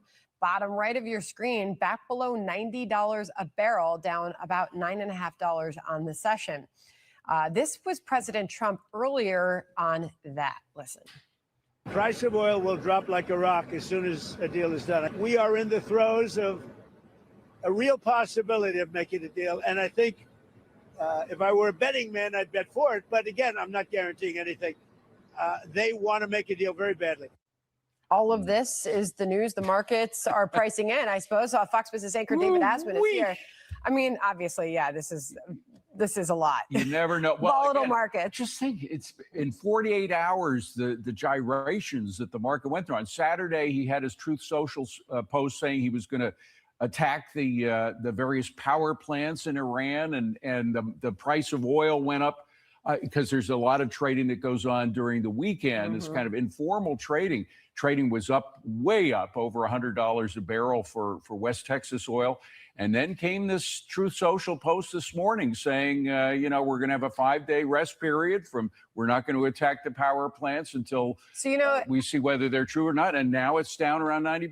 Well, and I'm noting that the Dow just popped 100 points since I introed it. You see that little spike there. So naturally, I checked the wires. And crossing right now is an interview that J.D. Vance gave with Axios.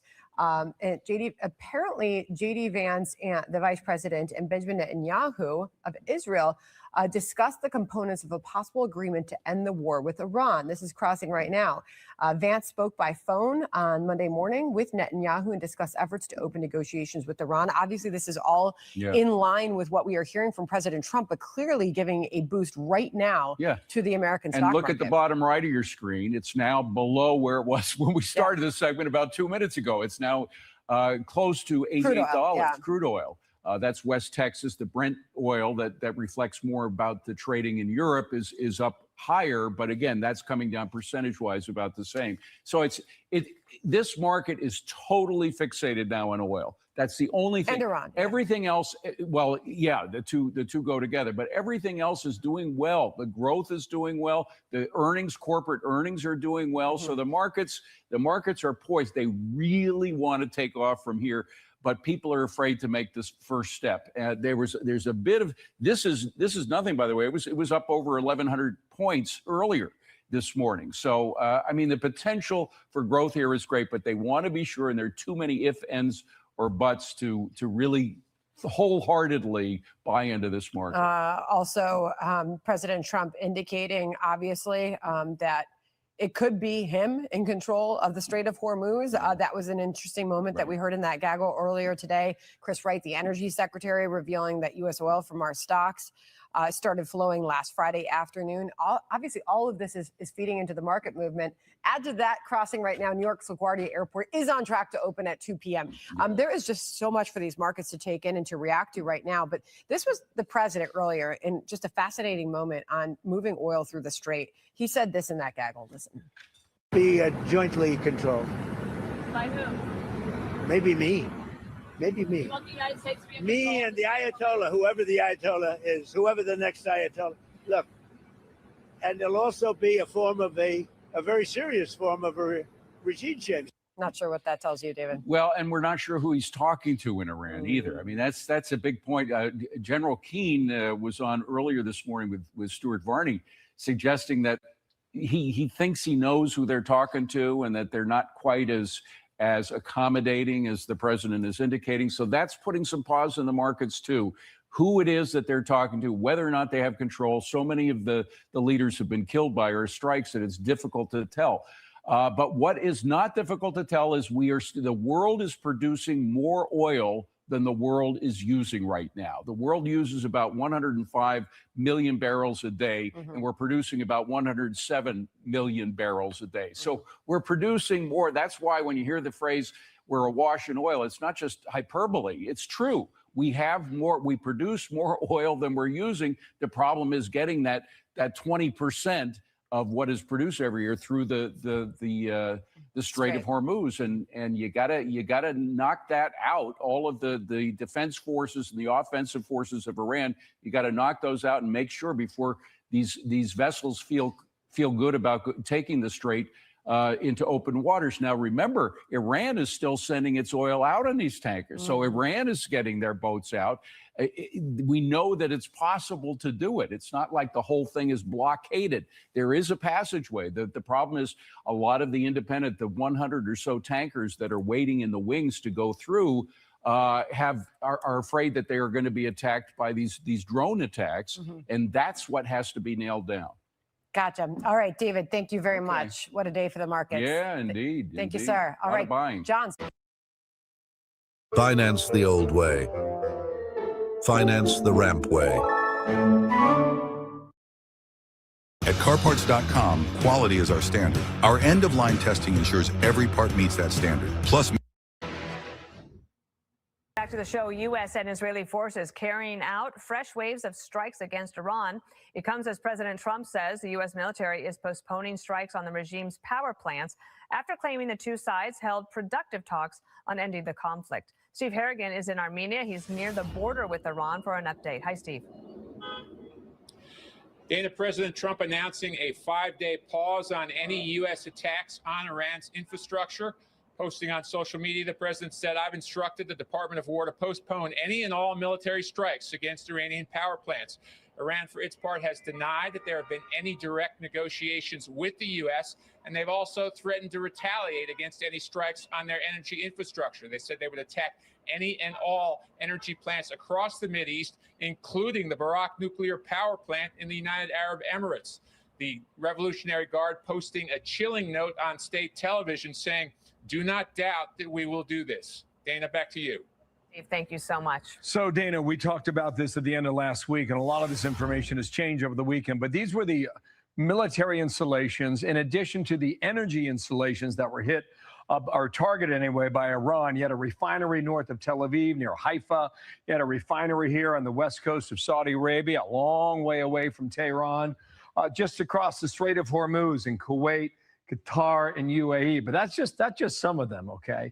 So this is what we try to do on this map. All these little different colored dots, all right? Red represents a plant, yellow is a port, green is storage, and blue is a field.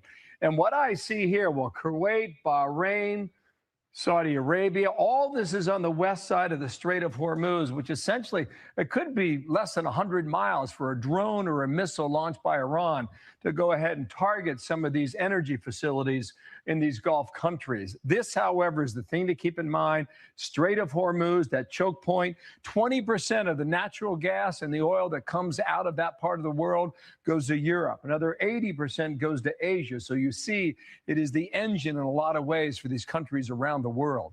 General Jack Keene's with us now. And sir, good morning to you. Let's get caught up on this. It's great to have you on. If we heard from the president last hour, if the U.S. were to take action against these power plants in Iran, basically knocking out the electricity for 92 million people, that would take the war to a next level.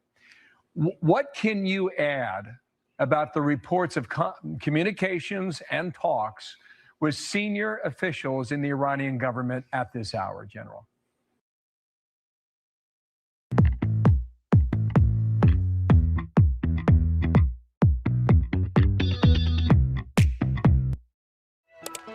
You can get anything you want on the internet. So why are we still taking gen eds like? Well, I don't know what's taking place in terms of the negotiations. I do know that the likelihood of talking to someone is who they believe is a moderate, but most intel people regard that someone that they're talking to as another hardliner in the Iranian administration and part of the regime. I mean, listen, what we have seen in negotiations in the past is the Iranians are willing to promise something and then cheat, and lie. That is one of the reasons why we're in this in the first place, aren't we? Because we came to the realization there's no really dealing with this regime. And we have to take away their capabilities to attack us and do harm in the region. That is what this whole campaign is about. And we're well on our way to achieving all of that, Bill, to absolutely include plans to open up the Straits of Hormuz. There's no doubt we're going to open up the Straits of Hormuz because we're going to take control of it. And we'll be able to hold on to that reality over time. What we can't do is, through negotiations, open up the Straits of Hormuz, enter into some deal with the Iranians. Yeah, they'll back off, and then we'll end hostilities prematurely. And what happens as a result of that? One, they still have capability to attack us, even though that was our goal. Two, they can blackmail and use the Straits of Hormuz as hostage in the future. I think we're going to stay on path here. I have complete confidence that the American president, President Trump, knows what our plan is, knows how far along we are in achieving that plan, and that we can achieve that plan and achieve reality. If we're talking to this regime and some member in it who maybe is willing to undermine the rest of the regime and make a deal with us about what I would refer to as more terms of surrender, that's attractive. But if this is just another diplomatic effort for us to stop hostilities before we achieve our military objectives, that doesn't make any sense. I don't see our president succumbing to anything like that. It's a very insightful answer, sir. What did this announcement 2 hours ago about a 5-day delay mean to you? Well, I think it's predicated on the fact that some kind of negotiations taking place. I never thought the power plant deal would actually stop their behavior that much, because the Mossad has blew up power plants in the past through the years. I mean, if we're trying to do something to gain some leverage over the regime, in addition to the military capabilities we're displaying, I would tie up all of the Iranian export shipping that's coming through the Straits and deal with the countries it's going to, China, Russia, Pakistan, and India, and tell them I got no choice but to stop this. And in other words, you're shutting down the Iranian trafficking through the Straits of Hormuz, and you go into those countries to put pressure on Iran to open the whole Straits of Hormuz as a result of it. To me, that's more attractive than dealing with power plants. But I'll leave it to the plans that are already in place here. I just know this, Bill. Our military objectives, we are achieving them, knocking them down one at a time, and the Israelis are as well. And we're in a very good place to achieve all of those objectives over time. And listen, No one's even thinking that this would go likely beyond 60 days. Can you imagine conducting a campaign in several weeks to achieve the military objectives that we have assigned to ourselves? It is condition-based. And it's the reality of those conditions that we're dealing with. The Straits of Hormuz are blocked. Okay, that's a condition that we're dealing with. And that will be opened up. That's a fact. Their ballistic missile program, longer range than what we had expected. This is the adversary taking a vote here. We adapt to that. And the answer to that is take all their ballistic missile programs down. And we're about the path of doing just that. Okay. We have to adapt to the enemy as well as the enemy trying to adapt to us. Get it. Jack Keane, thank you, sir. Let's talk later in the week. Great talking I know to we you, will. Maybe even later today or tomorrow. Jack Keane, thanks. STAGED releases immediately and blocks acid that causes heartburn for 24 hours. Feel the difference. Behind every Main Street storefront, every online shop,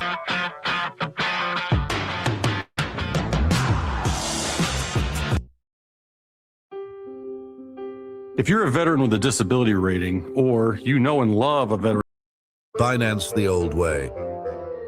Finance the ramp way.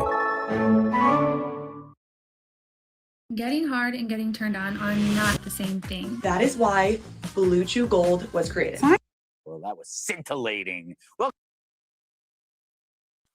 I'm not gonna lie, I actually agreed with a lot of what she said. Honestly, she seemed like very far left at first, but she seemed to make a lot of sense. Everybody else was laughing at her. And then what's up with that ad they just showed? That was nasty. welcome back, Jesse. It's good to be back. I wish I meant that. Yeah. And ballistic missiles. Rebecca Grant is a national security and military analyst, also senior fellow for the Lexington Institute, and joins us now. So Iran has maintained, we're specifically developing short-range ballistic missiles, less than 2,000 kilometers, or about 900 miles, I guess. And we're not going for the intermediate range stuff. This would seem to put the lie to what they were claiming yet again. Yes, and we saw their space launch capability. The IJC popped up a rocket back in 2024. So you lighten the warhead, you put in some more propellant, another stage, and you've got that reach towards Diego Garcia. What was so scary, John, is that is one of our biggest forward bomber bases. Our B-52s, B-2s, B-1s have all operated out of there. Of course, they're tankers and occasionally fighters, too. So that was Iran trying, but failing, thanks to that U.S. Navy sea-based ballistic missile intercept. And we should also point out that at the beginning of this conflict, the UK had denied us permission to use that base, but then reopened it after President Trump, I think, took a strip off of Keir Starmer. The Council on International Mediation said this about the attempted missile strike. The real story is not whether the missile was intercepted. It is that Iran may have demonstrated reach far beyond what much of the world believed it possessed. A 4,000-kilometer capability changes the map. Major European capitals begin to enter the conversation. Paris comes into range. London moves much closer to the edge of vulnerability, depending on launch point and payload. If confirmed, Diego Garcia was not just a target, it was a message. Now, hitting an island that's only 15 by 5 miles wide in the middle of the Indian Ocean is a pretty hard target to hit. But if you fired one of those at Paris, which is about 7 or 8 miles across, even if you missed, you're likely going to hit something. Well, that Diego Garcia attempt was a message that Iran will go after critical infrastructure. Now, the U.S. and the Europeans have known all along that Iran had this possible rogue missile capability. Why? That's why we have early warning radars in Poland and Romania set up for that, and why we have an entire destroyer squadron based out of Rota in the Mediterranean. Right now, our primary defense against Iran's long-range missiles is sea-based shots with the SM-3 and family from our destroyers. So the stock market and the oil markets, like what President Trump said late yesterday on Truth Social, and that is that the United States is engaged in talks with Iran about potentially bringing an end to this conflict. Here's what he said under the wing, or I guess he was under the fuselage of Air Force One earlier today. Bienvenido a Amares, donde la Riviera Maya se convierte en tu mejor inversión. Su ubicación es... We're dealing with the man who I believe is the most respected and the leader. It's a little tough. We've wiped out everybody. Is that the Supreme Leader? No, not the Supreme Leader, but the people that seem to be running it, and they seem that based on really fact, because things they've said have taken place. Mr. President, again, Mr. President, I know you deployed because I don't want him to be killed. People were asking for the name. He said, I don't want him to be killed, so I'm not going to tell you.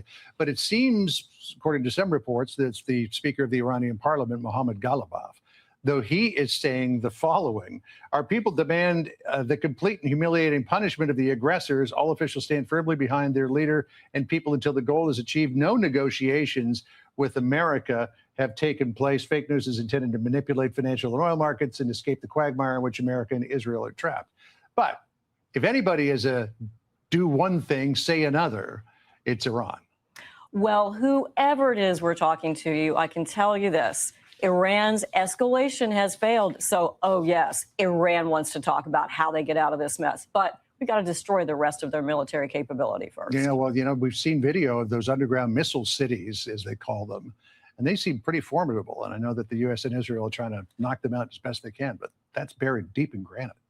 But they're doing a tremendous job, and it's about finding those targets, using the bunker busters, and then looking for any additional targets that have popped up, and of course, getting after the rest of that anti-ship cruise missile threat in the Strait of Hormuz and putting that great maritime surveillance over the strait so that we can think about getting more shipping traffic moving. Yeah, I got to get that moving again as well. Rebecca, always great to see you. Moments ago, President Trump confirming progress in talks with Iran, adding, quote, I've instructed the Department of War to postpone any and all military strikes against Iranian power plants and energy infrastructure for a 5-day period.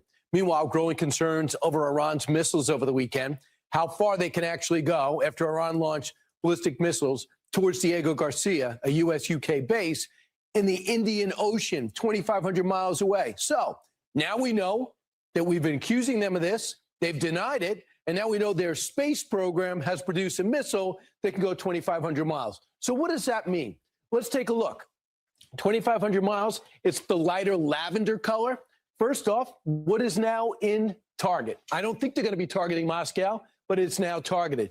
Obviously, all these states are going to be targeted and have been targeted. Now let's expand it a little. Look what goes 1,811 miles, 1,864 miles. You got the capitals of Rome, Munich, Paris, of Italy, Germany, and France. Suddenly they are paying attention, I imagine. Maybe it is their fight. And of course, in London, where they've decided to just let their military wither. And then we have Oslo and Berlin. Besides that, I think every NATO capital is now under watch. No longer speculation. You can't say America's making it up because we just watched 2 missiles go 2,500 miles. The first one went the length, knocked down. The other one failed, but was heading that direction. What else can I tell you? How about what the rocket looks like? I'm pretty sure this is not going to bring any astronauts to the moon, but this is what the rocket looks like that goes that far and that long. We know they've made great progress with drones. Now we know they made great progress with missiles. What does that mean about the danger and the imminent threat? Let's bring in retired Air Force Brigadier General Robert Spalding. General, were you surprised that they elected to show what they can do with intermediate range missiles? Absolutely not, and I'm not surprised they went after Diego Garcia. We use that as a staging base for, strikes, bomber strikes in Iran. So I think they're trying to project power. Obviously, it wasn't successful, but what that means is they can have that range. They can someday get to a longer range, and when you pair that with a nuclear weapon, it's not just Berlin; it's New York. So we've been saying this for a while. Weapons inspectors go back and forth, and we hear rumors and thoughts depending on the president. We decide to approach it differently. Does this actually give the president clarity in order to tell our allies why they need to be involved in this on some level, why it involves them? Well, and you can imagine why they're not doing anything. They're worried that those missiles are going to go raining down on their capitals, and they should be worried. Quite frankly, the biggest thing that I fear is that we'll cut this off before we can actually end it. And I think that's the challenge we face. Are we going to allow Iran to continue to develop nuclear weapons and continue to be the biggest state sponsor of terror and grow their missile capability? So if you allow them to cut up the Strait of Hormuz and then say, okay, sign this document, it's over, they know at any moment they can use that choke point to choke us out again.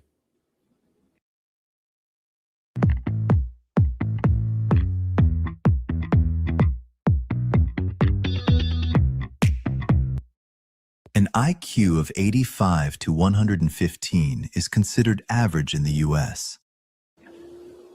Absolutely. And I think if you look at that geographic area, the strait is really kind of reminiscent of the Battle of Vicksburg. You know, the South was blocking shipping going down the Mississippi River. And in this case, that's what their Iranians are doing. So we're going to have to set up something like Southern Watch, but also with an emphasis on drones to protect that area in order to keep shipping flowing while this goes on. So where would you be targeting? We have 7,000 targeted. We have a lot of success, AI and precision. What would you do? What would you be focusing on, General? I would be focused on the areas where are the shipping choke points, which is the Strait of Hormuz. And if you route the shipping in a way that you minimize the threat, perhaps we can get the ships flowing again. What do you mean by that? How do you go through a small strait in a way to minimize risk? Right. Yeah. So, I mean, obviously they're using small drones. Those have a range to them. So if we look at what are the range of the possible weapons they could use and look at where the choke point is, which is primarily around the Strait of Hormuz, then we can probably create a safe zone that we can get shipping through. And I think they're going to have to be escorted. We're going to have counter drone systems in there, and we're going to have aircraft overhead that can take targets out as they pop up. So, yeah, you would keep them. Would you take an island, or would you take Karg Island, or there's some of the smaller islands around there where a lot of the fast boats dock?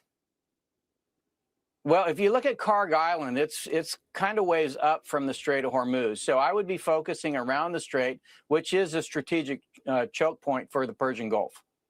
All right. So you would not focus that. You would go for the other islands. Yeah, right. There's a big island right there next to the strait, and some smaller islands. But really, I think what we're looking at is escorts that have counter drone capability, and then also aircraft overhead, reminiscent of Southern Watch, that is there to take out targets as they pop up. Right, General, how long have you thought about the threat of Iran? And in a way, is this an opportunity for you to see America take down maybe one of its top enemies? Brian, what's funny is I was on the other side of the screen in 1979 watching the hostage crisis. This has been stuck in my craw since then. I think, Iran has been horrible for the world. It's certainly been horrible for America, and it's a problem that we need to finish. Finish the job. That's what I get. General, thanks so much. Appreciate it. This is a Fox News alert. Moments ago, President Trump confirming constructive talks with Iran, adding, quote, "I have instructed the Department of War to postpone any and all military strikes against Iranian power plants and energy infrastructure for a 5-day period." It comes as the administration works to get those oil prices down. All right, here to break it down with us and what this all means for your wallet and your oil and your gas, Fox Business host Charles Payne. Charles, we scrambled you early for a reason to give us an idea of what the implications are, being that it looks like the infrastructure will not be targeted. Right. And there might be not targeted in response. Right. Well, it's an instant reaction kind of tells you what you need to know. I was upstairs, getting ready, taking notes, all red on the screen. Looks like we were going to be down at least 1 percentage point, maybe more, all the major indices, oil pressing back up toward 98, 99. And wrote a few notes, looked back up. What the heck? It was like a surreal world, right? So you can see the Dow futures are up 800. At one point, they were up 1,200. That was the instant knee-jerk reaction. Like the market obviously, wants to exhale, wants it to be over with. I consider the stock market right now sort of a coiled spring. It's compressed by artificial things like this, but until it's resolved, it's a major dark cloud. So do you think that I know you say until it's resolved, would the market respond favorably for the rest of the day as long as the talks continue? Or does the war need to completely be over? Well, the bias will be to the upside for the rest of the day. But already one of the reasons we were up 1,200, now up 800, immediately everyone's coming out, well, it's only 5 days. It's only this. It's only that. One of the worst things for the market hasn't been the war. It's been the media's coverage of the war, right? And all the doubters and all the negative stuff. And we're supposed to win a war with one of the largest countries in the world in 2 days. And so that kind of stuff, that kind of chattering keeps a cap on it. But obviously, there's a sigh of relief. Dude, first off, I gotta stop him right there.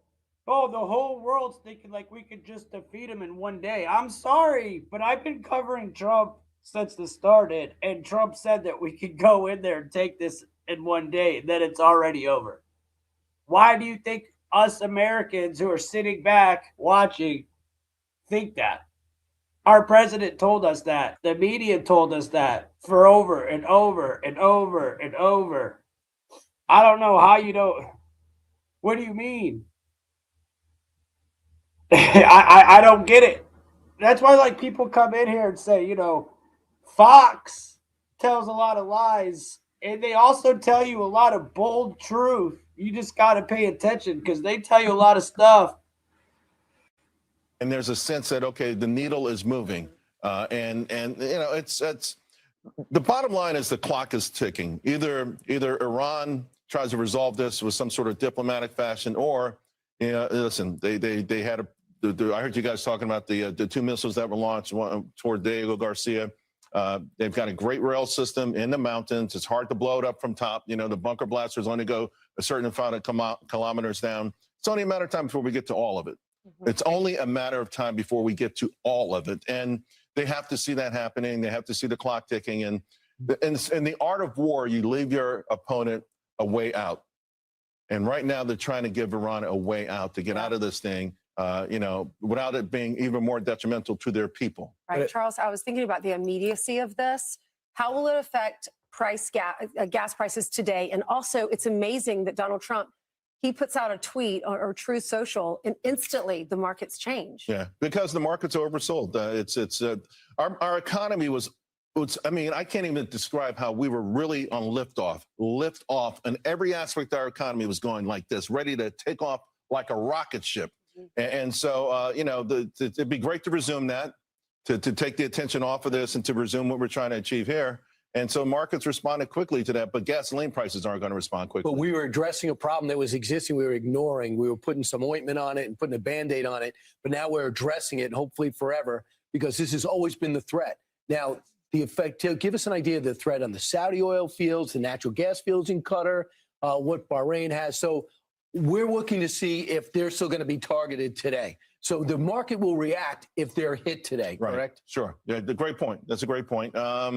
Also, remember, though, we've heard some in the last 24 hours, really harsh rebukes that sound like almost the drum beats of war coming from UAE, coming from Saudi Arabia, all their Middle Eastern nations outside of Oman, right? Outside of Oman, all of these nations are saying, hey, we're at this point now where, you know, we're going to get involved in this. And they're, listen, they're going to help with the Strait of Hormuz. And their demands are similar to the United States. No nuclear power, you know, no nuclear firepower to be able to bomb anywhere. Everyone's getting on the same page, and you can just keep hitting these folks just enough. That's never been done, by the way. Never. The Muslim world and the United States on the same page. Iran normally has leveraged that with the other these other Gulf state countries, but they're on our side now. It was a huge gambit on their part. How ironic. How ironic. They're on our side now. Everybody's just teaming up. It seems like everybody's on the same team. How ironic. Do you know how much stuff that I just learned in the last hour that were just phony? I mean, dude, first off, I've thought this, and sorry, you guys, my voice is like gone. I don't know why. I've been drinking coffee and hot tea trying to get my voice back, and I just can't get it. But, man, these people are telling just crazy stuff. Like, it sounds like to me that there's something that's brewing up here on our soil. They keep saying it over and over and over and over. And I'm wondering, you want to know, Mike, because I didn't stream all weekend, and I had a lot of time to think. And I was going, I wonder exactly what is going to happen. Where would we get hit the hardest? Right? Where would we get hit? And then what would make sense? I'm sitting here going, the Golden State Bridge, dude. They keep talking about California over and over and over. What color is Trump? He loves the gold, right? If they really, really, really wanted to kick this off, dude, if they took out the, I'm not, look, it's just a thing. If that, you wouldn't be, I'm talking about home brew, Q. I'm not talking about some outside entity. I'm talking about maybe even our own 3-letter gang. They keep talking about Cali over and over and over, dude. They keep bringing it up. And it's just like, okay, they keep threatening, like, oh, we got drones. We got drones. Trump said, oh, we know where all these, like you said, sleeper cells are, but yet, why have you not done anything about it, bro? What are you waiting for? I mean, dude, I'm way more concerned, Hugh, about who's here and our own people, meaning the people that did 9/11, etc. How do you think Vietnam kicked off? How does everything kick off? Something needs to kick it off. How did we get into Iraq? How did we get everybody in on it? Because right now, look at the poll, dude. Look at our poll right now. Dude, people aren't supporting this. I've been doing this poll now for the whole time, and I've never seen it this far of no. And I'm not 1,000%, out with these. I'm kind of with them. I'm not 1,000%. I don't know. But I do. My main concern, what's going to happen here? Because they keep bringing it up. And then that lady said, well, what about businessmen? What are they going to do? Like Larry Fink, the CEO of BlackRock, the CEO of the World Economic Forum. Wonder what he thinks. What? So, lady on Fox, you just said we need to hear from Larry Fink. Really? The same guy who's behind all this crap? That's how you know, dude. We're under some sort of crazy manipulation right now, dude. I'm sitting there going, hold on. They're calling for somebody that's against us on supposedly somebody that's for his platform.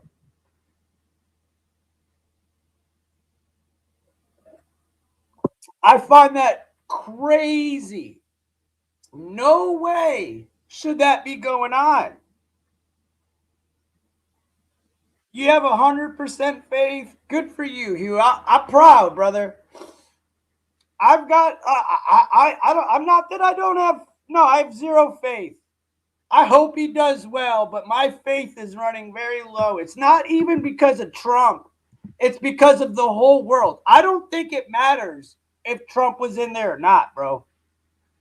I think this all is going to happen regardless of who was in there. You're good. I did this with the help of 77 million of my closest friends. I don't know what that means, bro. It's going to be D-Day if boots hit the ground. I hope they don't. Iran isn't a small country, dude. They've been around for a long time. The more research I've done into it, I'm like, man, Trump made it sound like this was going to be a walk in the park. It's just not. Now, is that because everybody's in on it? And they just want this to happen? I mean, look at our airports.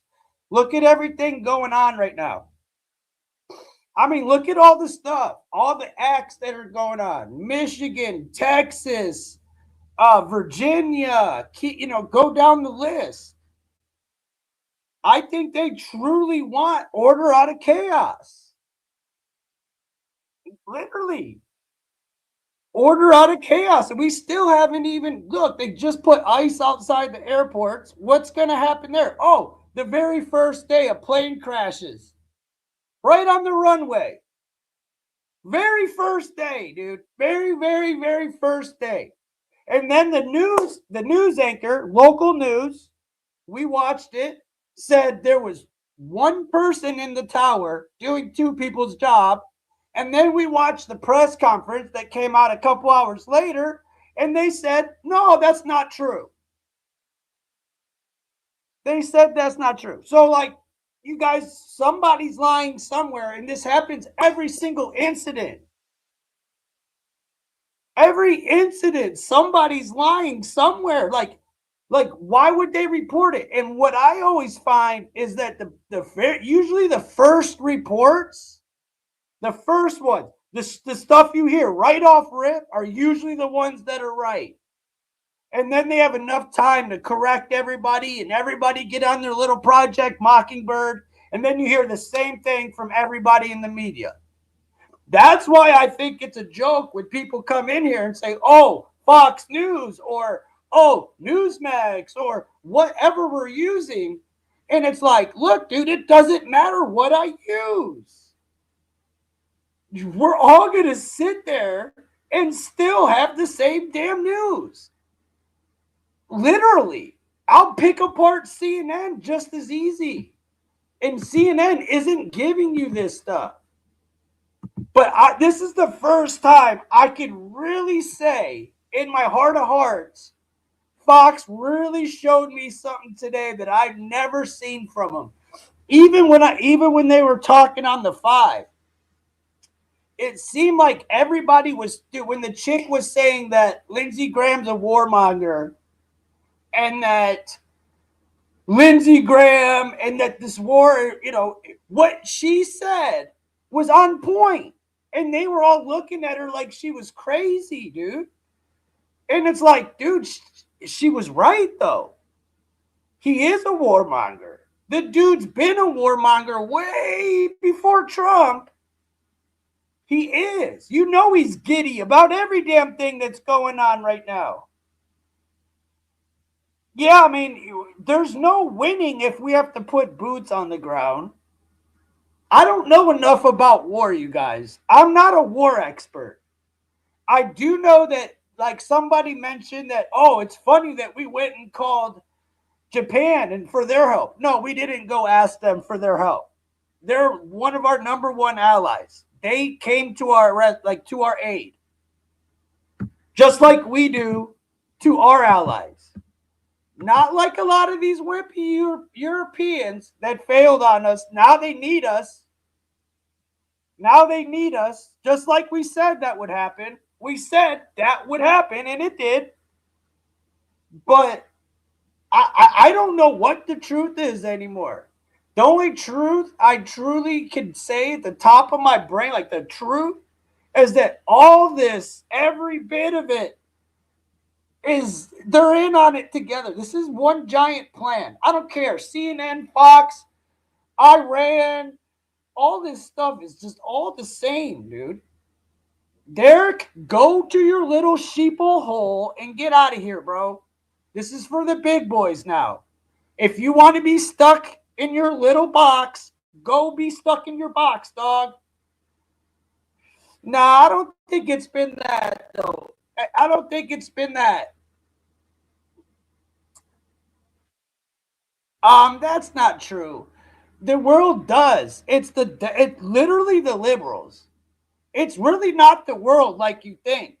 The world likes us way more than the liberals do in our own country. I know that from experience. It's not the world, bro. Did you not just hear the end of what that guy just said? The whole entire Middle East is about to join us. It's never happened before. What do you mean? Yes, it's the liberals that don't like America, not other countries. Exactly, stupid.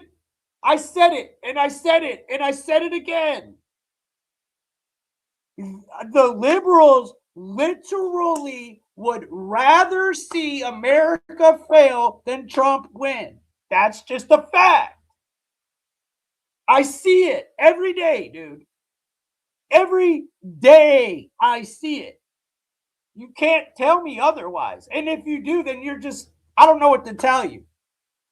I don't know what to tell you, bro. But clearly, you're not on that same wavelength, my brother. You're insanely stupid. Yeah, you're probably got pink hair, a blue hair, and a whistle. It's been a distraction from the files. Yeah, get out of here, bro. You're stupid. You should have never been in my chat. You're dumb. Bye. You really wanted truth? You should have watched the beginning. Huh. You don't know nothing about the truth. At all. At all, bro. At all. I don't know why you even talk, bro. I don't get it. Hey, see, that's the prime example of a liberal. I guarantee you that wasn't an American. That was American right there. Talking about how he doesn't like America. And then he's arguing with me. Get out of here. America is the biggest terrorist next to Israel. Both. Okay, that was very creative. Very creative. Very, very creative. I think they all are, but you're too stupid to figure it out. No, it's not all for Israel. It's not. It's all for one world, dude. It's all for one, dude. Sorry, get your heads out your mainstream media. I can't even say it. No.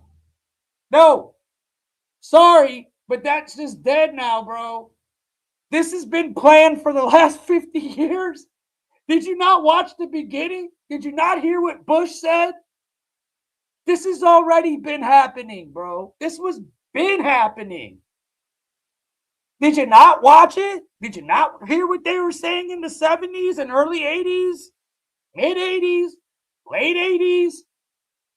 Should probably do your research before you come at me, because I just presented it to everybody.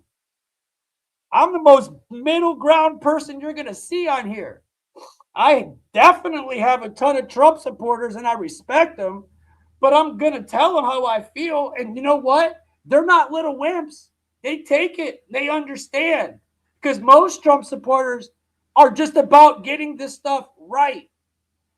It doesn't even matter. Socialism and Marxism have made these liberals little punks. Exactly. Yeah, no, you know what, Blazer? You're right there, dude. My pops told me that one. Yeah, another moron thinks it all figured out. Okay, bro, you're gone because I watched my shit just dip, and you're the one. Bye. Bye, bro. Hillary said, hey, dude, that's what I'm trying to say, Hugh. That's what I'm trying to say. George Bush Sr. said it goes so far back, dude. Heck, if you go watch Trump in his 1989 interview, there's one in 89, there's one in 92. He said he'd do it back then. This is nothing new at all. Nothing new. I don't know why everybody's acting like, oh, this is all Israel. Israel's been trying so hard forever. But the point is that they're finally ready to put it all together. They're ready, bro. We had our little sit down for, the little sit down that we had to do from 2020 to 23, and that was the start of it all. And now here we are. It's ramped up. If you don't get it, dude, you need help. You literally need help at this point in life. I began in 1953 when the U.S. installed the Iranian leader, and now here we are now. Hey, bro, look,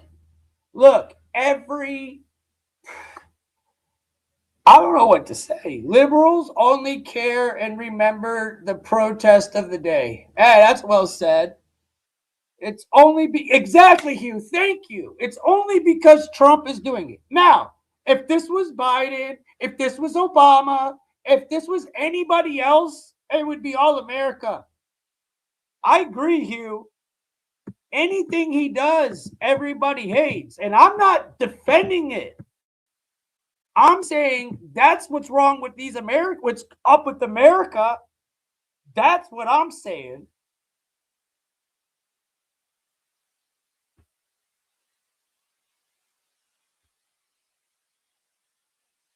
I don't know. That was just a stupid comment. Why'd you make me even read that, bro? Oh, why did you make me read that? Goodbye. I hope I never even see you again. Go make another account. Go make another account. Don't make me read your stupid questions. They think Israel is the demon, but Israel isn't saying dude. Somehow we're the bad guys, yet these people said exactly what he just said. It's hilarious, dude. It's hilarious. Yup, exactly, Dirt. You're right. They just want to see, dude, they not just want to see Trump fail, but they want to see us fail. It's kind of a sick thing, bro. Not kind of, it is. It's a sick, demented thing. It really is. It's like, wow, you guys. And then you come in and talk all this crap, and I'm sitting here telling you what they're telling you. I've been doing this for a long time. I don't know where you guys sit in life, but I've been doing this for a long time. A long time. And I've been waiting for this to happen. We all have. 2030s right around the way. That's why I said 2030s right here. Let's get a hold of Larry Fink. You will have nothing and you will like it. Who said that? Klaus Schwab? Well, who took his spot? Larry Fink. Who's behind all the GMO and all the BS in our country? Larry Fink, BlackRock. But let's just avoid all that. Let's just pretend that that's just not a thing. Let's just pretend they're not funding both sides. Okay? Okay. We'll just pretend this isn't going on right now. Let's just blame Trump and Israel. That's what we'll do. We'll blame Trump and Israel. Not the fact that this was just a plan from the beginning. Now, is Israel playing their role? Absolutely. Is U.S. playing their role? Absolutely. Is Iran? Yes. I've never seen a group of people that would rather the whole nation fail just so Trump looks bad. I'm with you, Dirt. I see it. I see it just sitting here doing my poll, doing my shows every day. You know what I'm saying? I see it every day, dude. Literally. I know. Because, dude, when I come in, the poll gets spiked. The only reason that it's at 54 to 46 or whatever is because I showed Trump's speech at the beginning, and there was a whole bunch of liberals that came in and disliked Trump and said no. That's exactly what happened. And slowly, as the night went, it went from like 65 down to 54. It's not because of other countries, y'all. I'm telling you. It's not. It's not. I love and appreciate our president and his family. God bless them and keep them healthy and safe. I hear you, user. I mean, we always want to see him healthy and safe, because if he's healthy and safe, then our country is, I guess. I like his family. The only one I don't trust is Jared Kushner. I don't trust him at all. That's what I'm saying. There's just so many moving parts to this, dude. There's just so many moving parts to this. It's hard to trust anything. It really is. You just want the best for our country at this point. That's why it's like, yo, what's going to happen here in America? What can we do for our country? That's the question. Dang! Did you just see that? Boom! Look at that. Whoa, whoa, whoa, whoa, whoa. Look at these missiles going off. Did you just see that? Whoa, it lit up the whole screen. I've been watching these for a while. That was probably one of the biggest booms I've seen. That was crazy. Dang. That was crazy. Yeah, hey, well said, bro. Well said. Not just Israel, dude. See, that's the part where you guys get it all messed up. What about Ukraine? What about all the other foreign countries we're giving money to? It's like an hour behind, Hugh, because it was still light out and I wanted to get where it's dark. I just joined. What is happening? I'm so far behind. Oh, bro, I'm just talking to the chat at this point. We're watching Iran blast on Tel Aviv. But yeah, this is live. It's like an hour behind. I don't like playing it exactly on because I don't know what's going to come up, if music's going to play, etc., etc. When I turned it on, it was still like kind of light. So I was like, okay, let me go a little further back. I don't like doing live. Like, if I'm live, I don't like showing things that are like absolutely live with me. But yeah, dude, this is as close to live as you're going to get. It's definitely today. So, but Hugh, you get what I'm saying, bro? Do you not get the one, the one government, like, that everybody's trying, one? Can you not see that? Am I the only one? Every one of these world leaders you can't trust any of them. The facts are, we are giving more money to Ukraine in this short time under Biden than we've given to Israel in 45 years. Thank you, Hugh. Thank you, Damage, for the facts, Bubba. I knew you said you wanted to go do some research. Thank you, bro. I'm just sitting here speaking the truth, bro. I had to take 3 days off, you guys. I had to take 3 days off because my brain was conflicted of what everything was going on. I did. I sat back. I studied it. I paid attention. I was very just like disgusted at it all. And I had to sit back and I'm like, dang, there's just too much coincidental for 2030 going on here right now. And I would be lying to you guys and doing you a disfavor if I didn't tell you. And if we didn't talk about it and we just acted like this is what it is, then what good am I doing?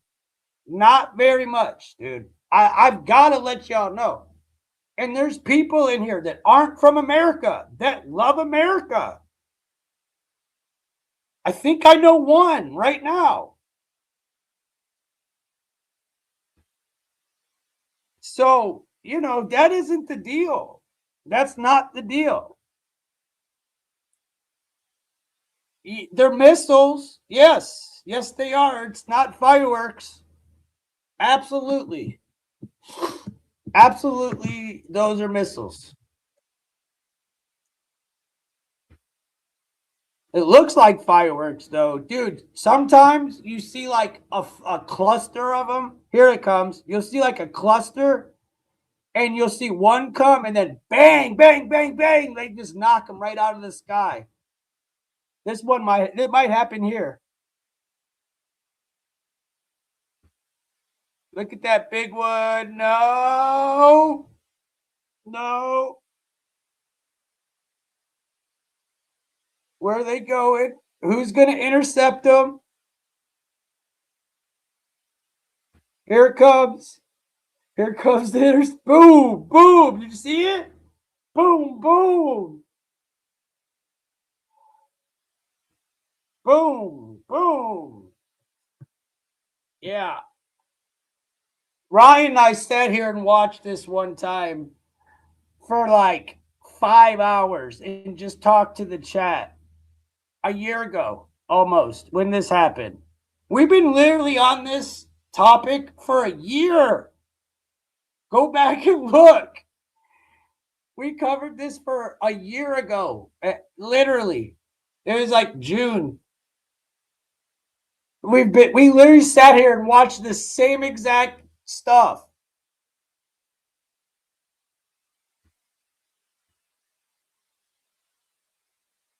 No, we're not seeing the bombing of Iran. We're actually seeing the bombing of Israel. This is Tel Aviv. This is not Iran. Iran is shooting them off at Israel as we speak. Yeah, some real expensive fireworks, right? Okay, how much money do we give to Ukraine? Look that up.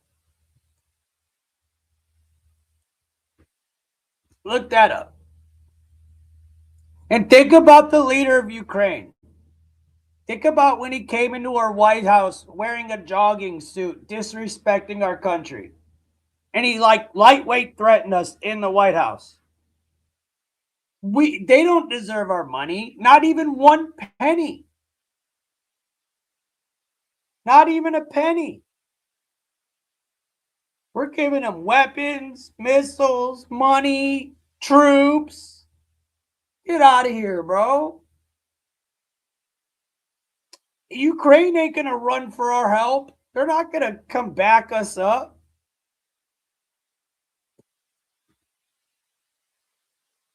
Not at all.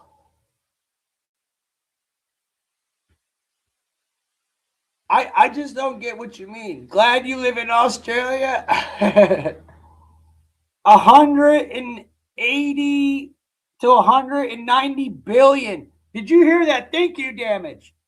So your little 3.8 billion to 180 to 190 billion to go to Ukraine? That's a lot. 190 billion. Think of what we could do for our country. Why is nobody saying that?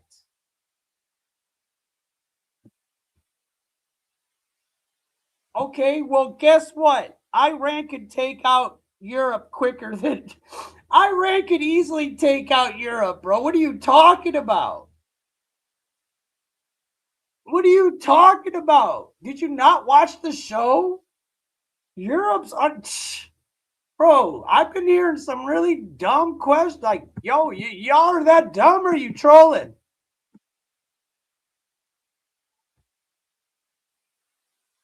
$190 billion a year.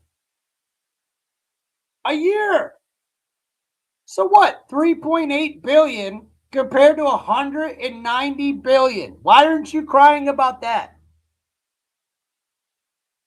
Think about that. That's like, how many years would it take of giving them 3.8 to equal 190? How many years would we have to be giving them that amount of money? A lot.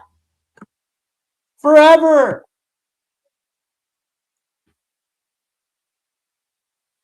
For real. Why are you censoring comments? Moderators, I thought... No, bro. It's definitely an open debate, but depends on what you say. Yeah, if you say stupid stuff like you just did, man, go F yourself. Bye. It definitely is until you question me, dude. Don't question what I do. It doesn't matter what I do, Kevin. It's none of your... Look, bro, it's my channel. I didn't like what she said. She's talking about Trumpstein files. That's not what we're talking about. I have every right to get rid of that person, just like I have a right to get rid of you.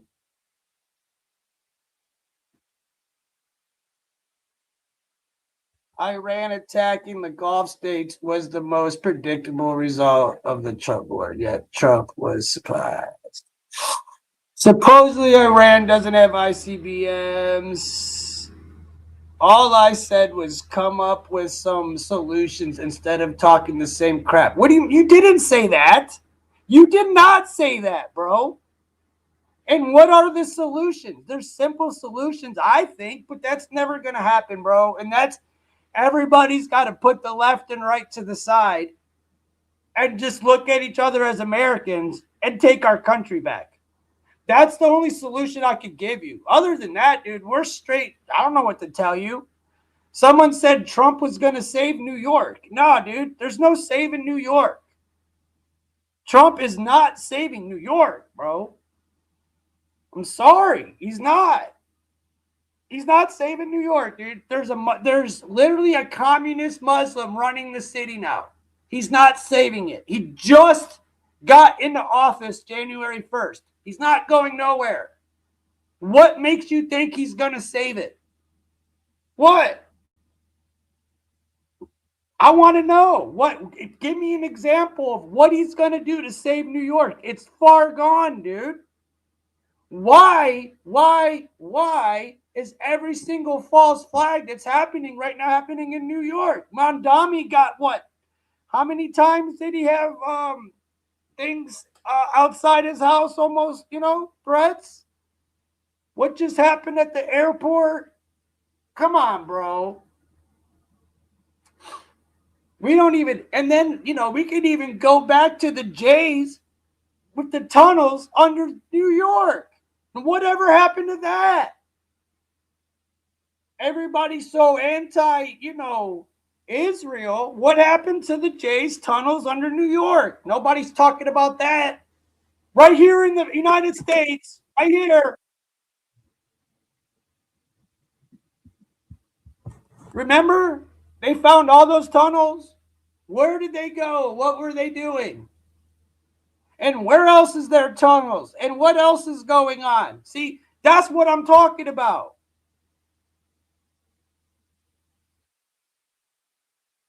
That's what I'm talking about. Hey, God bless you, Shepherd. God bless you. Thank you, Stephen, for the jewels. Much love, brother.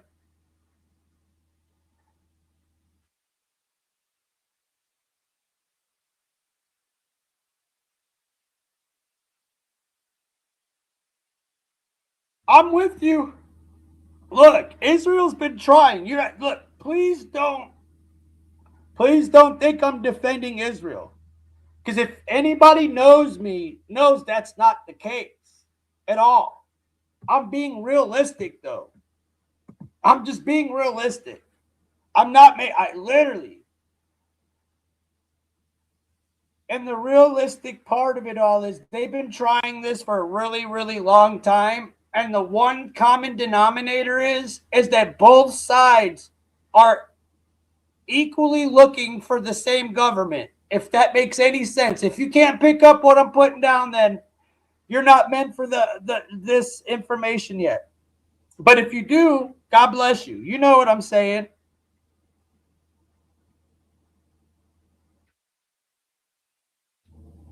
This is all a ritual. If you know their eschatology, you know exactly what the... Thank you! Who said that? Chance? Well said, bro. Well said. I wish I could tell you guys who's doing this. Like, I would get in trouble on YouTube if I told you what I don't know how I could get you the info. I don't know how I could get it to you guys. Honestly. Go on my Discord. Go on my Discord, bro. But I'm with you, man. And then it's like 3 parties, but then all 3 of them are boo-boo. They're all bad. Every one of them aren't good. There's none of them are good, dude. None of them.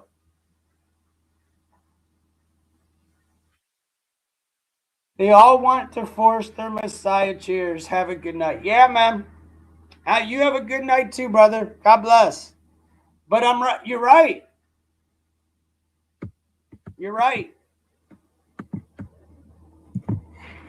Look, dude, Albert Pike, go look him up if you don't know.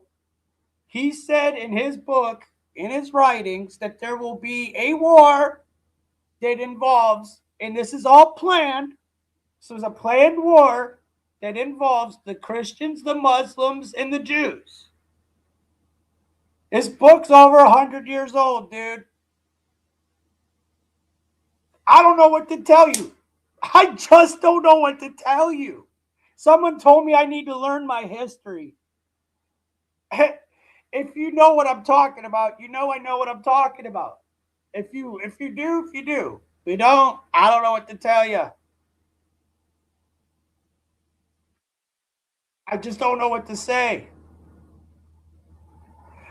But the solution is we all need to come together. That's the solution. Do you think that's possible? Do you think everybody can put their beliefs their to the side and do what's best for America? I question that. I question whether we can do that. And the reason is because they already tested us and we failed miserably.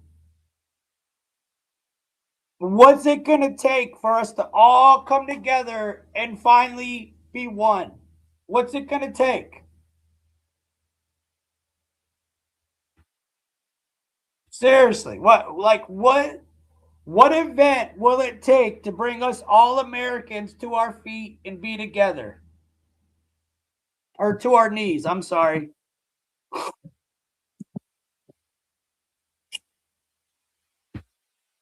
He very well could be, Michael. Not going to deny you, because I think they all are. I don't know why you just picked out Trump, though. You might as well said all of them. Alien visit? Well, that's what Reagan said, right?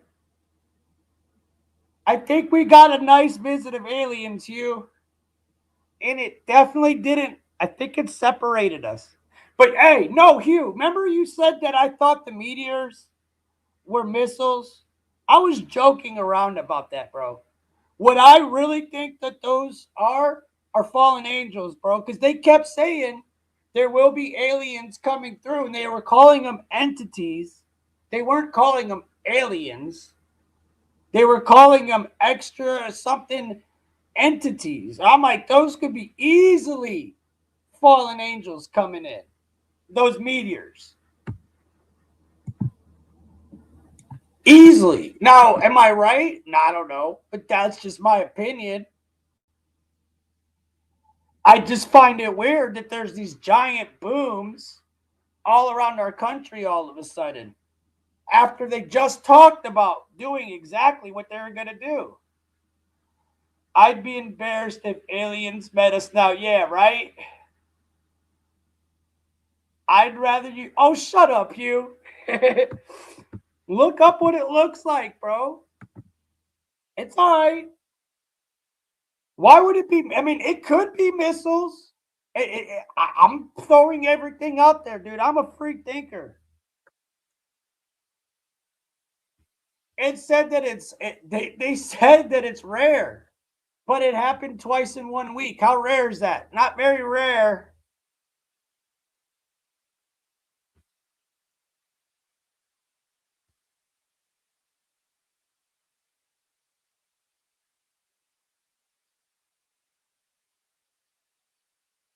Hell yeah, but why do you got to say F you? Who you F you and Stevie? I agree with you. Why are you saying F you to me, bro? The hell did I do? Oh. The hell did I do, Stevie? Why you got to say F you to me, bro? I ain't do nothing. I agree with you, bro. The hell? Forced refuse. I don't know what you're saying there, user.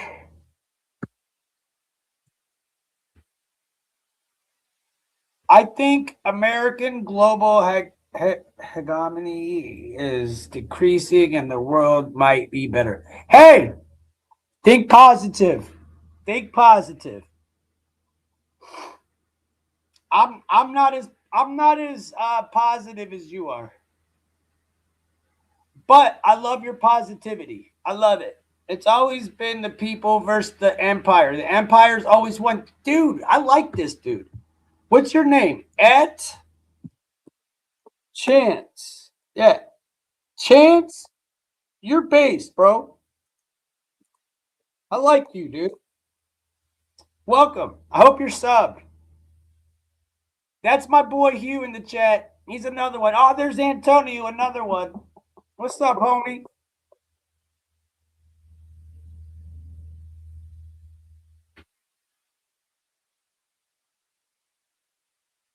We get what out of this? Honestly, dude, the only thing that I see we get out of this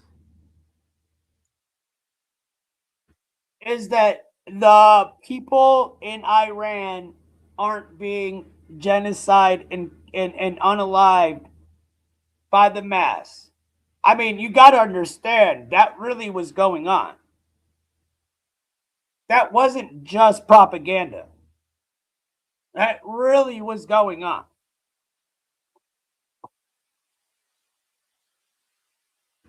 So at the worst, we at least could stop the genocide going on. And I hate using that word, but that's what's going on. I mean, it is what it is. How you doing, Antonio? What's good with you, bub? You good?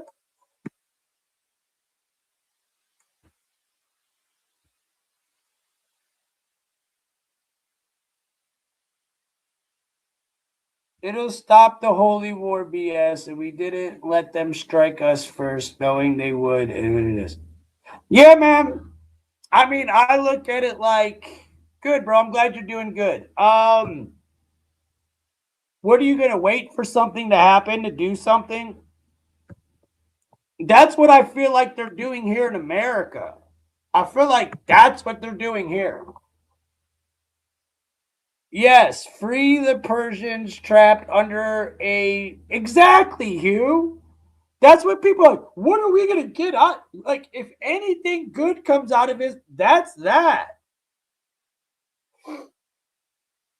Let's just hope the Jays don't take their little beady small hats and try to do the same thing.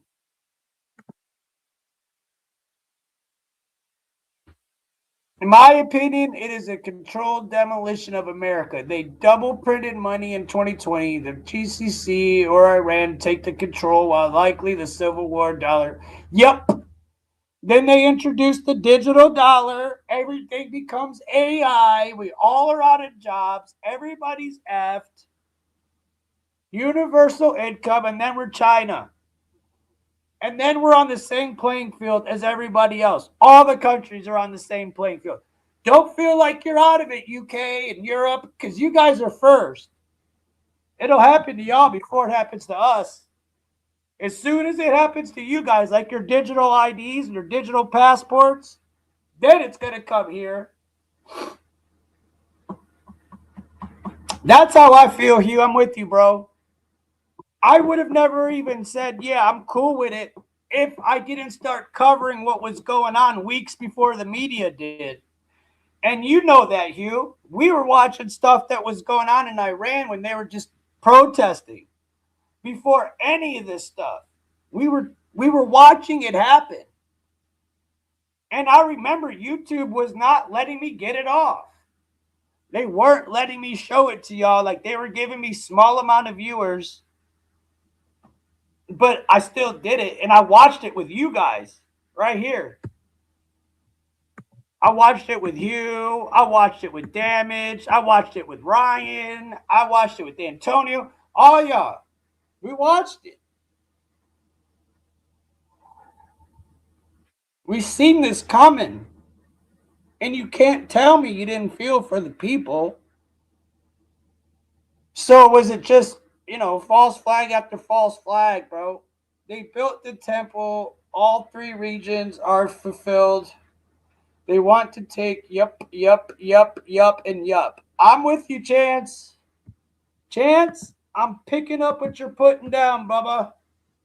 I am. I'm picking up what you're putting down. I really am. I'm down only because the people there want our help. Yeah, dude. I'm with you. Hey, go back and look at my Facebook, dude. I posted like 2, 3 weeks, 4 weeks before it happened, when Iran was burying the Baal statue and yelling death to Israel. I knew right away it was going down. Iran is just as guilty in all this, more guilty than anybody. Y'all act like they just were innocent. We just went and bullied them, and that's just not the truth. That's just not the truth, dude, at all. I knew when the second destroyer pulled up, we were striking the B-2s. We're firing up, and it was known. Yeah. Yeah. So who's the red heifer, Chance? Who's the red heifer? Did they already get the red heifer?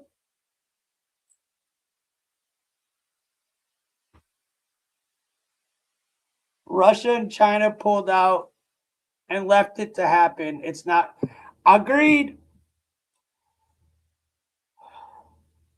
But we don't know what's going on behind the scenes. I still don't trust Russia. I still don't trust China. I still don't trust any government at all. We got to just see what happens, dude. Because really, the test was over 2020 to 2023. Everything already went down, dude. Now they're just literally putting it into place. If they were to have done it all at one time, then we would have all kicked back. Because they slowly tighten the noose. The next thing you know, the noose is going to be so tight, we can't get it off. And they slowly did it. We can't fight no more. If they started making that noose, and we would have started fighting it then, when we saw all the illegals coming in, when we saw all this stuff happening, and we all took over then we wouldn't be in this position. So when people are like, why don't you come up with the solution? Because I went and protested this. I laid it down for that, bro. Has the third temple been completed? I mean, isn't it in Jerusalem, the capital? I believe it has. The only thing that really needs to happen is Damascus needs to fall. But isn't the third temple Jerusalem? Where they put the capital now? Jared Kushner did it. If I'm not mistaken, Jared Kushner made the capital of Israel, Jerusalem. That's part of the 3 temples. I'm just growing fruit trees and helping people. I've known the future looks like for very long. I'm with you, Chance. Same. That's what I'm doing right now. I sat there and did a long think. Mind, or what is it called? I had to do a lot of soul searching this weekend. And I'm like, what can I tell my people, bro? And I'm just telling y'all, like, what I know. Like, I'm going to continue. It will be the temple from Minority Report. Dude, that movie, bro. On another level. They moved the American embassy to Jerusalem. But what's the capital of Israel now, Hugh?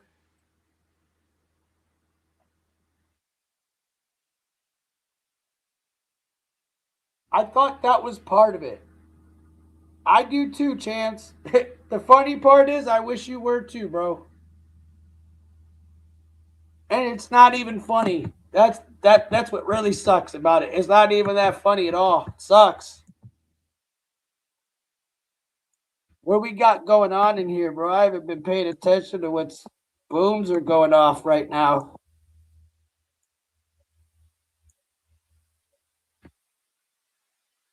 Wow. I just couldn't imagine living there, you guys. I couldn't imagine just sitting in my apartment in one of those buildings, just hearing those alarms going off.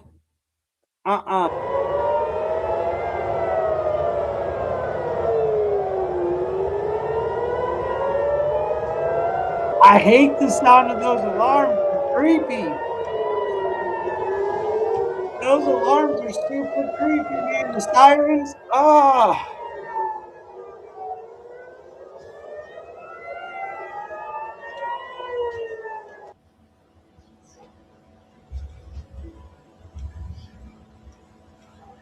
I agree. Hey, they're numb to it and they have rose-colored glasses on. They're scared to admit it. Because the truth really is stranger than reality, right? Or what is it? The truth is stranger than fiction. It's such a real saying because the truth is crazier than you could possibly think up. No, we don't even realize it. That's why we all need to come together. That's why we all need to stop rooting against each other. Honestly. And it's never gonna happen, bro, but I wish we could. You do know it's not about race. I've learned a lot about that. And it's not about relay, at least in America. I don't think race plays as big of a factor as when people say Civil War. I don't think race plays a factor at all. It's simple beliefs at this point. It's your status, rich, poor. I don't think it's black, white, yo. We're all Americans. We're all together. I have nothing. Bro, I'm gonna fight with I'm fighting with it. I hope everybody's together, bro. No, we'll never come together, Hugh. But you know what'll happen though, Hugh? Us people, us patriots will still defend the left no matter what. If it comes down to it, I'm gonna defend every liberal here. That's a fact. I don't have that much disdain for you that I would not defend you and your rights. I don't. So if that tells you anything right there, if that tells you, that's all you really need to hear. Now, I would love to hear that from the other side, though. We'll never hear it, and I don't care. But that just shows what type of people we actually are.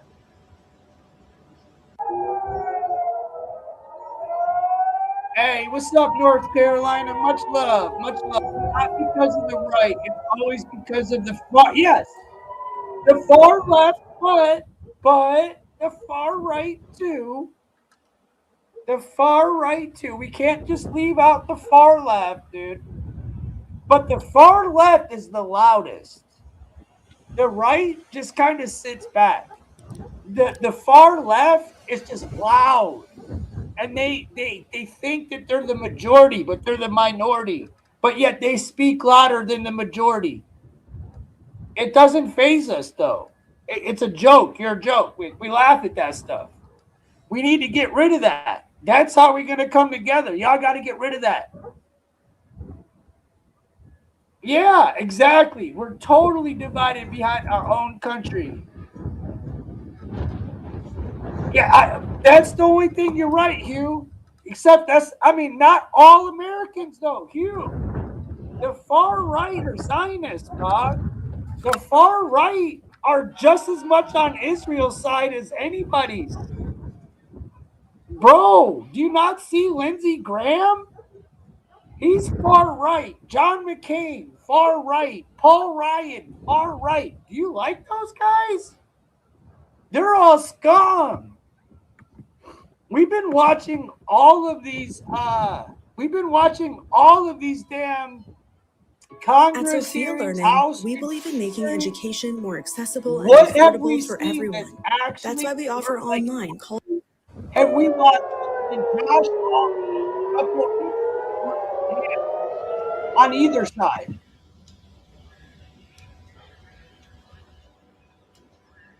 People are too reliant on the dollar. It's going to be brutal.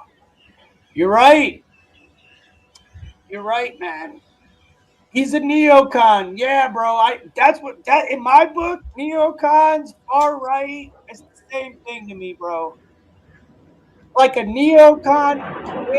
Oh, you know what? Don't get me wrong.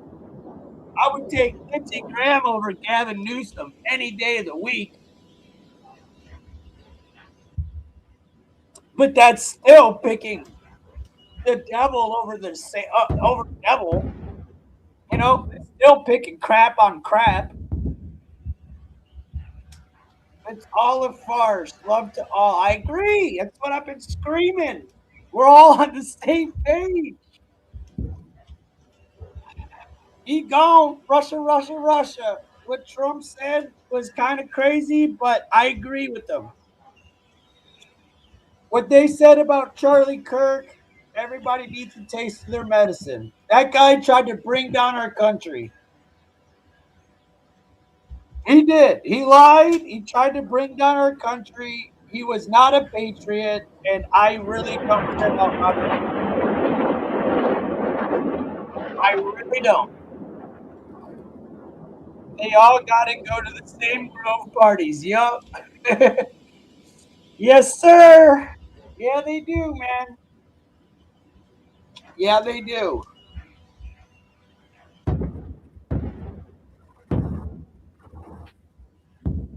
Most of XRP will be bigger than blah, blah, blah, blah, blah. I don't be playing that, bro. Stop with your stupid ass crypto. We don't give a damn.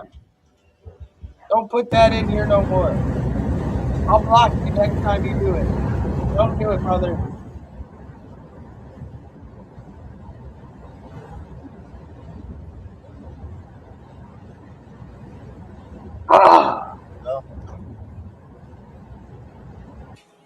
So naturally, I'm like, I hear you, dude.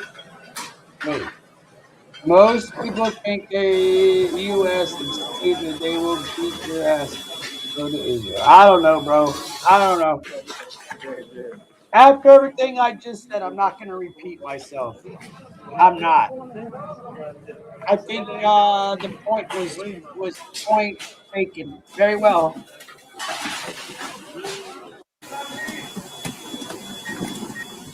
Man.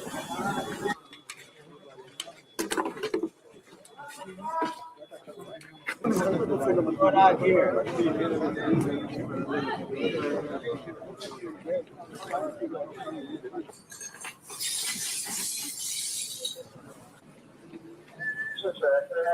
Yeah, you got to do your own research.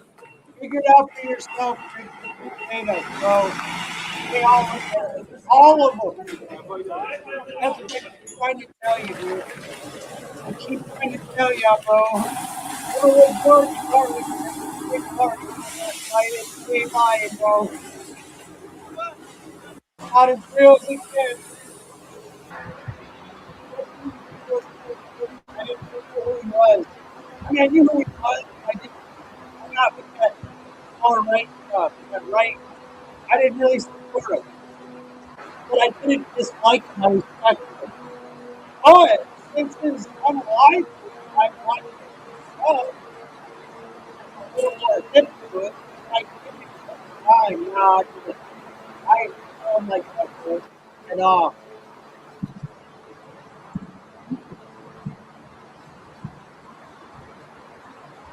Yeah, left and right doesn't matter, top or bottom. You're right. Rich poor, bro. Sound choppy. Probably my voice is losing. Ryan, are you here? What does my sound like, bro? I feel Charlie was out of line because he had a. I don't know about all that. I'm not. I didn't go down the Charlie rabbit hole, so I'm not going to comment on it because I didn't go down it. Okay. Thank you, buddy.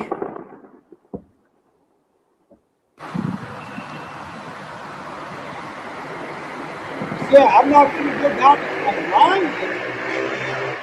He loves us. He listens to Charlie every day. I've sat there with Ryan past month and watched hours of Charlie.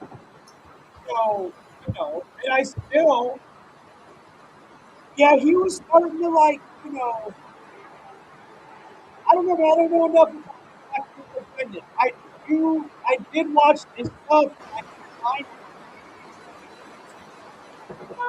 I definitely vibe with what he was saying. I just never got down with all that.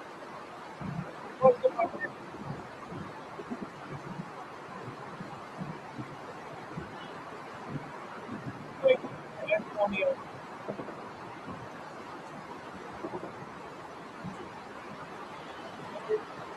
UK created Israel. This goes back centuries. Look up. All right, I actually want to look that up, bro, because you've been giving me nothing but love. I just copied and pasted that name. Copied it. Gotcha, God. Hold on.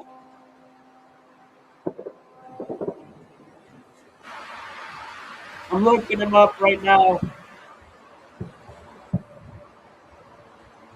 American Supreme Court Justice. And he was a people's lawyer out of Kentucky. All right, I'll look into it more, bro.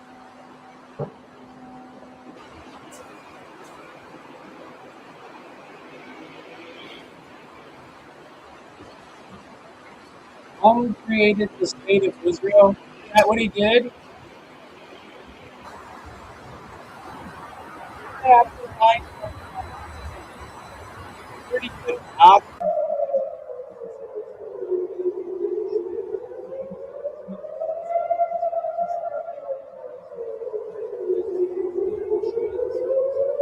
right.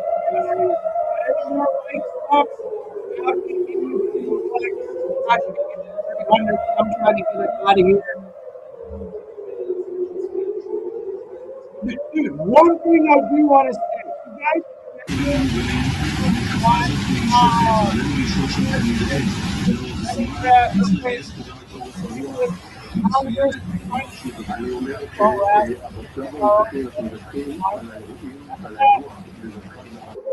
I saw them today. People that voted against it, how can you have to say, dude, there was 19 Democrats that voted against exposing sexual conduct inside of Congress. I was shocked. I was absolutely shocked. لا ادري. نعم يتم الصياغه الان على الهواء مباشره. يبدو بان الاصابه سقطت على الارض. نعم يبدو لا ادري اذا انا اؤكد او اكد، ولكن اخر نستطيع ان نراه الان على الهواء مباشره وميز للمزيد من الانفجارات. والان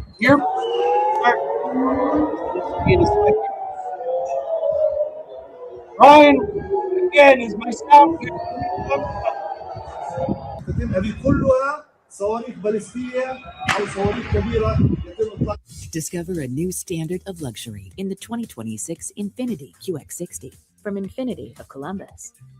دفاعات جويه كبيره جدا الان على الهواء مباشره، وذلك في محاوله ليست القوه الجانبيه لعرش تطبيق بالاعدادات وذلك بسرعتها. هذا صاروخ باليستي، هذا الذي تستطيع انظر للصاروخ الباليستي. هذا هو الصاروخ الباليستي. هذا هو الصاروخ الباليستي. يبدو بانه تم حط الصواريخ. هذا عمليه الاشتباك الشرقي والصاروخ الغربي، وهذا الانفجار الذي تراه انفجار كبير او الصاروخ الان على الهواء مباشره. I know. Is that better? I bet that's better.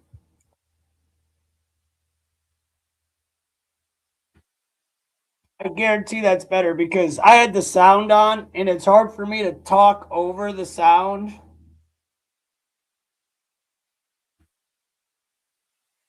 Yeah, that's what I thought. It's because it's hard for me to talk over the video. Thank you guys for letting me know. I needed to turn off the sound. I got a little carried away.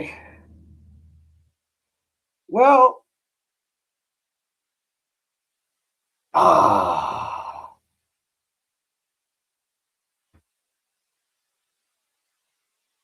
I'm trying to think. I'm going to come on camera, see what it does. It might mess up everything. If it does, oh well, guys, I'm going to be getting out of here anyways. What up, y'all? What up, what up, what up, what up, what up? What's good with it? Good picture, though? All right.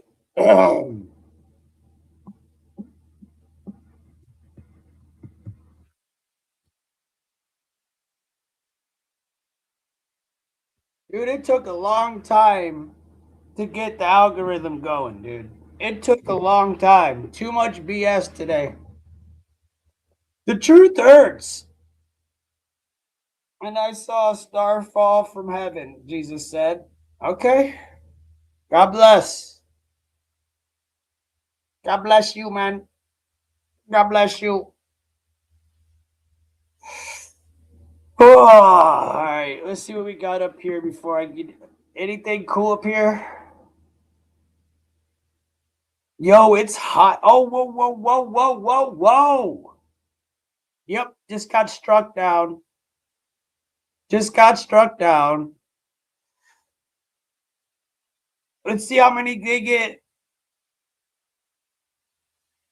Here it comes. Here it comes. Boom, boom, boom. They're not letting you see off. That one fell, it looks like. Looks like one got through. That was the one that got through.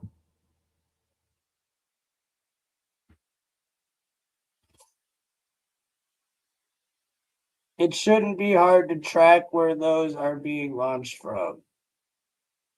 Dude, I'm not giving my opinion on the Iran war anymore. I've given it 1 billion times, dude. Yeah, one got through. Did you just see that? One just got through. Stay sober, stay vigilant. Your adversary, the devil, prowls about seeking whom he may devour. Hey, Chance. Well said, my dude. Much love to you. Literally. It was a pleasure having you today. Yeah, Hugh. We got it. Look, we need to make this dome a little. Didn't we gave them this dome? Pretty sure Obama built this dome for him, but I could be wrong. Didn't Obama build the dome for him?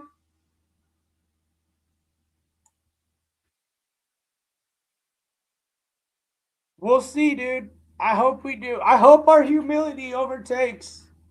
But I hope the goal is to really just be righteous. But, dude, I think it's nefarious. So everybody be careful, be safe. You know, I would get right with whatever God you worship. Get right with your family. Get right with your friends. And none of this will bother you. You should be able to take it in for what it's worth. As long as you're right with yourself and everybody else, everything else should be good, y'all. All the fear mongering and stuff, it's cool, bro. Y'all got to just let that slide and let's get up out of it. You know, y'all got to just get right with your people and everything doesn't matter after that. But I'm leaving it at that. I'm out of here, y'all. I got to go, bro. I'm literally need to do a dab. I need to smoke. Chance, Hugh, Michael, Timothy, Ryan, Antonio, all y'all. Much love to y'all, bro. Thank y'all for kicking it. Hugh, welcome back, brother. Welcome back. What did I get? My people dropped off something while I was live. I wonder what I got. What strain did I just get? Let's see. Let's see.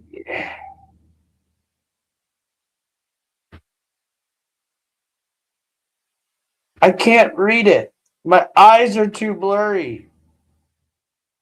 Oh, here we go.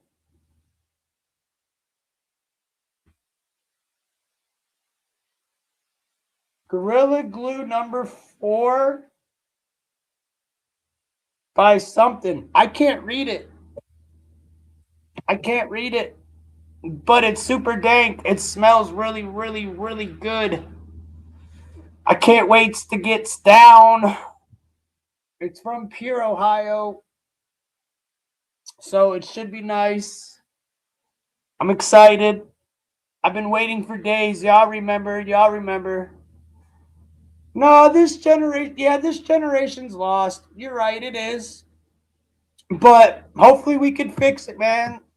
Everybody say your prayers. Get right with God. I don't know what else to tell y'all. For real, for real.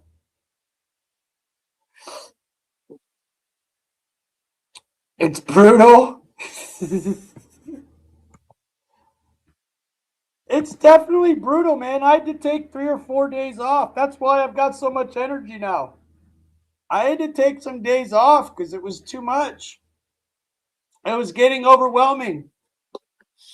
It was just getting like, because I could see bad in all of it. And I'm like, yo, I feel like I'm only on one side. Like, bro, I can see just, I feel like we got to switch up the way we're approaching this and try to like we need everybody on the same team.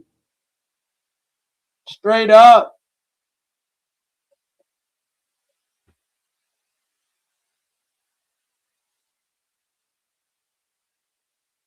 Okay, now let me get this up. Sup, y'all? Go Cavs. Go Cavs. I'm going to say this. Despite all the troubles that I went through today, always prevail. Always prevail. So if you tried to hinder what I did today, I hope you realize you didn't win. I hope you know you didn't win, and you won't. And it's just starting. Don't worry. We ain't even got going yet. We haven't even got going. Just wait. It's only going to get better. It's only going to get better. All the haters, it's only getting better. You know what? I know you all are going to say I'm some procrastinating mug, but he already knows that's how I am. I'm going to go ahead and do this now with y'all. I'm gonna go ahead and do this now with y'all. Ryan, if you're still up, oh my God, it's that 4 a.m.? Is that the right time? Is it 4:02 a.m.? Is it really 4:02? Am I tripping? I can't. Oh, look, it's Bez. What up, dog? Surprisingly, he's still up, dude.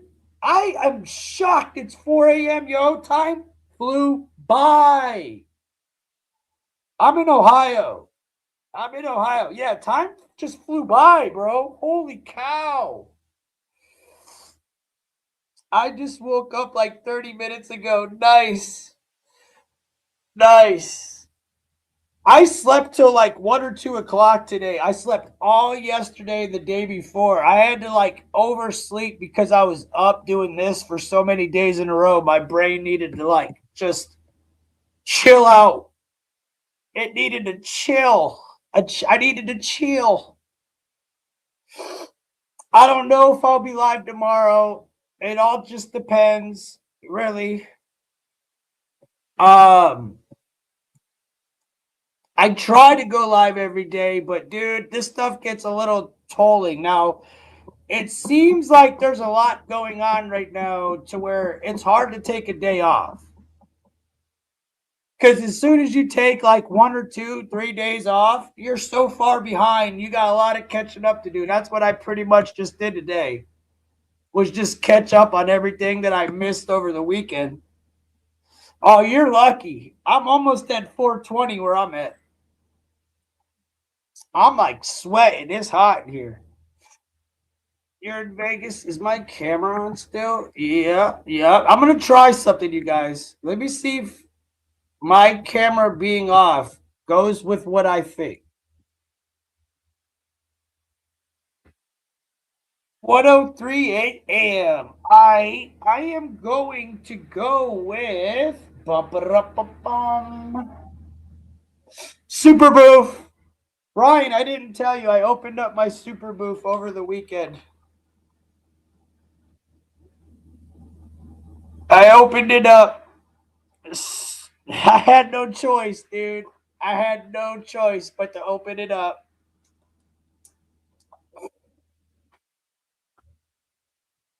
Yeah, dude, it's super gas, bro. I was so look, man. It's all foxtail.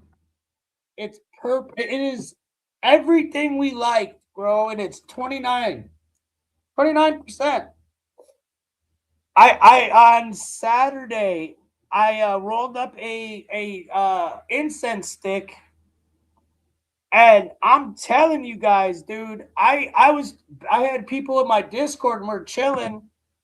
And like I was seeing double and triple. I'm watching March Madness, and I'm seeing like double and triple of the screen. That's how strong it was. I was like, dang, I gotta take a nap. I gotta go to sleep. I can't keep my eyes open for this. Don't you love that though, Bez? When you got some stupid gas and you hit it, you just have a hard time. Like, bro, that's like the best. That's the best right there. Where you're like half asleep, but you're awake and you're watching basketball, just chilling. Like there is nothing that can bother you. I got to that point on Saturday, bro. He said, that's how I was some hours ago. That's how I'm about to be as soon as I get off with y'all. That's exactly how I'm about to be. Oh, you lucky. I got one RSO left. And I'm all out of gums. My bro's going to bring me some Eddies tomorrow. He's like, why didn't you tell me? I would have brought you some. I didn't know that he had any. So I should have told him. But it's all right. It's all right. I'm cool with it. RSO will get you, dude. RSO will bite you in the ass. I ate some the other day while I was live and forgot I ate it and ended up going live for like an extra 3 hours because I just didn't remember I was even like time. I lose time. You guys know that. I be losing time like crazy, dude. Time flies by. I'm like, wait, hold on. Really? Really? Am I off camera? Am I off camera? Yeah. Okay.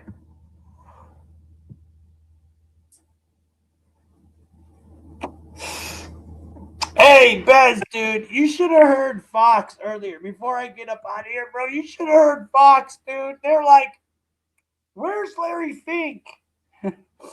Where's Larry Fink? We need to hear from businessmen like Larry Fink. I'm like, what? Then the other dude's talking about how they're going to like have an attack right here in America, right on Fox News.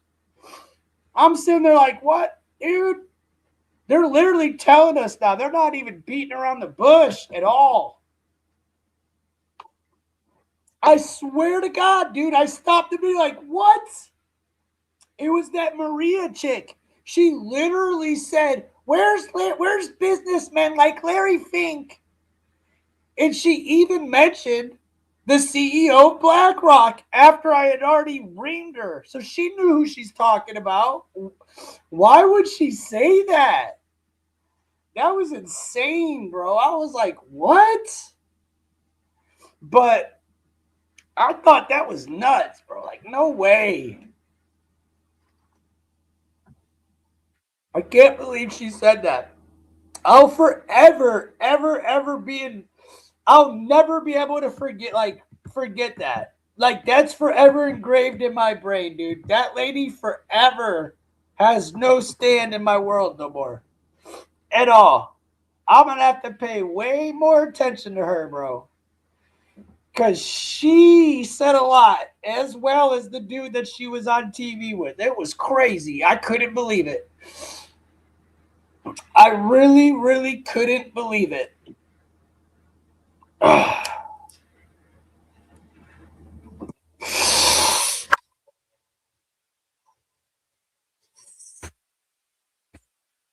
Yeah, you got to go back to the beginning of the last video I showed. It was at the very beginning for some reason. It was at the very beginning she said it. It was like her and some dude, they were talking about like oil reserves and all this stuff, and she brought it up then. I'm going to have to clip it out, find a smaller clip of it or something, you know? For real, for real. All right, go.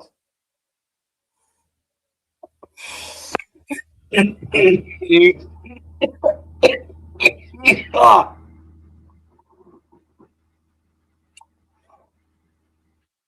That might have been the one. But all right, I'm out of here, y'all. Y'all have a good day. Wait, what is it? It's almost 4:20. Y'all have a good day. You could tell I just smoked for the first time today. Oh. I'm gonna have to. Oh, you already read that. Anything else? Literally? No?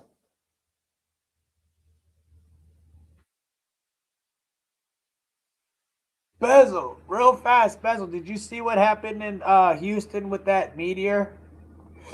Did you feel that stuff when you were like where you were at? Did anybody you know feel that?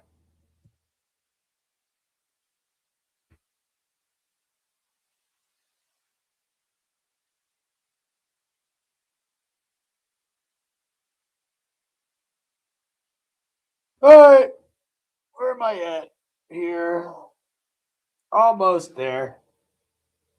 Holy cow, what a night, y'all. What a night.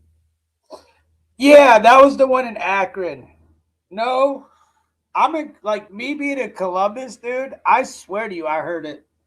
It woke me up. I thought it was thunder. Yesterday, dude, I don't know about where you were at. It was 82 degrees here yesterday. And it is 24 degrees right now. I woke up and there was actually frozen ice on like my porch. Like on the railing. And it was 81 degrees yesterday when I woke up. 81. It was the hottest I'd felt in a long time. I stepped outside like, dang. I live next to a place. They back in trailers and smack building all day. Oh, that'd be horrible. So it'd be loud and annoying. Oh, I get what you're saying because there's always booms. You wouldn't even notice the difference. I get what you're saying. I get it. Hey, it's 4:12. I was trying to make it to 4:20. I'm not going to make it, dude. There's just no way. I'm going to hit this a couple more times. Who's smoking with me? Anybody? Before I get up out of here.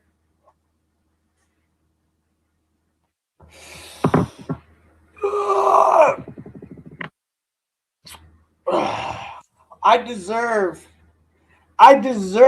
a fat dab of some lip balm on my lips. Most people on here are likely asleep, right? It's hilarious. It's cool. It's just been the weirdest day ever on YouTube, Bez. To be honest, it was such a weird-ass day. I don't know if I will do it tomorrow, just because today was so draining. Honestly, unless something like stupid crazy happens, I'm definitely probably out for tomorrow. I don't know. We'll have to see. When I first came in, I heard a lot of white noise. What does that mean? Like, was my mic real bad or something? It's because I was probably trying to talk over the video. I'm guessing.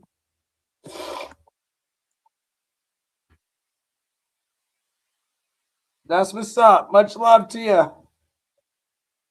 Much love to you. So at the end of the day, we got almost to 4,000 votes. And dude, it's a very not close. People aren't supporting this. Sounded like a wire was halfway unplugged.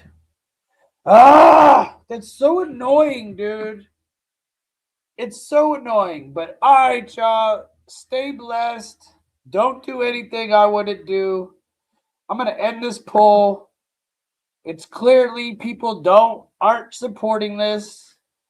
Y'all have a beautiful night, morning, and then next day if I don't see you. God bless you all. God bless America, and God bless this world at this point, because the whole world is under attack. So God bless you all. I'm out of here. Damage.